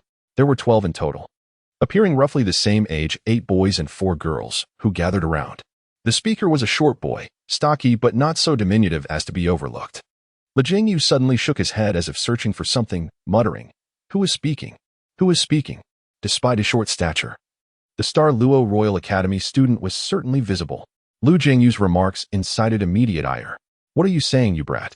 The short student stepped forward, swiftly closing the distance and colliding his chest against Li Jingyu. Li Jingyu stood his ground, responding, so you're here. My apologies. I have a neck issue, and am not accustomed to looking down at people. However, your upbringing, TSK, seems a bit problematic. With a resounding thud, the two chests collided. The short youth leapt into the impact.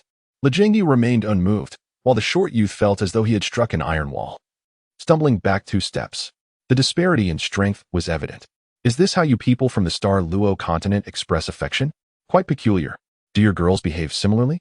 He cast a curious glance at the 4 female students from the Douluo Royal Academy.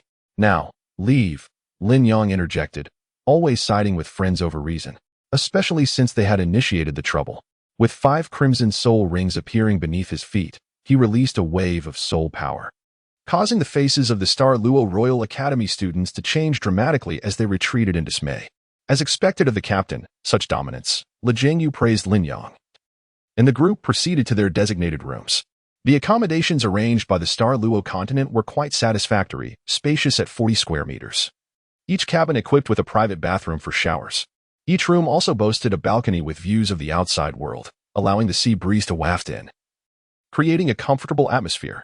At noon, with the sound of 3 horn blasts, 2 ocean-going giants slowly departed the dock, heading toward the deep sea.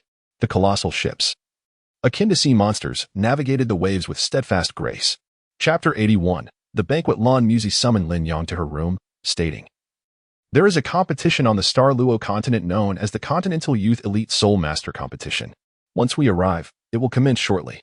They have a 2-word battle armor master and a 6-ring soul emperor competitor. Do you have confidence in defeating him?" Lin Yang was momentarily taken aback, surprised that Lan Musi had already inquired about the intelligence from the Douluo Continent. He nodded, stating, "I currently possess the design blueprints for the 2-word battle armor and can forge the ethereal alloy at any time. However, I find that Lin Yang and Yi Xinglan are of no assistance in this matter. Leave it to me." Lan Musi replied, "I am a level 9 mecha master." "Then I must trouble you, senior brother," Lin Yang exclaimed with delight. As for the dragon leap from the Douluo Continent, he regarded it with disdain. Whether it was the feather of the azure wand or the hell stab, both would aid him in vanquishing dragon leap without any difficulty. Furthermore, Lin Yang possessed the spiritual power of the spirit abyss realm and the illusion of the 9-tailed celestial fox's skull, akin to Wu Yuhao's dream domain. Even without the 2-word battle armor, he could effortlessly defeat dragon leap. His earlier words were merely a means to enlist Lan Musi's help in crafting the battle armor. The massive ships glided smoothly, separated by thousands of meters. Their immense size and lack of obstructions allowed them to see each other clearly, evoking a sense of mutual vigilance and support.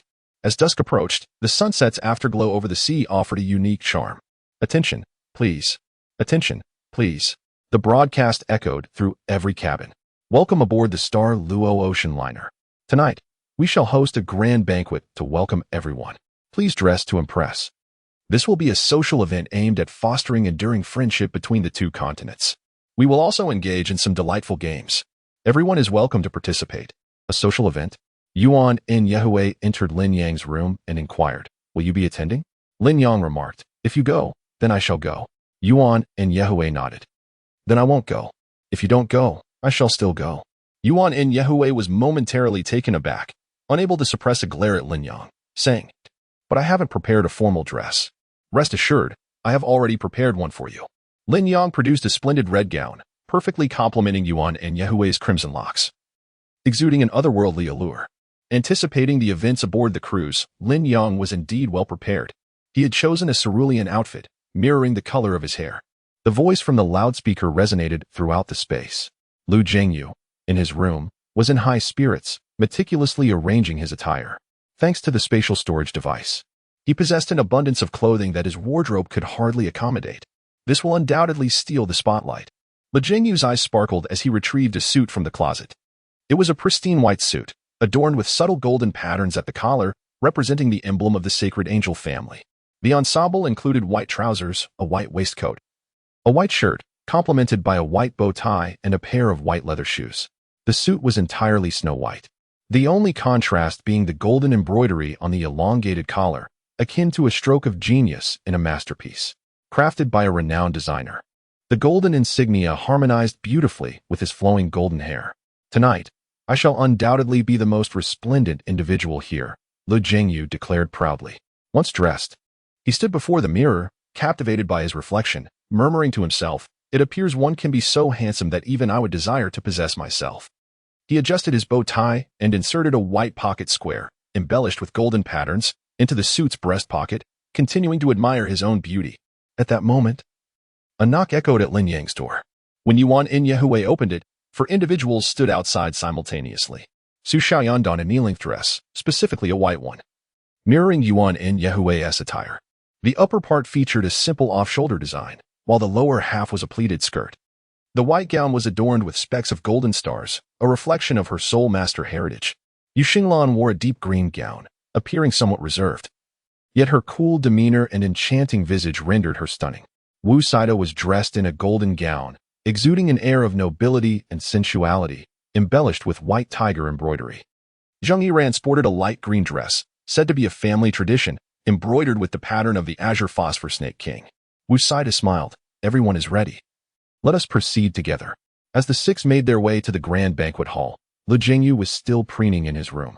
Yang Ningxia, on the other hand, could only smile wryly, acknowledging that his physique and appearance rendered formal attire unnecessary. The grand banquet hall of the Star Luo was located on the 2nd floor, spacious enough to accommodate over 1,000 diners. At that moment, it was already bustling with people. Due to the nature of the event, all tables and chairs had been removed, replaced by a few high tables laden with snacks and drinks. It was evident that both the Star Luo Empire and the Douluo Federation had invested considerable effort to foster closer ties. The hall was adorned in resplendent gold and splendor. Delegates entered in their finery, and the atmosphere quickly became lively. All beverages served at the banquet were sparkling wine, known for its ability to invigorate, as the carbon dioxide within rapidly disperses the alcohol throughout the body, thus earning it the title of the most delightful drink. By now, many had already arrived. Those representing the 2 continents were undoubtedly the CRME de la CRME from various professions, while individuals from diverse backgrounds were present. The students from Shrek Academy were decidedly the youngest. Elder Kai and Lan Muzi lingered in a corner. Elder Kai wore a shimmering silver gown, exuding elegance and nobility, radiating an indescribable brilliance. Upon her entrance, all eyes were immediately drawn to her. Despite her weathered appearance, there was an undeniable aura of extraordinary grace about her. Lan Muzi, remaining in his unaltered form, stood in the corner of the hall, leisurely sipping a glass of ice water. Lin Yang approached with a smile, saying, I shall inform Senior Sister Tang Mengyin about your recent flirtation. Lan Muzi's expression shifted instantly, pleading, Good brother, please spare me. Chapter 82. Arrival at Star Luo Continent. Welcome, everyone, to tonight's banquet. Greetings, I am Sima Lanxiao, the Foreign Affairs Minister from the Star Luo Empire. It is a pleasure to meet so many esteemed friends from various professions across the Douluo Continent. Tonight, let us revel until we are inebriated. We shall engage in some light-hearted games, where we will select the best-dressed gentleman and lady, the most handsome gentleman and lady, as well as the most graceful dance duo, all of whom will receive rewards from the Star Luo Empire. Sima Lanxiao, a tall and handsome middle-aged man with golden hair, spoke with a magnetic voice that resonated throughout the hall, instantly uplifting the atmosphere. Various drinks were served by the waitstaff, and soon the ambience of the banquet became fervent. However, the Shrek Academy group was not particularly interested in such activities. None of them took to the dance floor, instead opting to quietly savor the culinary delights. Although numerous nominations arose from Shrek Academy, only Lan Muzi secured the title of Most Handsome Gentleman. As 2 months passed, the cruise finally reached the Star Luo Continent, eliciting cheers from the inhabitants, who considered it a return home. From a distance, the beaches of Star Luo appeared remarkably similar to those of Douluo, with only slight variations in the architectural styles of the distant docks. The grand welcome ceremony was merely a formality for the Shrek Academy members. As the 2 delegations parted ways after their voyage, the Star Luo delegation disbanded for leisure, while the Douluo delegation's journey was just beginning. This is our upcoming itinerary. We will first arrive at the capital of the Star Luo Empire, Star Luo City, for a series of exchange competitions. Primarily engaging with the representatives from the Royal Academy of Star Luo, Lan Muzi informed everyone about their forthcoming activities, which mainly involved exchange events with various academies on the Star Luo continent and visits to unique landmarks. Under the arrangement of the Star Luo Empire, they rested for a night in a coastal city before boarding the Soul Guidance train to Star Luo City. Elder Kai, greetings. As the official representative of the Star Luo Empire, Foreign Affairs Minister Sima Lanxiao maintained a courteous demeanor before Elder Kai. "Hello," Elder Kai replied nonchalantly. Sima Lanxiao smiled.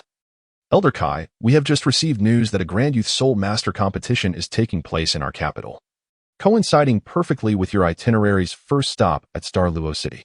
The students from Shrek Academy that you have brought are indeed the elite of the younger generation. I wonder if they would be interested in participating in our Youth Soul Master competition, although their age may pose a slight disadvantage. This is undeniably the grandest and most prestigious competition for the younger generation on the Douluo Continent. Should you choose to participate, they would undoubtedly bring great honor to the event and significantly enhance its prestige." Old Kai smiled lightly, stating that they had merely come for an exchange and would not partake in the competition. Sima Lanxiao remarked, "Old Kai, it really wouldn't be a bother. Given the capabilities of the Shrek Academy students, they need not participate in the preliminary rounds and could directly enter the knockout stage, which wouldn't take much time. Moreover, we can guarantee their safety."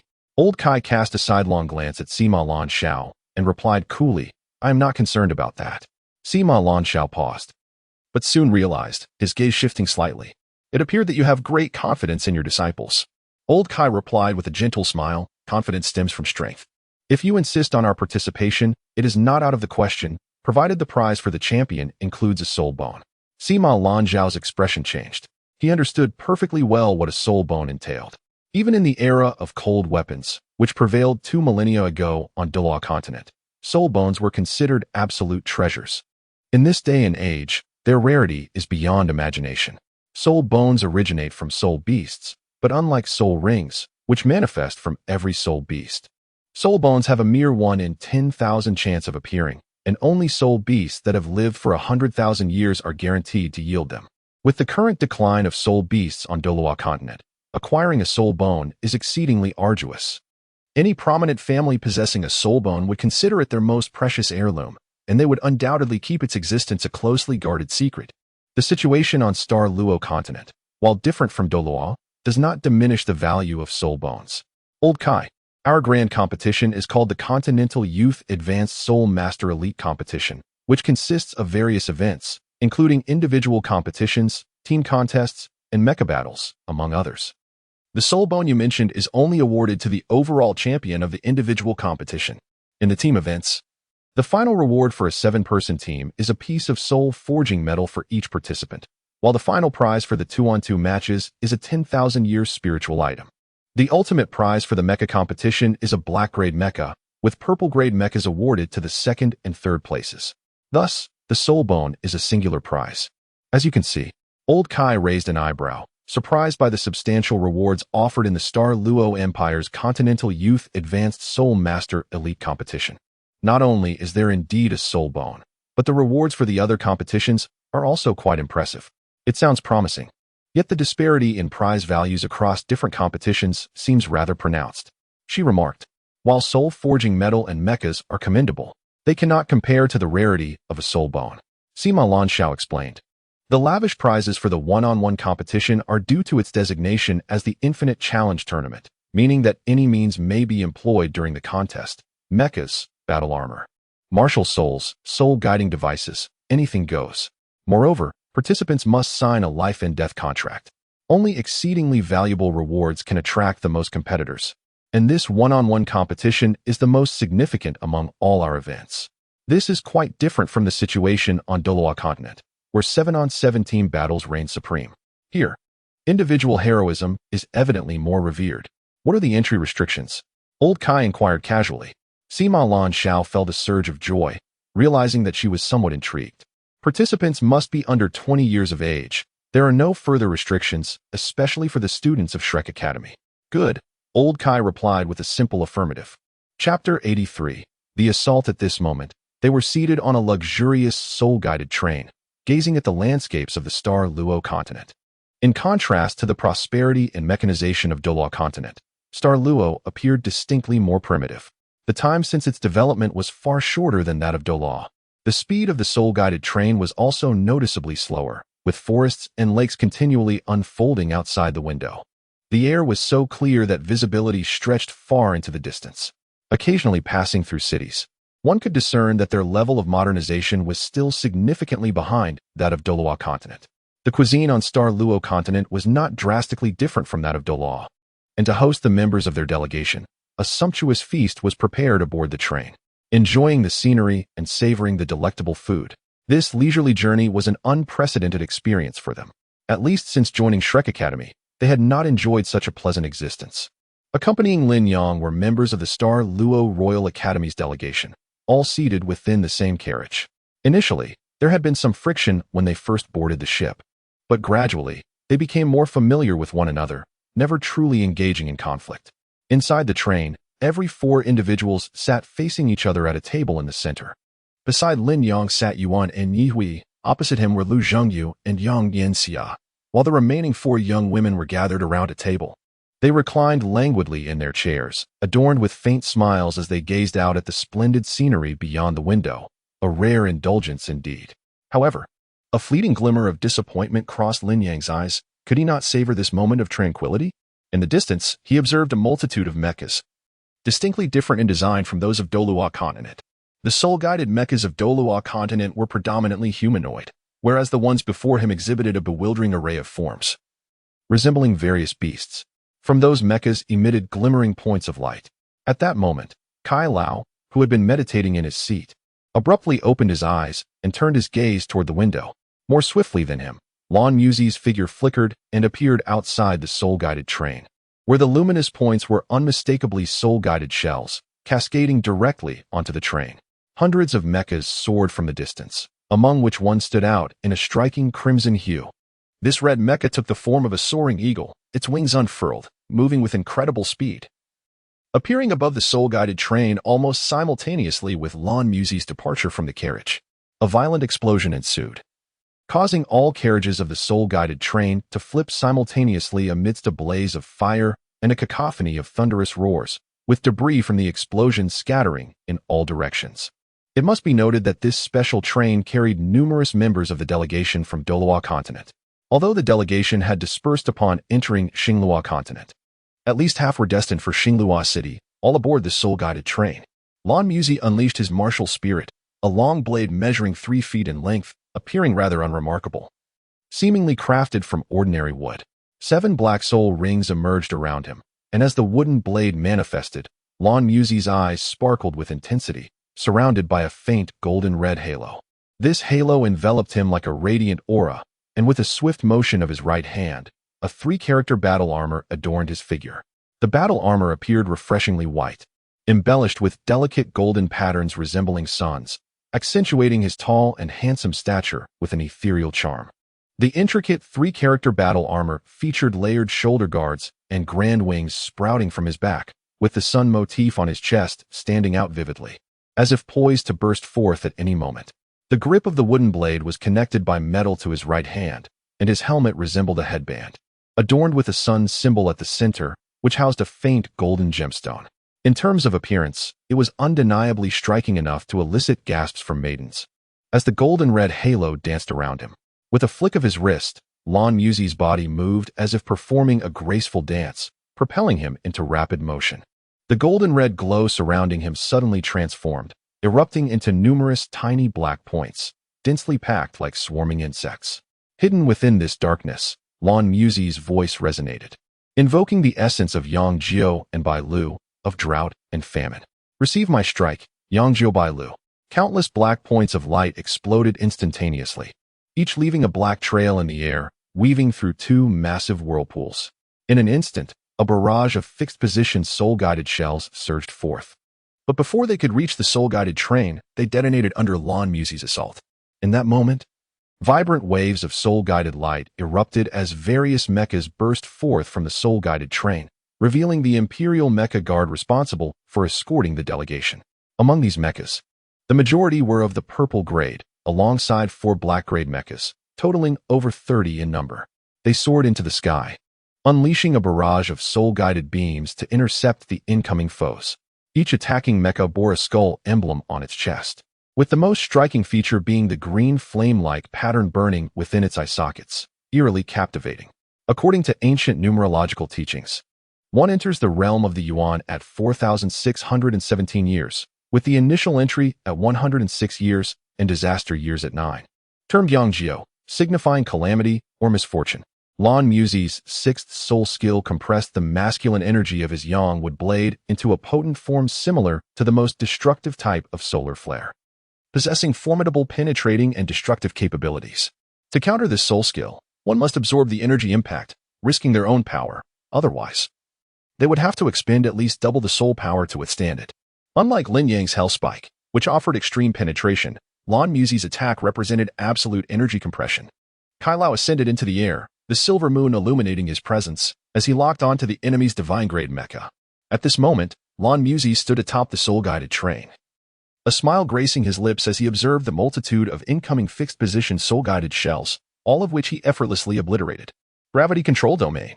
Lin Yang utilized the soul skill from his torso soul bone, in conjunction with Lan Muzi, to intercept the fixed spirit-guided cannonball. Chapter 84. The Green Skull Organization. The spirit-guided train was under the protection of Lan Muzi and Lin Yang, while on the side of the Star Luo Empire's mecha squad, several mechas had already been obliterated, and the situation was deteriorating rapidly.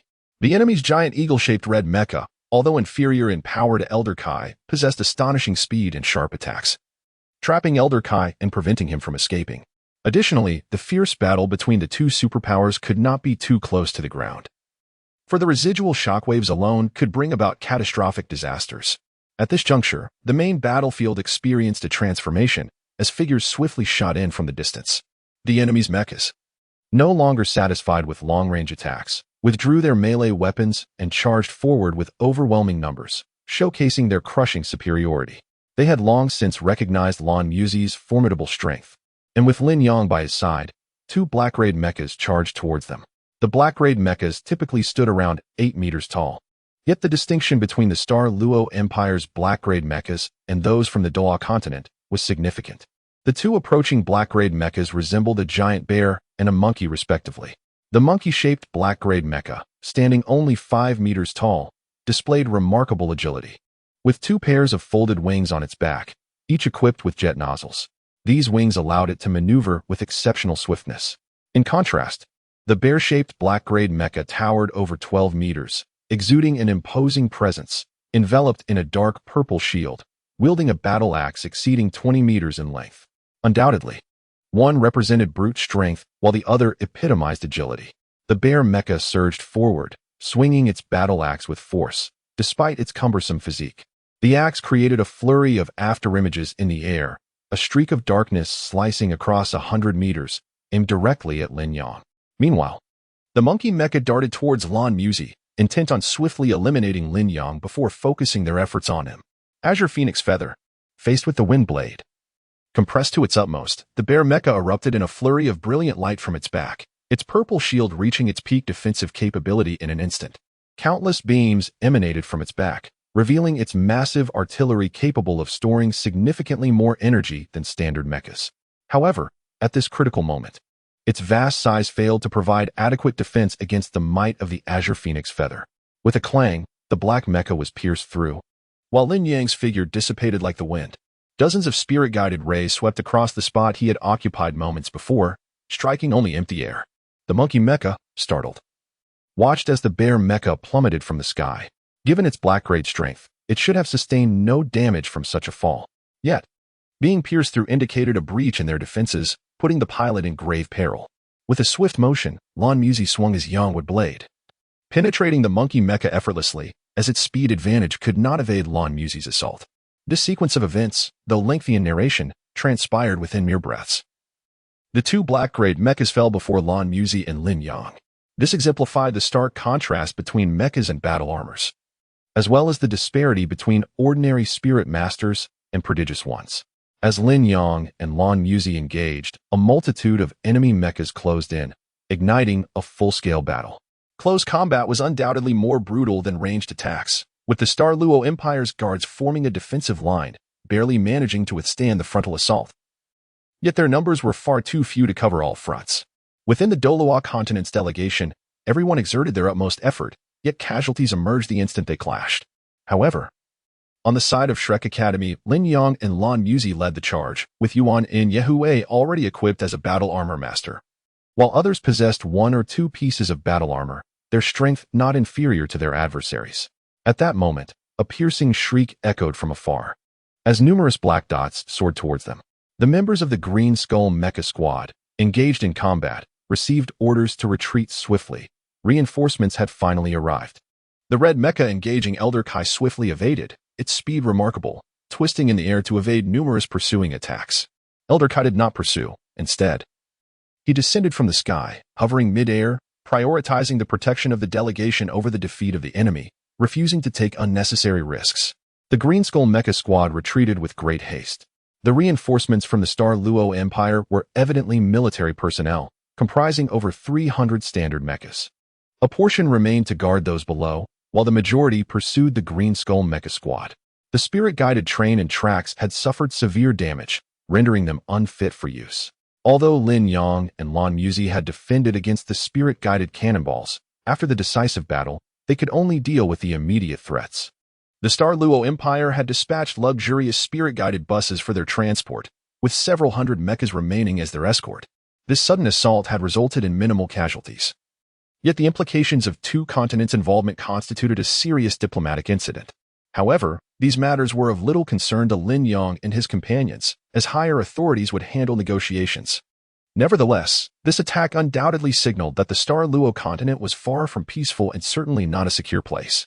Reports indicated that the attackers were an organization known as the Green Skull, a rebel group within the Star Luo Empire, possessing formidable strength. They had occupied two strategically significant provinces, and despite multiple attempts by the official forces to subdue them, the presence of numerous strong warriors within the Green Skull had thwarted their efforts, limiting their operational space. Their assault aimed to incite discord between the Federation and the Star Luo Empire, thereby buying themselves more time. Information regarding the Green Skull organization was easily gleaned. As Lan Muzi explained, however, these matters pertain solely to the Star Luo Empire. They will no longer concern us. With the protection of the Mecha Squad, their subsequent journey progressed smoothly and uneventfully. 2 days later, they finally arrived at the capital of the Star Luo Empire, Star Luo City, situated in the heart of the Star Luo Continent. Chapter 85, Star Luo City. The city boasted expansive grounds and featured city walls, a rarity in the Douluo Continent, evoking an ancient ambience. Various spirit-guided weapons adorned the walls, further underscoring the instability within the Star Luo Empire. Yet, upon entering the city, a sense of familiarity enveloped them. The streets bustled with throngs of people. Aside from slight differences in architectural style and attire compared to the Douluo Continent, everything else appeared remarkably similar.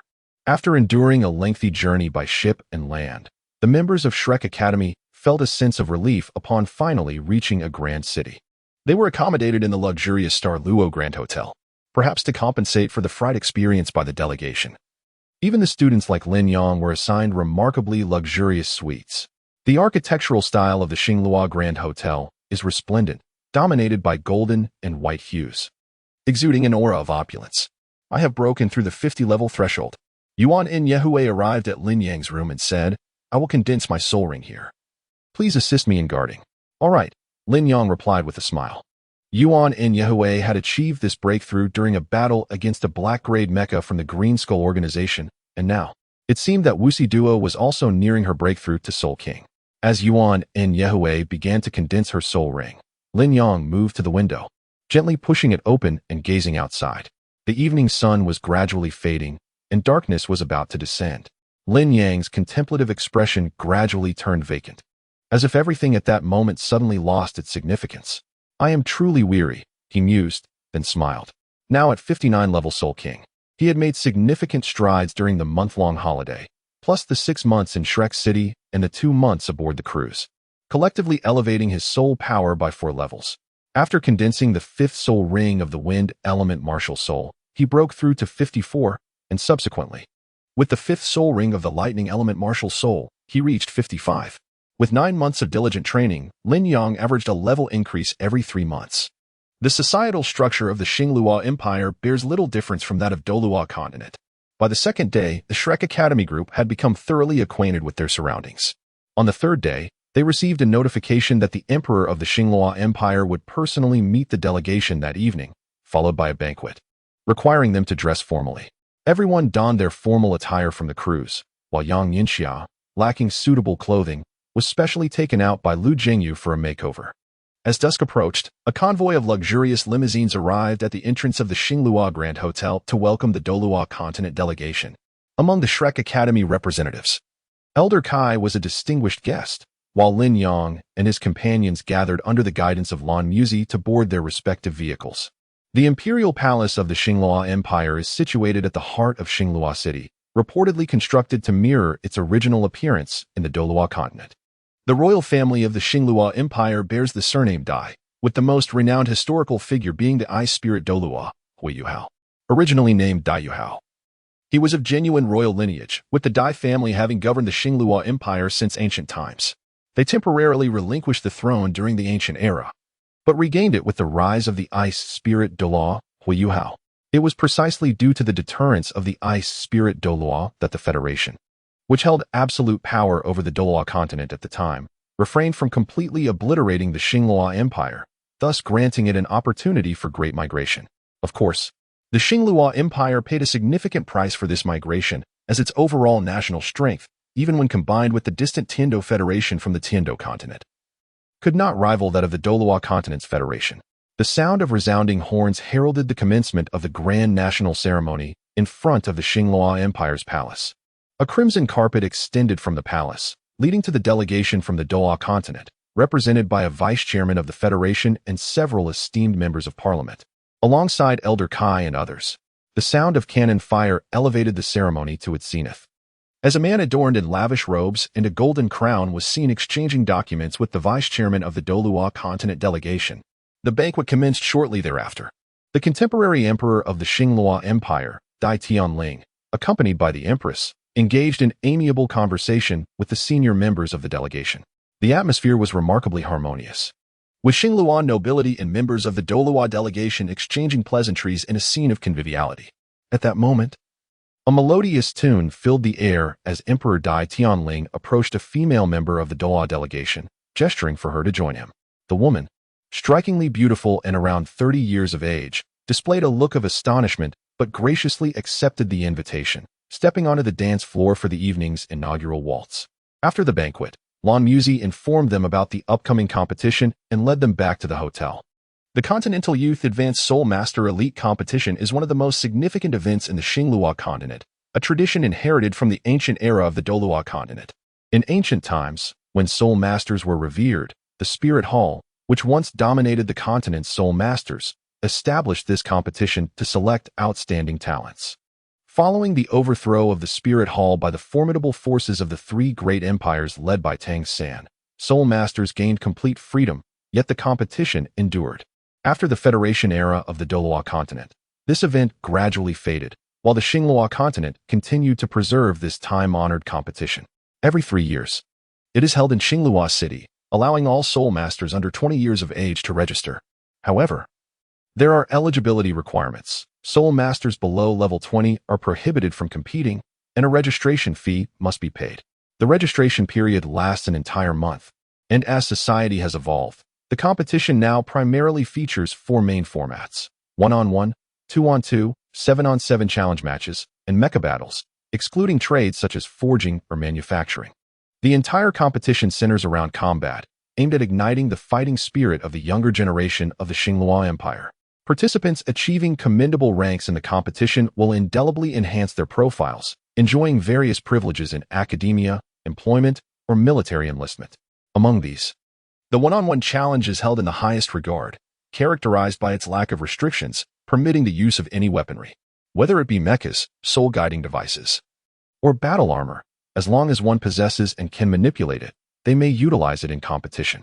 Chapter 86, The Soul Master Tournament. Hence, the 1-on-1 matches are the most exhilarating and intense.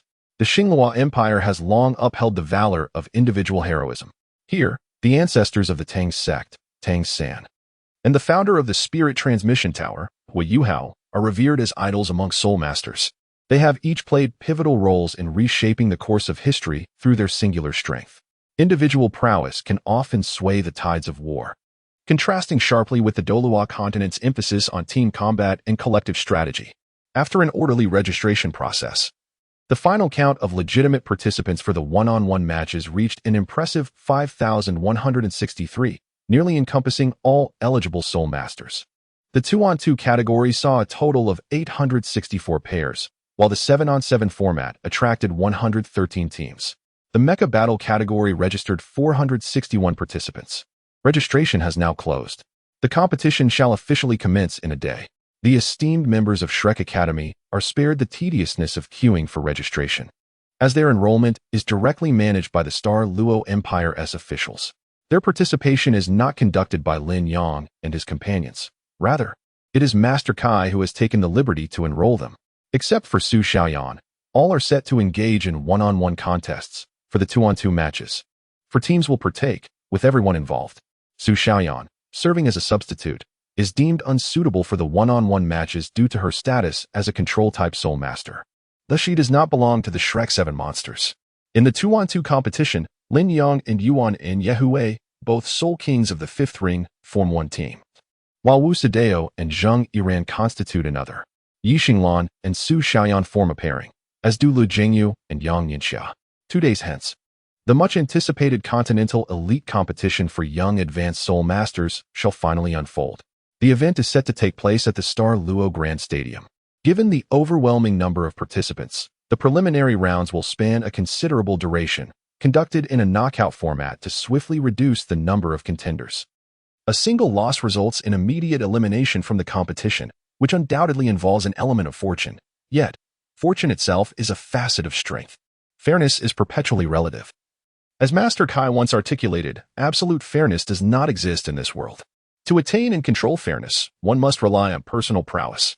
The initial phase consists of individual matches, eagerly awaited as the most intense and thrilling segment of the event. Within the Star Luo Grand Stadium, 50 platforms have been erected, with competitions proceeding in an orderly fashion. Each match concludes promptly before the next commences, continuing in this manner until all preliminary rounds have been completed. Every participant possesses a numbered electronic card that records their detailed information, including their designated match times. Missing a scheduled bout results in an automatic forfeit. The opening ceremony of the Continental Elite Competition for Young Advanced Soul Masters will not take place initially due to the sheer volume of participants. It will occur only after the preliminary eliminations. The Star Luo Grand Stadium, capable of accommodating 300,000 spectators, stands as the largest and most advanced sporting venue in the Star Luo Empire and across the continent.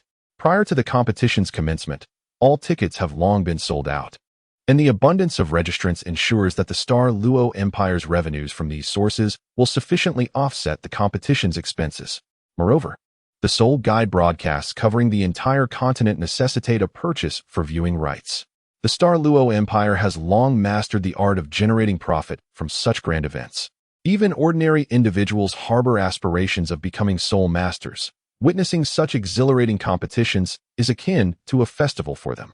Thus, the fervor resonates not only within Star Luo City, but envelopes the entire Star Luo continent. As the participant order is determined randomly, the contests involving the Shrek Academy members will not be concentrated on a single day. However, Lin Yang's focus does not rest upon these matches. Regrettably, he is now a Soul King, nearing the Soul Emperor rank, and thus barred from entering the Dragon Valley Secret Realm, where he might otherwise procure the true Dragon Soul Bone. The first round of individual matches in the Continental Elite Competition for Young Advanced Soul Masters consumed 3 full days. With mixed fortunes for many, all 7 representatives from Shrek Academy successfully advanced. The Star Luo Empire demonstrated formidable organizational skills. Despite the bustling crowd in Star Luo City, arrangements were impeccably structured, and no disturbances occurred due to the competition. Following the conclusion of the first round of individual matches, the first rounds of the duo, team, and mecha competitions commenced in succession. Compared to the individual matches, the remaining 3 formats feature significantly fewer participants and teams. According to the organizers' plan, one project will be showcased each day. As the competition progresses and the number of participants dwindles, multiple matches will be visible within a single day. All 8 members are set to compete in the duo matches, though they are unlikely to encounter any surprises in the preliminary rounds, ensuring their stable advancement. The 8 departed from their hotel, heading directly to the competition venue. Lan Musi, however, did not accompany them, having arrived early at the venue, where the officials have arranged a designated viewing area for Shrek Academy. Today's duo matches will see all 4 pairs of Shrek Academy students in action, and as their supervising teacher, it is only natural for him to closely observe their displayed abilities. Shrek Academy students, particularly the exceptional ones, will diverge in their developmental trajectories upon reaching a certain level of cultivation at this stage. A teacher's role is to help them navigate their paths with minimal detours and provide experiential guidance. Ultimately, fostering true excellence in soul masters and battle armor masters requires a personalized approach, guiding them in the most suitable direction. Thus, Lan Muzi seldom offers direct advice. He prefers to identify their shortcomings during practical combat and assist them in rectifying those deficiencies. The competitors have a designated waiting area upon arriving. They find no available seating and must instead stand in a corner, awaiting their turn in the competition. Lin Yang stood there, gazing upon the contestants waiting in the designated area.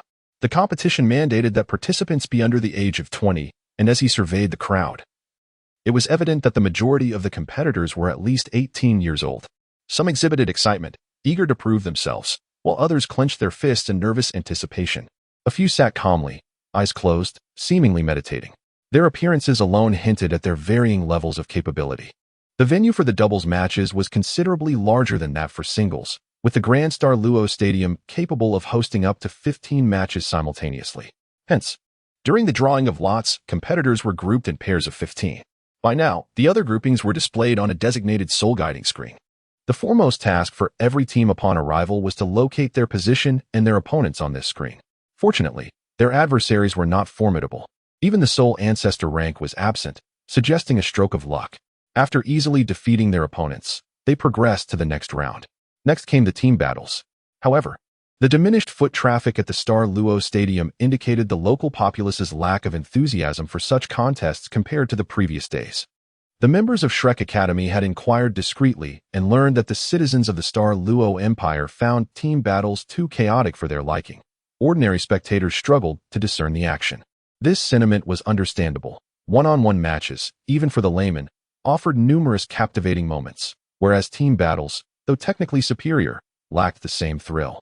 As they entered the competition arena, they headed to the waiting area to check their sequence for the day's matches. The waiting area was already crowded, though the number of teams participating was far fewer than in the earlier rounds. Each team comprised as many as 8 members. The Shrek Academy contingent quickly identified their turn. Due to the larger space required for team battles, only 5 matches could occur concurrently in the stadium. They were slated to compete in the 3rd round, a relatively early position, thus not requiring an extensive wait. Just as they confirmed their match order, a sudden hush fell over the previously bustling waiting area. The abrupt shift startled the Shrek members, who instinctively turned to observe. At the entrance of the waiting area, a group of 8 individuals strode in, all clad in dark red uniforms. The insignia on their chests was a peculiar black emblem, circular in form, with one side agape, resembling a gaping maw lined with sharp teeth, exuding an aura of menace. The presence of the Monster Academy was noted by a whisper in the crowd that Lin Yang overheard. The Monster Academy, was it the institution established in accordance with the Shrek Academy's regulations? The red uniforms, was this their school attire? It contrasted sharply with Shrek Academy's green uniforms, evoking a sense of rivalry. A saying came to mind, red and green, a clash of colors, which now seemed quite fitting. Leading the group was a towering man, bald and approximately 2 meters tall, with broad shoulders and a robust stature, resembling a mountain that overshadowed the others behind him. There was an elusive glint of dark red in his eyes. As he entered, the once crowded waiting area parted to create a pathway, allowing him to stride forward with confidence. Upon noticing the Shrek Academy members, the leader's expression grew noticeably serious before he continued to their designated area. Yang Nianxia had taken a brief excursion, and upon his return, he brought news regarding a certain dragon Madan, a once-in-a-thousand-years prodigy. The members of Shrek Academy were taken aback upon hearing this description. It was said that when Long Yu entered the Monster Academy at the age of 10, he had already attained the 3rd ring level of cultivation. Gifted with innate strength, he had become invincible among the Academy's students by the age of 16, rising to the pinnacle as the foremost among the 7 kings of the Monster Academy, a title he held with undeniable merit. Rarely seen thereafter, he was more myth than reality, and yet his prowess suggested he was at least a formidable battle armor master, and not an ordinary one at that. It seemed they were about to encounter a worthy opponent. "Let them come. We shall meet them head on," Su Xiaoyan remarked with a smile. "We shall counter any challenge that arises." Yi Xinglan chimed in, her bond with Su Xiaoyan strengthened by their shared star-based martial souls. Lin Yang remarked, Lan Muzi has mentioned Long Yu, a six-ring soul emperor and battle armor master, but he is not as formidable as I am. The onlookers raised their eyebrows in agreement, for they indeed held confidence in Lin Yang's talent and strength. However, the revelation of Long Yu as a six-ring soul emperor was somewhat astonishing. What does it matter if he is a once-in-a-millennium prodigy? Look. They are about to take the stage, Yang Ningxia suddenly interjected. The crowd's gaze shifted to the screen on the wall of the waiting area, and indeed, the Monster Academy's representative team made their entrance in the first round of the team battle. Yet, among the 7 who took the stage, the infamous Dragon Madman was conspicuously absent. He stood at the sidelines, his previous madness having faded, yet his presence still exuded a sense of unwavering stability. Upon taking the stage, the other 7 from the Monster Academy cast a glance in his direction, and upon receiving his slight nod, their momentum surged dramatically. The match unfolded without any suspense. It was merely a clash of teams, and their opponents were swiftly overwhelmed. The team commander was none other than the 4th prince. Daiyuan. 5 rings, 5 rings, 5 rings, 5 rings, 5 rings, 5 rings, 4 rings. Upon uttering these words, Lu Jingyu's countenance darkened. Among the 7 from the Monster Academy, all but the princess possessed 5 rings of cultivation, and none were ordinary 5-ring souls. Most notably, there were no yellow soul rings in sight. 3 members showcased 5 purple soul rings each, 3 others bore black soul rings, while Daiyuan had 2 black soul rings. And Daiyuan astonishingly possessed a combination of 3 purple and 1 black soul ring. In terms of soul ring quality alone, they completely overshadowed their opponents. As for their strength, it was impossible to ascertain during this match. The opponents collapsed far too swiftly. The only discernible aspect was their impeccable teamwork. Conversely, in Shrek Academy, only Lin Yang and Yuan and Yehue were soul kings, with Wu Saida on the verge of a breakthrough, while the others were merely soul masters. Although they placed their faith in Lin Yang, they were nonetheless astounded by the strength of their adversaries. What is the fundamental tenet of Shrek Academy? Do you still remember? A gentle voice resonated in the ears of the crowd at that moment. Lin Yang and his companions turned around, unaware of when Lan Muzi had arrived behind them. That is to create miracles, Lan Muzi mused aloud. Shrek will always create miracles. Believe in yourselves and trust your companions. At that moment, the young soul masters in the waiting area parted once more, and the representatives of the Monster Academy, clad in red attire, returned. Long Yu remained at the forefront.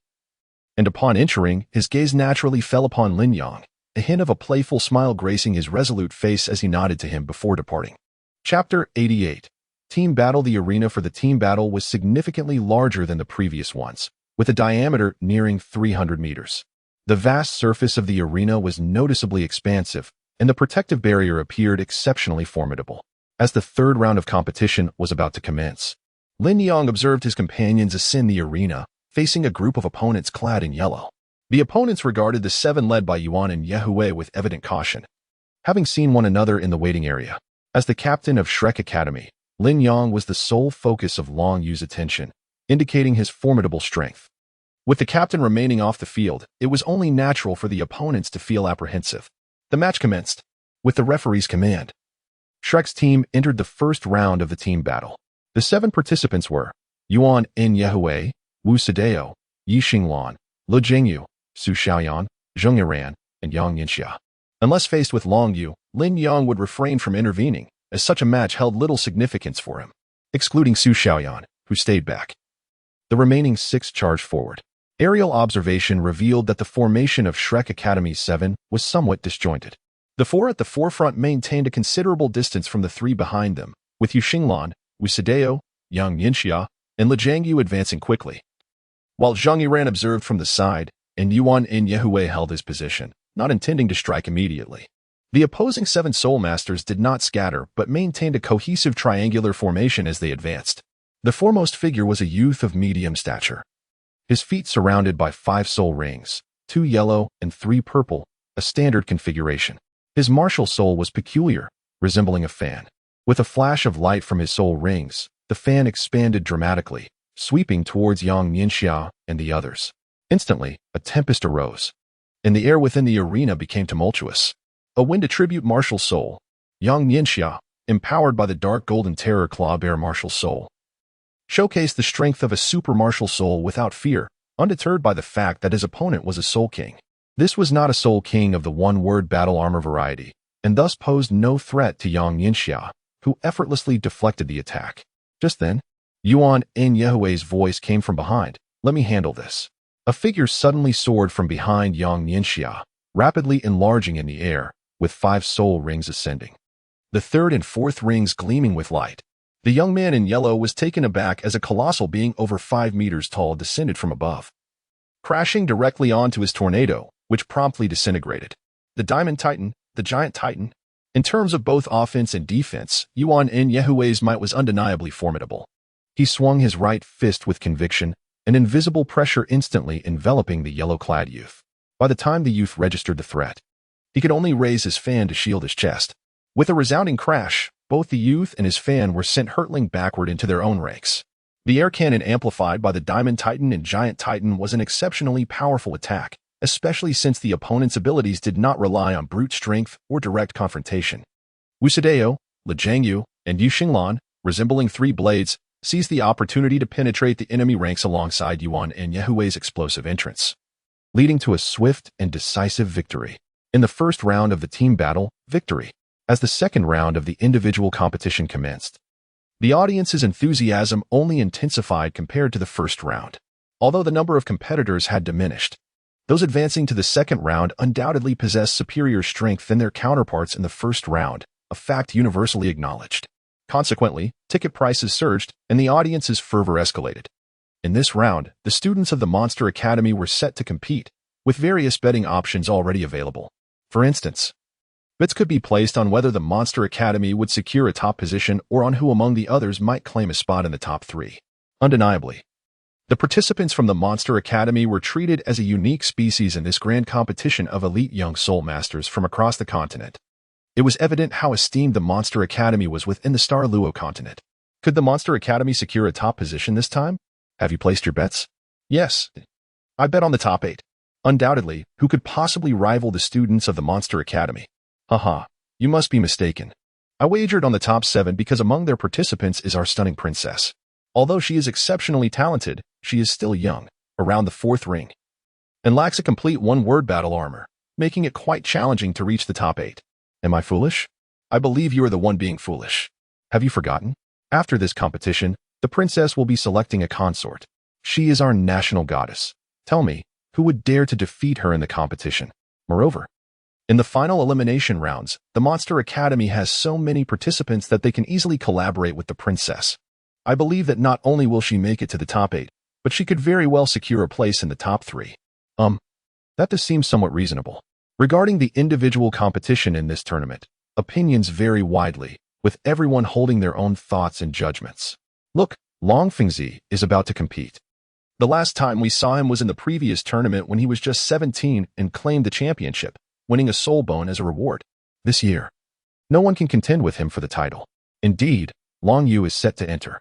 His bald head is strikingly prominent, and his match is arranged at the very center of the Douluo Grand Stadium's competition platforms. Today, Long Fengzi is clad in his red school uniform, resembling a blazing flame as he ascends the arena. His opponent is a young girl in a blue gown, gazing at Long Yu with curiosity in her beautiful eyes. "Hello, Brother Long Yu," she greeted him respectfully, bowing slightly. Long Yu chuckled. "Hello, Brother Long Yu, may I demonstrate my soul skills fully?" The girl looked at him with pleading eyes. "Of course," Long Yu replied with a gentle smile, his demeanor calm. The referee, somewhat speechless, chose not to intervene. After all, this was Long Yu from the Monster Academy. The match began. With the referee's decree, the first match of the individual competition formally commenced. Chapter 89. Long Yu takes the stage. True to his promise, he refrained from striking immediately, standing there with a smile as he gazed at the young girl. The girl let out a spirited shout, and 4 soul rings erupted around her, accompanied by a veil of icy mist. Elemental attribute: ice. The girl appeared to be merely 17 or 18 years old, yet her 4-ring cultivation was already quite impressive, as she unleashed her martial soul. 4 pieces of ice blue battle armor swiftly emerged from the bracelet on her wrist, settling upon her right arm, right shoulder, helmet, and left arm. 4 pieces of armor. Typically, a complete set consists of 13 pieces. Possessing 4 pieces at this age, and with a 4-ring cultivation, she was indeed remarkable. Her beautiful eyes sparkled with excitement as she rubbed her hands together, the first soul ring illuminated, and a sphere of ice shot towards Long Yu. Under the enhancement of her armor, the ice sphere measured about 1 foot in diameter, adorned with peculiar patterns that glimmered with a deep blue halo. After launching the ice sphere, the girl immediately took off in pursuit, her second soul ring shimmering. A beam of blue light manifested in her palm, and her armored right hand struck the ice sphere. The sphere trembled slightly, then instantaneously doubled in size, the patterns on its surface becoming even more pronounced, as if it contained immense energy.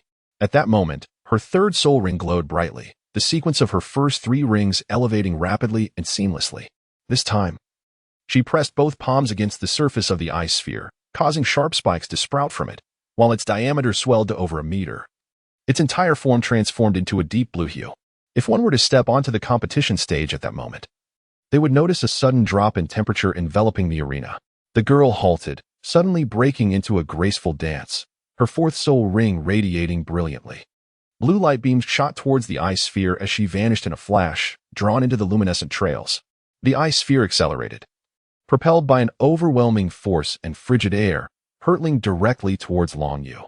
He remained there, smiling, showing no inclination to engage. The arena was not particularly large, and within moments, the enormous spiked ice sphere was upon him. Why was Long Yu still unmoving? Many spectators were filled with doubt. Even ordinary people could discern the terror of that ice sphere. Should it collide, it would surely shatter him to pieces. Then it collided. Boom! Ice shards erupted as the sphere crashed against Long Yu. The spikes pierced into him. Yet, the smile on Long Yu's face remained unchanged, as if he were a statue. What followed left the audience in stunned silence.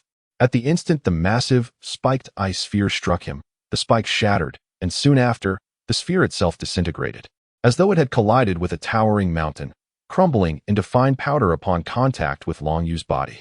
At that moment, the previously vanished girl reappeared, all the surrounding chill coalescing towards her. The spectators beheld a swirling vortex of ice forming around her, all the cold air converging into the palm of her raised right hand. A triumphant smile graced her cunning face. Long Yu, you have been too careless. No matter how strong you are, without releasing your martial soul and battle armor, you will surely lose to my ice heart palm. Everything preceding this was merely a ruse, the ultimate goal being this very strike. Her palm, now cloaked in a deep azure hue, pressed coldly against Long Yu's chest. At the moment of impact, she hesitated briefly, striking not his left chest, but opting for the right. With a soft sound, Long Yu remained standing, unmoving, while the girl abruptly halted. The 4 soul skills cycled and amplified, all her power converging into this one palm, her soul power erupting and surging forth. She believed she could freeze even a mountain. Yet Long Yu stood there, completely still, his smile unwavering, merely tilting his head to gaze at her. Is it done? The girl stared at him, dumbfounded, then glanced at his body. You're unscathed? How is this possible? She was baffled. He should have been reduced to an ice statue. Not striking my left chest makes you a good girl, Long Yu remarked, patting her head. The blue-clad girl gazed at him in bewilderment, still unable to comprehend the situation.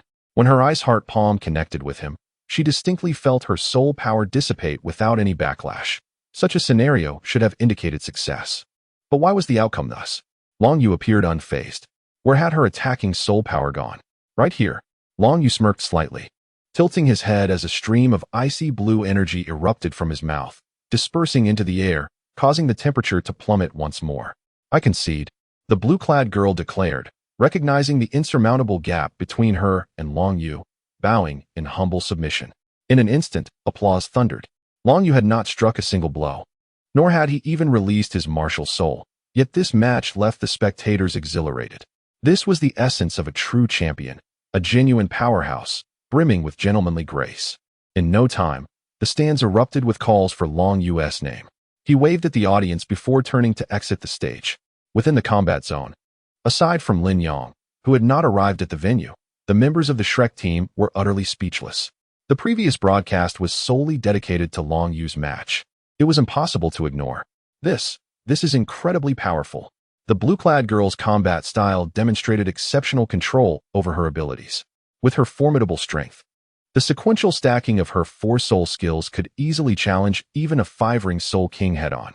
Yet, Long Yu had withstood it without even releasing his martial soul. A 6-ring soul emperor. To be eligible to compete at such a young age, He was under 20, a sole emperor before the age of 20. Chapter 90. The Unfortunate Group, Stage Draw. All present hailed from Shrek Academy, yet they were acutely aware that even within its ranks, there had never been a sole emperor under 20. A once-in-a-millennium prodigy indeed, his martial soul would undoubtedly be extraordinarily powerful, surpassing the norm. Such an adversary, with a significant age advantage and overwhelming prowess, led everyone's thoughts to Lin Yang. Perhaps only he could contend with Long Yu. A fascinating opponent, said Wu Sidua, scanning the group. Do you wish to concede? Aside from her, Yi Xinglan, and Yuan Nyehui, the spirits of the other four had been somewhat diminished. No. Yuan Nyehui spoke in a low voice. Yi Xinglan declared, we represent Shrek. Whether on the Douluo Continent or the Luo Continent, Shrek stands as the foremost academy. Age is no excuse. Since we have come to represent Shrek, it is our duty to defend its honor. This is not solely Lin Yang's responsibility. Even if he possesses the confidence to battle Long Yu, we must equally rise to the challenge. We cannot afford to lose.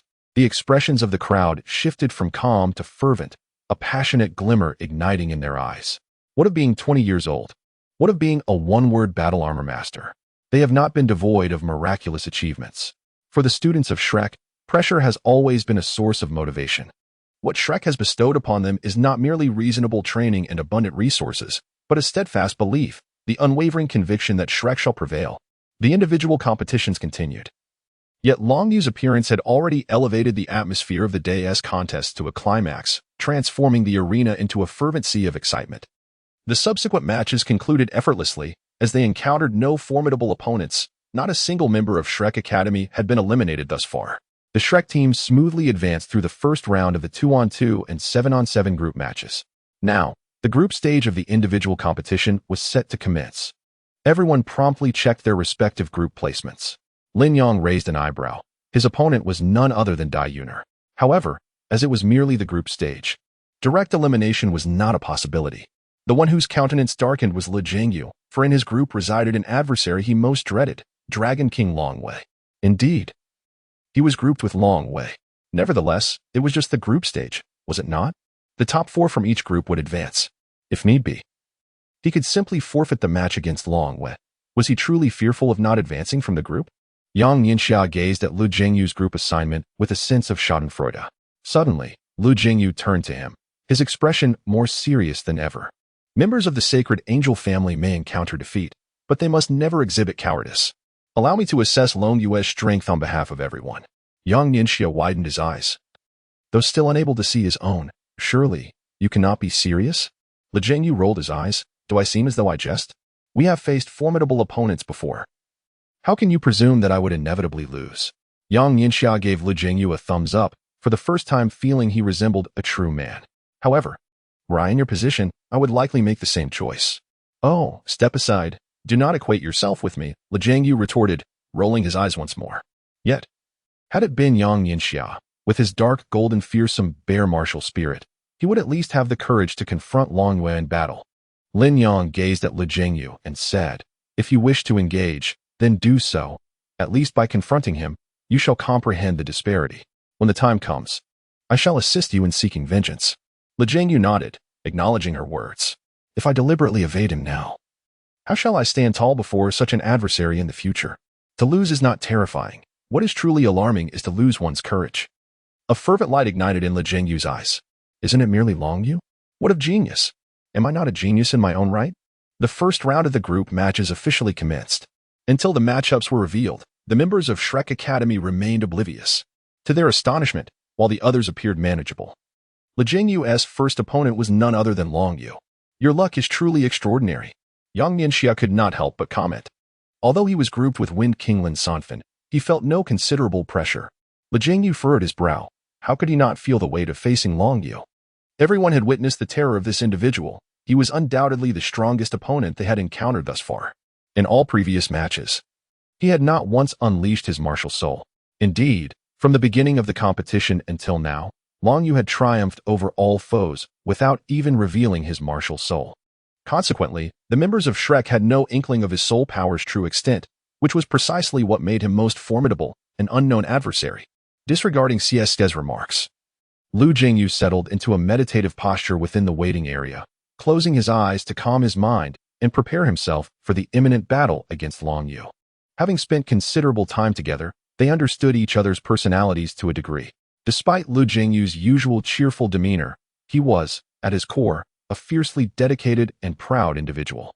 Much like the first time he encountered Yuan in Yehui, when he sensed the dark energy within her, he had unhesitatingly chosen to question her publicly.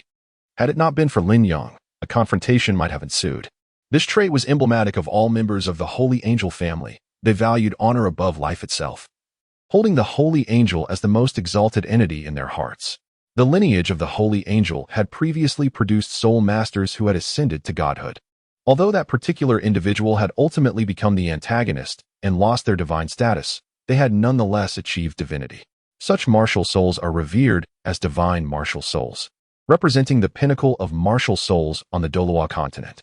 No one attempted to persuade Lu Jingyu to forfeit the match. Once he had made a decision, he would not easily waver. However, there was no doubt that this would be his most challenging contest yet. The competition commenced. The members of Shrek Academy entered the arena sequentially. With only 5 participants in the individual matches, the first to compete was Yuan in Yehui, who swiftly defeated her opponent.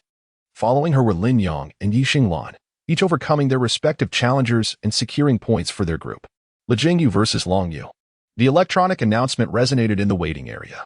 At that moment, every competitor in the vicinity turned their gaze toward Shrek Academy. It was evident that these participants were aware that this forthcoming match would mark the inaugural confrontation between Shrek Academy and the Monster Academy, with the strongest contender from Monster Academy standing against them. Chapter 91. The Holy Dragon Douluo, and see Lu Jingyu sprang to his feet. His eyes merely partially opened yet shimmering with a dazzling golden light. He contained his aura entirely, adjusting his attire before striding confidently toward the arena. The members of Shrek Academy stood united, their right hands striking their chests in solidarity as he advanced. Lu Jingyu displayed a hint of a smile, urging them to remain relaxed and await his good news. With that, he exited the waiting area, his strides purposeful as he approached the competition stage. Undoubtedly, this was a match that drew the attention of all. The atmosphere in the Star Luo Grand Stadium was palpably tense. The audience was acutely aware that Monster Academy could not afford a loss. Should they falter in this contest, it would signify their complete downfall. The top-ranked Dragon King Long Yu was to face the Holy Angel Soul Master Lu Jingyu from Shrek Academy, and the outcome would bear significant implications. The atmosphere was thick with gravity, and on the podium, Emperor Dai Tianling of the Star Luo Empire was present. Although the Emperor did not vocalize his thoughts, and the 4th Prince Dai Yuan had assured him that Long Yu was destined to prevail. This match was of paramount importance to the Star Luo Empire, so critical that they could not afford to lose. The vast populace was now aware of the Douluo Continent's visit, with the students of Shrek Academy representing it. They were, moreover, 5 years younger than the competitors from Monster Academy. Should Monster Academy face utter defeat, it would serve as a stark testament to their inferiority compared to Shrek Academy. Those well-versed in history understood that the origins of Monster Academy were intertwined with Shrek. If they could surpass their predecessors, it would be commendable. However, a dismal defeat would cast doubt upon the official standing of Monster Academy. Beside Dai Tianling sat an elderly man clad in a flowing white robe, a rare vestige of antiquity. His features were rugged, his physique lean and tall, with long white hair cascading down his back, elegantly resting upon his shoulders. His eyes, remarkably clear, seemed incongruous with his aged visage, as if such clarity ought not to belong to one of his years. Yet this dissonance rendered him all the more compelling, at first glance. He appeared as an ordinary old man, but one must not forget that he sat beside the Emperor of the Star Luo Empire. Even with Dai Tianling in attendance, the elder's presence overshadowed all others. This seemingly ordinary yet paradoxical figure commanded a sense of awe among those who recognized him.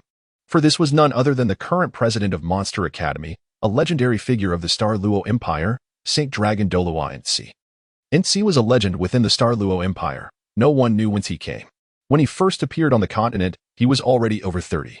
Merely a 3-ring soul master at that age, an unremarkable status that garnered little attention. However, his journey of growth was nothing short of extraordinary. At 30, he sought admission to Monster Academy, but due to his age, he could not be accepted. Thus, he positioned himself at the Academy's entrance, declaring that if anyone beneath the 4-ring level could defeat him, he would depart. For 18 consecutive days, elite contenders from below the 4-ring level emerged. Yet none could best him. Ultimately, he was reluctantly admitted into Monster Academy by exception. Very few knew what NC achieved after joining Monster Academy. But when he re-entered the public eye at the age of 35, he had ascended to the 6th-ring Soul Emperor, boasting a staggering level 60. In a mere 5 years, his cultivation had skyrocketed by 30 levels, akin to a rocket's launch. In the realm of Soul Masters, such a phenomenon is utterly unimaginable. In just 5 years, he attained the rank of a 9-title Douluo. 5 years later, he reached the remarkable level of 95, becoming a Super Douluo. By the age of 50, he had ascended to the pinnacle of Soul Masters, emerging as the most formidable 98-level Douluo of the Monster Academy, standing merely a step away from the ultimate Douluo. It was only at this juncture that he embarked on the endeavor of crafting his own battle armor, undertaking the tasks of forging, designing, and fabricating entirely on his own.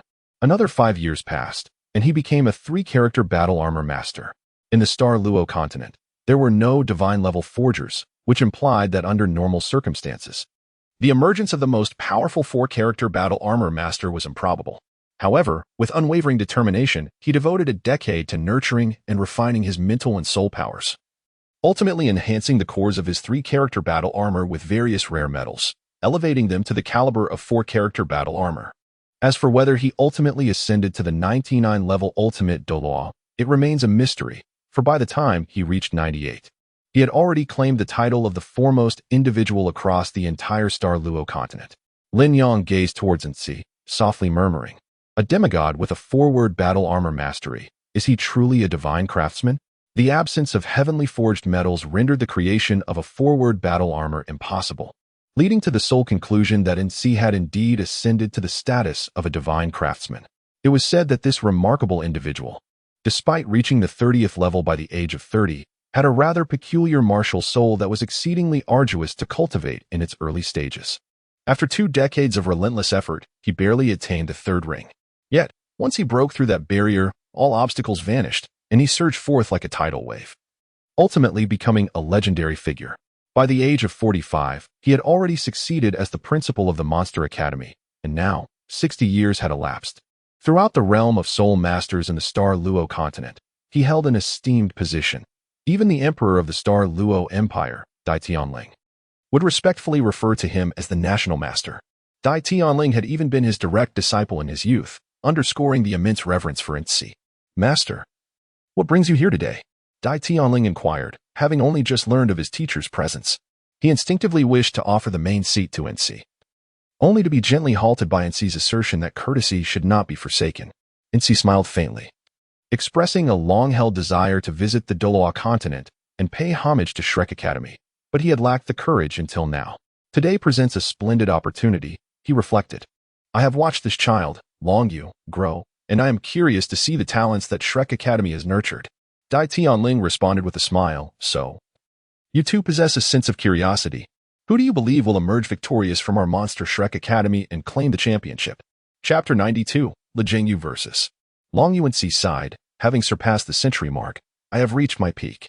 Ultimately, I must venture to the Douluo Continent. Regardless of the outcome of this tournament, I shall make my way to Shrek Academy, for this is a longing shared by every principal of the Monster Academy. Yet, how many possess the audacity to take such a step?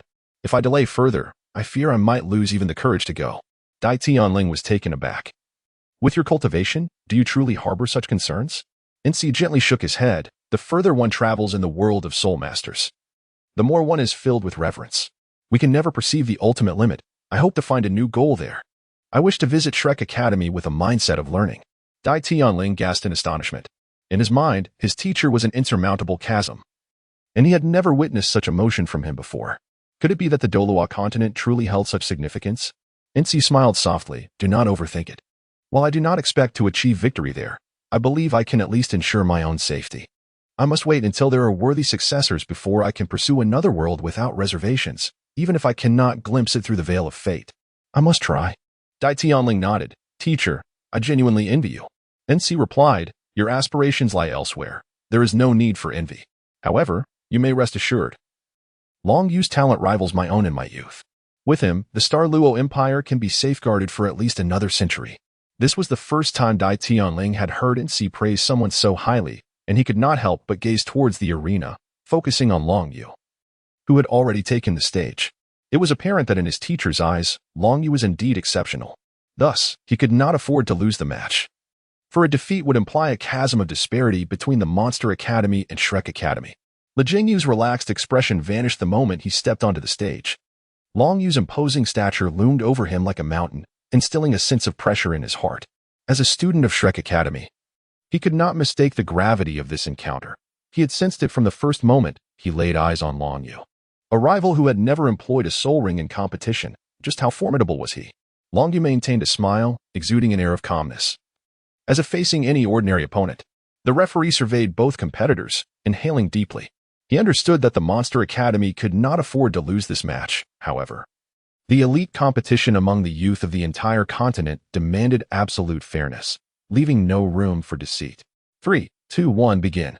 With the referee's authoritative command, the clash representing the two esteemed academies commenced. This was Long Yu's first encounter with a rival from Shrek Academy. The moment the referee declared the match's start, Lin Yang lunged forward, taking a significant step. Long Yu raised an eyebrow, sensing a shift in Lin Yang's demeanor. This seemingly simple action held profound significance for Lin Yang. With that step, his entire presence underwent a dramatic transformation. A golden aura enveloped his form, a potent divine essence rising around him. His visage appeared to glow with a faint golden hue, and his eyes burned with a fiery brilliance. His aura surged exponentially, the light around him shifting from a soft gold to a vibrant, fierce gold, akin to flames ascending around him. Long Yu regarded him with a newfound seriousness. Shrek Academy's students were indeed extraordinary. He too took a step forward, and the competition stage, previously suffused with a divine essence, experienced a cataclysmic shift. With a thunderous sound, the entire arena trembled as if the very world was quaking. To Lin Yang, it felt as though an insurmountable mountain had appeared before him, leaning ominously in his direction. The immense pressure caused the golden flames surrounding him to fluctuate wildly, and he could not suppress a groan. For soul rings erupted around his feet, and a beam of golden light surged skyward, transforming into a divine radiance capable of supporting the heavens, stabilizing his form and preventing him from retreating. What a terrifying aura! He had merely taken a small step. The oppressive atmosphere left me breathless. While meditating in the waiting area, Lin Yang devoted his thoughts to strategizing for the match. He was acutely aware of Long Yu's formidable strength, understanding that a direct confrontation would yield little chance of victory. To triumph over his opponent, he needed to adopt an unconventional approach. Thus, when the match commenced, he first unleashed his aura, hoping to dominate his adversary with sheer presence, thereby creating opportunities for himself. However, he was unprepared for the terrifying intensity of Long Yu's aura. The clash of energies was imperceptible beyond the protective shield, resulting in spectators witnessing Lin Yang and Long Yu each take a step forward, with Lin Yang's golden flames surging upwards, followed by a brilliant golden beam that appeared far more dazzling than Long Yu's unchanging stance. Many felt an involuntary tension, silently praying for Long Yu's success against such overwhelming pressure. On the arena, Lin Yang inhaled deeply, his chest swelling as the golden flames intensified. His angelic wings unfurled behind him, gently flapping, further amplifying his presence. With the divine light augmenting his aura, he forcefully broke through the oppressive weight that bore down upon him, allowing his sacred essence to radiate anew. Long Yu smiled slightly and stepped forward once more. In an instant, Lin Yang felt an overwhelming sensation of being crushed, as if a colossal mountain loomed before him, its weight pressing down with the force of a hammer, threatening to shatter his divine light. With a fierce shout, he raised his right hand. The second soul ring shone brightly, and the holy sword materialized before him. The blade shimmered with celestial brilliance, cleaving through the pressure as the divine aura split it in two, revealing a transformation within Lin Yang. A faint halo of white light emanated from his being, as pieces of armor, gauntlets for his forearms, shoulder plates for his upper arms, and breastplate emerged from his body, enveloping his upper torso.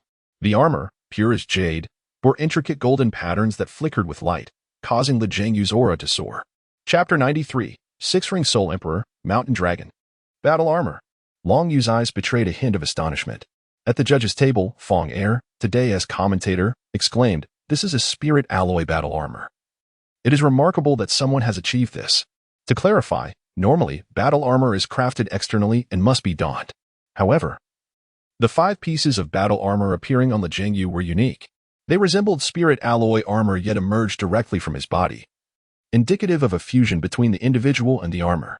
This form of battle armor not only offered greater strength than typical variants, but also allowed for future evolution without the need for reconstruction. Such spirit alloy battle armor is indeed a significant feat. It is no wonder Lin Yang possesses unwavering confidence. The enhancement provided by this armor surpasses that of ordinary variants, especially since he wields a top-tier martial spirit.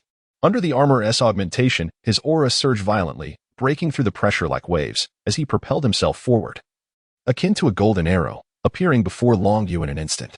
With the holy sword raised high, the first soul ring activated, enveloping the blade in radiant gold. Long Yu, still astonished, raised his right hand to meet the descending sword. Clang! The flame swirled, enveloping Long Yu entirely. Yet he grasped the descending holy sword in his right hand. Lin Yang felt as though he had struck a mountain of metal, unable to advance even a fraction. While his divine light, despite encompassing Long Yu, could not penetrate the astonishing density of his opponent's form, the sacred light receded, causing the holy sword to vanish from Long Yu's grasp, only to reappear aimed directly at his abdomen. Long Yu's left hand swept downward, colliding with the blade. Lin Yang felt a tremendous force push him back. Yet, with swift reflexes, he employed the ghost shadow illusion, evading like a wraith.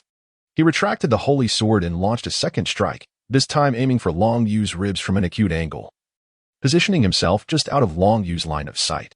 In that moment, his third soul ring illuminated, rendering the holy sword transparent, transforming it into a glimmering blade of light, the union of judgment light and the holy sword. His mastery over his soul skills had reached an extraordinary level, and the combination of the sword and judgment light yielded immense power, far exceeding that of a typical third soul skill. However, an unexpected sight met Lin Yang's eyes. Long Yu shifted, his form becoming ethereal at a speed that matched Lin Yang's. What should have been a certain strike missed entirely. Lin Yang instinctively uttered, "Ghost shadow illusion?"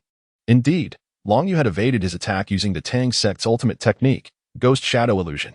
Then, Lin Yang beheld Long Yu's right hand extend, transforming into a pristine white palm enlarging to nearly 2 feet in diameter, striking towards him. Lin Yang twisted his body, redirecting the sword, now aimed at Long Yu's palm. Clang! A sharp sound resonated as Lin Yang was forced back 2 steps, the judgment light enveloping Long Yu completely. This was the most terrifying aspect of the strike, not merely piercing, but the transmission of judgment light. A series of crackling sounds emanated from Long Yu's body.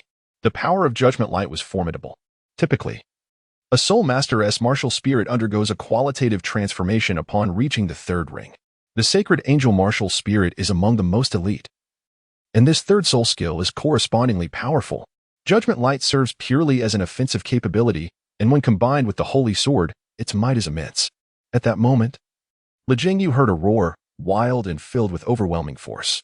He witnessed the sacred light he had cast upon Long Yu explode. As Long Yu's already imposing figure began to swell, rapidly expanding to over 5 meters in height, Lin Yang gazed intently, unable to suppress a sharp intake of breath. Long Wei had transformed. His appearance was nothing short of breathtaking. His entire body was enveloped in a layer of enormous brownish scales, each scale remarkably large and circular, protruding outward like hemispheres that had been sliced in half. A long tail trailed behind him, showcasing terrifying muscles and broad shoulders, more fearsome than when Yuan and Yu Wei had metamorphosed into a titan. What astonished Lin Yang even more were the soul rings he beheld, marking the first time Long Wei had unleashed them during the competition. 3 were purple, representing 1,000-year soul rings, followed by 2 black ones, 10,000-year rings. And then, the final 6th ring appeared, black and 10,000-year as well. Indeed, standing before Lin Yang was not merely a 4-ringed soul master or a 5-ringed soul king, but a genuine 6-ringed soul emperor, with 3 of those rings being of the 10,000-year caliber. No wonder he had refrained from revealing his martial soul before. It was evident that he operated on an entirely different level from his opponents. Overwhelmed, Lin Yang instinctively took several steps back, his wings flapping powerfully to create distance between himself and Long Wei. Long Yu's visage loomed larger, his eyes shimmering with a dark crimson glow. "Your strength is commendable," he remarked. "Among 4-ringed individuals, you are indeed at the pinnacle. Thus, you are worthy of witnessing my martial soul." Chapter 94, Mountains and Rivers. Now, I must apologize. My power is sometimes beyond my own control. My martial soul is the mountain dragon. As his words echoed, Long Yu's upper body surged upward, and a colossal figure materialized behind him. This figure morphed continuously, at times resembling a wingless dragon, and at others, an ancient city. Upon closer inspection, it became clear that the city was perched atop the dragon's back, which in turn transformed into a mountain range. Such a surreal spectacle filled both Lin Yang and the audience with awe. At this moment, the combat on the arena escalated into a frenzied intensity. With the manifestation of the Mountain Dragon King martial soul, Long Yue's aura surged to an overwhelmingly terrifying level. The entire arena trembled slightly under his presence. A palpable air of dread and reverence emanating from the very earth itself. Lin Yang had never encountered such an adversary. The figure before him inspired an overwhelming sense of invincibility. Long Yue's gaze fixated on Lin Yang, and with an abrupt, maniacal laugh, he bent forward. His right fist crashing down onto the ground, activating his first soul ring. Mountains and rivers. First soul skill, mountains and rivers. The ground of the arena fractured, and small mountains erupted like blades from the earth, rapidly engulfing the entire competition area. Lin Yang's reaction was swift. He immediately unleashed his fourth soul ring. In truth, he had recognized the futility of overcoming this opponent the moment Long Wei revealed his Mountain Dragon King martial soul. However, he resolved that he would not be the only challenger among his peers, even if he could not defeat Long Wei. He intended to draw out as much of his opponent's power as possible, allowing his companions to gain insight into Long Yue's true capabilities for future encounters. This was Lin Yang's intent, to prolong the battle, enabling the Mountain Dragon King's soul skills to manifest as much as possible, thus providing his companions with a clearer understanding of Long Yue's prowess. Holy Angel Martial Soul, fourth soul skill, Angelic Descent. Brilliant golden light enveloped Lin Yang, transforming him into a radiant figure. His golden wings flapped, casting forth waves of intense holy light. Mountains surged skyward, following his every movement as he weaved through the onslaught of Long Yue's devastating attacks. The might of his opponent was staggering. The density and scope of the mountain attacks rendered complete evasion impossible. Rays of judgment continually fell, colliding with the mountain assaults. Yet it was the mountains themselves that left the audience in stunned silence. With wings beating fiercely, Lin Yang finally seized an opportunity, darting through the gaps between the peaks to confront Long Wei directly. Grasping the holy sword with both hands, he descended from above. The amplification from his 5 pieces of battle armor converged upon the holy sword, merging the sacred light and judgment light into a singular, blazing force, igniting him in fervent holy flames. Aware that his chances were limited, he resolved not to squander a moment. Determined to unleash his full strength and test the true extent of the Mountain Dragon King's power. As Lin Yang descended, Long Yue grinned widely. His second soul ring ignited. Rivers. Suddenly, the sky seemed to collapse as torrents of water cascaded down like a celestial river, crashing to the ground in an overwhelming deluge. Lin Yang and his holy sword were instantly engulfed by the ferocious waters, flung away as if they were but a blade of grass in the face of nature's fury. What a terrifying Mountain Dragon King martial soul. The first 2 soul skills alone were vast and all-encompassing, their ferocity leaving the audience utterly astounded. Even Emperor Dai Tianling of the Star Luo Empire was no exception. He had always known Long Yue was formidable, yet he had never anticipated such an overwhelming display of power. A 20-year-old soul emperor was remarkable enough, but the true nature of his martial soul was nothing short of terrifying. And Ci wore a gentle smile, her expression growing more radiant as she observed Long Yue on the arena. He was her most cherished disciple, one she had nurtured with great care. The growth of the Mountain Dragon King martial soul was indeed rapid, yet few were aware of the immense pressures Long Wei had endured during his training. In this world, natural laws dictated that strength must come at a price. Though it did not threaten his life, Long Wei had faced immense suffering throughout his cultivation journey. The Mountain Dragon King transformed into mountains, rivers, and continents. His path of training was intrinsically linked to his own body, requiring it to withstand unfathomable power to truly unleash the might of the Mountain Dragon King martial soul. Thus, with each enhancement of Long Yue's body, each addition of a soul ring, he faces a harrowing trial of spirit, will, and physique.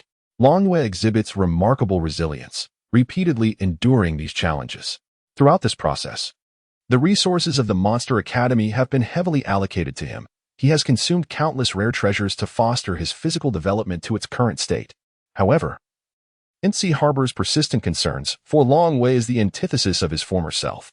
Initially, he struggled with cultivation, only to find it increasingly effortless as he progressed, until reaching the 95th level when the pace of advancement finally slowed. In stark contrast, Long Yue experienced rapid growth in the early stages, possessing innate full soul power, and each subsequent elevation resulted in a qualitative leap in strength. Yet, As time marches on and he ascends to the 6th ring, the rigors of cultivation begin to diminish significantly. Each level gain now poses a monumental challenge, inflicting immense suffering upon him. This is why Long Wei is often referred to as the Dragon Madman. Despite his formidable will, the relentless torment he endures inevitably shapes his character. Were it not for Long Yue's unwavering determination, he might have succumbed to madness long ago.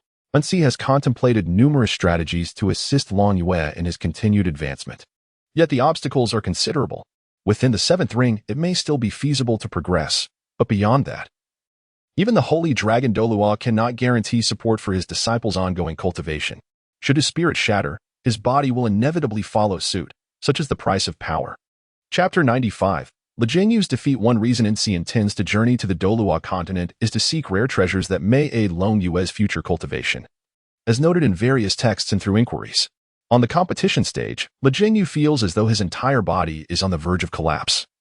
Every bone and meridian aflame with excruciating pain. He confronts not merely a soul master, but the very forces of nature itself, an utterly terrifying prospect. Long Yue's abilities leave him utterly confounded.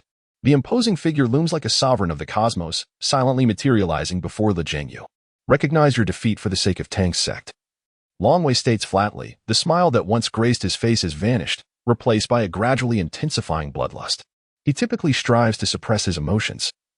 Yet the moment he harnesses the power of his martial soul, that restraint slips away.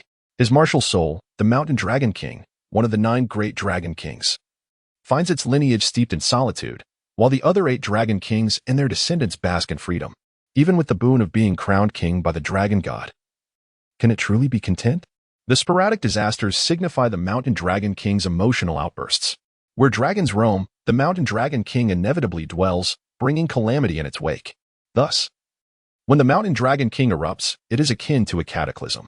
Lin Yangyu grits his teeth, forcing his wings to take flight as he gazes at Long Wei. I have not yet lost. The golden light enveloping him has dimmed considerably compared to before, a clear indication of the overwhelming disparity in power. Yet, as a member of Shrek Academy, he refuses to concede easily. Is that so? Then go ahead. With a low roar, Long Wei unleashes a punch, hurtling toward Lin Yangyu's chest. Standing at 5 meters tall, even his fist is the size of a basin, the terrifying force causing the air to explode violently. Gripping the holy sword, Lin Yangyu summons divine flames anew, thrusting the sword with all his might. The impact leaves his body imprinted upon the distant protective barrier. A flicker of madness flashes in Long Yue's eyes as he steps forward, contemplating action, yet ultimately restraining himself. He turns and strides toward the opposite end of the arena, where the mountains and rivers seem to shrink with his diminishing form, transforming into fleeting glimmers that vanish without a trace. The surface of the stage remains unblemished, as if nothing had ever transpired, until Lin Yangyu's body slowly slides down from the protective barrier, his vision fading to black, leaving him unaware of anything further. The audience, mouths agape since the moment Long Wei unleashed his martial soul, now feels utterly speechless, struck by the awe of the spectacle. In the waiting area, members of the Monster Academy exchange glances, their eyes reflecting profound shock. Even though they knew that combined, the 7 of them could not match Long Wei. The overwhelming display of his power leaves them feeling small and insignificant. The chasm between them is unfathomably vast, epitomizing the indomitable Long Wei, the Mountain Dragon King, the invincible Long Wei. With the conclusion of the match, the outcome is clear. Members of the Shrek Academy team and medical personnel rush onto the stage simultaneously. Lin Yangyu bears significant injuries, not life-threatening, yet clearly unable to participate in the upcoming 2-on-2 match. Although he will be replaced by Su Xiaoyan in the subsequent team battle, he cannot continue in this current duel. At this moment, the stadium erupts with thunderous cheers. Fanga swallows hard, muttering, I cannot analyze this match further. The Dragon King truly lives up to his title. It is her first encounter with Long Yue's martial soul and the remarkable mastery he exhibits over mountains and rivers. A power that surpasses that of an ordinary soul master. Yet, Long Wei has achieved it. Dai Tianling stands, applauding Long Yue. As the emperor, he is filled with admiration. With such a promising talent emerging from the Monster Academy, their future prospects are boundless. Moreover, Long Yue's strong rapport with Dai Yueyin is vital. A monarch must have the support of formidable allies to genuinely command respect across the empire, much like how he ascended to the throne with the backing of his mentor. Thank you for nurturing such exceptional talent for the empire. I shall increase the resources allocated to the Monster Academy, by 10% to facilitate the cultivation of more outstanding young soul masters, Dai Tianling declares. Enzi remains seated, a smile gracing his face. Thank you, Your Majesty. For the members of Shrek Academy, the cheers echo like mockery. Lin Yang watches Long Wei depart, resolved that he will pay the price for this. A resounding victory marked by overwhelming dominance and the terrifying manifestation of the Mountain Dragon King's martial soul ignites fervor throughout Xinglua City. Various media outlets across the Xinglua Empire scramble to report, catapulting the Monster Academy to unprecedented heights. Long Yue's Mountain Dragon King martial soul, in a sense, transcends a mere beast martial soul, embodying a domain-type martial soul. Experts within the Soul Master community conduct extensive analyses, and Long Wei, already hailed as a once-in-a-millennium genius, has now been elevated to the pinnacle, recognized as the most promising contender for divinity, especially considering he is merely 20 years old this year. At the mere age of 20, Lin Yang could not help but smirk with a hint of disdain upon hearing such a youthful age. He recalled that the youngest titled Douluo was merely 19, a figure who, despite having lived over a century, had yet to ascend to divinity. What right did Long Yu have to aspire for such greatness? The Continental Youth Advanced Soul Master Elite competition continued, and as it progressed into the round-robin phase, the excitement intensified. With an increase in formidable confrontations, the matches were far more captivating than during the preliminary rounds, particularly the clashes between the Monster Academy and Shrek Academy, which became a topic of fervent discussion among the populace. The majority of the public conveniently overlooked the age disparity between the two teams. They were simply aware that Long Yu's prowess was beyond what Shrek Academy could contend with. In the individual round-robin matches, Lin Yang triumphed over Dai Yuan with remarkable ease, thereby slightly improving Shrek Academy's reputation. After all, his victory over Dai Yuan appeared far more decisive than Long Yu's defeat of Lu Jingyu. Chapter 96. A note on the launch: I will first upload 5 chapters, followed by 2 additional chapters post-launch. I hope for everyone's support. Chapter 97. An audience with Zhang Guiyang 10 days later, as the round-robin matches concluded. The remaining competitors from both the Monster Academy and Shrek Academy advanced to the final stage of the competition. The knockout rounds were set to commence once more. Each match's outcome would significantly impact the final standings of all participating teams. With a single elimination format, there would be no room for error, intensifying the pressure on all involved. The individual competition featured 64 contenders, while the 2-on-2 format showcased 32 teams, and only 16 teams would advance to the final stage of the group battle, ultimately determining the champion. Unlike the preceding matches, the knockout rounds would not intertwine. Instead, they would begin with one-on-one individual matches to ascertain the champion, followed by the 2-on-2 contests, culminating in the final team battle. This arrangement aimed to ensure fairness and impartiality, allowing competitors to showcase their utmost capabilities in a manner deemed most fitting. The 64 contenders would still be determined by a lottery system, with the top performer from each group designated as a seed, granting them preferential selection rights in the first round. The Spirit Tower of the Douluo Continent is headquartered in Douluo City. Thus, Lin Yang had no need to venture far to seek the esteemed Yu Yan Douluo. His presence here was driven by a singular purpose. He had achieved a breakthrough. At this moment, Lin Yang had ascended to the rank of a level 60 Soul Emperor. He had not relied on the Thunder Beast spirit to consolidate his 6th soul ring, but instead aspired to fuse with the thunderous Hellvine spirit much sooner. Lin Yang arrived at the headquarters of the Spirit Transmission Tower, respectfully bowing to the middle-aged man before him, greeting him as his uncle. The formidable Yu Yan Douluo, Zhang Guiyang, had served in the Douluo Empire for 2 decades, establishing deep roots within the realm. His immense strength was matched only by his resolute character, earning him considerable prestige within the Spirit Transmission Tower, making him one of its most powerful figures. Even the esteemed Tower Master, Qiangu Dongfeng, held him in high regard, addressing him as a brother. Although the Tang sect held a more prominent position within the Douluo Empire, it could never truly suppress the Spirit Transmission Tower, primarily due to the presence of this formidable Yu Yan Douluo. Under his leadership, the Spirit Transmission Tower's foundation remained steadfast. He possessed strikingly handsome features, his hair meticulously styled, adorned in a long black robe with golden trimmings, exuding an ancient charm. With a stoic expression, Zhang Guiyang clasped his hands behind his back, his gaze fixed intently on Lin Yang. After a brief moment, a smile graced his face as he remarked, "You are quite impressive. Brother Dongfeng has already shared his thoughts with me. I can grant you the thunderous Hellvine spirit." The words flowed from Zhang Guiyang with ease. As the thunderous Hellvine was a spirit he had already fused with, and as a spirit of the super beast level, it had greatly aided him. However, persuaded by Qiangu Dongfeng, he was willing to relinquish the thunderous Hellvine for Lin Yang's fusion. Zhang Guiyang then inquired, "Are you familiar with the thunderous Hellvine?"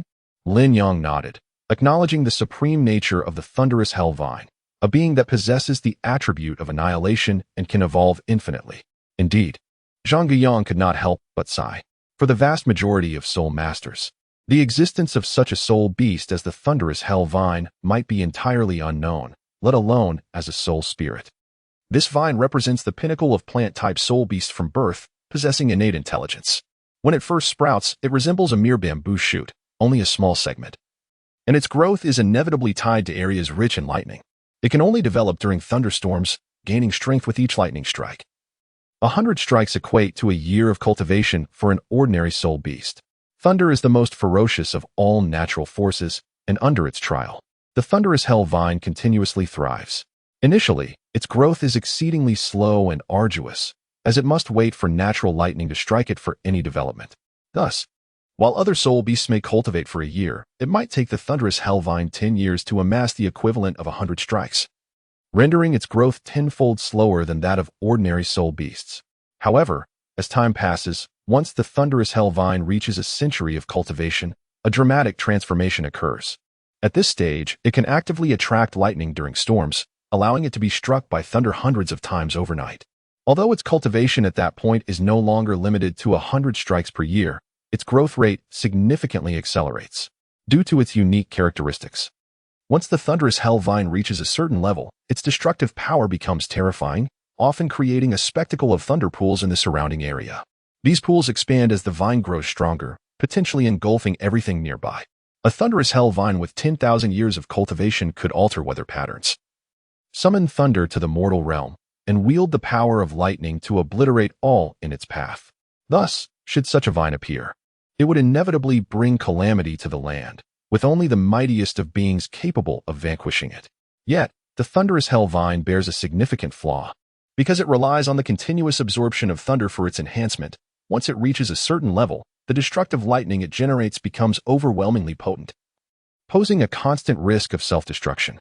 Most thunderous Hellvines develop in secluded and uninhabited mountainous regions, yet they ultimately perish in the course of their growth.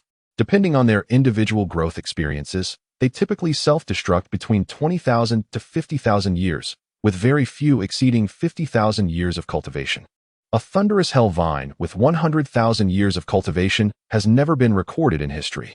For soul masters, however, the thunderous Hellvine is the most coveted soul beast for those aligned with the thunder attribute. It possesses 3 formidable abilities: Thunder Forest, Thunder Hell, and Thunder Dance. While most vine-like plant soul beasts possess entangling skills, the thunderous Hellvine lacks any such capacity. From the moment of its inception, it was born to attack, earning the title of the most powerful attacker among plant-type soul beasts. In a bid to capture this soul spirit, the Spirit Transmission Tower dispatched 11 powerful beings above the rank of title Douluo, ultimately subduing it in a valley of the Star Luo Empire. At the time of capture, the thunderous Hellvine was on the brink of collapse, boasting over 40,000 years of cultivation. Chapter 98. The Soul Spirit of the Thunderous Hellvine. To ensure its compliance as a soul spirit, Zhang Guiyang invested immeasurable effort to successfully bind it to himself, solidifying its cultivation and preventing it from further absorbing thunder. Thus, the thunderous Hellvine could survive, and in gratitude, it was bound to follow him, aiding his endeavors. Throughout his journey, the thunderous Hellvine played a pivotal role. Upon acquiring this second soul spirit, he quickly distinguished himself among the many prodigies of the Spirit Transmission Tower, progressing to his current standing. It can be said that this is his most formidable soul spirit. The only regret is that it cannot continue to evolve, even within the Spirit Transmission Tower's ascension platform. Otherwise, it would become uncontrollable, posing a constant risk of self-detonation. If not for this limitation, the thunderous Hellvine would undoubtedly be his most powerful soul spirit. In truth, the thunderous Hellvine and his martial spirit, the Nether Flame Beast, are not particularly harmonious. It is precisely because of its immense power and explosive potential that Zhang Guiyang forcibly fused with it. To compete for this soul spirit, his family paid a considerable price. Furthermore, the foremost family of the spirit transmission tower, the ancient lineage, had no suitable candidates, ultimately allowing him to benefit. Now, the prospect of relinquishing the thunderous hell vine fills Zhang Guyang's heart with profound melancholy. Moreover, the thunderous hell vine is his second fused soul spirit. Should he transfer this spirit to Lin Yang, it would not merely signify the loss of a soul spirit. The soul abilities granted to him by the thunderous hell vine would diminish in potency by at least 50%. He possesses no less than 3 soul abilities derived from the thunderous hell vine, which would significantly impair his overall strength. This is not a matter of simply losing one soul spirit and fusing with another. A loss is a loss, and the subsequent soul spirits have already been solidified, with their abilities fixed and irreplaceable. Yet, Zhang Guyang still made this choice. Perhaps in this lifetime, he may have the opportunity to transcend into a limit Douluo. But in terms of talent, he considers himself merely a genius, not an unparalleled prodigy. He ultimately lacks the chance to ascend to divinity. Why not take a bold gamble? Zhang Guyang stated, "Legend has it that before the divine realm vanished, there existed a deity known as the Thunder God. The Thunder God fell during a war in the divine realm, landing on our Douluo Continent. The thunderous hell vine emerged only after this event, leading to a legend that it possesses the bloodline of the Thunder God, marking it as the true harbinger of destruction within the plant kingdom. Its inability to cultivate for 10,000 years stems from the possibility that upon reaching such a level, it might truly awaken the bloodline of the Thunder God, potentially growing unimpeded, devoid of the threat of divine retribution.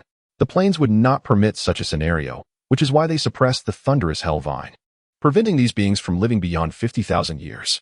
Zhang Guyang gazed at Lin Yang, noting that you possess a lightning element martial spirit, making you the most suitable candidate to merge with the thunderous hell vine soul spirit. I once promised the thunderous hell vine that I would assist it in continuing its cultivation and resolving its inability to withstand thunder, enabling it to reach the 10,000-year level, breaking free from constraints and becoming a true celestial herb, the first of its kind among lightning attributes. However, I lack the ability to help it grow stronger. I believe you can achieve that." Zhang Guyang suddenly broke into a relieved smile, gently waving his hand, causing the thunderous hell vine spirit to materialize before him. This vine appeared as a series of tendrils, each resembling a segmented bamboo stalk, cloaked in a deep shade of purple. With its emergence, Zhang Guyang's office instantly transformed into a tempestuous sea of lightning. Subsequently, the bamboo-like tendrils rose upright, accompanied by a profound rumble, causing both the thunderous hell vine and Zhang Guyang to tremble violently. Zhang Guyang coughed up a mouthful of blood, while the thunderous hell vine itself manifested numerous cracks, yet it remained resolute in its actions. Ordinarily, a spirit could not achieve such a feat. Once a contract was established with a soul master, it became permanent. The spirit relies on the soul master for its existence, and forcibly dissolving the contract would not only harm its essence, but also render it unable to survive. However, the thunderous hell vine was somewhat unique. Its energy was exceedingly volatile, resulting in a less binding contract at the time of its formation. As the thunderous hell vine entered Lin Yang's body, Zhang Guyang gestured dismissively, instructing it to depart, expressing his desire not to see it again for several years. "Thank you, Master Uncle," Lin Yang replied respectfully. "I shall undoubtedly repay your immense kindness in the future." Boom. After Lin Yang's departure, the solid wood desk in the office was instantly reduced to dust, leaving no trace under the burning blue flames. Zhang Guyang's face contorted in anguish. This soul master of the infernal flame had not experienced such fury in many years. Were it not for the looming threat of the ancient eastern wind and the formidable power of the 3 limit Douluos from the ancient clan, he would never have relinquished the thunderous hellvine spirit to Lin Yang. In comparison to the so-called brotherly bond with the ancient eastern wind, he valued his own cultivation far more. Having labored for many years to reach the 98th level, becoming a limit Douluo was the pinnacle of his aspirations. Only by attaining this level could he hope to transcend the constraints of the mortal realm and achieve immortality. Although he had yet to sense the breakthrough to limit Douluo, he believed that with continued effort, he might touch the threshold of that great door through the ascension of the Jade Phoenix. Yet, at this moment, entrusting the thunderous hellvine spirit to Lin Yang utterly stripped him of that glimmer of hope. Without the spirit, his 3 soul skills and overall strength would inevitably wane. An irreparable loss. The thought that he would never become a limit Douluo gnawed at him like a swarm of ants, inflicting profound torment. The very thing he had pursued tirelessly throughout his life seemed within reach, only to be abruptly severed. a humiliation of the highest order, an inexorable enmity. Yet, he found himself powerless. Zhang Guiyang recognized the significance the ancient eastern wind placed on Lin Yang. This was an opportunity for ascension. And should he dare to act against Lin Yang, the ancient eastern wind would undoubtedly not hesitate to destroy him along with the net. Lin Yang departed from Xinglua City and journeyed to a secluded valley, situated 100 miles away. There, he seated himself in meditation, beginning the process of merging with the thunderous Yama vine spirit. In that moment, the air was rent with flashes of lightning and the incessant roar of thunder, as dark clouds amassed overhead, unleashing bolts of lightning upon Lin Yang. Under the influence of his fourth soul skill, Thunder Strike, Lin Yang enveloped himself with his martial spirit, merging with the lightning to facilitate the integration of the thunderous Yama vine spirit and to condense his sixth soul ring. Suddenly, a resounding clap of thunder echoed, shattering the oppressive silence brought on by the overcast sky. The heavens began to flicker rapidly, with vast arcs of lightning pulsating through the air. Streaks of electric light danced and intertwined, forming an expansive web of electricity as bolts of lightning continuously surged downward toward the valley. The rumble of thunder resonated like the roar of the earth itself, causing the trembling valley to begin to collapse, as an overwhelming presence of thunderous energy wove through the atmosphere.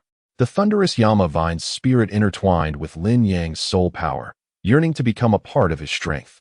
For years, since it had become Zhang Guiyang's spirit, it had been suppressed, prohibited from absorbing any thunder energy to avoid the peril of self-detonation. For the thunderous Yama vine, the assimilation of thunder energy was an instinctual drive. It was akin to a ravenous beast, starved for countless years, suddenly encountering a feast of exquisite nourishment. How could it possibly resist? Its unhesitating betrayal of Zhang Guiyang, in favor of becoming Lin Yang's spirit, stemmed from years of repressed nature and a host who had failed to fulfill promises, leaving it with deep-seated resentment.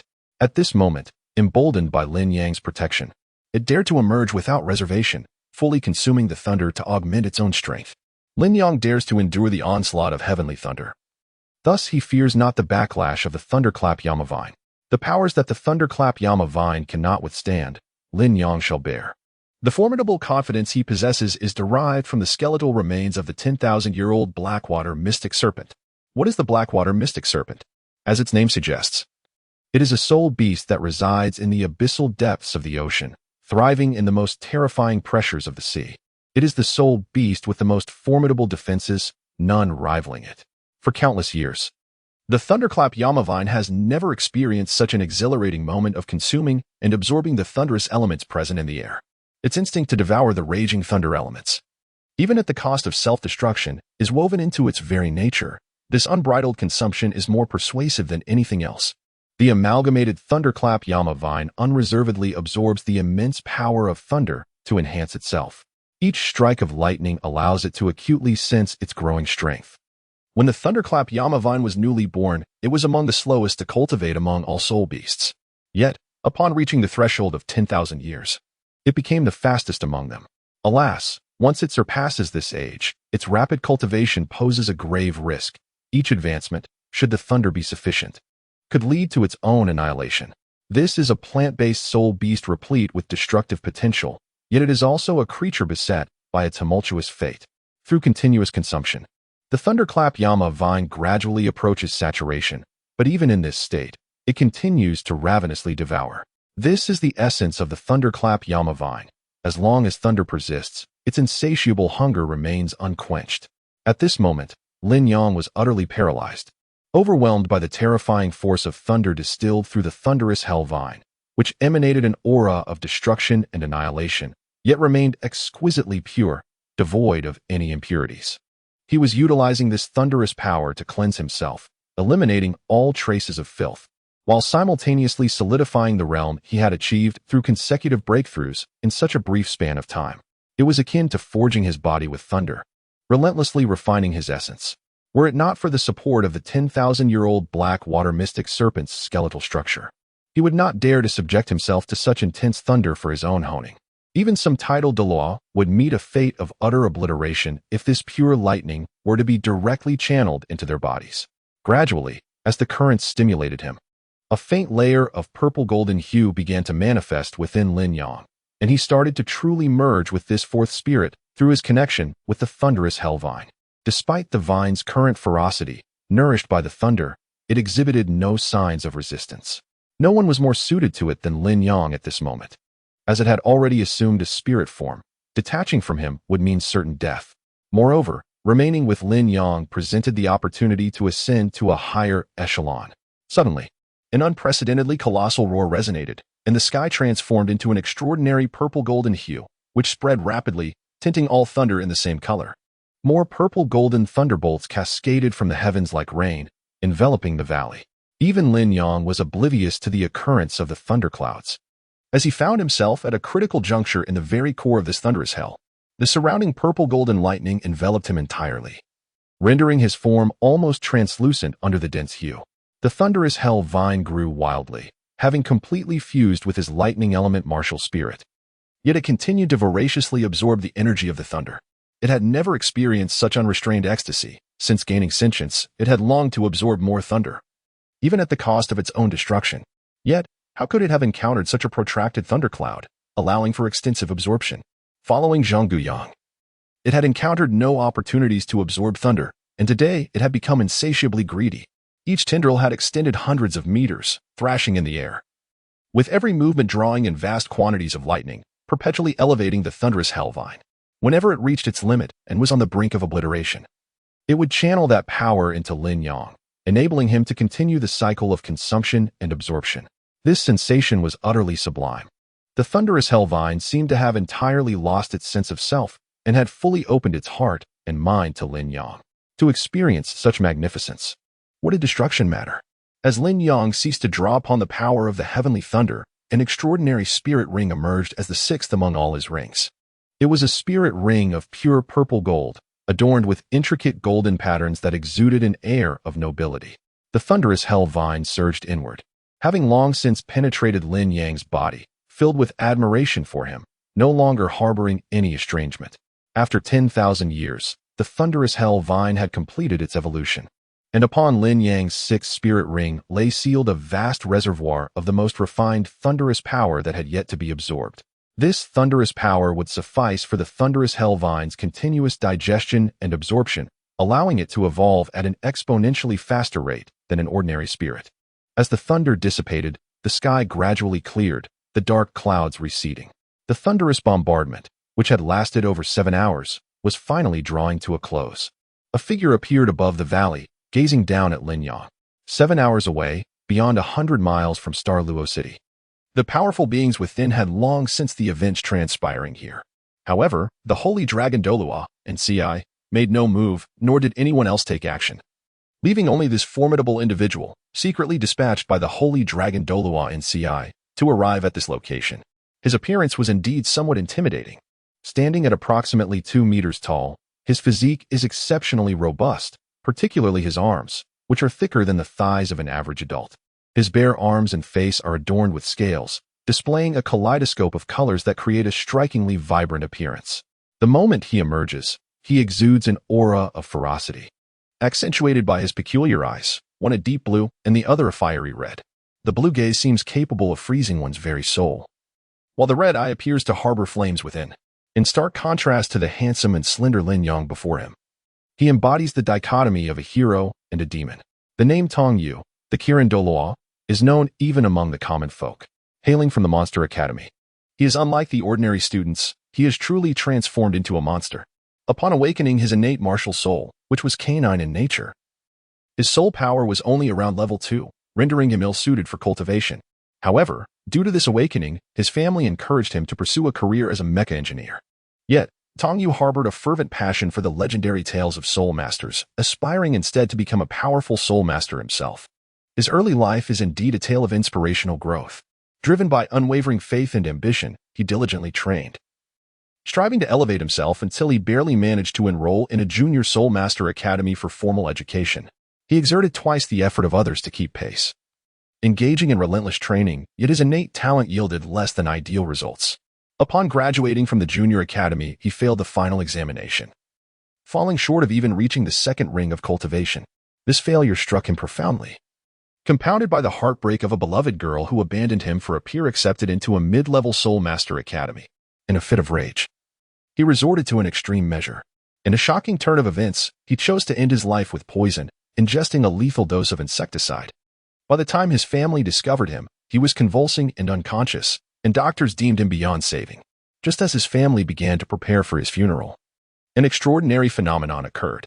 Scales began to sprout from his body, and his aura shifted dramatically. He awakened.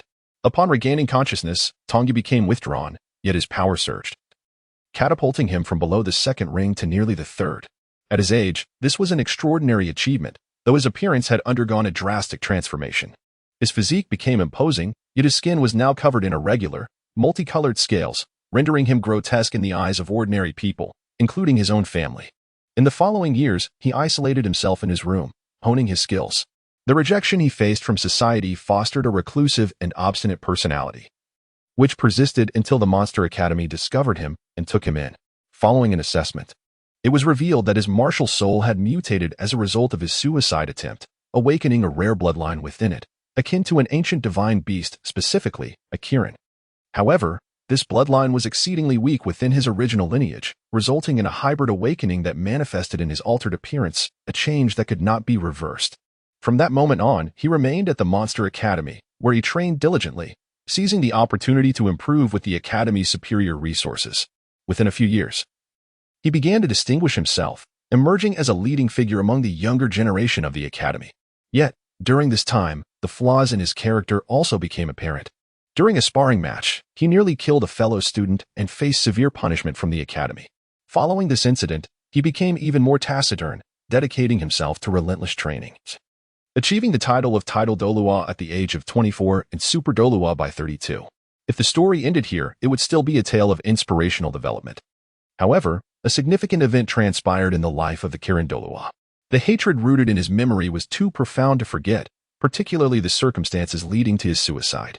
After attaining the rank of Super Douluo, he sought out the female classmate who had abandoned him, only to find she had married and had children. In a brutal display, he murdered her before her child, committing an act of unspeakable cruelty. He showed no remorse for his actions and voluntarily turned himself into the authorities. While surrendering could be seen as a noble act, the gravity of his crime was undeniable. Killing a woman before her child was an act of unimaginable cruelty.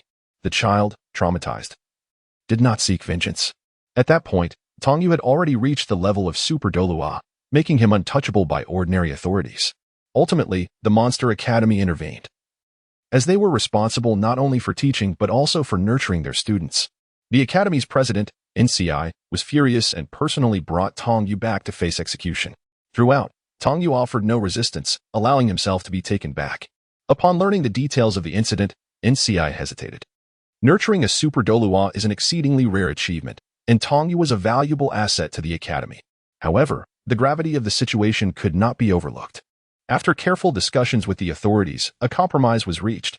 Tongyu would be imprisoned for 50 years, stripped of his ability to wield a battle armor, and confined to the Academy grounds for life unless granted a special pardon. In the end, NCI spared his life but deprived him of his freedom. In a sense, Tongyu became a guardian of the Monster Academy. Now, 3 decades have passed since his imprisonment, and he is over 60 years old. Within the Academy, only NCI has the authority to summon him, rendering him a hidden protector, largely unknown even to the Academy's students. NC's stringent demands on Long Yu, particularly regarding emotional control, stem from the incident involving Tongyu. This event sparked significant public outrage, leading to large-scale protests demanding the execution of the Kirin Douluo. Ultimately, it was only through the protection of the authorities and the Academy that he managed to survive. At this moment, the Kirin Douluo gazes down coldly at Lin Yang, remarking, "It seems there are no powers like yours in the Douluo Continent." In the presence of the Kirin Douluo, how many dare to claim the title of a true powerhouse? Lin Yang offered a faint smile, unwavering as he locked eyes with him. At this moment, Tongyu's aura and spiritual force were undoubtedly at the spirit domain level, signifying the pinnacle of Douluo cultivation. Tongyu furrowed his brow and unleashed a roar that echoed like 100 furious tigers, filled with unrestrained ferocity, as a series of soul rings began to rise from beneath his feet. Remarkably, these soul rings were crimson. To be precise, all 9 of them were red, ascending in succession, causing his own momentum to surge exponentially. The reverberations of his roar continued to roll through the air, yet Tongyu's gaze had already returned. fixating once more on Lin Yang's visage, his scales and the dual-colored red and blue eyes rendering him a fearsome sight. Without uttering a single word, Tang Yu surged forward in the next instant. The scales on his body expanded dramatically, his stature soaring above 3 meters. Accompanied by 9 blood-red soul rings and an indomitable spirit, he charged toward Lin Yang. A kaleidoscope of radiant light enveloped him, the brilliance almost blinding, and even more bizarrely. As these 5 hues emerged, the surrounding space began to warp, as if 5 elemental forces were converging toward him. Wrath of thunder, power of heavenly lightning. The sound of thunder roared. The thunder god descends. After invoking the first, second, third, and fifth amplification soul abilities, the electric energy enveloping Lin Yang became wildly intense. And shortly thereafter, the purple-gold 6th soul ring began to shimmer. Hell of thunder. Thunderous dance of lightning. Lin Yang continuously harnessed the power of 2 formidable soul skills, each cultivated over 100,000 years, and then raised his left hand. The might of the wilderness surged forth. The enhancement from the ferocious beast soul bone could be deemed Lin Yang's most potent strike, confronting the apex of the extreme Douluo. At the tender age of 14, Lin Yang had wounded the towering Douluo with his hell spike, and in the span of 2 years, his cultivation had transcended into an entirely different realm. Adorning his form was a set of azure blue battle armor, aptly named Wind and Thunder, forged by Lin Yang, designed by Le Qingyin, and crafted by Lan Muzi. Hellspike. Lin Yang raised his hand and pierced through Tang Yu's heart. The radiance of the 6th soul ring shone with an almost blinding intensity. As the remaining power of the heavenly thunder was entirely expended, this limit Douluo, even in his final moments, had never anticipated that an attack from a soul emperor could be so terrifying. In an instant, Lin Yang's index finger and even his wrist broke. Yet his left arm shimmered with light, utilizing the abilities of his soul bone to heal his injuries. Lin Yang collapsed to the ground, yet he erupted in wild laughter. He had slain an ultimate Douluo. Even if this ultimate Douluo lacked a 4-character battle armor, he remained a formidable force, a peak expert of the age with 900,000-year soul rings. It was only through the substantial consumption of heavenly thunder power, coupled with Tang Yu's negligence and various other factors, that Lin Yang could vanquish this ultimate Douluo in an instant. Nevertheless, it was undeniable that Lin Yang had attained the pinnacle of strength beneath the ultimate Douluo. Soon, when he broke through to Soul Sage and acquired 3-character battle armor, he would find few rivals beneath the ultimate Douluo. Lying on the ground, Lin Yang laughed heartily. Nothing was more exhilarating than possessing immense power.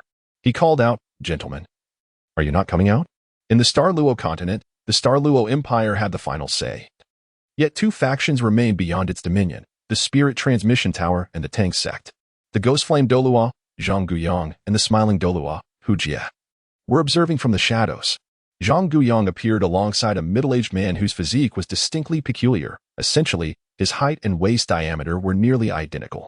The man's enormous belly evoked a sense of unprecedented astonishment in Lin Yang, for his small eyes almost vanished when he smiled, and his hands rested naturally on his belly, giving him an appearance of harmlessness. Die. Without warning, Zhang Guyang launched an attack. The impact was akin to a blow to a giant bell, unleashing an overwhelming force that compelled Zhang Guyang to stagger backward. The rotund belly of the smiling Douluo was, in fact, his most formidable weapon. A single thrust sent Zhang Guyang flying. Hu Jie was momentarily stunned, surprised that Zhang Guyang had been so easily repelled. Yet, with a sudden sweeping motion of his hefty hands, a tremendous suction force emerged, pulling Zhang Guyang, who had been sent flying, momentarily to a halt in midair before drawing him back toward Hu Jie. In an instant, Hu Jie seemed to teleport into the air, then descended with his ample backside in a rapid motion. Despite the apparent simplicity of the smiling Douluo's attack, its execution was immensely powerful, capable of overwhelming even a tidal Douluo. At this moment, his initial maneuver against Zhang Guyang, a thrust followed by a descent, had previously shattered a tidal Douluo, leaving that individual with broken bones that required a year of recovery. Zhang Guyang radiated a blue-golden glow as he unleashed the true form of his ghostly flame beast martial soul alongside his 3-character battle armor, sparing no effort. Though his combat prowess had previously matched Hu Jie, the loss of his Thunder Prison Vine spirit had significantly weakened him. If he did not fight with full strength, he risked being suppressed by Hu Jie without the ability to retaliate. Chapter 102. The Hunt for Hu Jie in the face of this old adversary. Hu Jie dared not be complacent.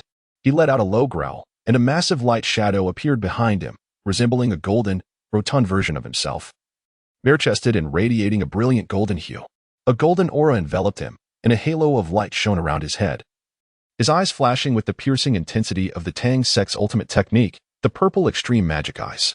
As the ghostly flame beast was forced back, Hu Jie thrust his belly forward once more. His movements seemed to slow, yet the density of his aura was exponentially more potent than before. There was no thunderous sound. At the moment his belly protruded, the approaching ghostly flame beast suddenly vanished, reappearing 10 meters away. Ghostly flame extinguishment. The ghostly flame beast, bearing the term flame, unleashed the spectral fire, a blaze of extinction, directed toward Hu Jie. The smiling Douluo raised an eyebrow, performing a nimble turn in midair, rapidly swelling in size to become a giant, integrating with the golden light shadow behind him, his belly expanding proportionately to confront the ghostly flame extinguishment. Simultaneously, he executed a powerful twist of his waist, sending forth a surge of silvery light that exceeded 2 meters in diameter, resembling an enhanced air cannon, which swiftly approached the ghostly flame beast.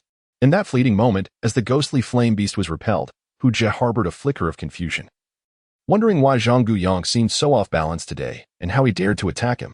A dual-colored glow of gold and silver ascended from him, enveloping the surroundings as the atmosphere grew increasingly tense. A colossal light shadow gradually materialized, and the smiling Douluo's body surged in size, reaching a towering height of 50 meters. Rather than charging forward, he spun in place, his golden belly and silver backside creating a golden whirlwind. Nearby, Lin Yang felt a terrifying force mixed with an overwhelming wave of vitality surge toward him, instantly propelling him away. The dual-colored vortex expanded continuously, shifting from a repulsive force to a powerful attraction, pulling him irresistibly. Once ensnared within that gold-and-silver vortex, the fate that awaited him was uncertain, likely resulting in his utter destruction. This was the true essence of the smiling Douluo's might. The smiling Douluo's greatest strength lay in his martial soul's true form. And at this moment, he was still holding back. His martial soul's true form diverged sharply from that of nearly all soul masters. Typically, soul masters possessing twin martial souls would manifest two true forms, but his two martial souls were intrinsically part of his body. Furthermore, after departing from the body sect, he had chosen a unique path of cultivation, leading to a mutation in his martial soul's true form, which was a fusion of both martial souls. In a sense, his martial soul's true form bore characteristics akin to a martial soul fusion technique, its power so formidable that it could only be described as terrifying. The complete manifestation of his martial soul's true form could exceed a height of 100 meters and a weight surpassing 1,000 tons. Even a powerhouse at the ultimate Douluo level would be reluctant to engage him in direct confrontation, having once again repelled Zhang Guyang. The smiling Douluo was uncertain why the ghost flame Douluo was in such poor condition today. Yet he hoped to avoid a rift between the Tang sect and the spirit transmission tower. Thus, he could not permit Zhang Guyang to be killed here due to a surprise attack. Hellspike. However, as Zhang Guyang was suppressed, Hu Jie lost his best opportunity the moment he drew Lin Yang closer. With the black water serpent bone structure, Lin Yang nearly disregarded the smiling Douluo's assault, and his Hellspike was the most potent attack he possessed. At this moment, Lin Yang's prowess transcends mere rankings. The multitude of soul bones fused within him sets him apart from the ordinary. Though he possesses the cultivation of a soul emperor and is a two-word battle armor master, his Hellspike has already inflicted injury upon the towering Chi Tian Douluo at the soul sect level, and he has just slain the formidable Tong Yu, a limit Douluo. While this strike may not have been as lethal as the previous one, it nonetheless pierced through Hu Jie's abdomen, shattering his most formidable defenses. Do not allow him to escape, Zhang Guyang stated coldly. If Hu Jie flees, all will be revealed. I implore you, Master Uncle, to intervene. Lin Yang clasped his hands in respect towards Zhang Guyang before transforming into a blue phoenix and departing. His soul power was severely depleted. The two lethal Hellspikes had claimed the life of a limit Douluo with the first and incapacitated a golden level second awakening body martial soul with the second. Lin Yang's soul power was nearly depleted. If he did not retreat soon, relying solely on the body of the Xian snake, he might not survive the confrontation with Hu Jie. Damn it! Zhang Guyang cursed inwardly but had no choice but to step forward and engage in battle with Hu Jie. Hu Jie could hardly believe that he was severely injured by a soul emperor, even having his martial soul shattered. Although it could be restored, that was not the case at present. He was left with only a silver-level secondary awakened martial soul, rendering Hu Jie utterly incapable of matching Zhang Guyang, especially with Lin Yang lurking nearby like a predator. The finals of the Continental Young High Soul Master Elite competition had reached a fervent stage, with tickets becoming a rare commodity. The scalpers outside had driven prices to over 4 times the original, yet the demand still far exceeded the supply. After all, this was a grand event held once every 3 years in the Star Luo Empire, and the atmosphere on-site was electrifying. The knockout rounds were markedly different from the previous matches. Once entering the elimination phase, the vast Star Luo Grand Stadium would no longer host multiple matches simultaneously. Instead, there remained a single, significantly larger competition platform. The diameter of this platform approached 500 meters, and with only 2 competitors atop it, they would appear as mere ants in comparison. The towering protective barrier reached heights exceeding 200 meters, creating a surreal sensation of connecting heaven and earth. From any vantage point, spectators could observe the proceedings, with several large screens hovering above, magnifying the intricate details of the competition. A full 3-day respite before the knockout rounds was allocated for these preparations. Whether in 1-on-1, 2-on-2, or team battles, all would occur within this singular arena. The knockout phase of any grand tournament is invariably the most exhilarating and represents the pinnacle of competition. Today's event, the round of 64, was the day of the transition from 64 to 32. Every participant who reached this stage had already secured generous rewards, with prizes nearly doubling with each advancement. The competitors who made it into the top 64 would undoubtedly attract the attention of various corporations and families, becoming prime candidates for recruitment. The reason so many young soul masters are willing to exert themselves to the utmost in these competitions is to establish their names and secure a foundation for their futures. Participating in the final stage of the competition unequivocally signifies success for these 64 individuals. Among them, 6 hailed from Shrek Academy and 7 from Monster Academy. Su Xiaoyan from Shrek Academy did not compete, and Lu Jingyu was severely injured by Long Yu, while Yi Ji from Monster Academy also did not participate. The waiting area was transformed, as the competition venue became a singular space within the ample expanse of the stadium. A lavish temporary waiting area was constructed at the edge of the competition grounds, directly beneath the best viewing platform. Today's matches were 1-on-1, and all 64 competitors gathered within this waiting area. Inside the waiting area, 64 luxurious couches were neatly arranged, with an abundance of food and beverages available, complemented by dedicated staff who could cater to nearly all the competitors' needs. These attendants, youthful and vibrant, radiated energy, each adorned with a gentle smile, providing exceptional service. Those seated here were the promising elite of the younger generation, and throughout the history of the Continental Young High Soul Master Elite competition, there have been instances where beautiful attendants and contestants have formed romantic bonds. For these ordinary attendants, serving such distinguished individuals was akin to a meteoric rise. Hence their enthusiastic service was understandable. "Captain, this is the 6th attendant to ask you that," Su Xiaoyan chuckled as she turned to Lin Yang. Within just half an hour, Lin Yang had been asked 6 times whether he wanted fruit or water. Indeed, in terms of appearance, none of the male competitors among the 64 could compare to him. Young, handsome, and powerful, each quality was a potent allure for women. Lin Yang expressed his helplessness, saying, "Xiaoyan, focus on your priorities." "He will not." Yin Yihui replied nonchalantly, prompting odd glances from those nearby. Not far away, the individuals from the Monster Academy were also observing them. For the members of the Monster Academy, the final stage was equally significant, as they bore a weightier burden than their counterparts from Shrek Academy.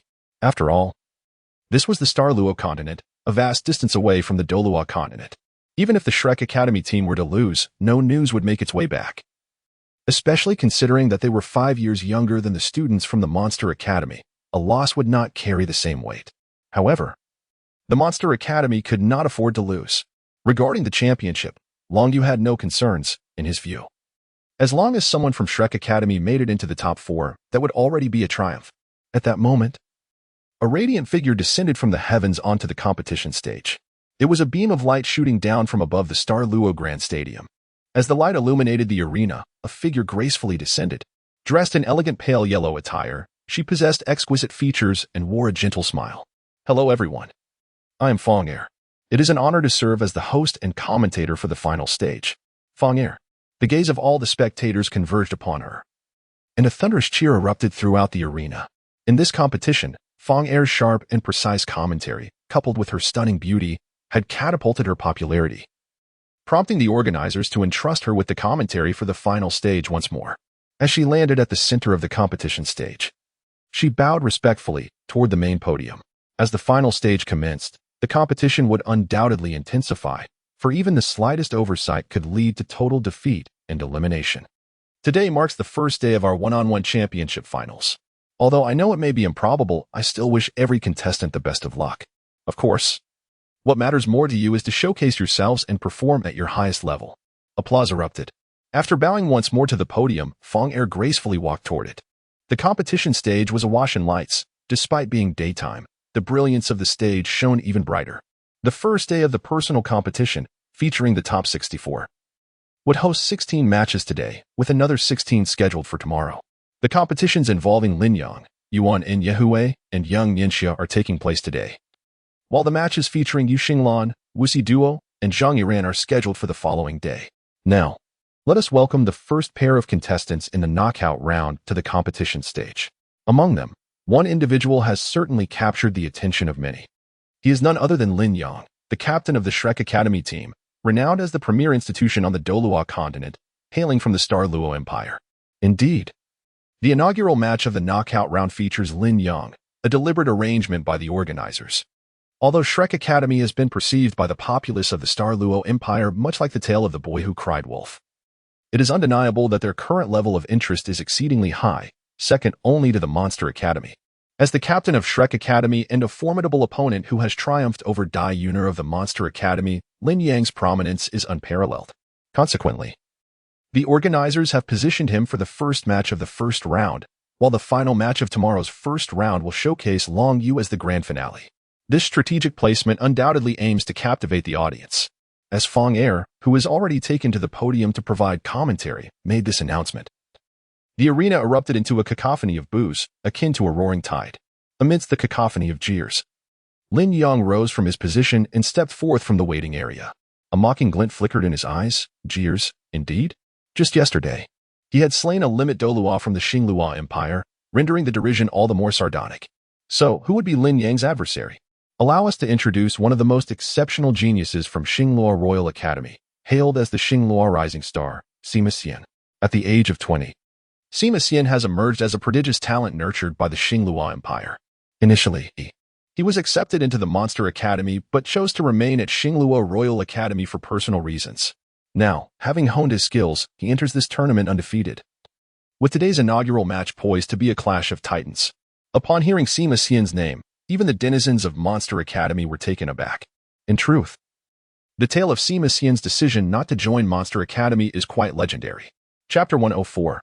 Sima. The gazes of the Monster Academy crowd converged on Long Yu, who, in an unusual display, appeared somewhat embarrassed.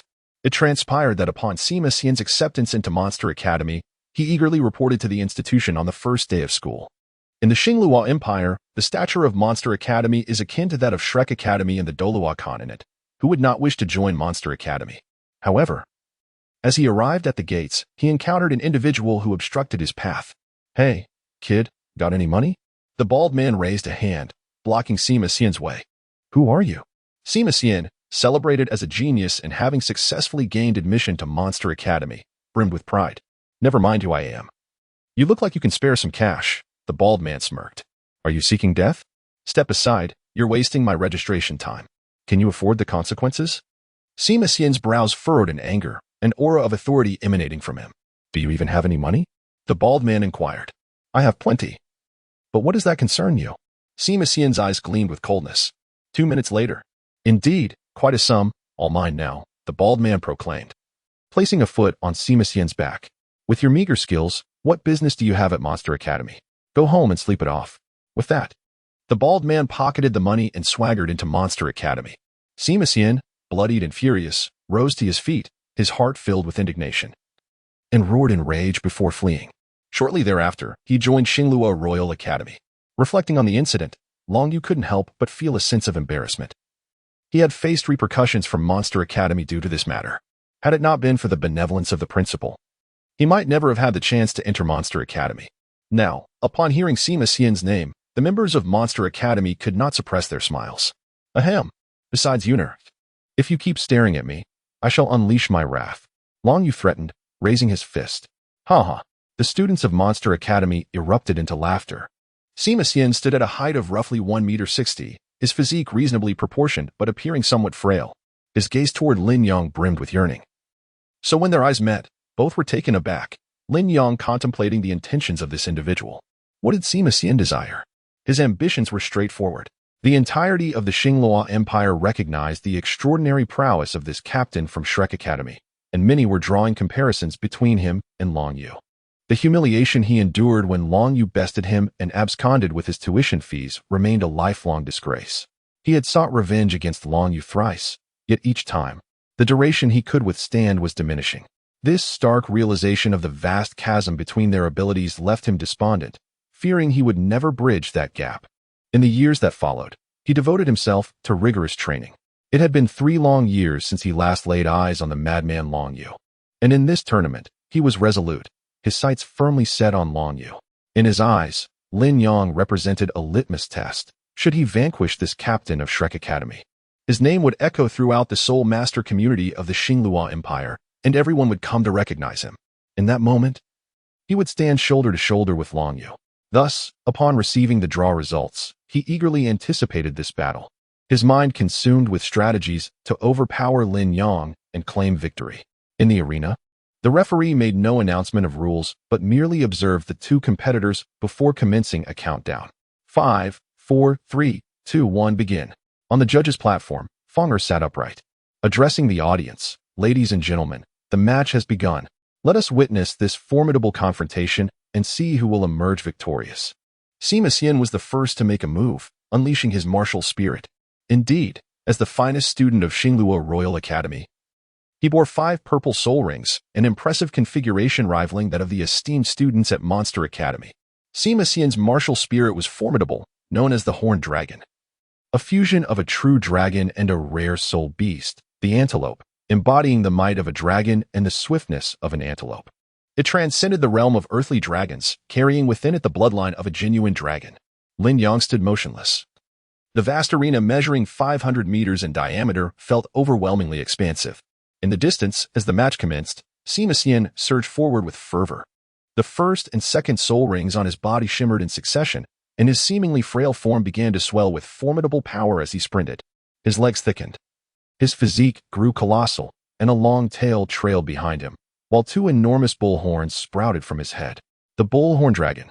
Indeed, a formidable being. Endowed with the bloodline of a true dragon, inherited from a powerful true dragon among the 9 dragon kings, renowned for its strength. Thus, the potency of his bloodline was exceptionally formidable.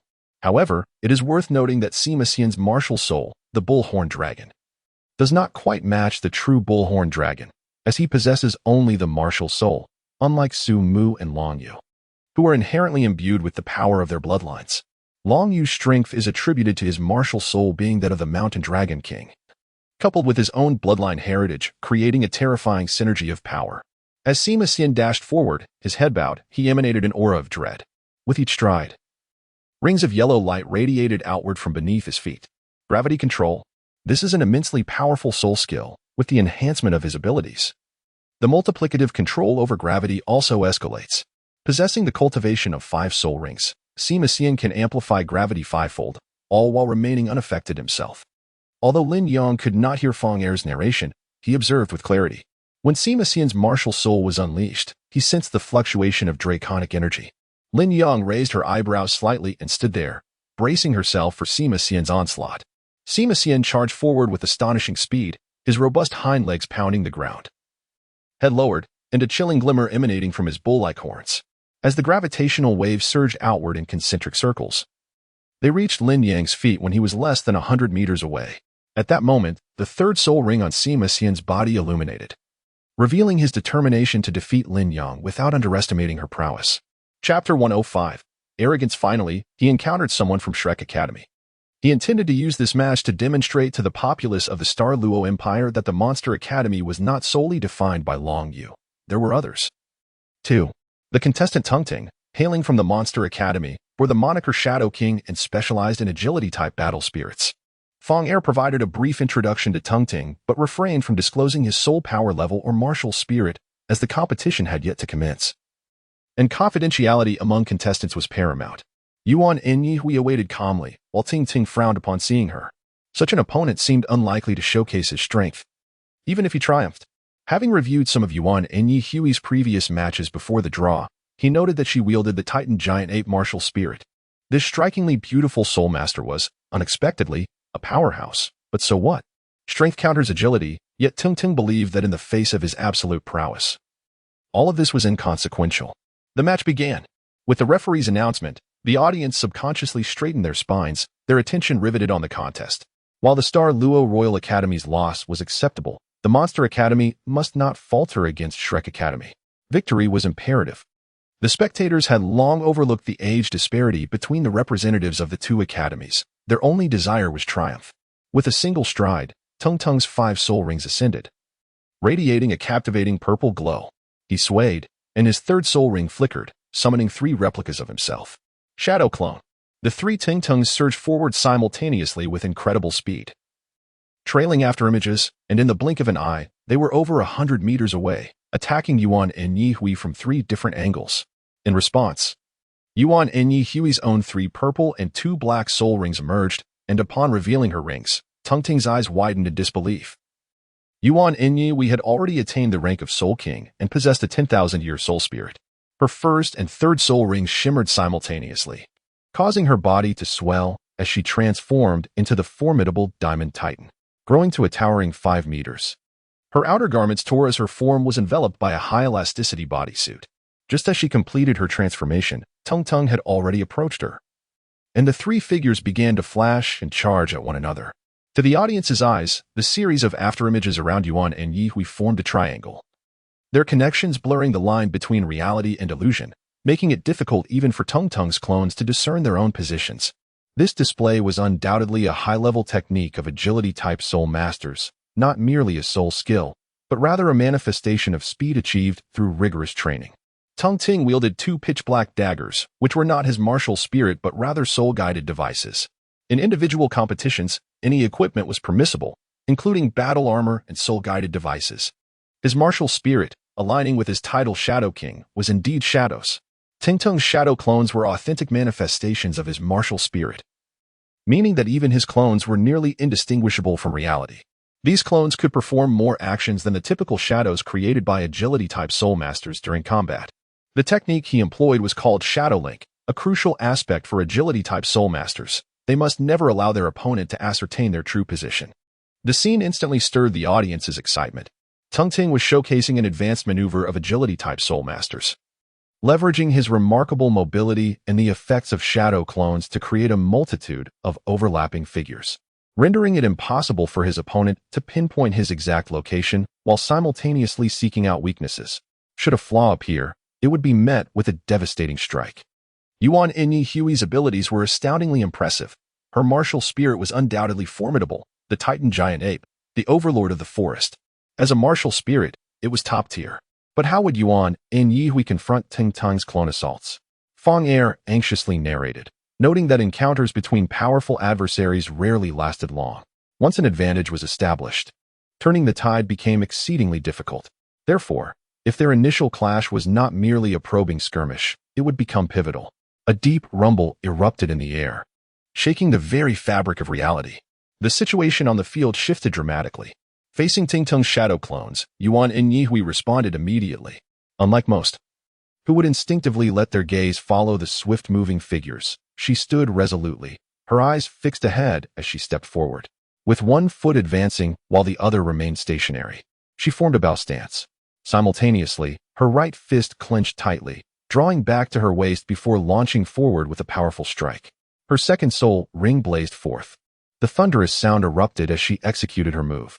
In that instant, 2 shadow figures surged from behind her, their pitch-black daggers aiming to strike at her flanks. While a person standing normally can easily turn, doing so from a bow stance would prove much more challenging. Tung Tung seized this opportunity to attack without hesitation. Among the 8 great kings, he was renowned for his ability to seize opportunities, and decisiveness was his greatest asset. Yuan and Yi Hui, in her bow stance, was indeed unable to turn around and appeared entirely unaware of the impending attack from behind. Was victory already assured? Was this the level of Shrek Academy's competitors? As such thoughts crossed many minds, Yuan and Yi Hui's fist struck the air. The force seemed to rip a hole in the atmosphere, causing the space around her to warp violently. The clones and afterimages surrounding her were thrown into disarray, many vanishing as Tung Tung's true self became visible. The shadow clones that had attacked from behind were redirected by the spatial distortion, missing their target and instead skimming past Yuan and Yi Hui. She clapped her hands together, striking the two shadow figures, which instantly dissipated into nothingness. Chapter 106, Yuan in Yihui versus Shadow King. A single figure flickered as Tung withdrew several dozen meters away, his clones having vanished, leaving only his original self. Do you possess the ability to manipulate the aura? Tung's previously disdainful and confident gaze transformed into one of solemnity.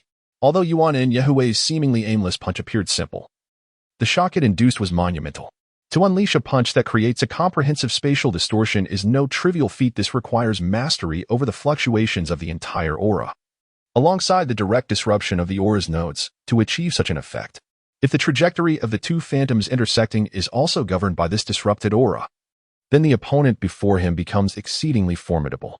At merely 15 years of age, such prowess is remarkable. Of course, Yuan in Yihui is actually 17. But the Monster Academy mistakenly believes that Shrek Academy students are all 15. Without uttering a word, Yuan in Yihui sprang forward with the force of a mountain, lunging at Tung.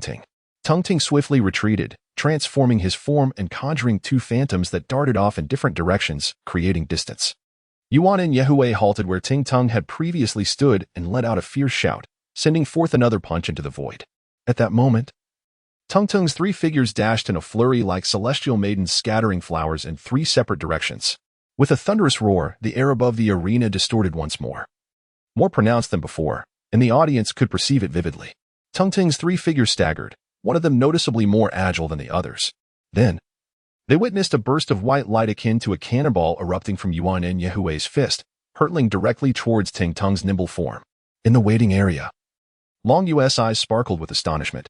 A contestant capable of controlling the aura? Given that the offensive type inherently counters the agile type, a powerful offensive spirit master who can manipulate the aura presents an absolute disaster for agile type spirit masters. Undoubtedly, Yuan in Yihui's strength surpassed that of the holy angel spirit master from that day. Suspended in the air, as Yuan in Yihui's air cannon approached, Tung's second soul ring glimmered, and he vanished into thin air. Observant eyes noted that his shadow remained on the ground, becoming even more agile as it darted swiftly to the side. Shadow concealment. The second soul skill. Yuan in Yihui's gaze shifted. Encountering such an extraordinary soul skill was a first for her. Clearly, this agile-type spirit master named Tung excelled in both speed and survival ability. You are formidable. Thus, I shall exert my utmost effort. Tung's voice resonated as his figure soared away, not returning to his original form until over 100 meters distant, at which point his phantoms vanished. At that moment, pieces of gray armor shot forth from his body, rapidly settling onto him. These gray armors bore faint silver patterns, exuding a serene aura rather than flamboyance. Battle armor. Indeed. It was single-character battle armor. Among the 8 kings of the Monster Academy, all except the inadequately skilled Dai Yuner were single-character battle armor masters. After several preliminary exchanges with Yuan in Yihui, Tung concluded that overcoming this opponent with his current strength would prove exceedingly challenging. The opponent's abilities were overwhelmingly restrictive to his own.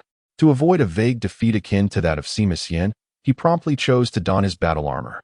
In truth, as one of the 8 kings of the Monster Academy, he felt a burning sensation in his cheeks while activating his battle armor. The age gap of 5 years, coupled with his own decision to wear battle armor, rendered their clash inherently unbalanced, even if the armor constituted a part of his strength. However, for the sake of victory, he had no choice but to proceed in this manner. It was the only way to ensure success. As pieces of battle armor enveloped Ting, Yuan in Yihui refrained from rushing forward to impede him. The distance was too great, and Tung's speed was exceptional. Even if she wished to intervene, it would be futile. Subsequently, a series of radiant lights began to emanate from Yuan in Yihui. Yellow battle armor swiftly covered her body, amplifying her aura exponentially. Equipped with complete single-character battle armor, enhanced by the spirit alloy, the colossal figure of the Diamond Titan enveloped her crystalline yellow armor, exuding an overwhelming presence, far surpassing that of Tung. By this time, Tung had completed donning his armor, and in addition to his gray armor, he wielded a pair of gray daggers, undoubtedly part of his battle armor set. With the armor's augmentation, his aura surged exponentially. Without even releasing a soul skill, the air around him seemed to tremble faintly, a result of the high-frequency vibrations emitted by his battle armor. In the next instant, Tung moved. Under the enhancement of his battle armor, his speed reached a frenzied peak. The distance of over 100 meters vanished in the blink of an eye.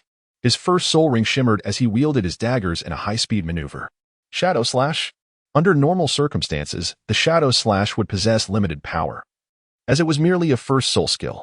However, the situation was different now, enhanced by the single-character battle armor and its accompanying weaponry, coupled with his own heightened capabilities.